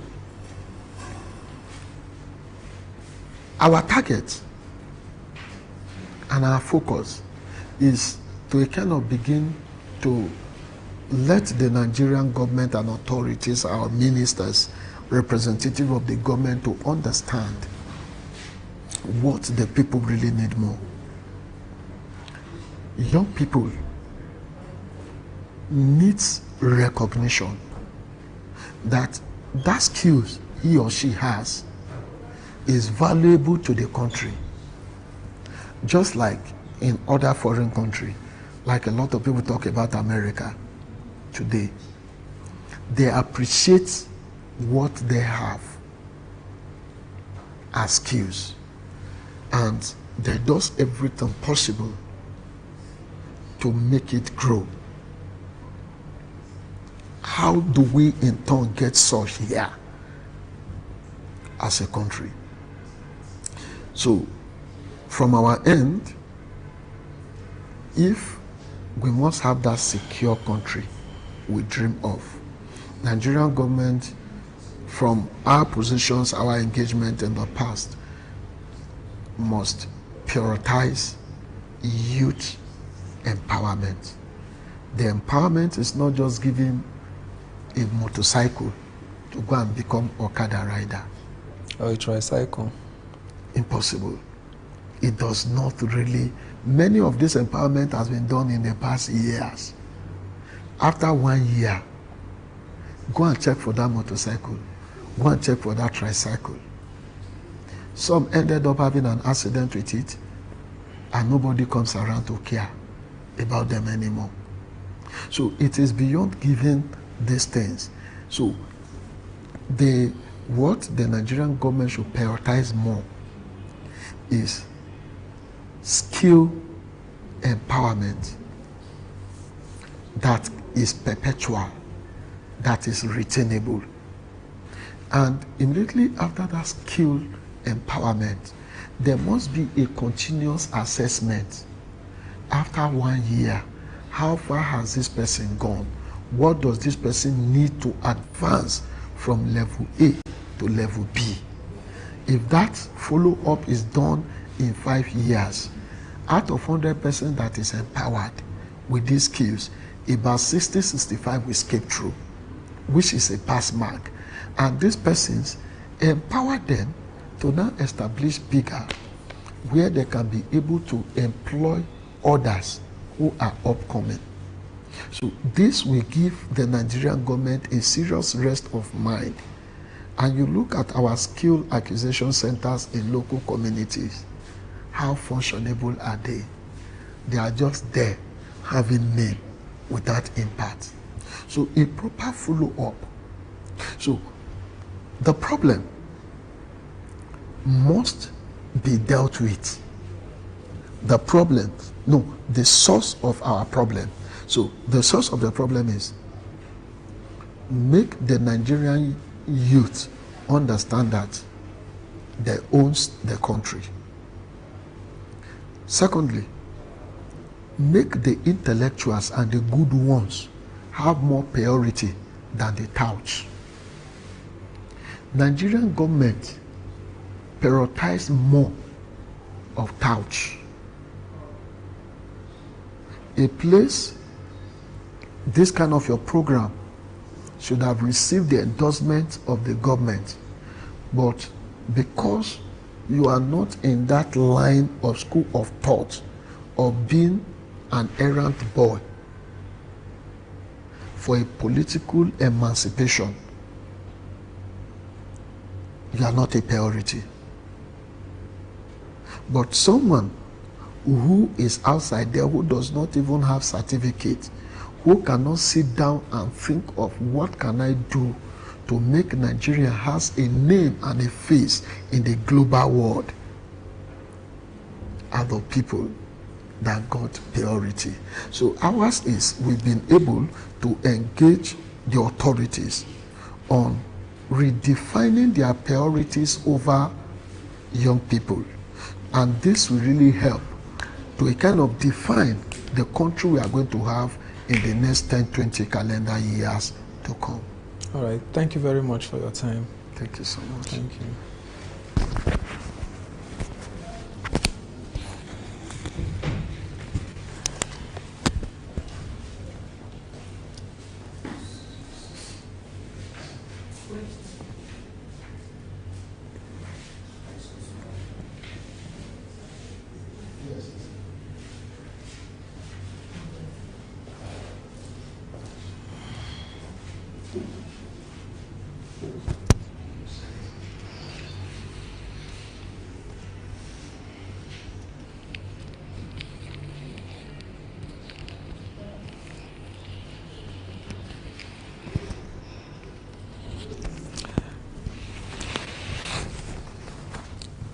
Thank you very much for coming.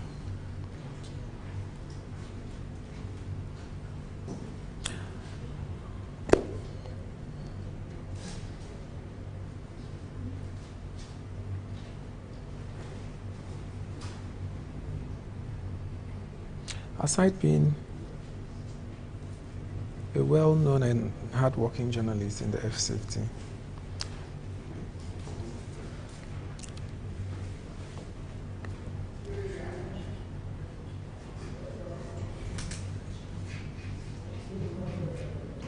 the issue of harassment of journalists has been on increase lately.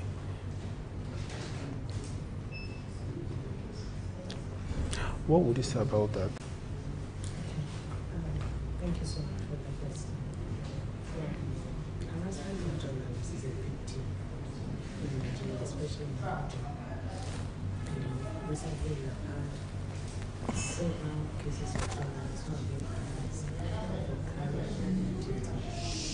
Just like when a medical doctor is attending to the patients in the hospital.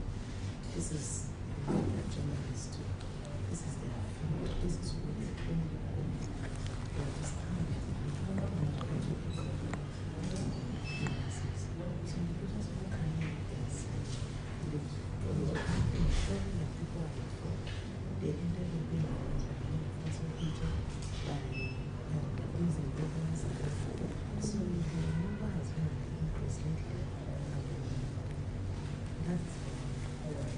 This also brings us to the importance of ensuring that free press is as it is in Nigeria. Because it is when journalists is free that they will be able to carry out their assignment, fear of harassment, or detained, or whatever. They have the responsibility of holding the government accountable. We're going to go to this work and we will show you for safety. So the number is at the increase lately, and according to the government, international health organizations, that they should support freedom of speech in Nigeria. Not just freedom of speech, free press.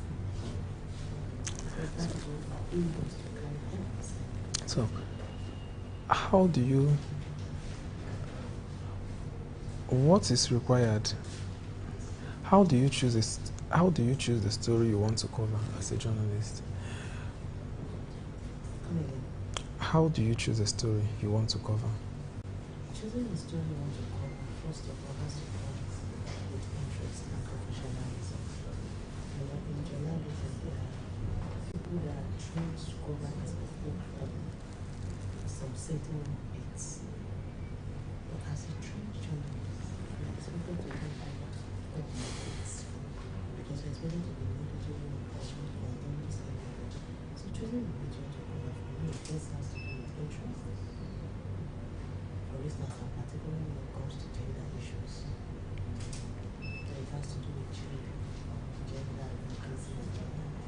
So choosing the bit you want to cover is to do with first of all, it's about interest and how it concerns you. In Nigeria, it might be you have to do with accountability.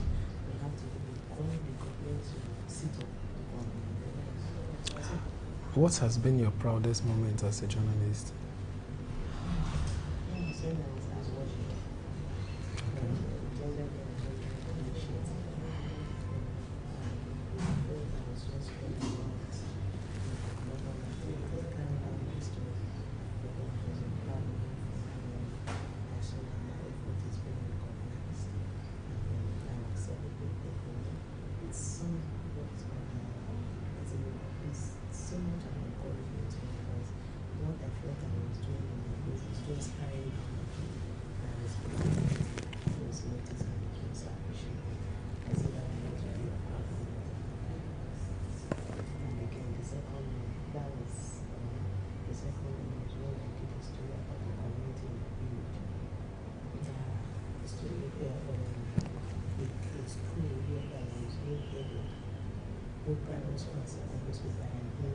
That's just one teacher. The teacher is a headmaster, the curriculum is something to primary school and secondary school.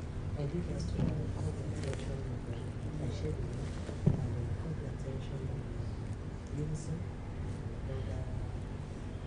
other native preposition.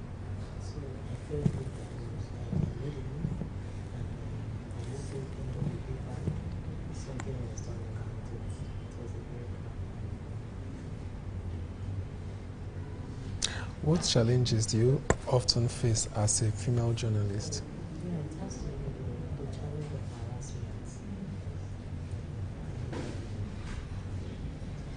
Please don't ask natural because we are fellow journalists, people feel that they are fit, that they can't really go through their hits when they don't cover. But then, it's not just about being a failure. And a failure doesn't mean nothing. I can dare but the end of the day. But because I am a failure, I'm nothing. Because I am a failure, I'm doing it. Because I'm a mother, I'm being restricted to some certain bits that I cannot attend them or cover what is happening there. That I cannot go from to defense and cover defense. So there's this limitation because I am a failure. Then pay. There's no equal pay in journalism. Why? Because I am. So people tend to look down. They try to reduce us to being a failure instead of seeing us as a professional. I'm a journalist, I'm a journalist. Whether I'm a female or that, I think shouldn't come. That is the situation we find ourselves. We are reduced to this, we are reduced to this, we don't feel we're supposed to do this, we're not supposed to do that. It's harassing. And when it comes to the struggle, great times of what the men are doing. That's where they look at how hardworking or the stories you have been able to do or how you did it, but they see you as being. Okay. How do you stay objective when covering a controversial topic? I stay objective when covering a controversial story has to do with that's balancing the story. When you get a controversial story, I could remember when brief about ISIS, and I got on about the story. And I tend to reach out to the other person. It was somewhat difficult, and the story was dicey. Each time to the other person, who's supposed to balance up the story, like keep his own properties. It was not forthcoming. And the journalism of Africa, I was thinking how to solve this with them now in school. Careless number. The last paragraph that I added, I tend to reach out to the other party to say they are to balance all the story was not part of the script I said, mistakenly. And that cost me. So balancing the story in journalism is very at all costs. And the means of balancing story, apart from available resources like research work that we do, it's also important that you reach out to the person who get the angle of the story to be able to balance up both your parts. And sometimes there are also research work that are written from reliable source. You can bank on them to strike the balance between the story. How do you handle sources who may be nonchalant to share information? Like when you're working on a case, trying to get access to information, how do you handle such sources? That's one of the major challenges we have in journalism profession generally. I won't relate it to myself. The other mic. Put it on. Or just hold it in your hand. Okay. So, continue. Okay, that is why press freedom is needed in this country. You know, when press freedom is in place, as a journalist working into an organization, you should have access to data. You should be able to speak with whoever you want to speak with just to balance up your story. Because But in Nigeria, there are some cases that you are working on, trying to get an angle to it or somebody to speak on, everybody will be shying away from it. I could remember there was a time I was doing a story that I needed an input from the Ministry of Women Affairs. I'll get to this one and they say, no, it's not my office. Go to the next one. I went there. It's so exhausting. When I exhausted all my options, I have to make do without them, publish the story without them. It's a big deal in this country. And if press freedom is in place, it will make a lot of things easy for us. If press freedom is in place, you can walk into any organization by identifying yourself as a journalist. You have access to as much information as you want. But in this country, in this case, there are some stories that they even know the truth, but they will just try to shy away from it because they want to suppress the truth.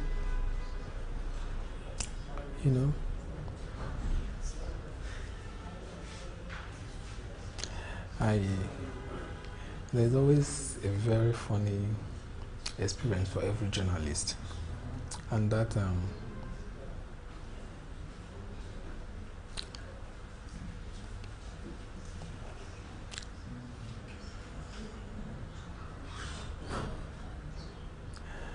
can you describe a difficult interview you've conducted and how you handle it?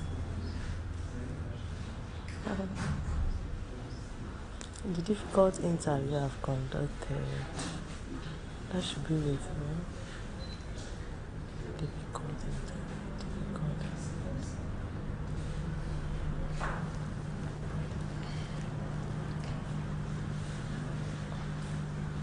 Has there ever been a moment I was in that? I've never had any difficult interview. Like trying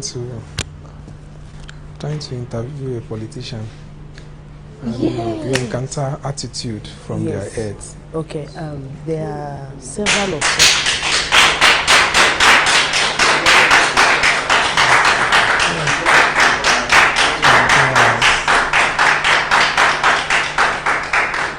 Can I continue? Continue. There are several of such, when I attempted to interview a minister, it was an assignment given to me by my office. I wrote to the director of press. The director of press pushed to an extent and they said that is the far they have gone. So I succeeded in reaching out to the SA, and the SA kept dribbling me, making it look like it's a rocket science. So accessibility is a big deal. Assessing resource person. Especially those in political position, those in political offices. Even if the person in question is not difficult to access, the aides around them will make the whole process difficult for you. So I couldn't get this minister. I wrote to the office, I spoke with the SA, and he promised that everything is going to be fine. But at the end, it was not forthcoming, and I was working with deadline. So luckily for me, we met at an event, and I tried to seize the opportunity to liaise with her, talk to her, if possible schedule a time for an interview, book an appointment for an interview. And the aides were all over and harassing. Do you know?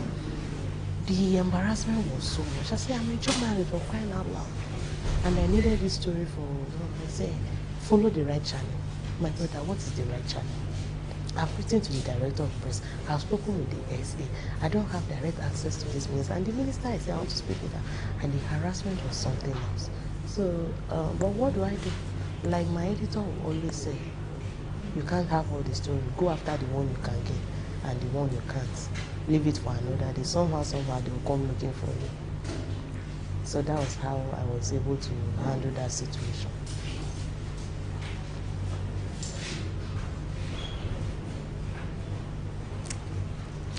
How did that experience shape you? Yeah, that experience shaped me. At first, I was disappointed. And you will be demoralized. Exactly. I felt like giving up. Is it not a fellow human? Looking at the ethics of my profession, I should be able to speak with anybody at any time.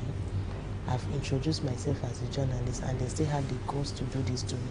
What happens to an ordinary citizen just because I want to have an interview with this person? It's that moment, I won't lie to you, I felt like giving up. I felt it's no longer worth it. But thank God for mentors around. When I spoke with one or two, they were like, that's part of the job. You just have to belt up and continue what you are doing. You are more than that. We are more than that. If she's not forthcoming, there are millions of people to interview. And I stood up, lost my back, and continued it. But believe you me, it demoralized me.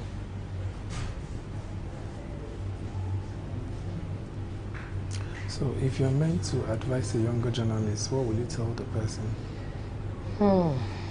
If I'm to advise a younger journalist, go after truth.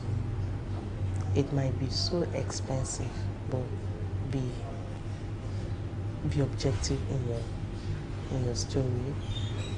Just work hard. As you're working hard, don't despise unionism. Be active in your union. Do your due diligence. Trying to balance out the story. Then also remember that no story is worth your life. Your safety should be a priority when you are out on assignment. Prioritize your safety. In all that you do. In all that you do. In all that you do. In all that you do, yeah. You should be alive so that in trying to pursue story, you don't become the story. And then don't, take note of security measures. If you are going for an interview you are not sure the source or the environment is not safe, you can share your contact with your location with some trusted friends, because this is the point we are in Nigeria. Journalists are not free. They are not safe. Their safety is not guaranteed.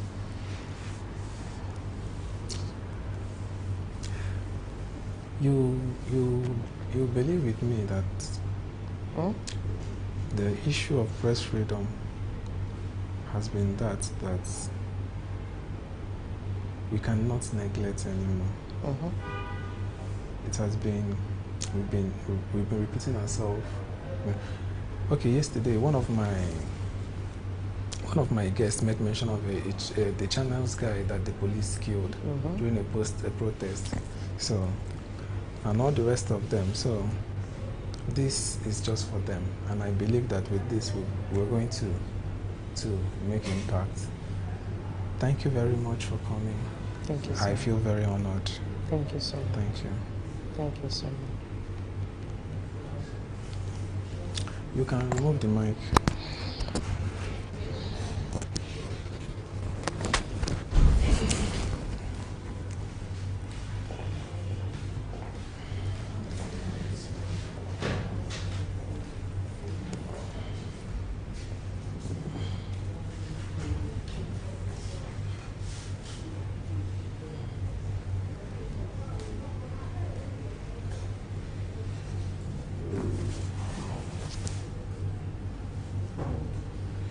Good afternoon, sir.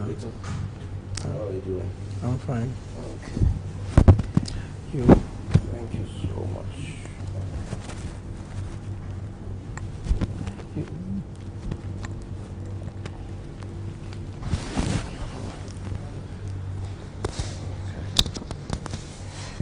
Thank you. Thank you. So how are you coping? Fine. All right. Well done. Thank you. You are not just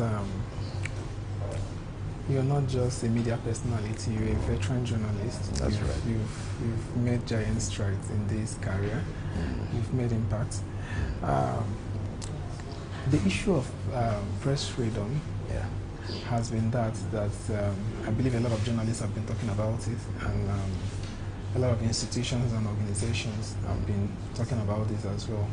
But you as a person, looking inwards now, you're a journalist, and you have a first-hand information.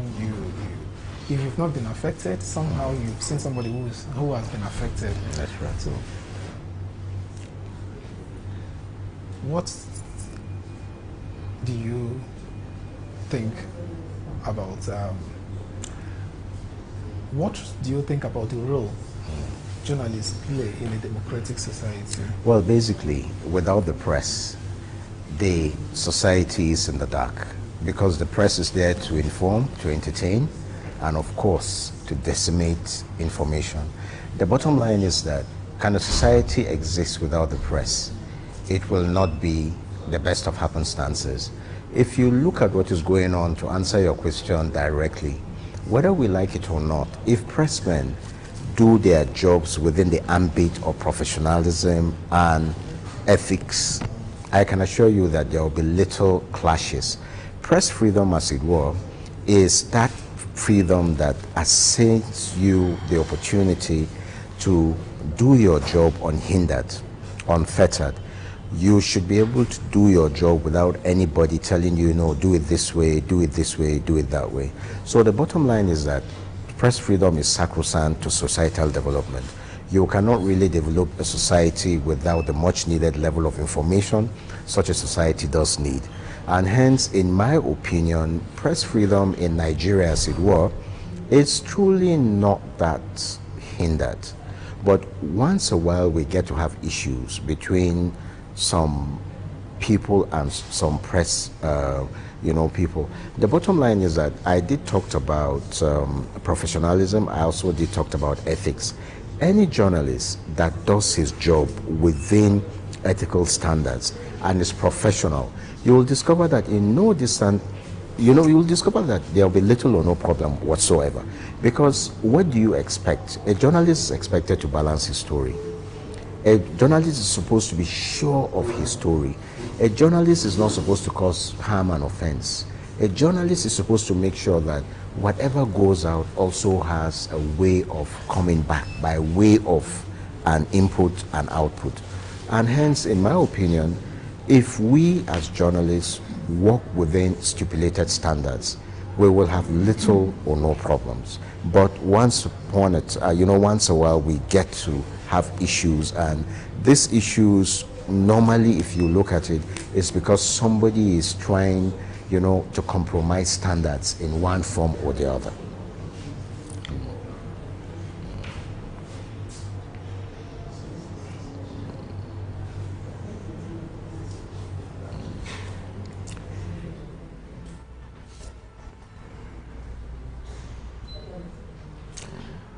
In your career as a journalist, what was your defining moment? My defining moment was when I got on television, because I truly was not prepared for it. I did not read mass communication. I did not read journalism. My first degree is in international relations, and my second degree is in defense and strategic studies. But I found myself in the media, and I've been there for over 25 years. The bottom line is I have done all I can to make sure that I adhere to standards. That is something that I have not played with in the course of my career. I've literally been a presenter, I've been an editor, I've been a newscaster, I've been a producer, I have been a video editor. I have done literally everything that can be done, within that space. I have also been on radio, and on radio too, I literally did everything.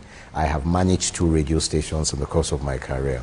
But the thing for me is that talking about the defining moment for me can even be now.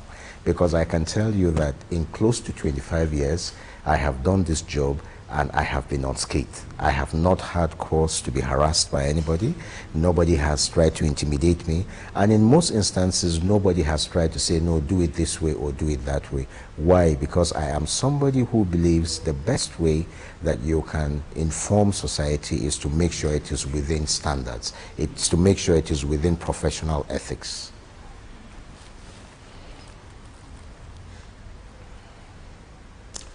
Can you walk us through your typical process of researching and reporting a story?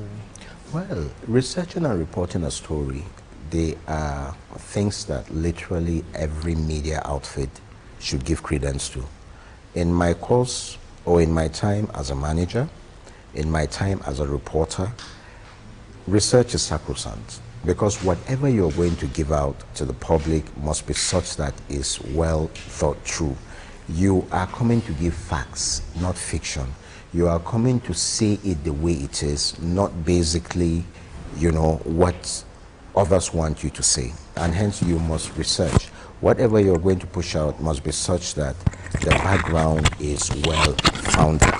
So, talking about research and talking about reportage, for me, as I've told you, is literally something that it's like a done deal. In my time as a manager, any topic you're going to discuss on radio, I make sure the presenter, I make sure the reporters show me what topic they are researching, what topic they are presenting rather, and you must also give me a backgrounder. You must tell me that this and this and this is the researches I have done. I literally will sit in my office an hour before you go on air, and I will normally ask you to come and tell me this and this and this is what I have done.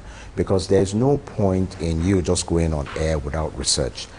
What will be the outcome? You will go there and just be talking, and most times you'll discover that the person is just blabbing. Now, beyond that, you will discover that the proper information that needs to go out may not eventually get to the end user.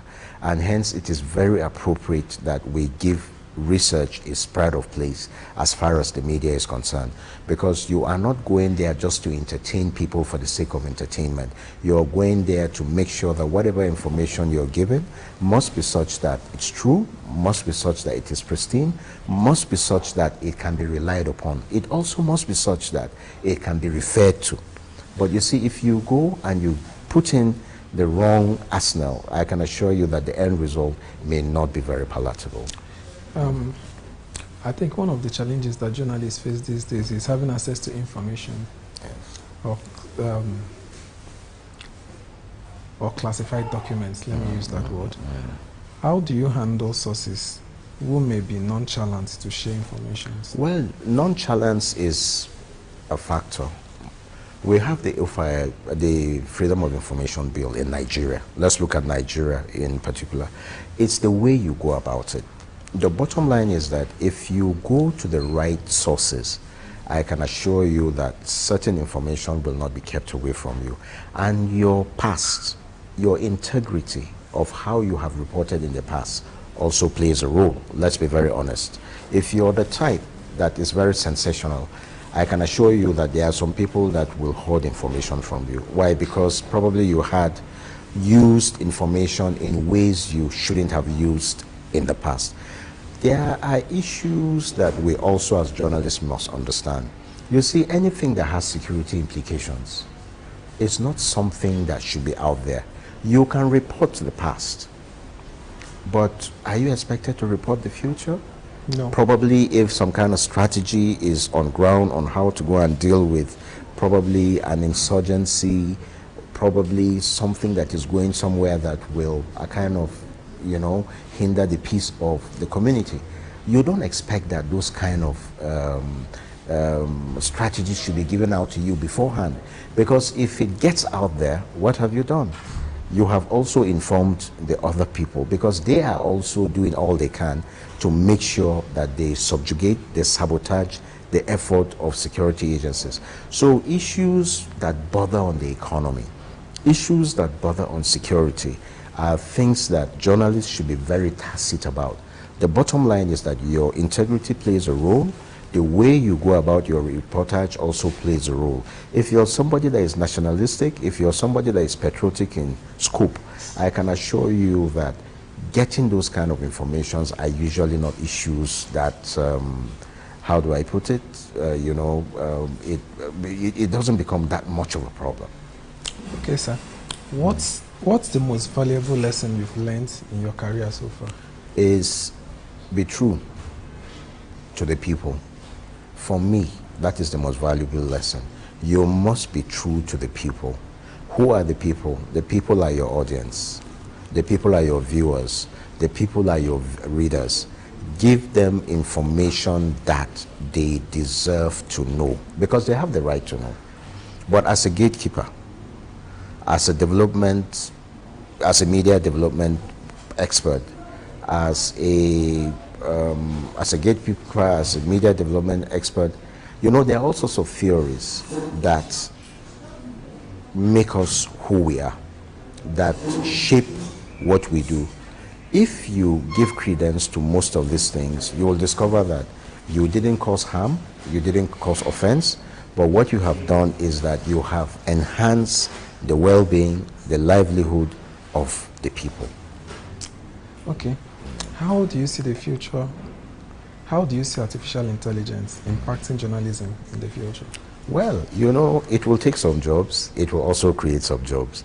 The bottom line is that it actually makes information a lot easier. Why? Because whichever part of the world you belong, you can access information. But you know, it is not through and through foolproof, because there is nothing from man's innovation that is ever foolproof. There will be little lapses here and there, but that is where, of course, the human mind, that is where the human brain comes to work. The bottom line is that you cannot just depend on a machine to put out information. You, as a gatekeeper, has a role to play. And what is that role? You need to see that you filter what goes out, because there is something about what we do. You cannot afford to create harm and offend the people, because if you do that, I can assure you that at the end of the day, you know, the effort will be futile. We've had instances where remarks that went on air caused riots. These riots led to deaths of many people. These riots, in some instances, even led to wars. And there were so many, you know, genocides as a result of what one person did. You know, as a journalist, you're supposed to be impartial. You are supposed to state it the way it is. You are supposed to keep your emotions to yourself. You know, the best of happenstances is not that you go there and then you create problems because you have, you know, in life, you're in a conflict situation. What will help you most is to make sure you stand as an arbiter who is not aligning with any of the people in conflict. If you do that as a journalist, you will send the proper information out. But once you take sides, I can assure you that you have lost the battle. Because there's no way you give a credible report. You cannot. You see, integrity becomes an issue. Yes. You understand? Credibility becomes an issue. One of the things we talked about earlier is that whatever you're sending out must be credible. The source must be credible. You may need to balance your report. Make sure you don't create harm and offense. These are issues that if we follow these precepts, you will discover that the job of a media person at the end of the day becomes fulfilling. But if anything is in the contrary, you will discover that, you know, you have all sorts of litigations against you and what have you. And that does not augur well for anybody as far as the, you know, profession is concerned. Okay, can you share an experience where your reporting led to a real change, or maybe? Yeah, I've done so much in that. I have done skits, all right, about drunkenness, about drug abuse. I've done skits about bad driving ethics. Those three, I can tell you, I did it, and then I collaborated with certain government agencies, and it became more like adverts that was played on air. The whole idea is that most of these things were looking at the negative impact of drug abuse, alcohol abuse, rough driving. And to a large extent, I would want to believe, I may not have the statistics, but I would want to believe that it did help in stemming some of these societal vices, because that's the way I see them. Is there anything you would like to point out to conclude this interview? Well, Nigeria will be 54. And I want to use this opportunity, 65 rather. 65. I want to use this opportunity to congratulate every Nigerian. I want to tell every countryman and woman, wherever you are, from within or without, that Nigeria still is the greatest place to be from. I want to call on every Nigerian to come to terms with the fact that let's stop degrading or denigrating our country. The very best can come out of Nigeria. Whether you are a media person, whether you are a medical doctor, whether you are a truck driver, have some Nigerianness in you. Why are we where we are? We are practically where we are, not because of the geographical expression called Nigeria. We are where we are because in most instances, we want to do the wrong thing. So be you in politics, be you in the social strata, be you in the economy, know that Nigeria can be the synergy of the world, but it's actually up to you and I to make sure that that comes to stay. We cannot go on making it look as if we come from the worst place. Certain sections of the media are very, very, guilty of. Simply, you see, this is what we were talking about earlier. You allow your personal nuances to take center stage in your reportage. You don't do that. You should report to the people what the people should know, what you should report to the people, and not go and, circumvent and try to subjugate issues to a kind of favor you.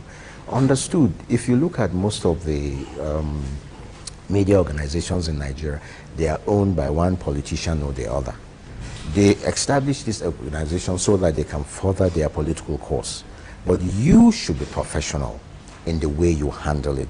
Because the whole idea is that if for any reason you eventually burn down the country, who will your publisher or who will the media owner come and govern over? So it is very, very, very sacrosanct that we give credence to professionalism and, ethics. Nigeria, looking forward, I want us to come together as a people. Let's realize that we don't have any other place to go to apart from Nigeria. The bottom line is, whether you like it or not, if you are in another man's country, you are seen to be a second-class citizen. But if you are in your own country, you will discover that the best of happenstances can come to be. But that can also come to be only when you decide to play your role. Nigeria is blessed. Nigeria is green. We have some of the best talents around the world. Look at what you are doing today. A lot of people are here to a kind of support to see that this course passes through. I mean, it takes genuineness for you to even come to say, okay, let me see if I can set this record. There are lots of young people like you that will want to set records in different fields of human endeavor. We have it. We have what it takes. If you don't have the intellectual capacity, you may not be able to do that. You may not even think about it. But here you are trying to see that you hit this mark. Nigeria, as it were, I'm a very proud Nigerian. I can never say anything negative about Nigeria. Is Nigeria the best place in the world to come from? Yes, Nigeria is the best place in the world to come from. Because I don't want to go to another man's land and live like a second-class citizen. We often have heard of best global practices. Go out, whatever you can get from outside, bring it, come. Let's further the cause of Nigeria. It's not the geographical expression that is the problem. The problem is often you and I. And hence, in my perspective, I will urge, I will bargain with, I will call on every Nigerian to say the time has come. 65 years after independence, are we where we should be? We're not where we should be, but we're also not where we used to be. In terms of function, most of our problems come from there. But in terms of structure, this country has grown. Very true. It used to be parliamentary. Now it's presidential system. We have 36 states and the FCT. It was not always like that. Once upon a time, we had it was the regions. We had a 12-state structure. and then eventually we expanded to where we are. In terms of function, we may be having issues. These issues often are political. Why? Because somebody tells you, no, this man is this. Somebody tells you this man is that. No, have nothing to do with him because he is this, because he is that.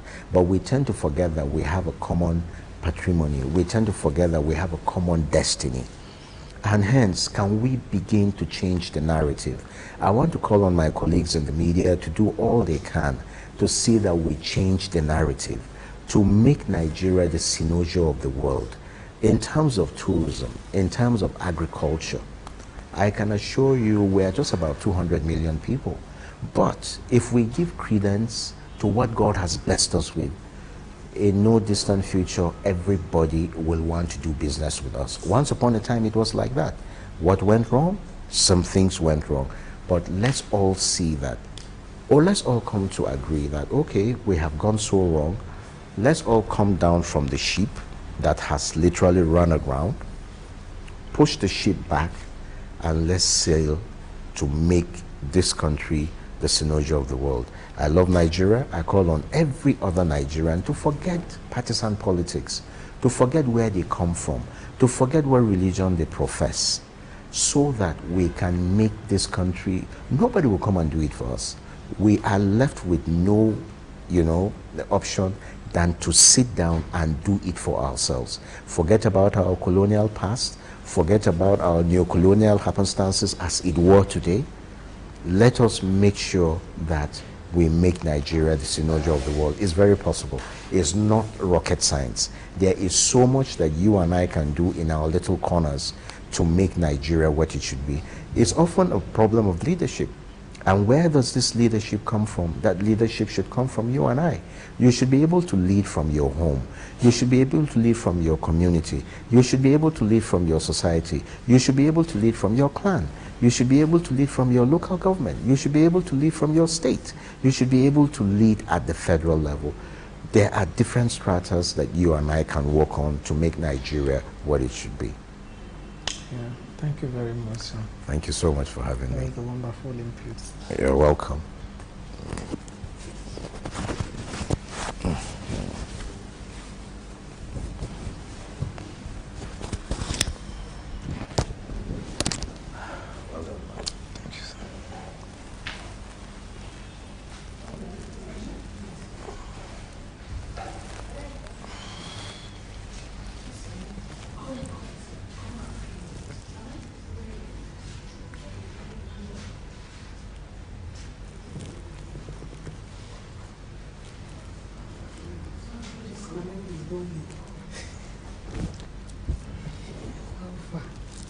Okay, how you doing? Hi, Mom. How is it going now? What are you doing? Hope it's going on fine for you.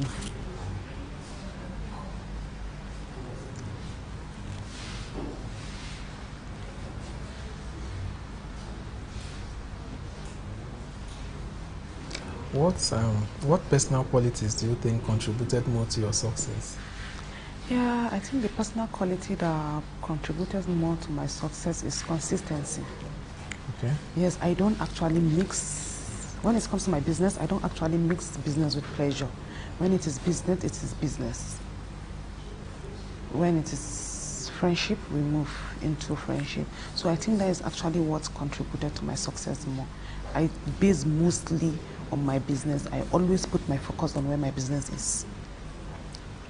Okay, that's a wonderful one. How do you stay motivated and passionate about your business? How do you do what that? actually motivates me more is whenever I wake up and see how other people are trying to struggle and see how they push their businesses. So that thing gives me, like, it motivates me to do more because of where I actually want to be. I have not gotten to that particular spot, even 1%. What do you enjoy doing outside your business? Aside your business, what do you enjoy doing? Outside my business, what I enjoy doing, like, I know I enjoy doing trade fair more. Like going to other states, interstate trade fair, and other stuff. It's actually helped me showcase my business to the world. What life lesson has been the most valuable to you? I think what the most life lesson that have been the most valuable to me is growing up, seeing the challenges my family go through. So that alone has motivated me to work hard for myself. So I will get into that success for myself and my upcoming family and future. How has your personal background shaped who you are today? Yeah, my personal background, especially looking at the type of family I come from, the type of family I grew up into, the discipline my father and mom has impacted into me. So that alone had shaped me into the person I am becoming in this life. What personal goals are you currently working on? Personal goals. Yeah, my personal goals that I'm working on is how to push my business into the world, so the world will know this is what I am doing. So they will see like this is the impact, mostly for the impact of incense, because I'm into incense business. So for them to see what is the impact of incense to the environment and their body and all that. How do you handle stress and setback personally and professionally? Actually, anytime I feel I'm stressed, I back out. So I take some days off to rest so that it will not affect my health and somewhat. So I have some days I just balance it. Okay. The last one. What advice would you give to others striving to live? What advice would you give to others striving to lead a balanced, fulfilling life? Yes, like in any situation you find yourself, make sure you don't give up. Because there are some situations you find yourself into that you feel like God has forgotten about you. So never what in this life, never give up. Always push into success. Always push. Just say to yourself, yes, I can do it. This is what I want to do and I must achieve it. So when pushing, you definitely push to get into that goal. All right, thank you very much for your time. Thank you.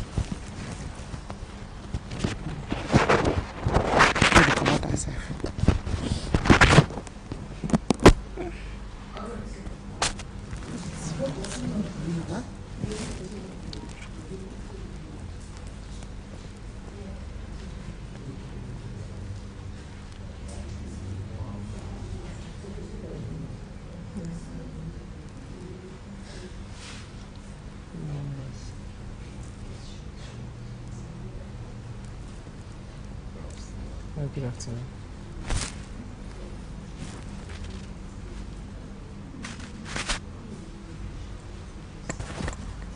Okay.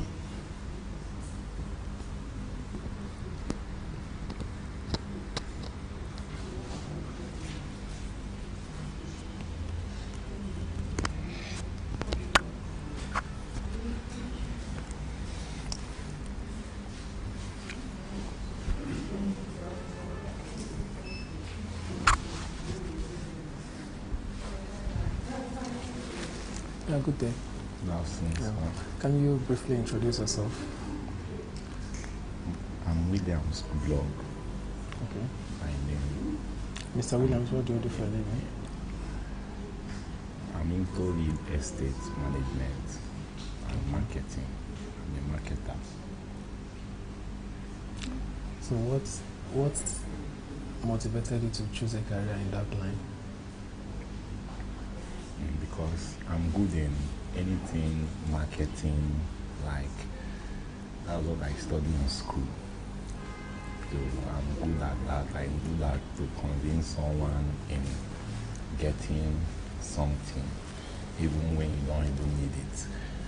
I can convince you to get that particular stuff. So I see it as a talent and God gift for me. So that's why I chase that marketing as my field. So, my interview with you is going to be more of a personal interview. Yes. What are your strengths and weaknesses? Sorry. What are your strengths and weakness? Okay. My strength is when I'm getting clients.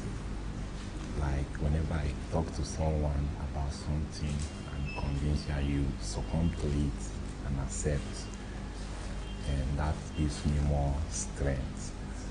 But whenever I meet up someone, I post someone on a business proposal and they turn it down, it weaks me a lot. Okay. How do you handle stress and pressure in your daily situations? Sometimes stress come up because sometimes I might go different locations to confirm some kind of proposals.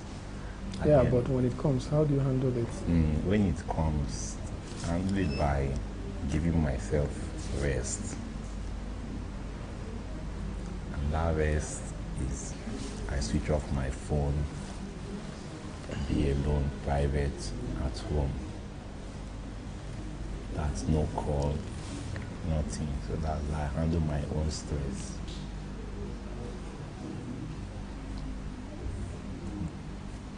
Though I have a lot of stress, it's very, very stressful.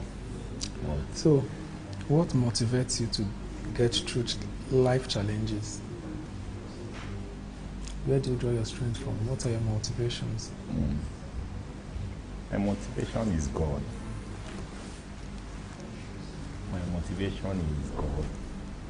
He's the only one that strengthens me up in times of life challenges and others. So I look unto God, and just if I do my best, I leave the rest. It's okay, anyhow way it won't be. Let it just be the way God has assigned it to be. In a situation where you're already making progress in a business, how do you handle conflict or disagreements with others? Like, take for instance, somebody wanted to buy a property from you, all of a sudden, the person lost interest. How do you?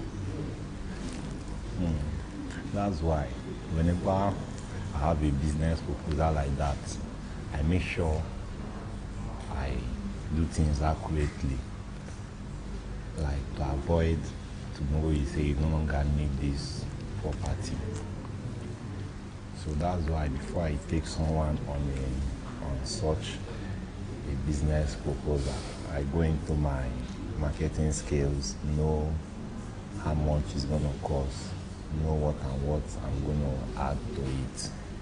So to make sure I give you that thing you want, that thing you require. That's whenever a client comes to me, I'll ask him, what is your budget?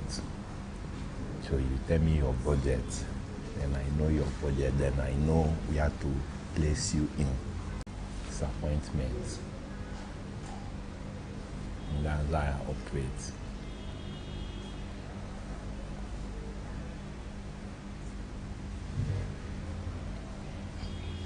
What are your future goals?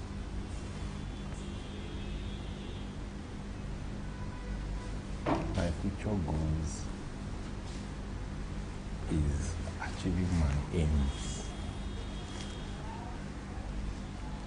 My future goal is achieving my aims, acquiring like properties of my own name, like own it by myself. Then I start my marketing products on it. Okay, Mr. Williams. Thank you very much for your time. Thank you. You're welcome.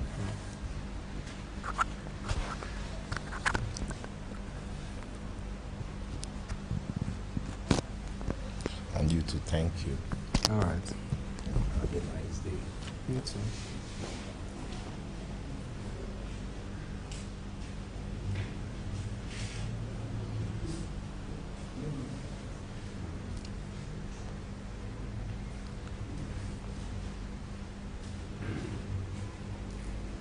Good afternoon, sir. God bless you. Thank you, sir. Thank you, sir. Can I help you with it? Can I help you with it? Yes, sir.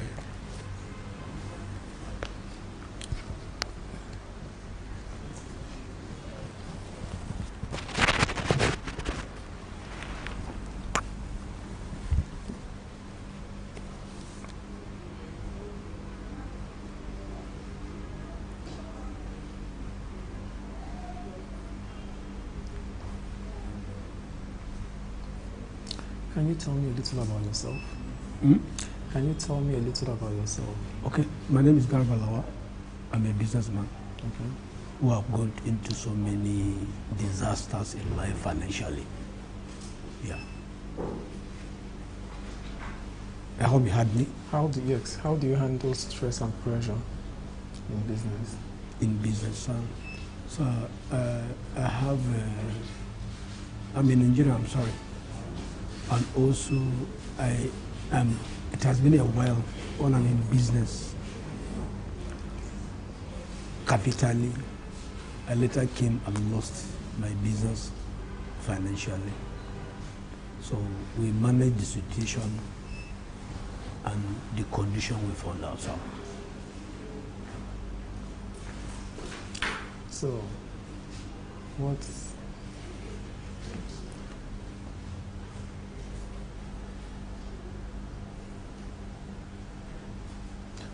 are the challenges that comes with running a business? So the challenges are just, I'm into, severally I'm into, I was sometime in provision business, that is trading. It came to the point I lost my capital. I'm fighting to rise up, which I couldn't. I applied for so many contracts. I'm not successful for getting the contract because the government, we have a bad government. If you don't have a minister or you don't have a governor, if you have access to the higher authority of the federation, you are not access to that. Unfortunately, we lost some people that can be able to help financially or giving jobs that somebody can revise himself back. Coming from somebody who has been in the business sector, coming from somebody who has been in the business sector, just like you, okay.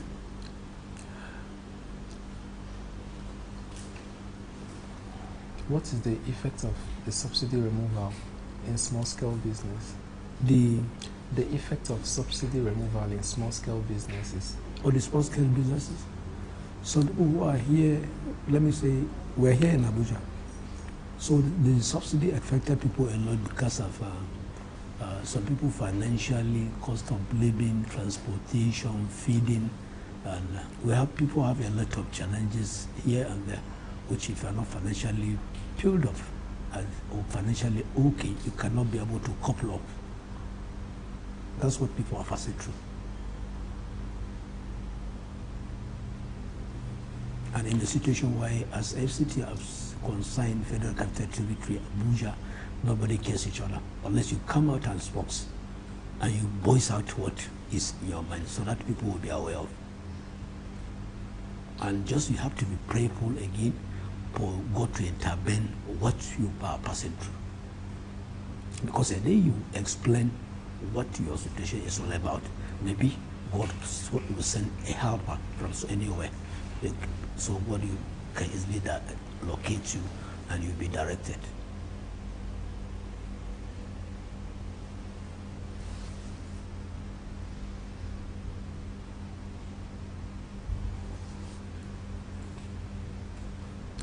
How do you describe success?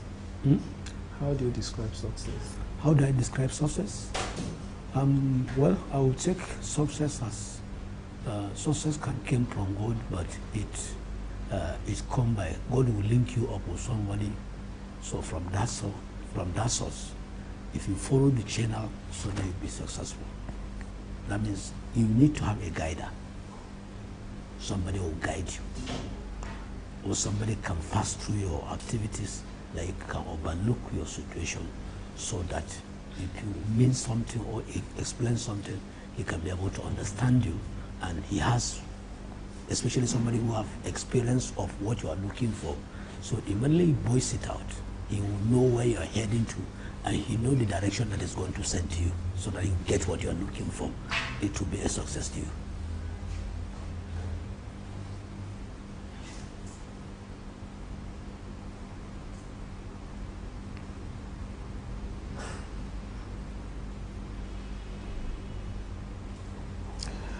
What role do you think the government can play?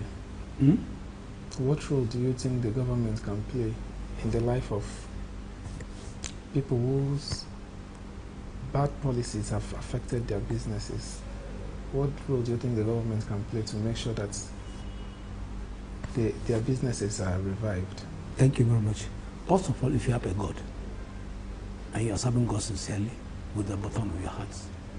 Secondly, if you have a helper, because without helper, you can't rise up. Because man was not built, Rome was not built in a day. As a mother gives her birth to her child, cannot grow up in a day. So that means, that's what it means. You need to have a helper. Somebody can back you up, can call your attention, he willing to have or to guide you up so that you are going to be to the right channel to be successful somewhere. What has been the most challenging part of what has been the most challenging part of financially, sir?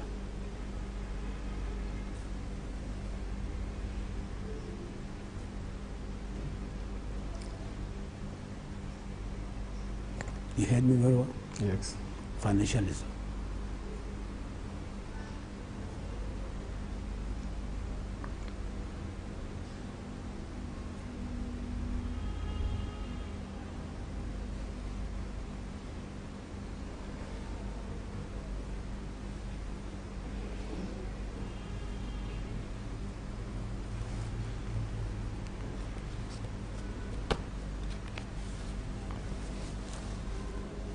What are your expectations? My expectations are, I believe that it is God sent me to you. And I pray before I came here, you are going to be part of my helpers. It's okay. Thank you very much. That is my prayer. And so shall be. You can remove the... Thank you, sir.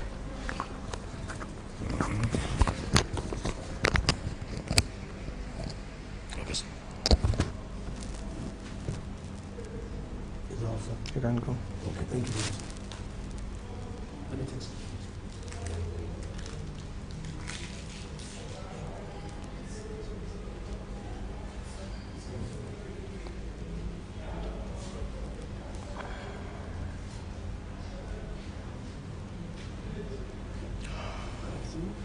Good afternoon.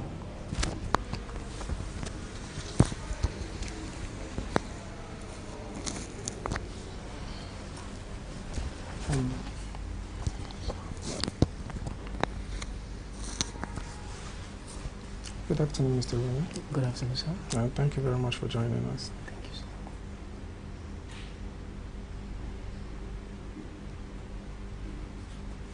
What's the future of real estate in FCT? Okay, that's a huge one.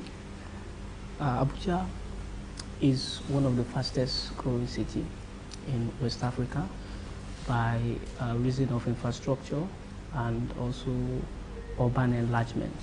So if we're talking about real estate here in Abuja, if you look at, even while Abuja was not that growing, if you look at areas like Guzape today, Guzape was an extension of Asokoro, even when Abuja was growing slower than this. But look at what we are able to achieve at Guzape today. It's almost a city is a city on its own. So, and with the rate at which it is growing now compared to before, that means in the nearest future it will be explosive. It will be explosive. There's no place you rather want to invest than the real estate space here in Abuja. What are the current trends in real estate market within the FCT? Okay, another very important question. If you look at what is happening, talking about trends, I think is the idea of credibility, like integrity with the company you are investing in. one of the major trends is you see people are afraid to invest in real estate in Abuja today because of the experience over time that they've had with developers. So one of the major trends, and it's a difficulty, it's a negative trend, to be sincere, because you seldom, when you talk to people, they will always tell you about their past experience because of how badly they've been treated. And what causes this most of the time is two things. They didn't take their time rather to vet the credibility of the company they are investing in, and they didn't take the time to also vet the credibility of the particular land they are investing in. So you see people come up and they're like, no, I invested here and this place was revoked, while you didn't take your time to see if what you're actually buying, if the documentation is proper. There are systems created for that, where you can go, you do proper documentation. They tell you, okay, this land is a CFO. You go down to FCD, verify, you find out that yes, it's okay. They will tell you there if it's okay. Then you come back and buy. When you buy such lands, you seldom have issues. But when you just go and just buy, most of the time it turns out to be a problem. Okay. What are the most sought after locations or neighborhoods in FCT for residential and commercial properties? I think I'll go with Katampe extension for today. Previously it was Guzape 2 because of the infrastructure that was going there, because if you see the concentration of the government then, they were really serious about infrastructure there. But for today, I think it's Katampe extension. If you look at the Usman district in Katampe extension, you see civilization gradually coming up there, and already Katampe is developed, and that district is very, very close to the main Katampe extension. So you see people trooping in there, even though properties they are not that cheap per se, but you still see people trooping in there because of the rapid rate of urbanization of the area. So how does the government's urban development plan impact real estate investment opportunities in FCT? It is really, really impacting, because if you look at what the government is doing now, especially these days, governments, they don't joke with infrastructure here in Abuja. Look at places like Kuje, that was formerly a difficult place to access, because even the traffic there will weigh you down. You see people running away from such district. But if you look at what they are doing there today, they are dualizing the road. Go to places like Apo, from Apo Nipa down to Apo Wasa. They're working on the road project. They are dualizing. So the government is really, really trying. They are pouring infrastructure. And as the infrastructure is coming, wise investor, once they see, like they have a glimpse of the fact that, okay, infrastructure will come to this location, they go there and invest even before the infrastructure comes. For some, when they just start working on the infrastructure, they just go to the location and start investing. So the effort of the government is really profound in the real estate space, and is really impacting. People are investing in locations like Apuwasa, I've called, locations like Kuje, that was formerly a bush, locations like Piakasa. You see the Piakasa Kabusa road is done already. Locations like this Guzape 2 I called earlier on, and also Katampe extension. So people are really investing because the government is really working hard to bring infrastructure to such location. Okay. What are the key factors to consider when purchasing a land or property in FCT? Very, very important. Very important. Now, it depends on what you need the land for. For some people, they will tell you, okay, I need somewhere I can start building immediately. For some people, they will tell you, I'm looking for a long-time investment. So when you're coming in, I will need you to tell me exactly what you need the land for, so that I will know the kind of advice I will throw in. But first, let me talk about the long-term investments. First of all, what you look at is how soon, very important, how soon can infrastructure go there? Like if you see a normal developer now, you call them and ask them, okay, where do you think the next infrastructure is going? They just know. They just know because they've stayed in the business for some time. So you look at how long will it take infrastructure to come to this particular location? One, that's how you choose the preferable location. Then the most important thing, apart from location selection, is the proper documentation.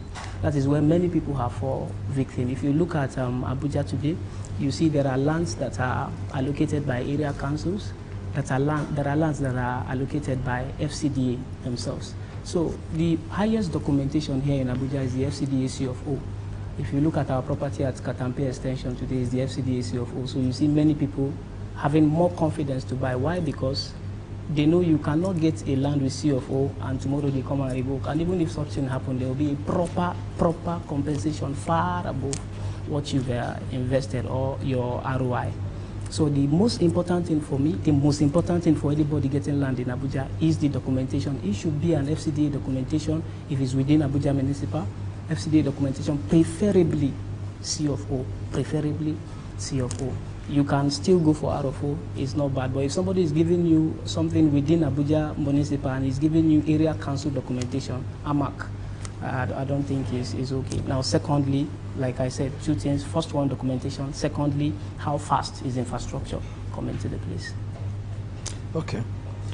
What are the common challenges faced by real estate developers and investors in FCT? Okay.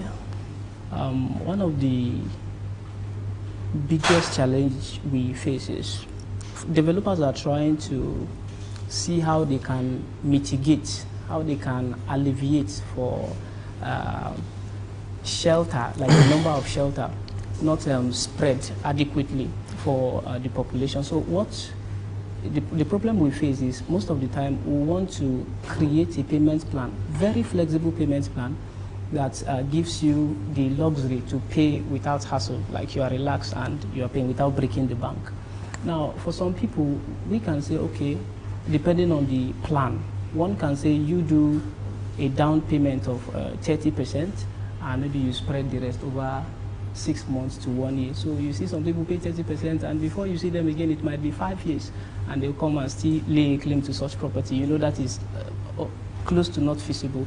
Now, the second thing is the experience people had with companies before. Like I said earlier on, the kind of experience they had, they might have had bad experiences and they want to judge every other developer based on the experience they had with the previous one. Why it takes you nothing to collect documents, go down to FCDA and confirm if what they are selling to you is valid. Now, if what they are selling to you is valid, that means you don't have, if somebody sold something bad for you before and you check and the problem was from the documentation, then it takes you nothing to confirm the proper documentation of this one before you actually come and buy, instead of judging everybody to be the same. How do infrastructural projects in FCT influence property values and development prospects? Sorry, I didn't get that clearly. How do infrastructural projects in the FCT influence property values and development prospects? Yes, okay, yes. Now, I'll just give you an insight. I talked about Guzapitu. Okay, as at the time we started selling that Guzapitu like 4 or 5 years ago, it was very cheap. You see, the road was not properly tarred then. As a matter of fact, you have to go through bush. So when we take people there, we were selling at 2 billion. Like 250 square meters for a semi-detached duplex was going for 2 million. When people come in to buy them, like it's not easy. You have to start convincing. Infrastructure will come here. Infrastructure will come. Some people will end up buying. Some people might not buy. If you see somebody buy, it's those that have foresight. But over time, like after a year or a year and a half, when infrastructure started coming in, they started from the main Guzape and they tarred the route to the inside of the place, and they were doing internal drainage system and electricity system, all of that. So the price skyrocketed to almost ×3 of the value. We started selling for 6 million naira. So the same people, there were some people that we brought in that refused to buy for 2 million naira, but they still came back and bought for 6 million naira. So you see how infrastructure, how the coming in of infrastructure has affected the price of property there. So most of the time we always advise people, if we see that infrastructure will come here and we advise you, so if you are an investor, it's just wisdom to buy earlier than when infrastructure comes. But infrastructure is, the coming in of infrastructure here in Abuja, especially the credence the government is giving to infrastructure, is greatly affecting the price of real estate. Yeah. What legal or regulatory considerations should investors be aware of when dealing with real estate transactions in the FCT? Okay, very important. The first is the documents. Like I said, very important. You need to look at the kind of documentation the land has. Are we looking at a property with a C of O? Are we looking at a property with an R of O? Is the property directly allocated by FCDA and all of that? I think that's the first thing an investor should, the first legal document an investor should look at. Now, the second thing is what kind of documentation, what kind of document is the developer offering? For some developers, they will tell you, at the end of the day, what binds you to the land, what binds the developer to the land is the document they got from FCDA. What binds you to the land that is investing is the document the developer gives to you. So you have to vet, settle down, watch the offer letter, look at what it encapsulates. Is it something you can run with? If it's not something you can run with, you can just stay back. But if it's something you're okay with, then you can go. For some developers, they will tell you, we'll give you power of attorney. For some, they will tell you, we'll give you a deed of assignment, which you still serve. But others will give you, you have to look at your allocation letter, very important, because it tells where your plot is within the confines of their property, so that you will not buy at a particular place A, and tomorrow they will take you to B. So it's good you have something legal that backs where you have brought. And also you get your receipt of payment, very, very important. All your receipts of payments, they should be available, even if you pay in compartments. Now, another very important thing is for you to, depending on the kind of land you are buying. For instance, if I am a developer today, a developer A has 1 hectare, and that developer A decides to give another developer B half of the hectare, half of 1 hectare, then there should be what we call a deed of partitioning to show that, okay, this person owns the land and he had actually divided the land into 2 and gave half to this one, authorized this one to be able to use half of the land, so that tomorrow you will not go and buy a land from a developer and you didn't ask for proper deed of partitioning, then another person will come and tell you, I own the land, and the document of the land actually belongs to that person. So there are different kind of legal documentation depending on the kind of land you're buying. Okay, Mr. Winner. Yes, sir. What's the future of real estate in Abuja? The future of real estate in Abuja is really, really huge. Like I said, Abuja is one of the fastest growing cities in West Africa. And even if you, in Africa at large, you can rank, if you rank the first 10, Abuja is among. And you see there are, unlike places like Lagos, where you see there are limited land, there are vast uninhabited lands in Abuja. And people are trooping in every day. People are trooping in every day. And thank God for the government of the day, we don't have problem with infrastructure. Infrastructure is, they are really working on infrastructure per day. So if you are an investor and you are out there, you don't wait. Like I said, the more infrastructure comes, the more expensive real estate becomes. So it's just wisdom to come now, look for a place. That place they call Bush, there's no place like Bush. There's nothing like Bush in Abuja. You come to, everybody that comes into Abuja, maybe that leaves Abuja for 5 years and comes back, the development is visible, is obvious. So if you are an investor, it's wisdom to come where they show you today. Don't say it's a bush. Asokoro was a bush yesterday. Asokoro extension was a bush yesterday. So it's wisdom to just go get your plot as long as your documentation is proper, and be patient. Even if it's 5-10 years, that place will definitely develop. So the future of real estate in Abuja is huge. It's huge. It's just somewhere to invest. All right, Mr. Wheeler, thank you very much for your time. Thank you very much, sir. Thank you very much. I'm sorry, I don't know. Can I talk?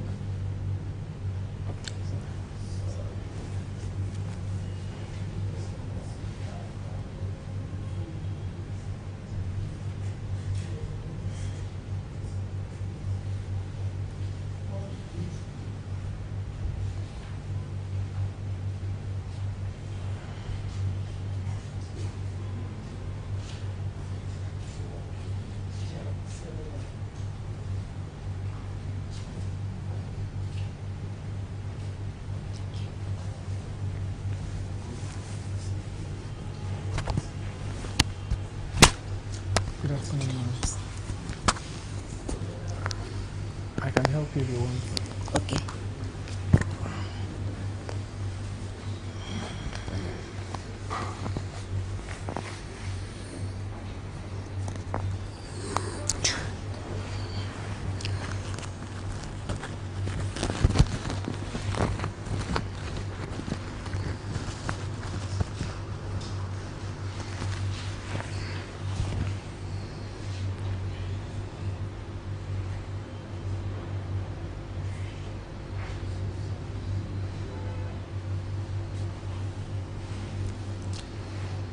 Thank you very much for coming here. You're welcome.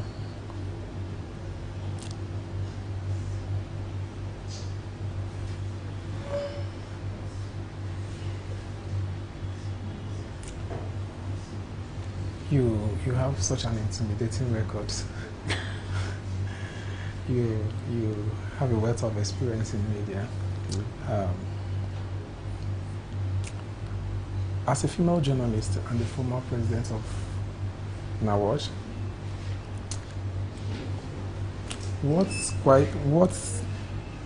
what unique challenges have you faced in the media industry and how did you overcome it?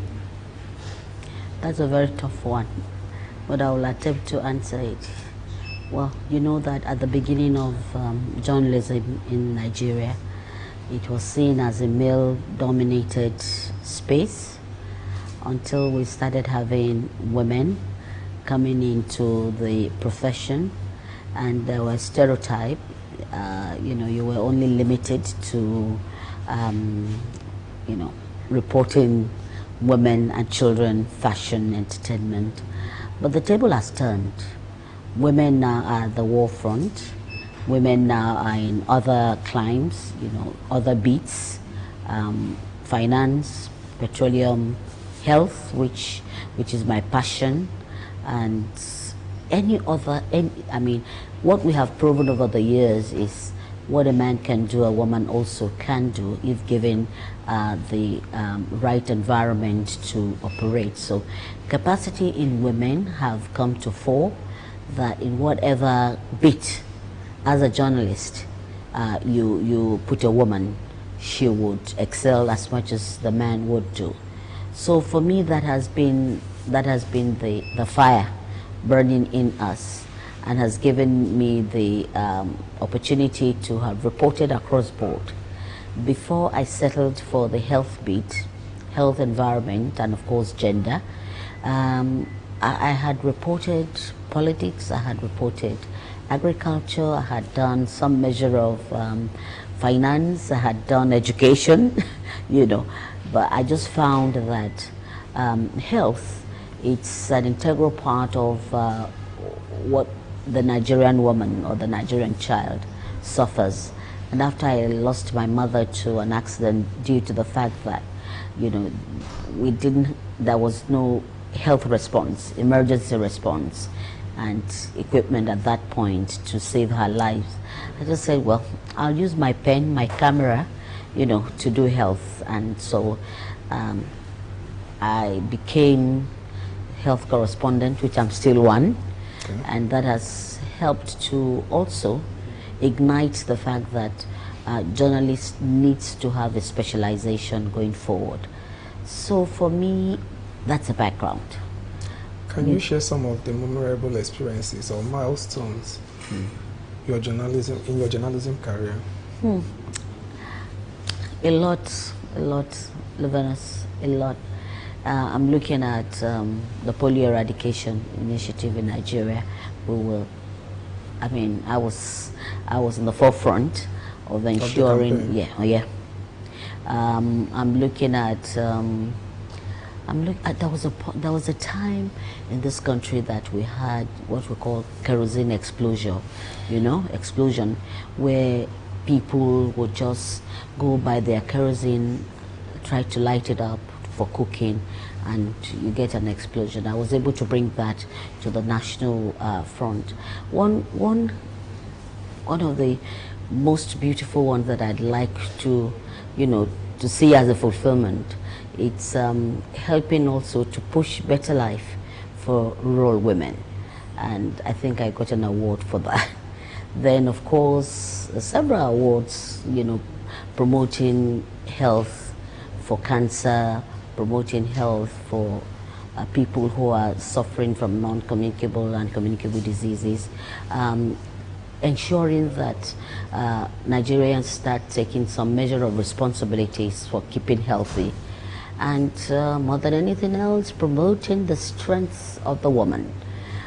I can go on and on and on about some of these things. Okay. Yeah. What impact do you believe female journalists have on promoting gender equality and social justice? We have done a lot.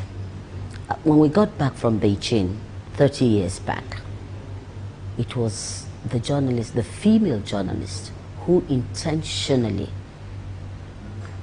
expanded, made it a voice of reckoning to follow on through the Beijing platform of action. We were there at the beginning of it, and we are still there, promoting gender equality, promoting the strength and the capability of the Nigerian woman. You might not say, well, in politics, we have been able to, at some point, been able to have like, okay, 35% appointive positions. We might not be doing as well as we expect in the elective positions, but I think what he has proven is that the Nigerian woman cannot be put aside. And let's talk about what's happening in the NUJ FCT. It's a woman there and a whole lot of changes, that has even woken some of us who said, okay, I have no business doing the Nigerian Union of Journalists. But the speed, the purpose, the focus that this woman has put into it has made it, for us to be part of it. And I'll just go back to when I was president of the Nigeria Association of Women Journalists. It was during the era, during the military era, but we were unperturbed. We spoke true to power. I think my if I remember now, was I think the campaign slogan was from dormancy to vibrancy, and that's what we brought to bear. And so this vibrancy included the fact that the woman's voice, the women voices are heard. The women, what the woman can do became a mantra for us as, female journalists. And honestly, that laid the foundation for where we are today. And Nawaj has not gone to bed after that. So we're pushing on. We're not there, but we're louder than we were. And the Nigerian woman has a voice through Nawaj. Thank you very much. Coming from a veteran who has over 3 decades experience in journalism, what advice would you give to a young woman who is aspiring to enter the journalism profession today? Yes, what I always say to them is, journalism is not, if I can use the Nigerian palace, it's not moi moi. Okay. You have to educate yourself beyond what you read in school. You have to be hardworking. You must be versatile. You must learn time management. You must learn people management, especially for women, because eventually you'll become a wife, you'll become a mother. You must be able to plan your life in such a way that you can be able to do all these things, because that's what we did. And we always say to ourselves, pregnancy is no disease. So you wobble with your big stomach and you're still working. And we should see ourselves that, especially for us in journalism, that we take 10 steps, we try to take 10 steps further from our male journalists who think they have all the strength in the world to do things. So, hard work, educate yourself, educate your mind, time management, people management will push you to the highest height in the profession. Okay, in your view, what are the most pressing issues facing journalists, female journalists in Nigeria and at the world at large? Yeah, a lot of security. We have issues with security, particularly with women, because of our vulnerability. For us in Nigeria, we have the issue of very, very poor remuneration, which you must look at. Poor remuneration, poor tools to work with. That makes us also vulnerable to the sense that, well, people think that you can pay to be heard and to be seen, you know. Then, of course, during our time, we had to actually educate ourselves and say, listen, it's good for you to build your capacity. It's not enough that you have a degree in English or a degree in mass communication. You must be versatile so that you are seen and respected, you know, to be reporting from the point of knowledge. That's your selling point. So a lot of times media houses are not very particular about training and retraining. So you must go for it yourself. I'll say to you that everything I acquired when I worked with NTA in terms of capacity building were things that I went out of office to acquire. My fellowship in public health was something that I acquired myself.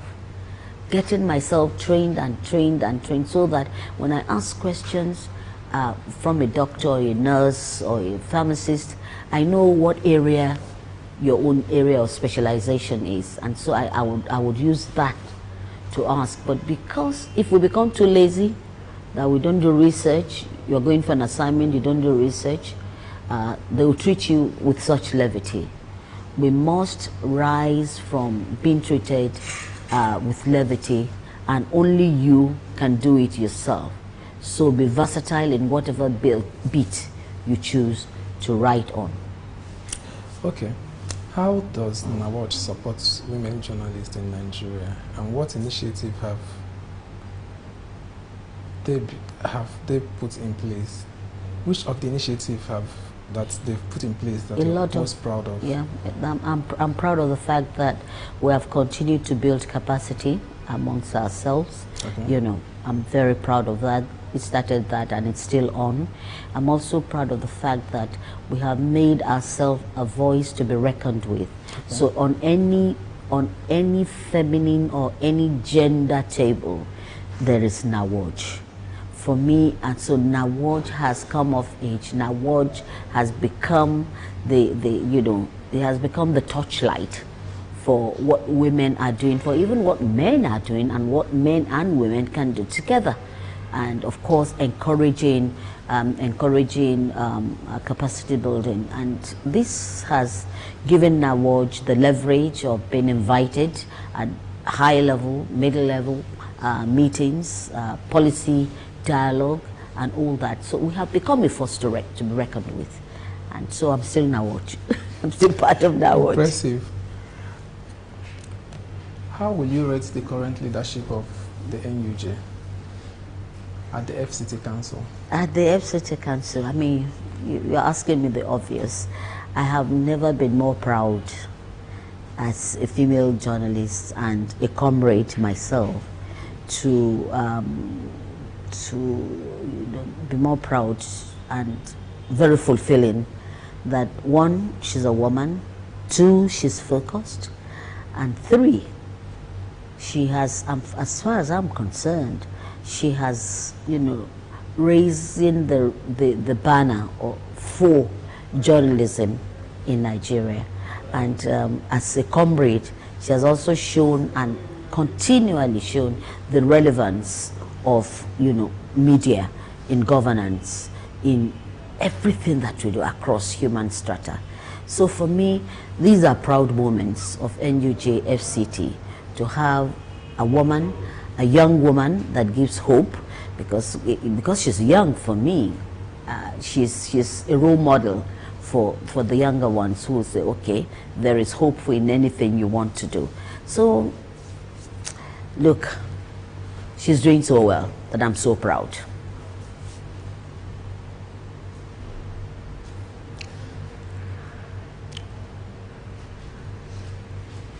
How do you balance your professional responsibilities with your personal life, especially in a demanding field like journalism?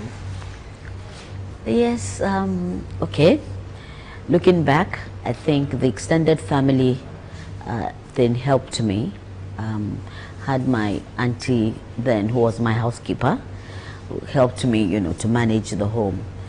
Then I think I have the best husband in the world, who also supported me when I got married, knowing what, you know, what the profession is all about.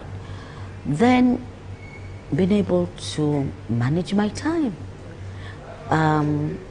Thank God we have a lot of, you know, time-saving devices for the kitchen, for the home. And I'm an advocate of the fact, because I also believe in healthy living. I'm an advocate of being able to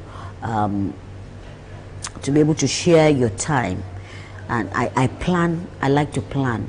I know that sometimes there are emergencies, but even if I'm caught in an emergency, because I've been able to plan, I'm able to execute, you know, execute my duties. So I think it has to do with planning. It has to do with time management. I repeat that again and again. And the extended family system helped me. I'm not sure if that is very much available now, but the Igbos will say you go to do omugo.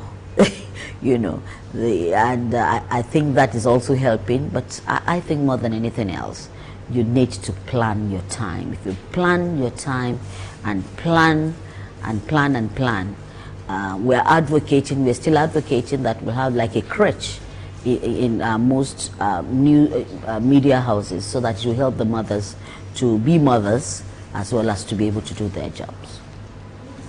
In the issue of harassment of journalists, what approach do you think journalists should adopt in making sure that they are not bullied, especially the female ones in line of duty? Yes, I would just say, yeah, it's sad that we're still at the 21st century. We're talking about harassment of journalists, but it's global. It's not peculiar to Nigeria. And I think that the way we stood out for a recent occurrence in NUJ FCT has shown the world that we have zero tolerance to harassment. Harassment will come, harassment will happen, but again, is the way we conduct ourselves. It's important too, so that we're not seen to be, you know, to be instead of being the one that has been victimized, you now turn around to be the one that is on the defensive, trying to explain to people why you were harassed. And I think until, of course, the general public understands that, listen, we are the fourth estate of the realm. We would develop this country together. You cannot do it without us. Then our people will start, the harassment level, I'm sure, will drop. But it is still there. But we need to keep fighting it. We need, and I liked the posture of NUJ FCT when a colleague was harassed recently. I turned things around. And I think we shouldn't just stop talking about it. It's a conversation that should continue, that we have zero tolerance to harassment. It will happen because we are human. But when it does happen, the kind of support and commitment that we gave at the last we gave the last victim. It made a huge impact. It made a huge impact. And I'm sure now people will be very afraid to want to harass any journalist, more so a female journalist in this country today. I don't know if there is anything you would like to point out. I'm just so proud of what you're doing. I wish you the best, and drink plenty of water coming from the health scene so that you're not dehydrated. But I'm sure that would want to celebrate you winning. So all the very best, and thank you for making me part of this journey. Thank you. Thank you. Okay.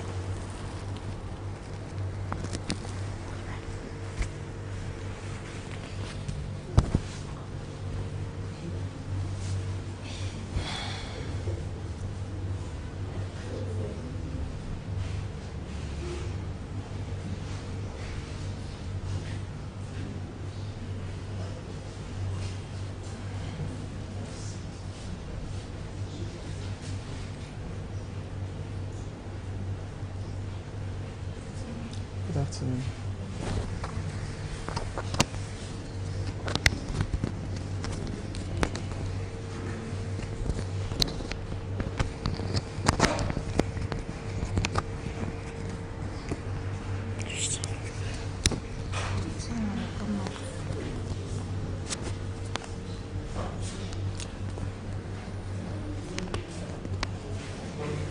Your name, please, and what you do?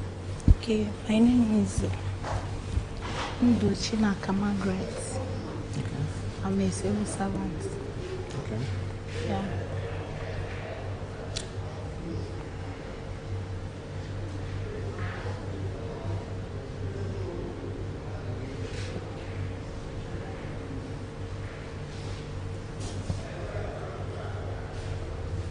How do you handle stress?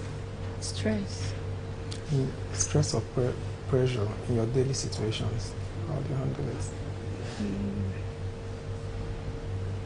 How I can handle it is maybe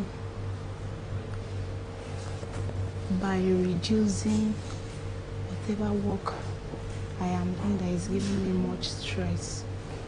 If I'm having to work, it's just by reducing the workload, so I can have stress free.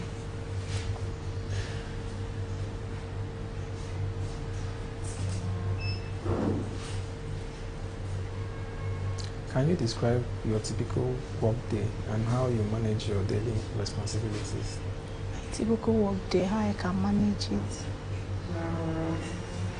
Like in my working place, I work in Federal Ministry of Lands and Housing. Okay. So each day have its schedules. Okay. So maybe I manage my time. I manage my time in any work I do in every day. So maybe in the office I can spend like 4 to 5 hours. Then at the end of the day, I can go home, house choice at the end of the day. So just to make everything easy.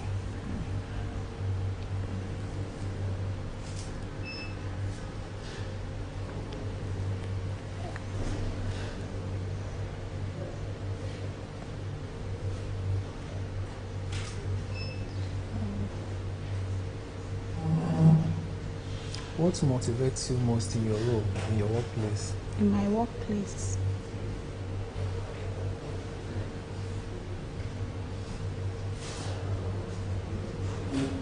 is the nature of the work, the nature of my work.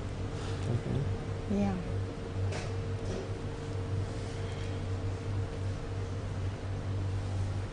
I'm listening. Okay.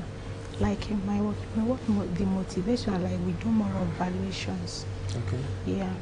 Maybe in each day we went for evaluation to value any properties assigned to us.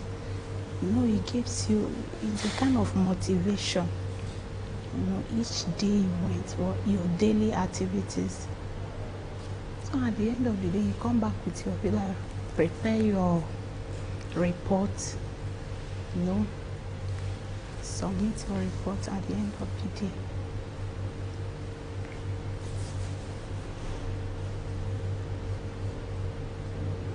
How do you balance your professional commitment with your personal life? With my personal life, my professional commitment, my personal life.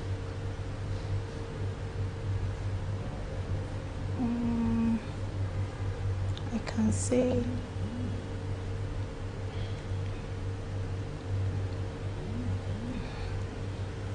so.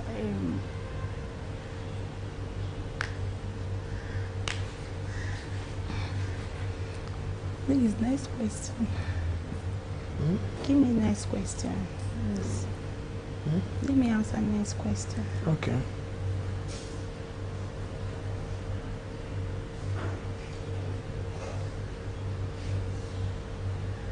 What strategies do you use in your office?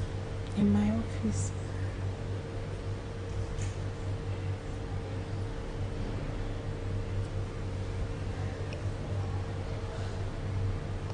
in my office, the strategies I use each day, like maybe coming to the office early.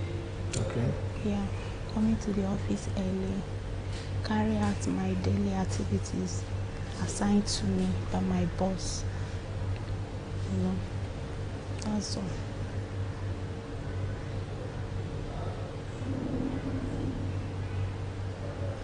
How has you working there changed your life?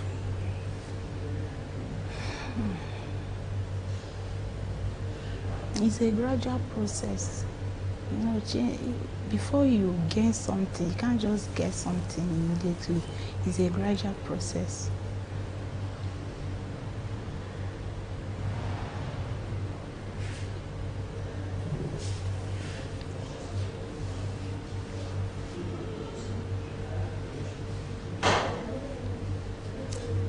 How has your career improved since that time? How long have you been there? Yes, I've been there almost up to 10 years. Or 9 to 10 years.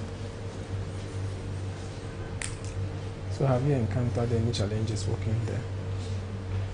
The only challenges I encounter, you know, in a ministry, if you can't beat them, you join them. So that is the challenges I have encountered. You know, what you're supposed to get, you are not getting it. It's just as if it is meant for specific people. So that's a lot of challenges anyway. At least in a day, you must have your schedule. You must have your schedule so that any time they call on you based on the schedule they have assigned to you. But in that case, nothing. It is only meant for those as if maybe you are not with them. It's just for specific people. Okay. For special, let me just say special people, as if you are not among them. That kind of stuff. So, but what do you think can be done to fight corruption in ministries? Yes, is by carrying everybody along. Okay. Yes, if you are carrying along, you will not be thinking of having a negative mind towards them. If we were carrying along, yes, it. So what is the most difficult situation that you've been through working there? Working there.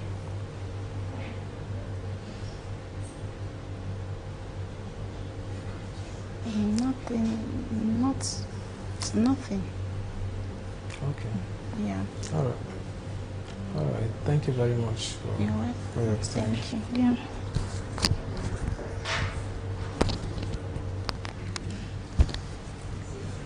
Thank you. You're welcome.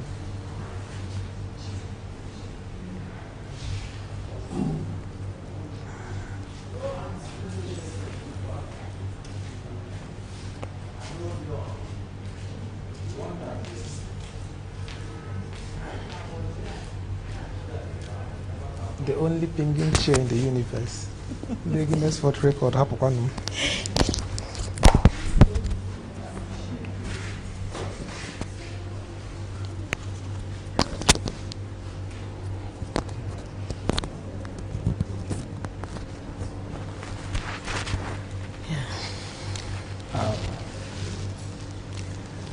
Thank you very much for honoring our invitation, comrade.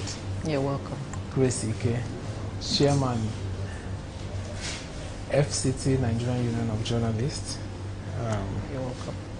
It's an honor having you here. Thank you very much.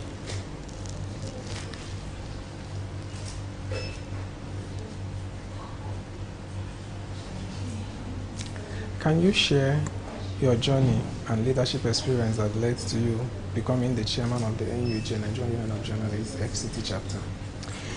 Thank you very much. I'll start with my antecedent in the House of Reps. I was the vice chairman of in the House of Representatives, and I did 2-3 years there, leadership position, and from there I was elected as the chairman of the House of Representative Press Corps. So approximately I did 6 years in the National Assembly in the House of Reps. And my emergence from the vice chairman to the House of Reps was not an easy task. And it will also interest you to know that I was and I am still, that record is still there, the first female chairman in the House of Reps. And like I earlier said, it wasn't an easy task. It was more like a woman cannot occupy this position. But having gone through the hurdle when I was a vice chairman, I also did all I could to make sure that I emerge as the chairman of the House. And I performed very well. I know from the credits and testimony from a lot of colleagues, and that was when the pressure started. You have to go for NUJ chairman. So in the House, I started preparation. I reached out to a whole lot of people. I did a lot of consultation, and even though I faced a lot of opposition, but I wasn't deterred. I wasn't discouraged. That resilience was there to create impact, to give back to the society. And since I know full well that leadership is my thing, I did all I could to give people more reason why I should emerge as the chairman of the House. So that alone was enough for me to, you know, move a step further, and that step further is becoming running for the NUJ FCT chairman. So when I started that of the NUJ FCT chairmanship position, it was also a difficult task for me. The opposition was there, and who were this opposition?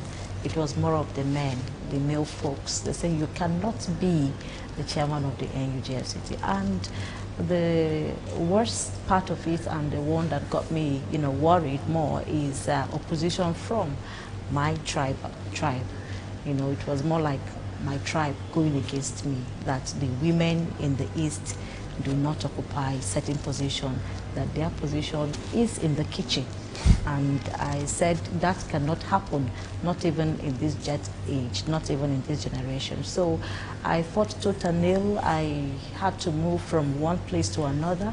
I did a whole lot of consultation. I also went to most of the former chairmen who were behind me just for one particular person, and they were all in support of me going for the chairmanship position of the NUJ because of my antecedent in the National Assembly. So it goes a long way to say whatever you do, prosperity will remember you for that. And because of my track record, I saw a lot of people backing my aspiration to run for the NUJ FCT chairman. So I was the only woman for that race, and in the long run, I was the sole candidate for that position. And as I speak, I'm currently the chairman of the NUJ FCT, though the challenges are still there, but I am actually surmounting them with a lot of, you know, support from both the male folk and that of the female folk. Let me also not forget to tell my story that despite my opposition from, you know, few of the male folks, particularly from my language, I had few of the female folks also not in support of me. And their grievance was that, why will it be you instead of me? It cannot be a woman. So you can imagine a woman emerging after 41 years of a resistance of an establishment. It goes a long way to say we broke that genes, you know. And I'm not bragging, but so far, so good. The women are doing all they can, and it also behoves on me to make sure that I perform credibly well. It also behoves on me to make sure that I carry out my duties effectively, efficiently, to make sure that I am transparent, to make sure that I'm accountable, and overall to make the media industry proud. In what sense? In the area of ethical journalism, I must make sure that my leadership is one that must change the narrative. I must make sure that my leadership is one that must bring about professionalism in journalism. Journalism is not just picking up your pen and paper and writing. You must make sure that whatever you do, it must be balanced. You must make sure that whatever you do, it must be fair. You must make sure that it must be objective. That is the ethics of journalism.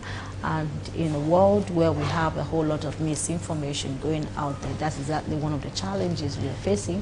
So my leadership is doing everything possible to bring to change the narrative, to go about a new era, and to achieve that I need everybody to work together. It's a collective effort.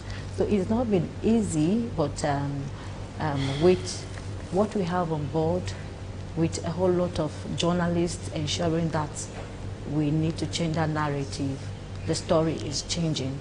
Is it changing for good? Yes, but not without challenges. So leadership for me comes with a lot of price.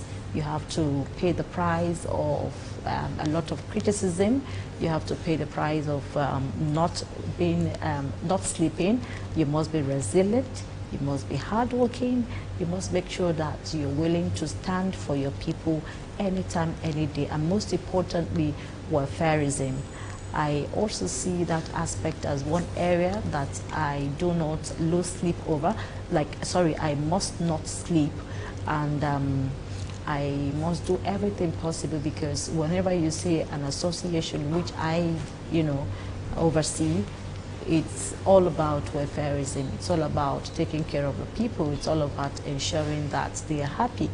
And coming on board December 4th, 2024, I made that pledge that I'll do everything possible to put a smile on the faces of my people, and that's exactly what I'm doing. So it's not been easy as a female, but what a man can do, a woman can do better, and that's exactly what I'm doing, so that we'll have a different story entirely. After all, we have the likes of Ngozi Okonjo-Iweala, we have the likes of the UN deputy there who is making us proud. We also have women in different positions that are actually doing well. So who says a woman cannot be a president of this country someday? So, but as a journalist, what is my role? My role is to make sure that I am the mirror of the society. My role is to make sure that as a watchdog of the society, I report accurately. I make sure that my people also do the same. I make sure that they are seen in good light. I make sure that they are not caught also doing the wrong thing. I make sure that misinformation is not the order of the day. So yes, leadership, it comes with a whole lot of prize, and I'm not regretting becoming the first female chairman of the NUJFCT. Thank you very much for that wonderful response. What are the primary goals and initiatives NUJ is focusing on under your leadership? Coming on board December 4th, I made a lot of pledges.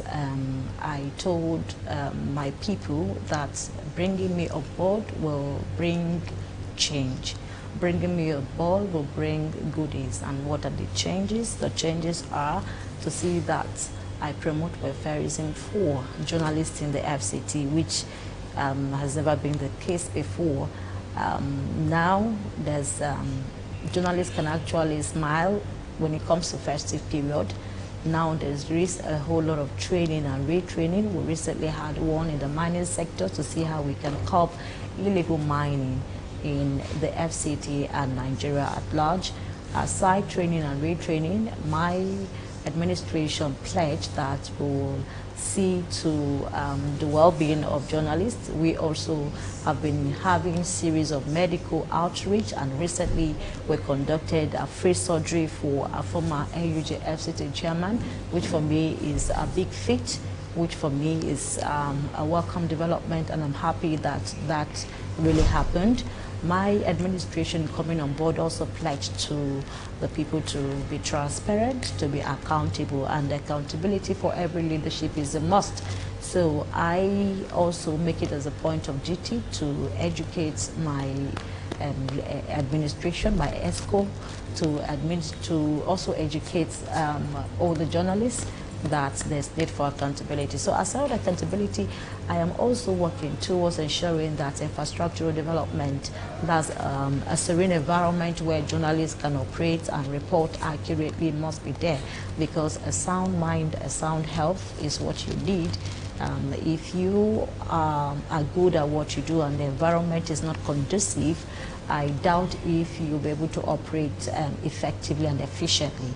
So having an infrastructure where journalists, particularly NUJ FCT members, will also have a platform where they can report, and a conducive environment with security, on ground, was part of what I pledged coming on board. Aside that, I also pledged that it would be a thing of joy for me in my administration to see that the NUJ FCT come up with a journalist village. And when you say journalist village, it has to do with accommodation. Journalists face a whole lot of challenges when it comes to accommodation.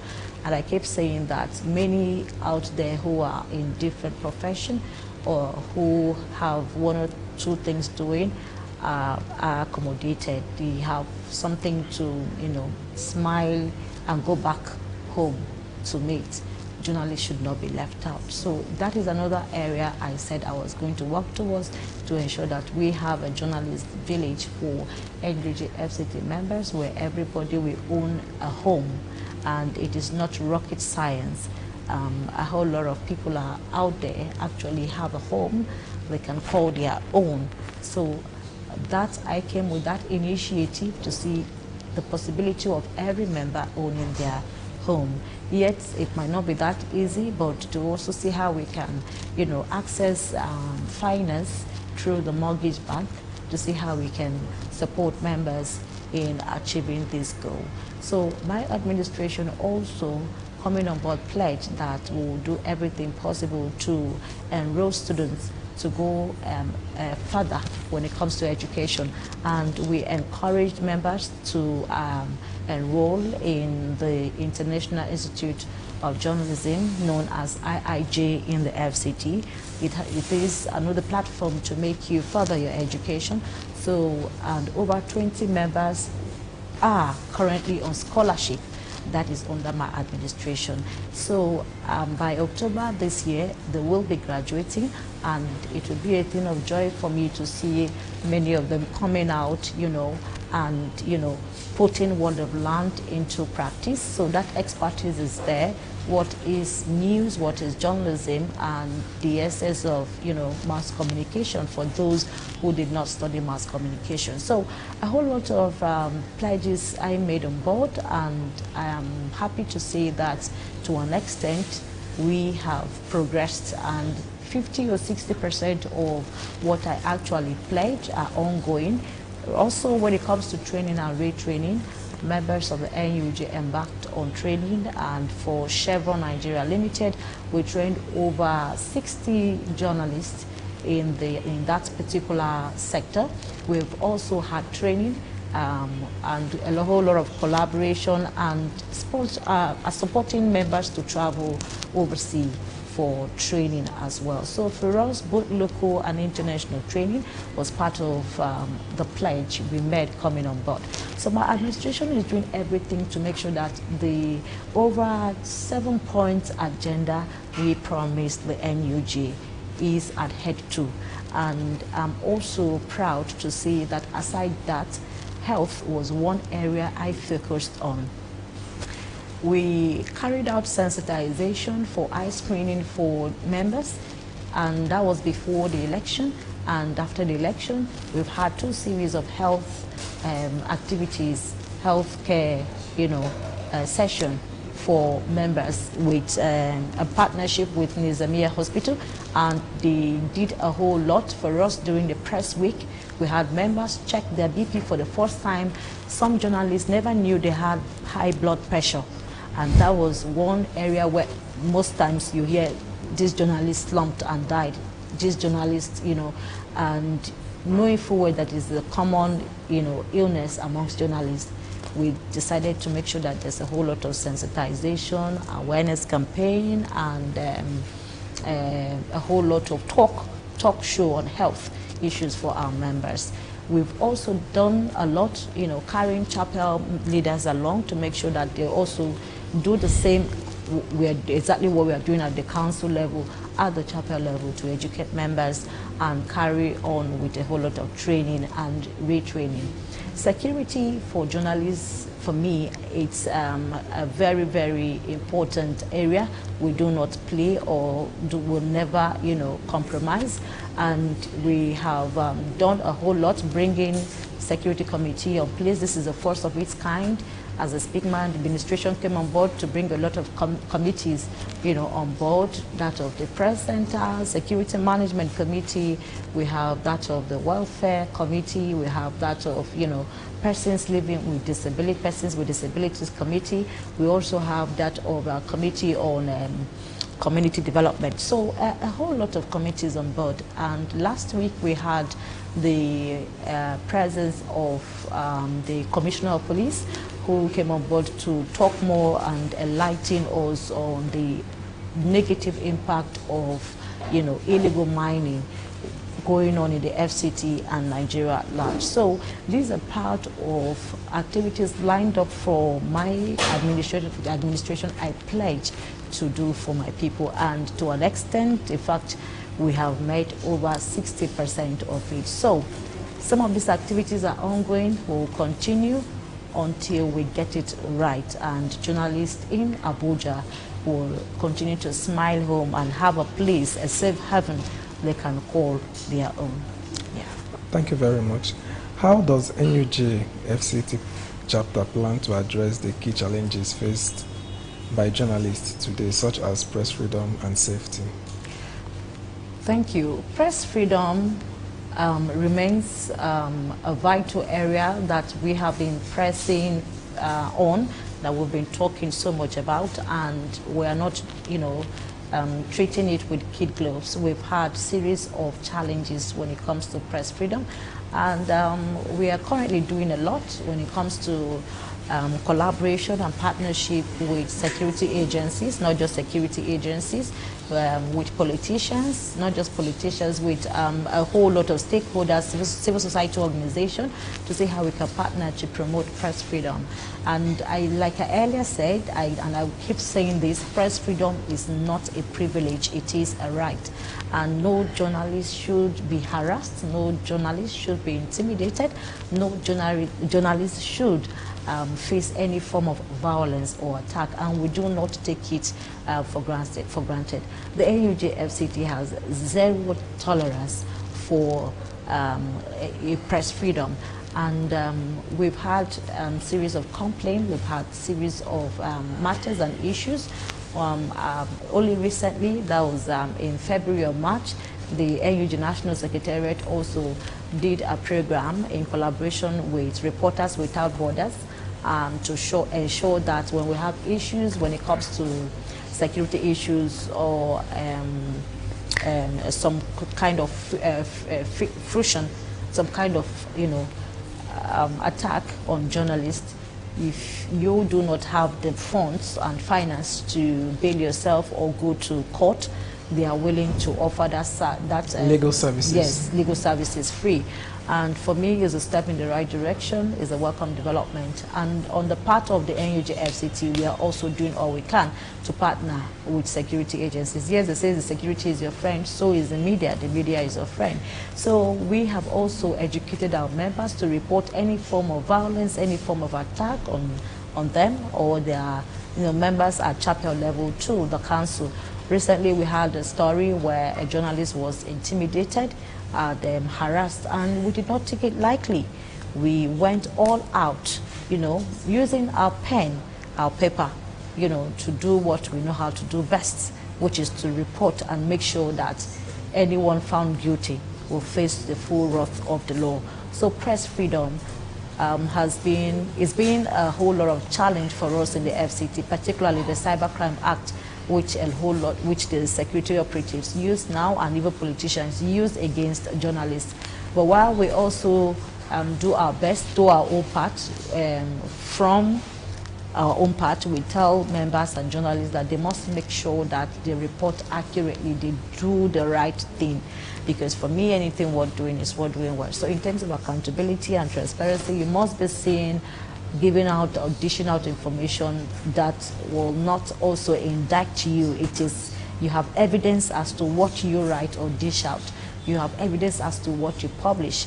But in a form after publishing, what next? That is another area where we are facing a whole lot of challenges. So we are not relenting. We are going all out. The CJ ID also, we are doing everything possible to partner with them. We're doing everything to make sure that we have more training and retraining, particularly with security correspondents in the FCT on how we can best, address the issue of attacks on journalists, because press freedom is a must. It is non-negotiable. It's not something you just, let us negotiate about it. No, it is a right for every journalist in the FCT. However, like I earlier said, we must report accurately and make sure that we are seen doing the right thing and be held accountable. Just as we are doing our stories and doing everything possible to hold government accountable, we must also make sure that we are held accountable as to whatever story we dish out there. Thank you, Chair, for that submission. Yeah. As the Chairman, FCT NUJ, what is your vision for the future of journalism and freedom of press in FCT and Nigeria at large? My vision is to see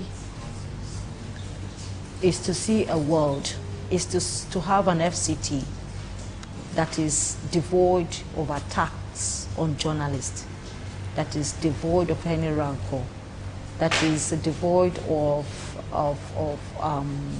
attacks on journalists, like I earlier said. An FCT where journalists can actually write freely without any form of intimidation. An FCT where journalists can smile home, where their welfare package is something to write home about. An FCT where remuneration for journalists is something to write home about. An FCT where journalists can own their home. An FCT where journalists can smile and work freely. An FCT where freedom of information is not, is not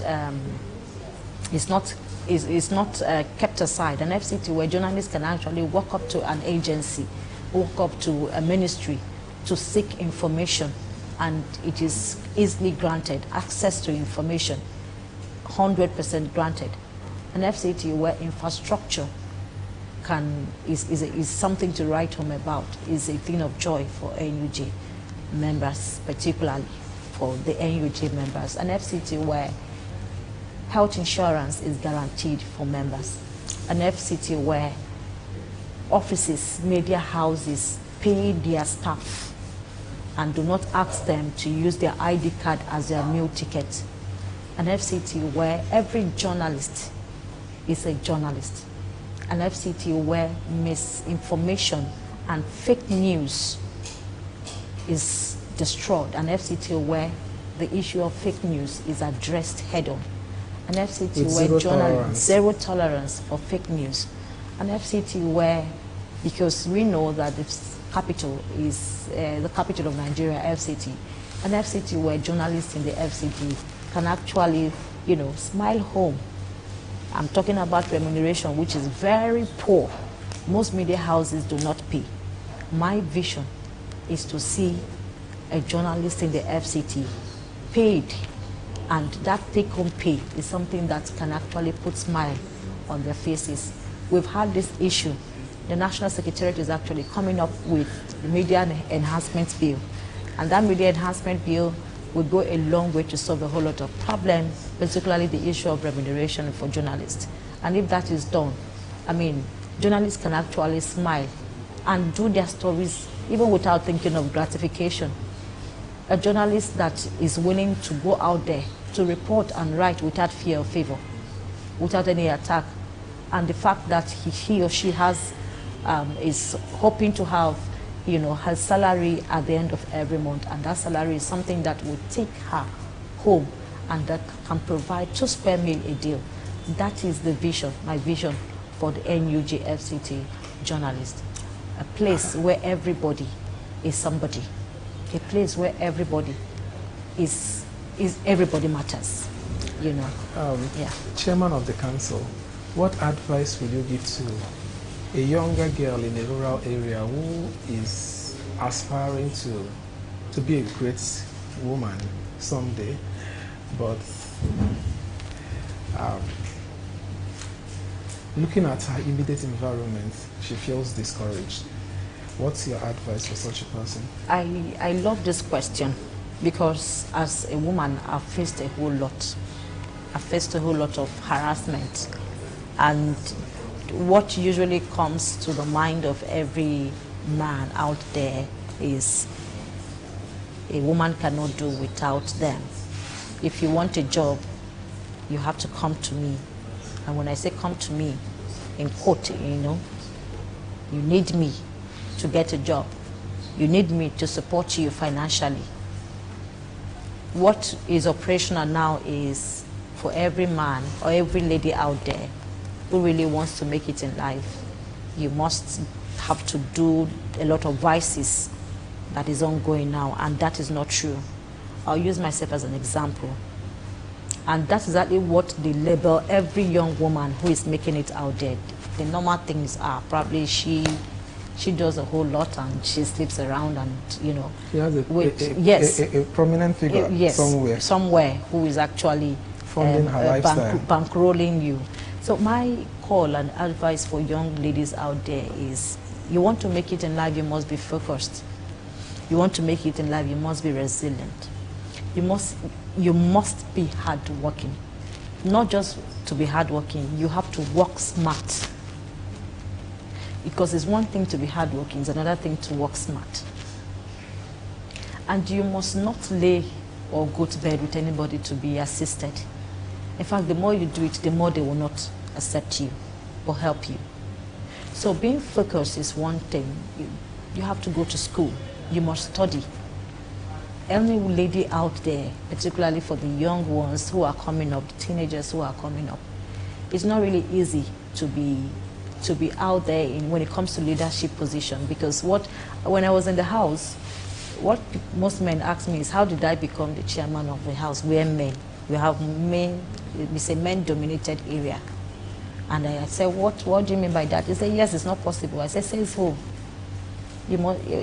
So when a woman wants to position gender-based? Yes, most of them feel it's gender-based, and you have to compromise for you to get to that area. And it really hurts me when that motive, that insinuation is out there. For me, it's myth that for a woman to succeed in life, you just have to do a whole lot of ills before you get to that level. No. So it comes with a whole lot of resilience. It comes with a whole lot of determination. When I was contesting for the NUJ chairmanship position, my daughter joined me in campaign. And at a point, she was like, I want to be like you, mommy. I said, no, I want you to be a doctor, because it's not really easy getting to this stage. I really know what I went through.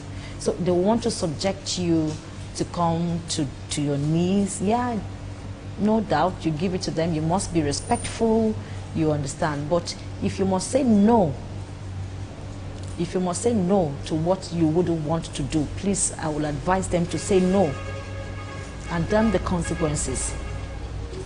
The fact that you even say no will get you to where you want to get to. But when you go ahead because you just want this thing, it shows that you are desperate. And after that, what if you don't get to that stage or level? So focus, you must be resilient. Endurance, you must be patient. Not all that glitter is gold. And I tell ladies out there that not everybody, yes, not everybody you see out there, you see someone driving a limousine, you see someone in a Jeep, you do not know how that money came about, you don't know how long persons like that have actually suffered and toiled to get to the position they are in. So you just want to be there, you want to emulate them. You must also learn to be content with what you have, and then work smart to get to where you want to get to. You must visualize. If you have a vision, you have to work towards that vision. to make sure you attain that height you want to attain. Life is not easy. That's exactly what I keep telling people, particularly for the female journalists in the profession. So for each time they experience a whole lot of trouble there, here, most times in offices and their newsroom, you see a female journalist make a complaint. I've received 2 complaints of someone who wanted to employ a female journalist. And they say, come and meet me in my house. Is your house an office? That's not your office. And for the fact that she refused, they said that job is not yours. So these are some of the challenges we face as women in the profession. But who says you cannot get there with determination? You can get there with determination. And there's another secret I also want to give out to young ladies out there. Men love women who say no. Men love women who are determined. Men love women who are focused. And they will even want to assist you. In fact, that's the more reason why they will even give you that job. But if you quickly fall for it, they get what they want and they let you be and they dump you.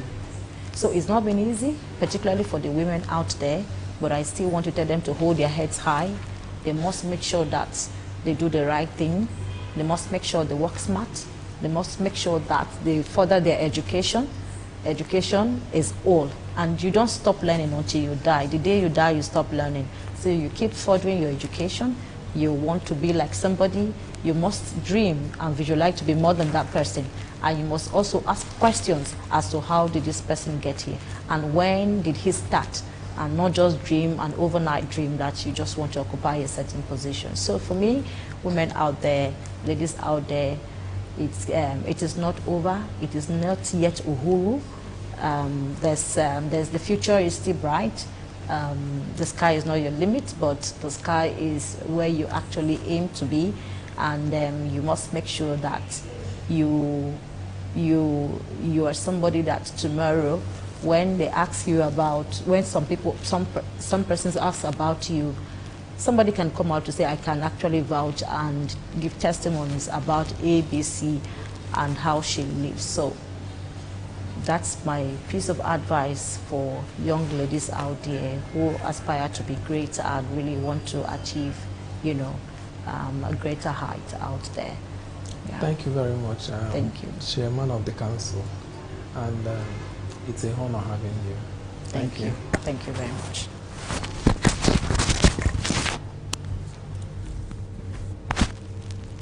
Chibuike.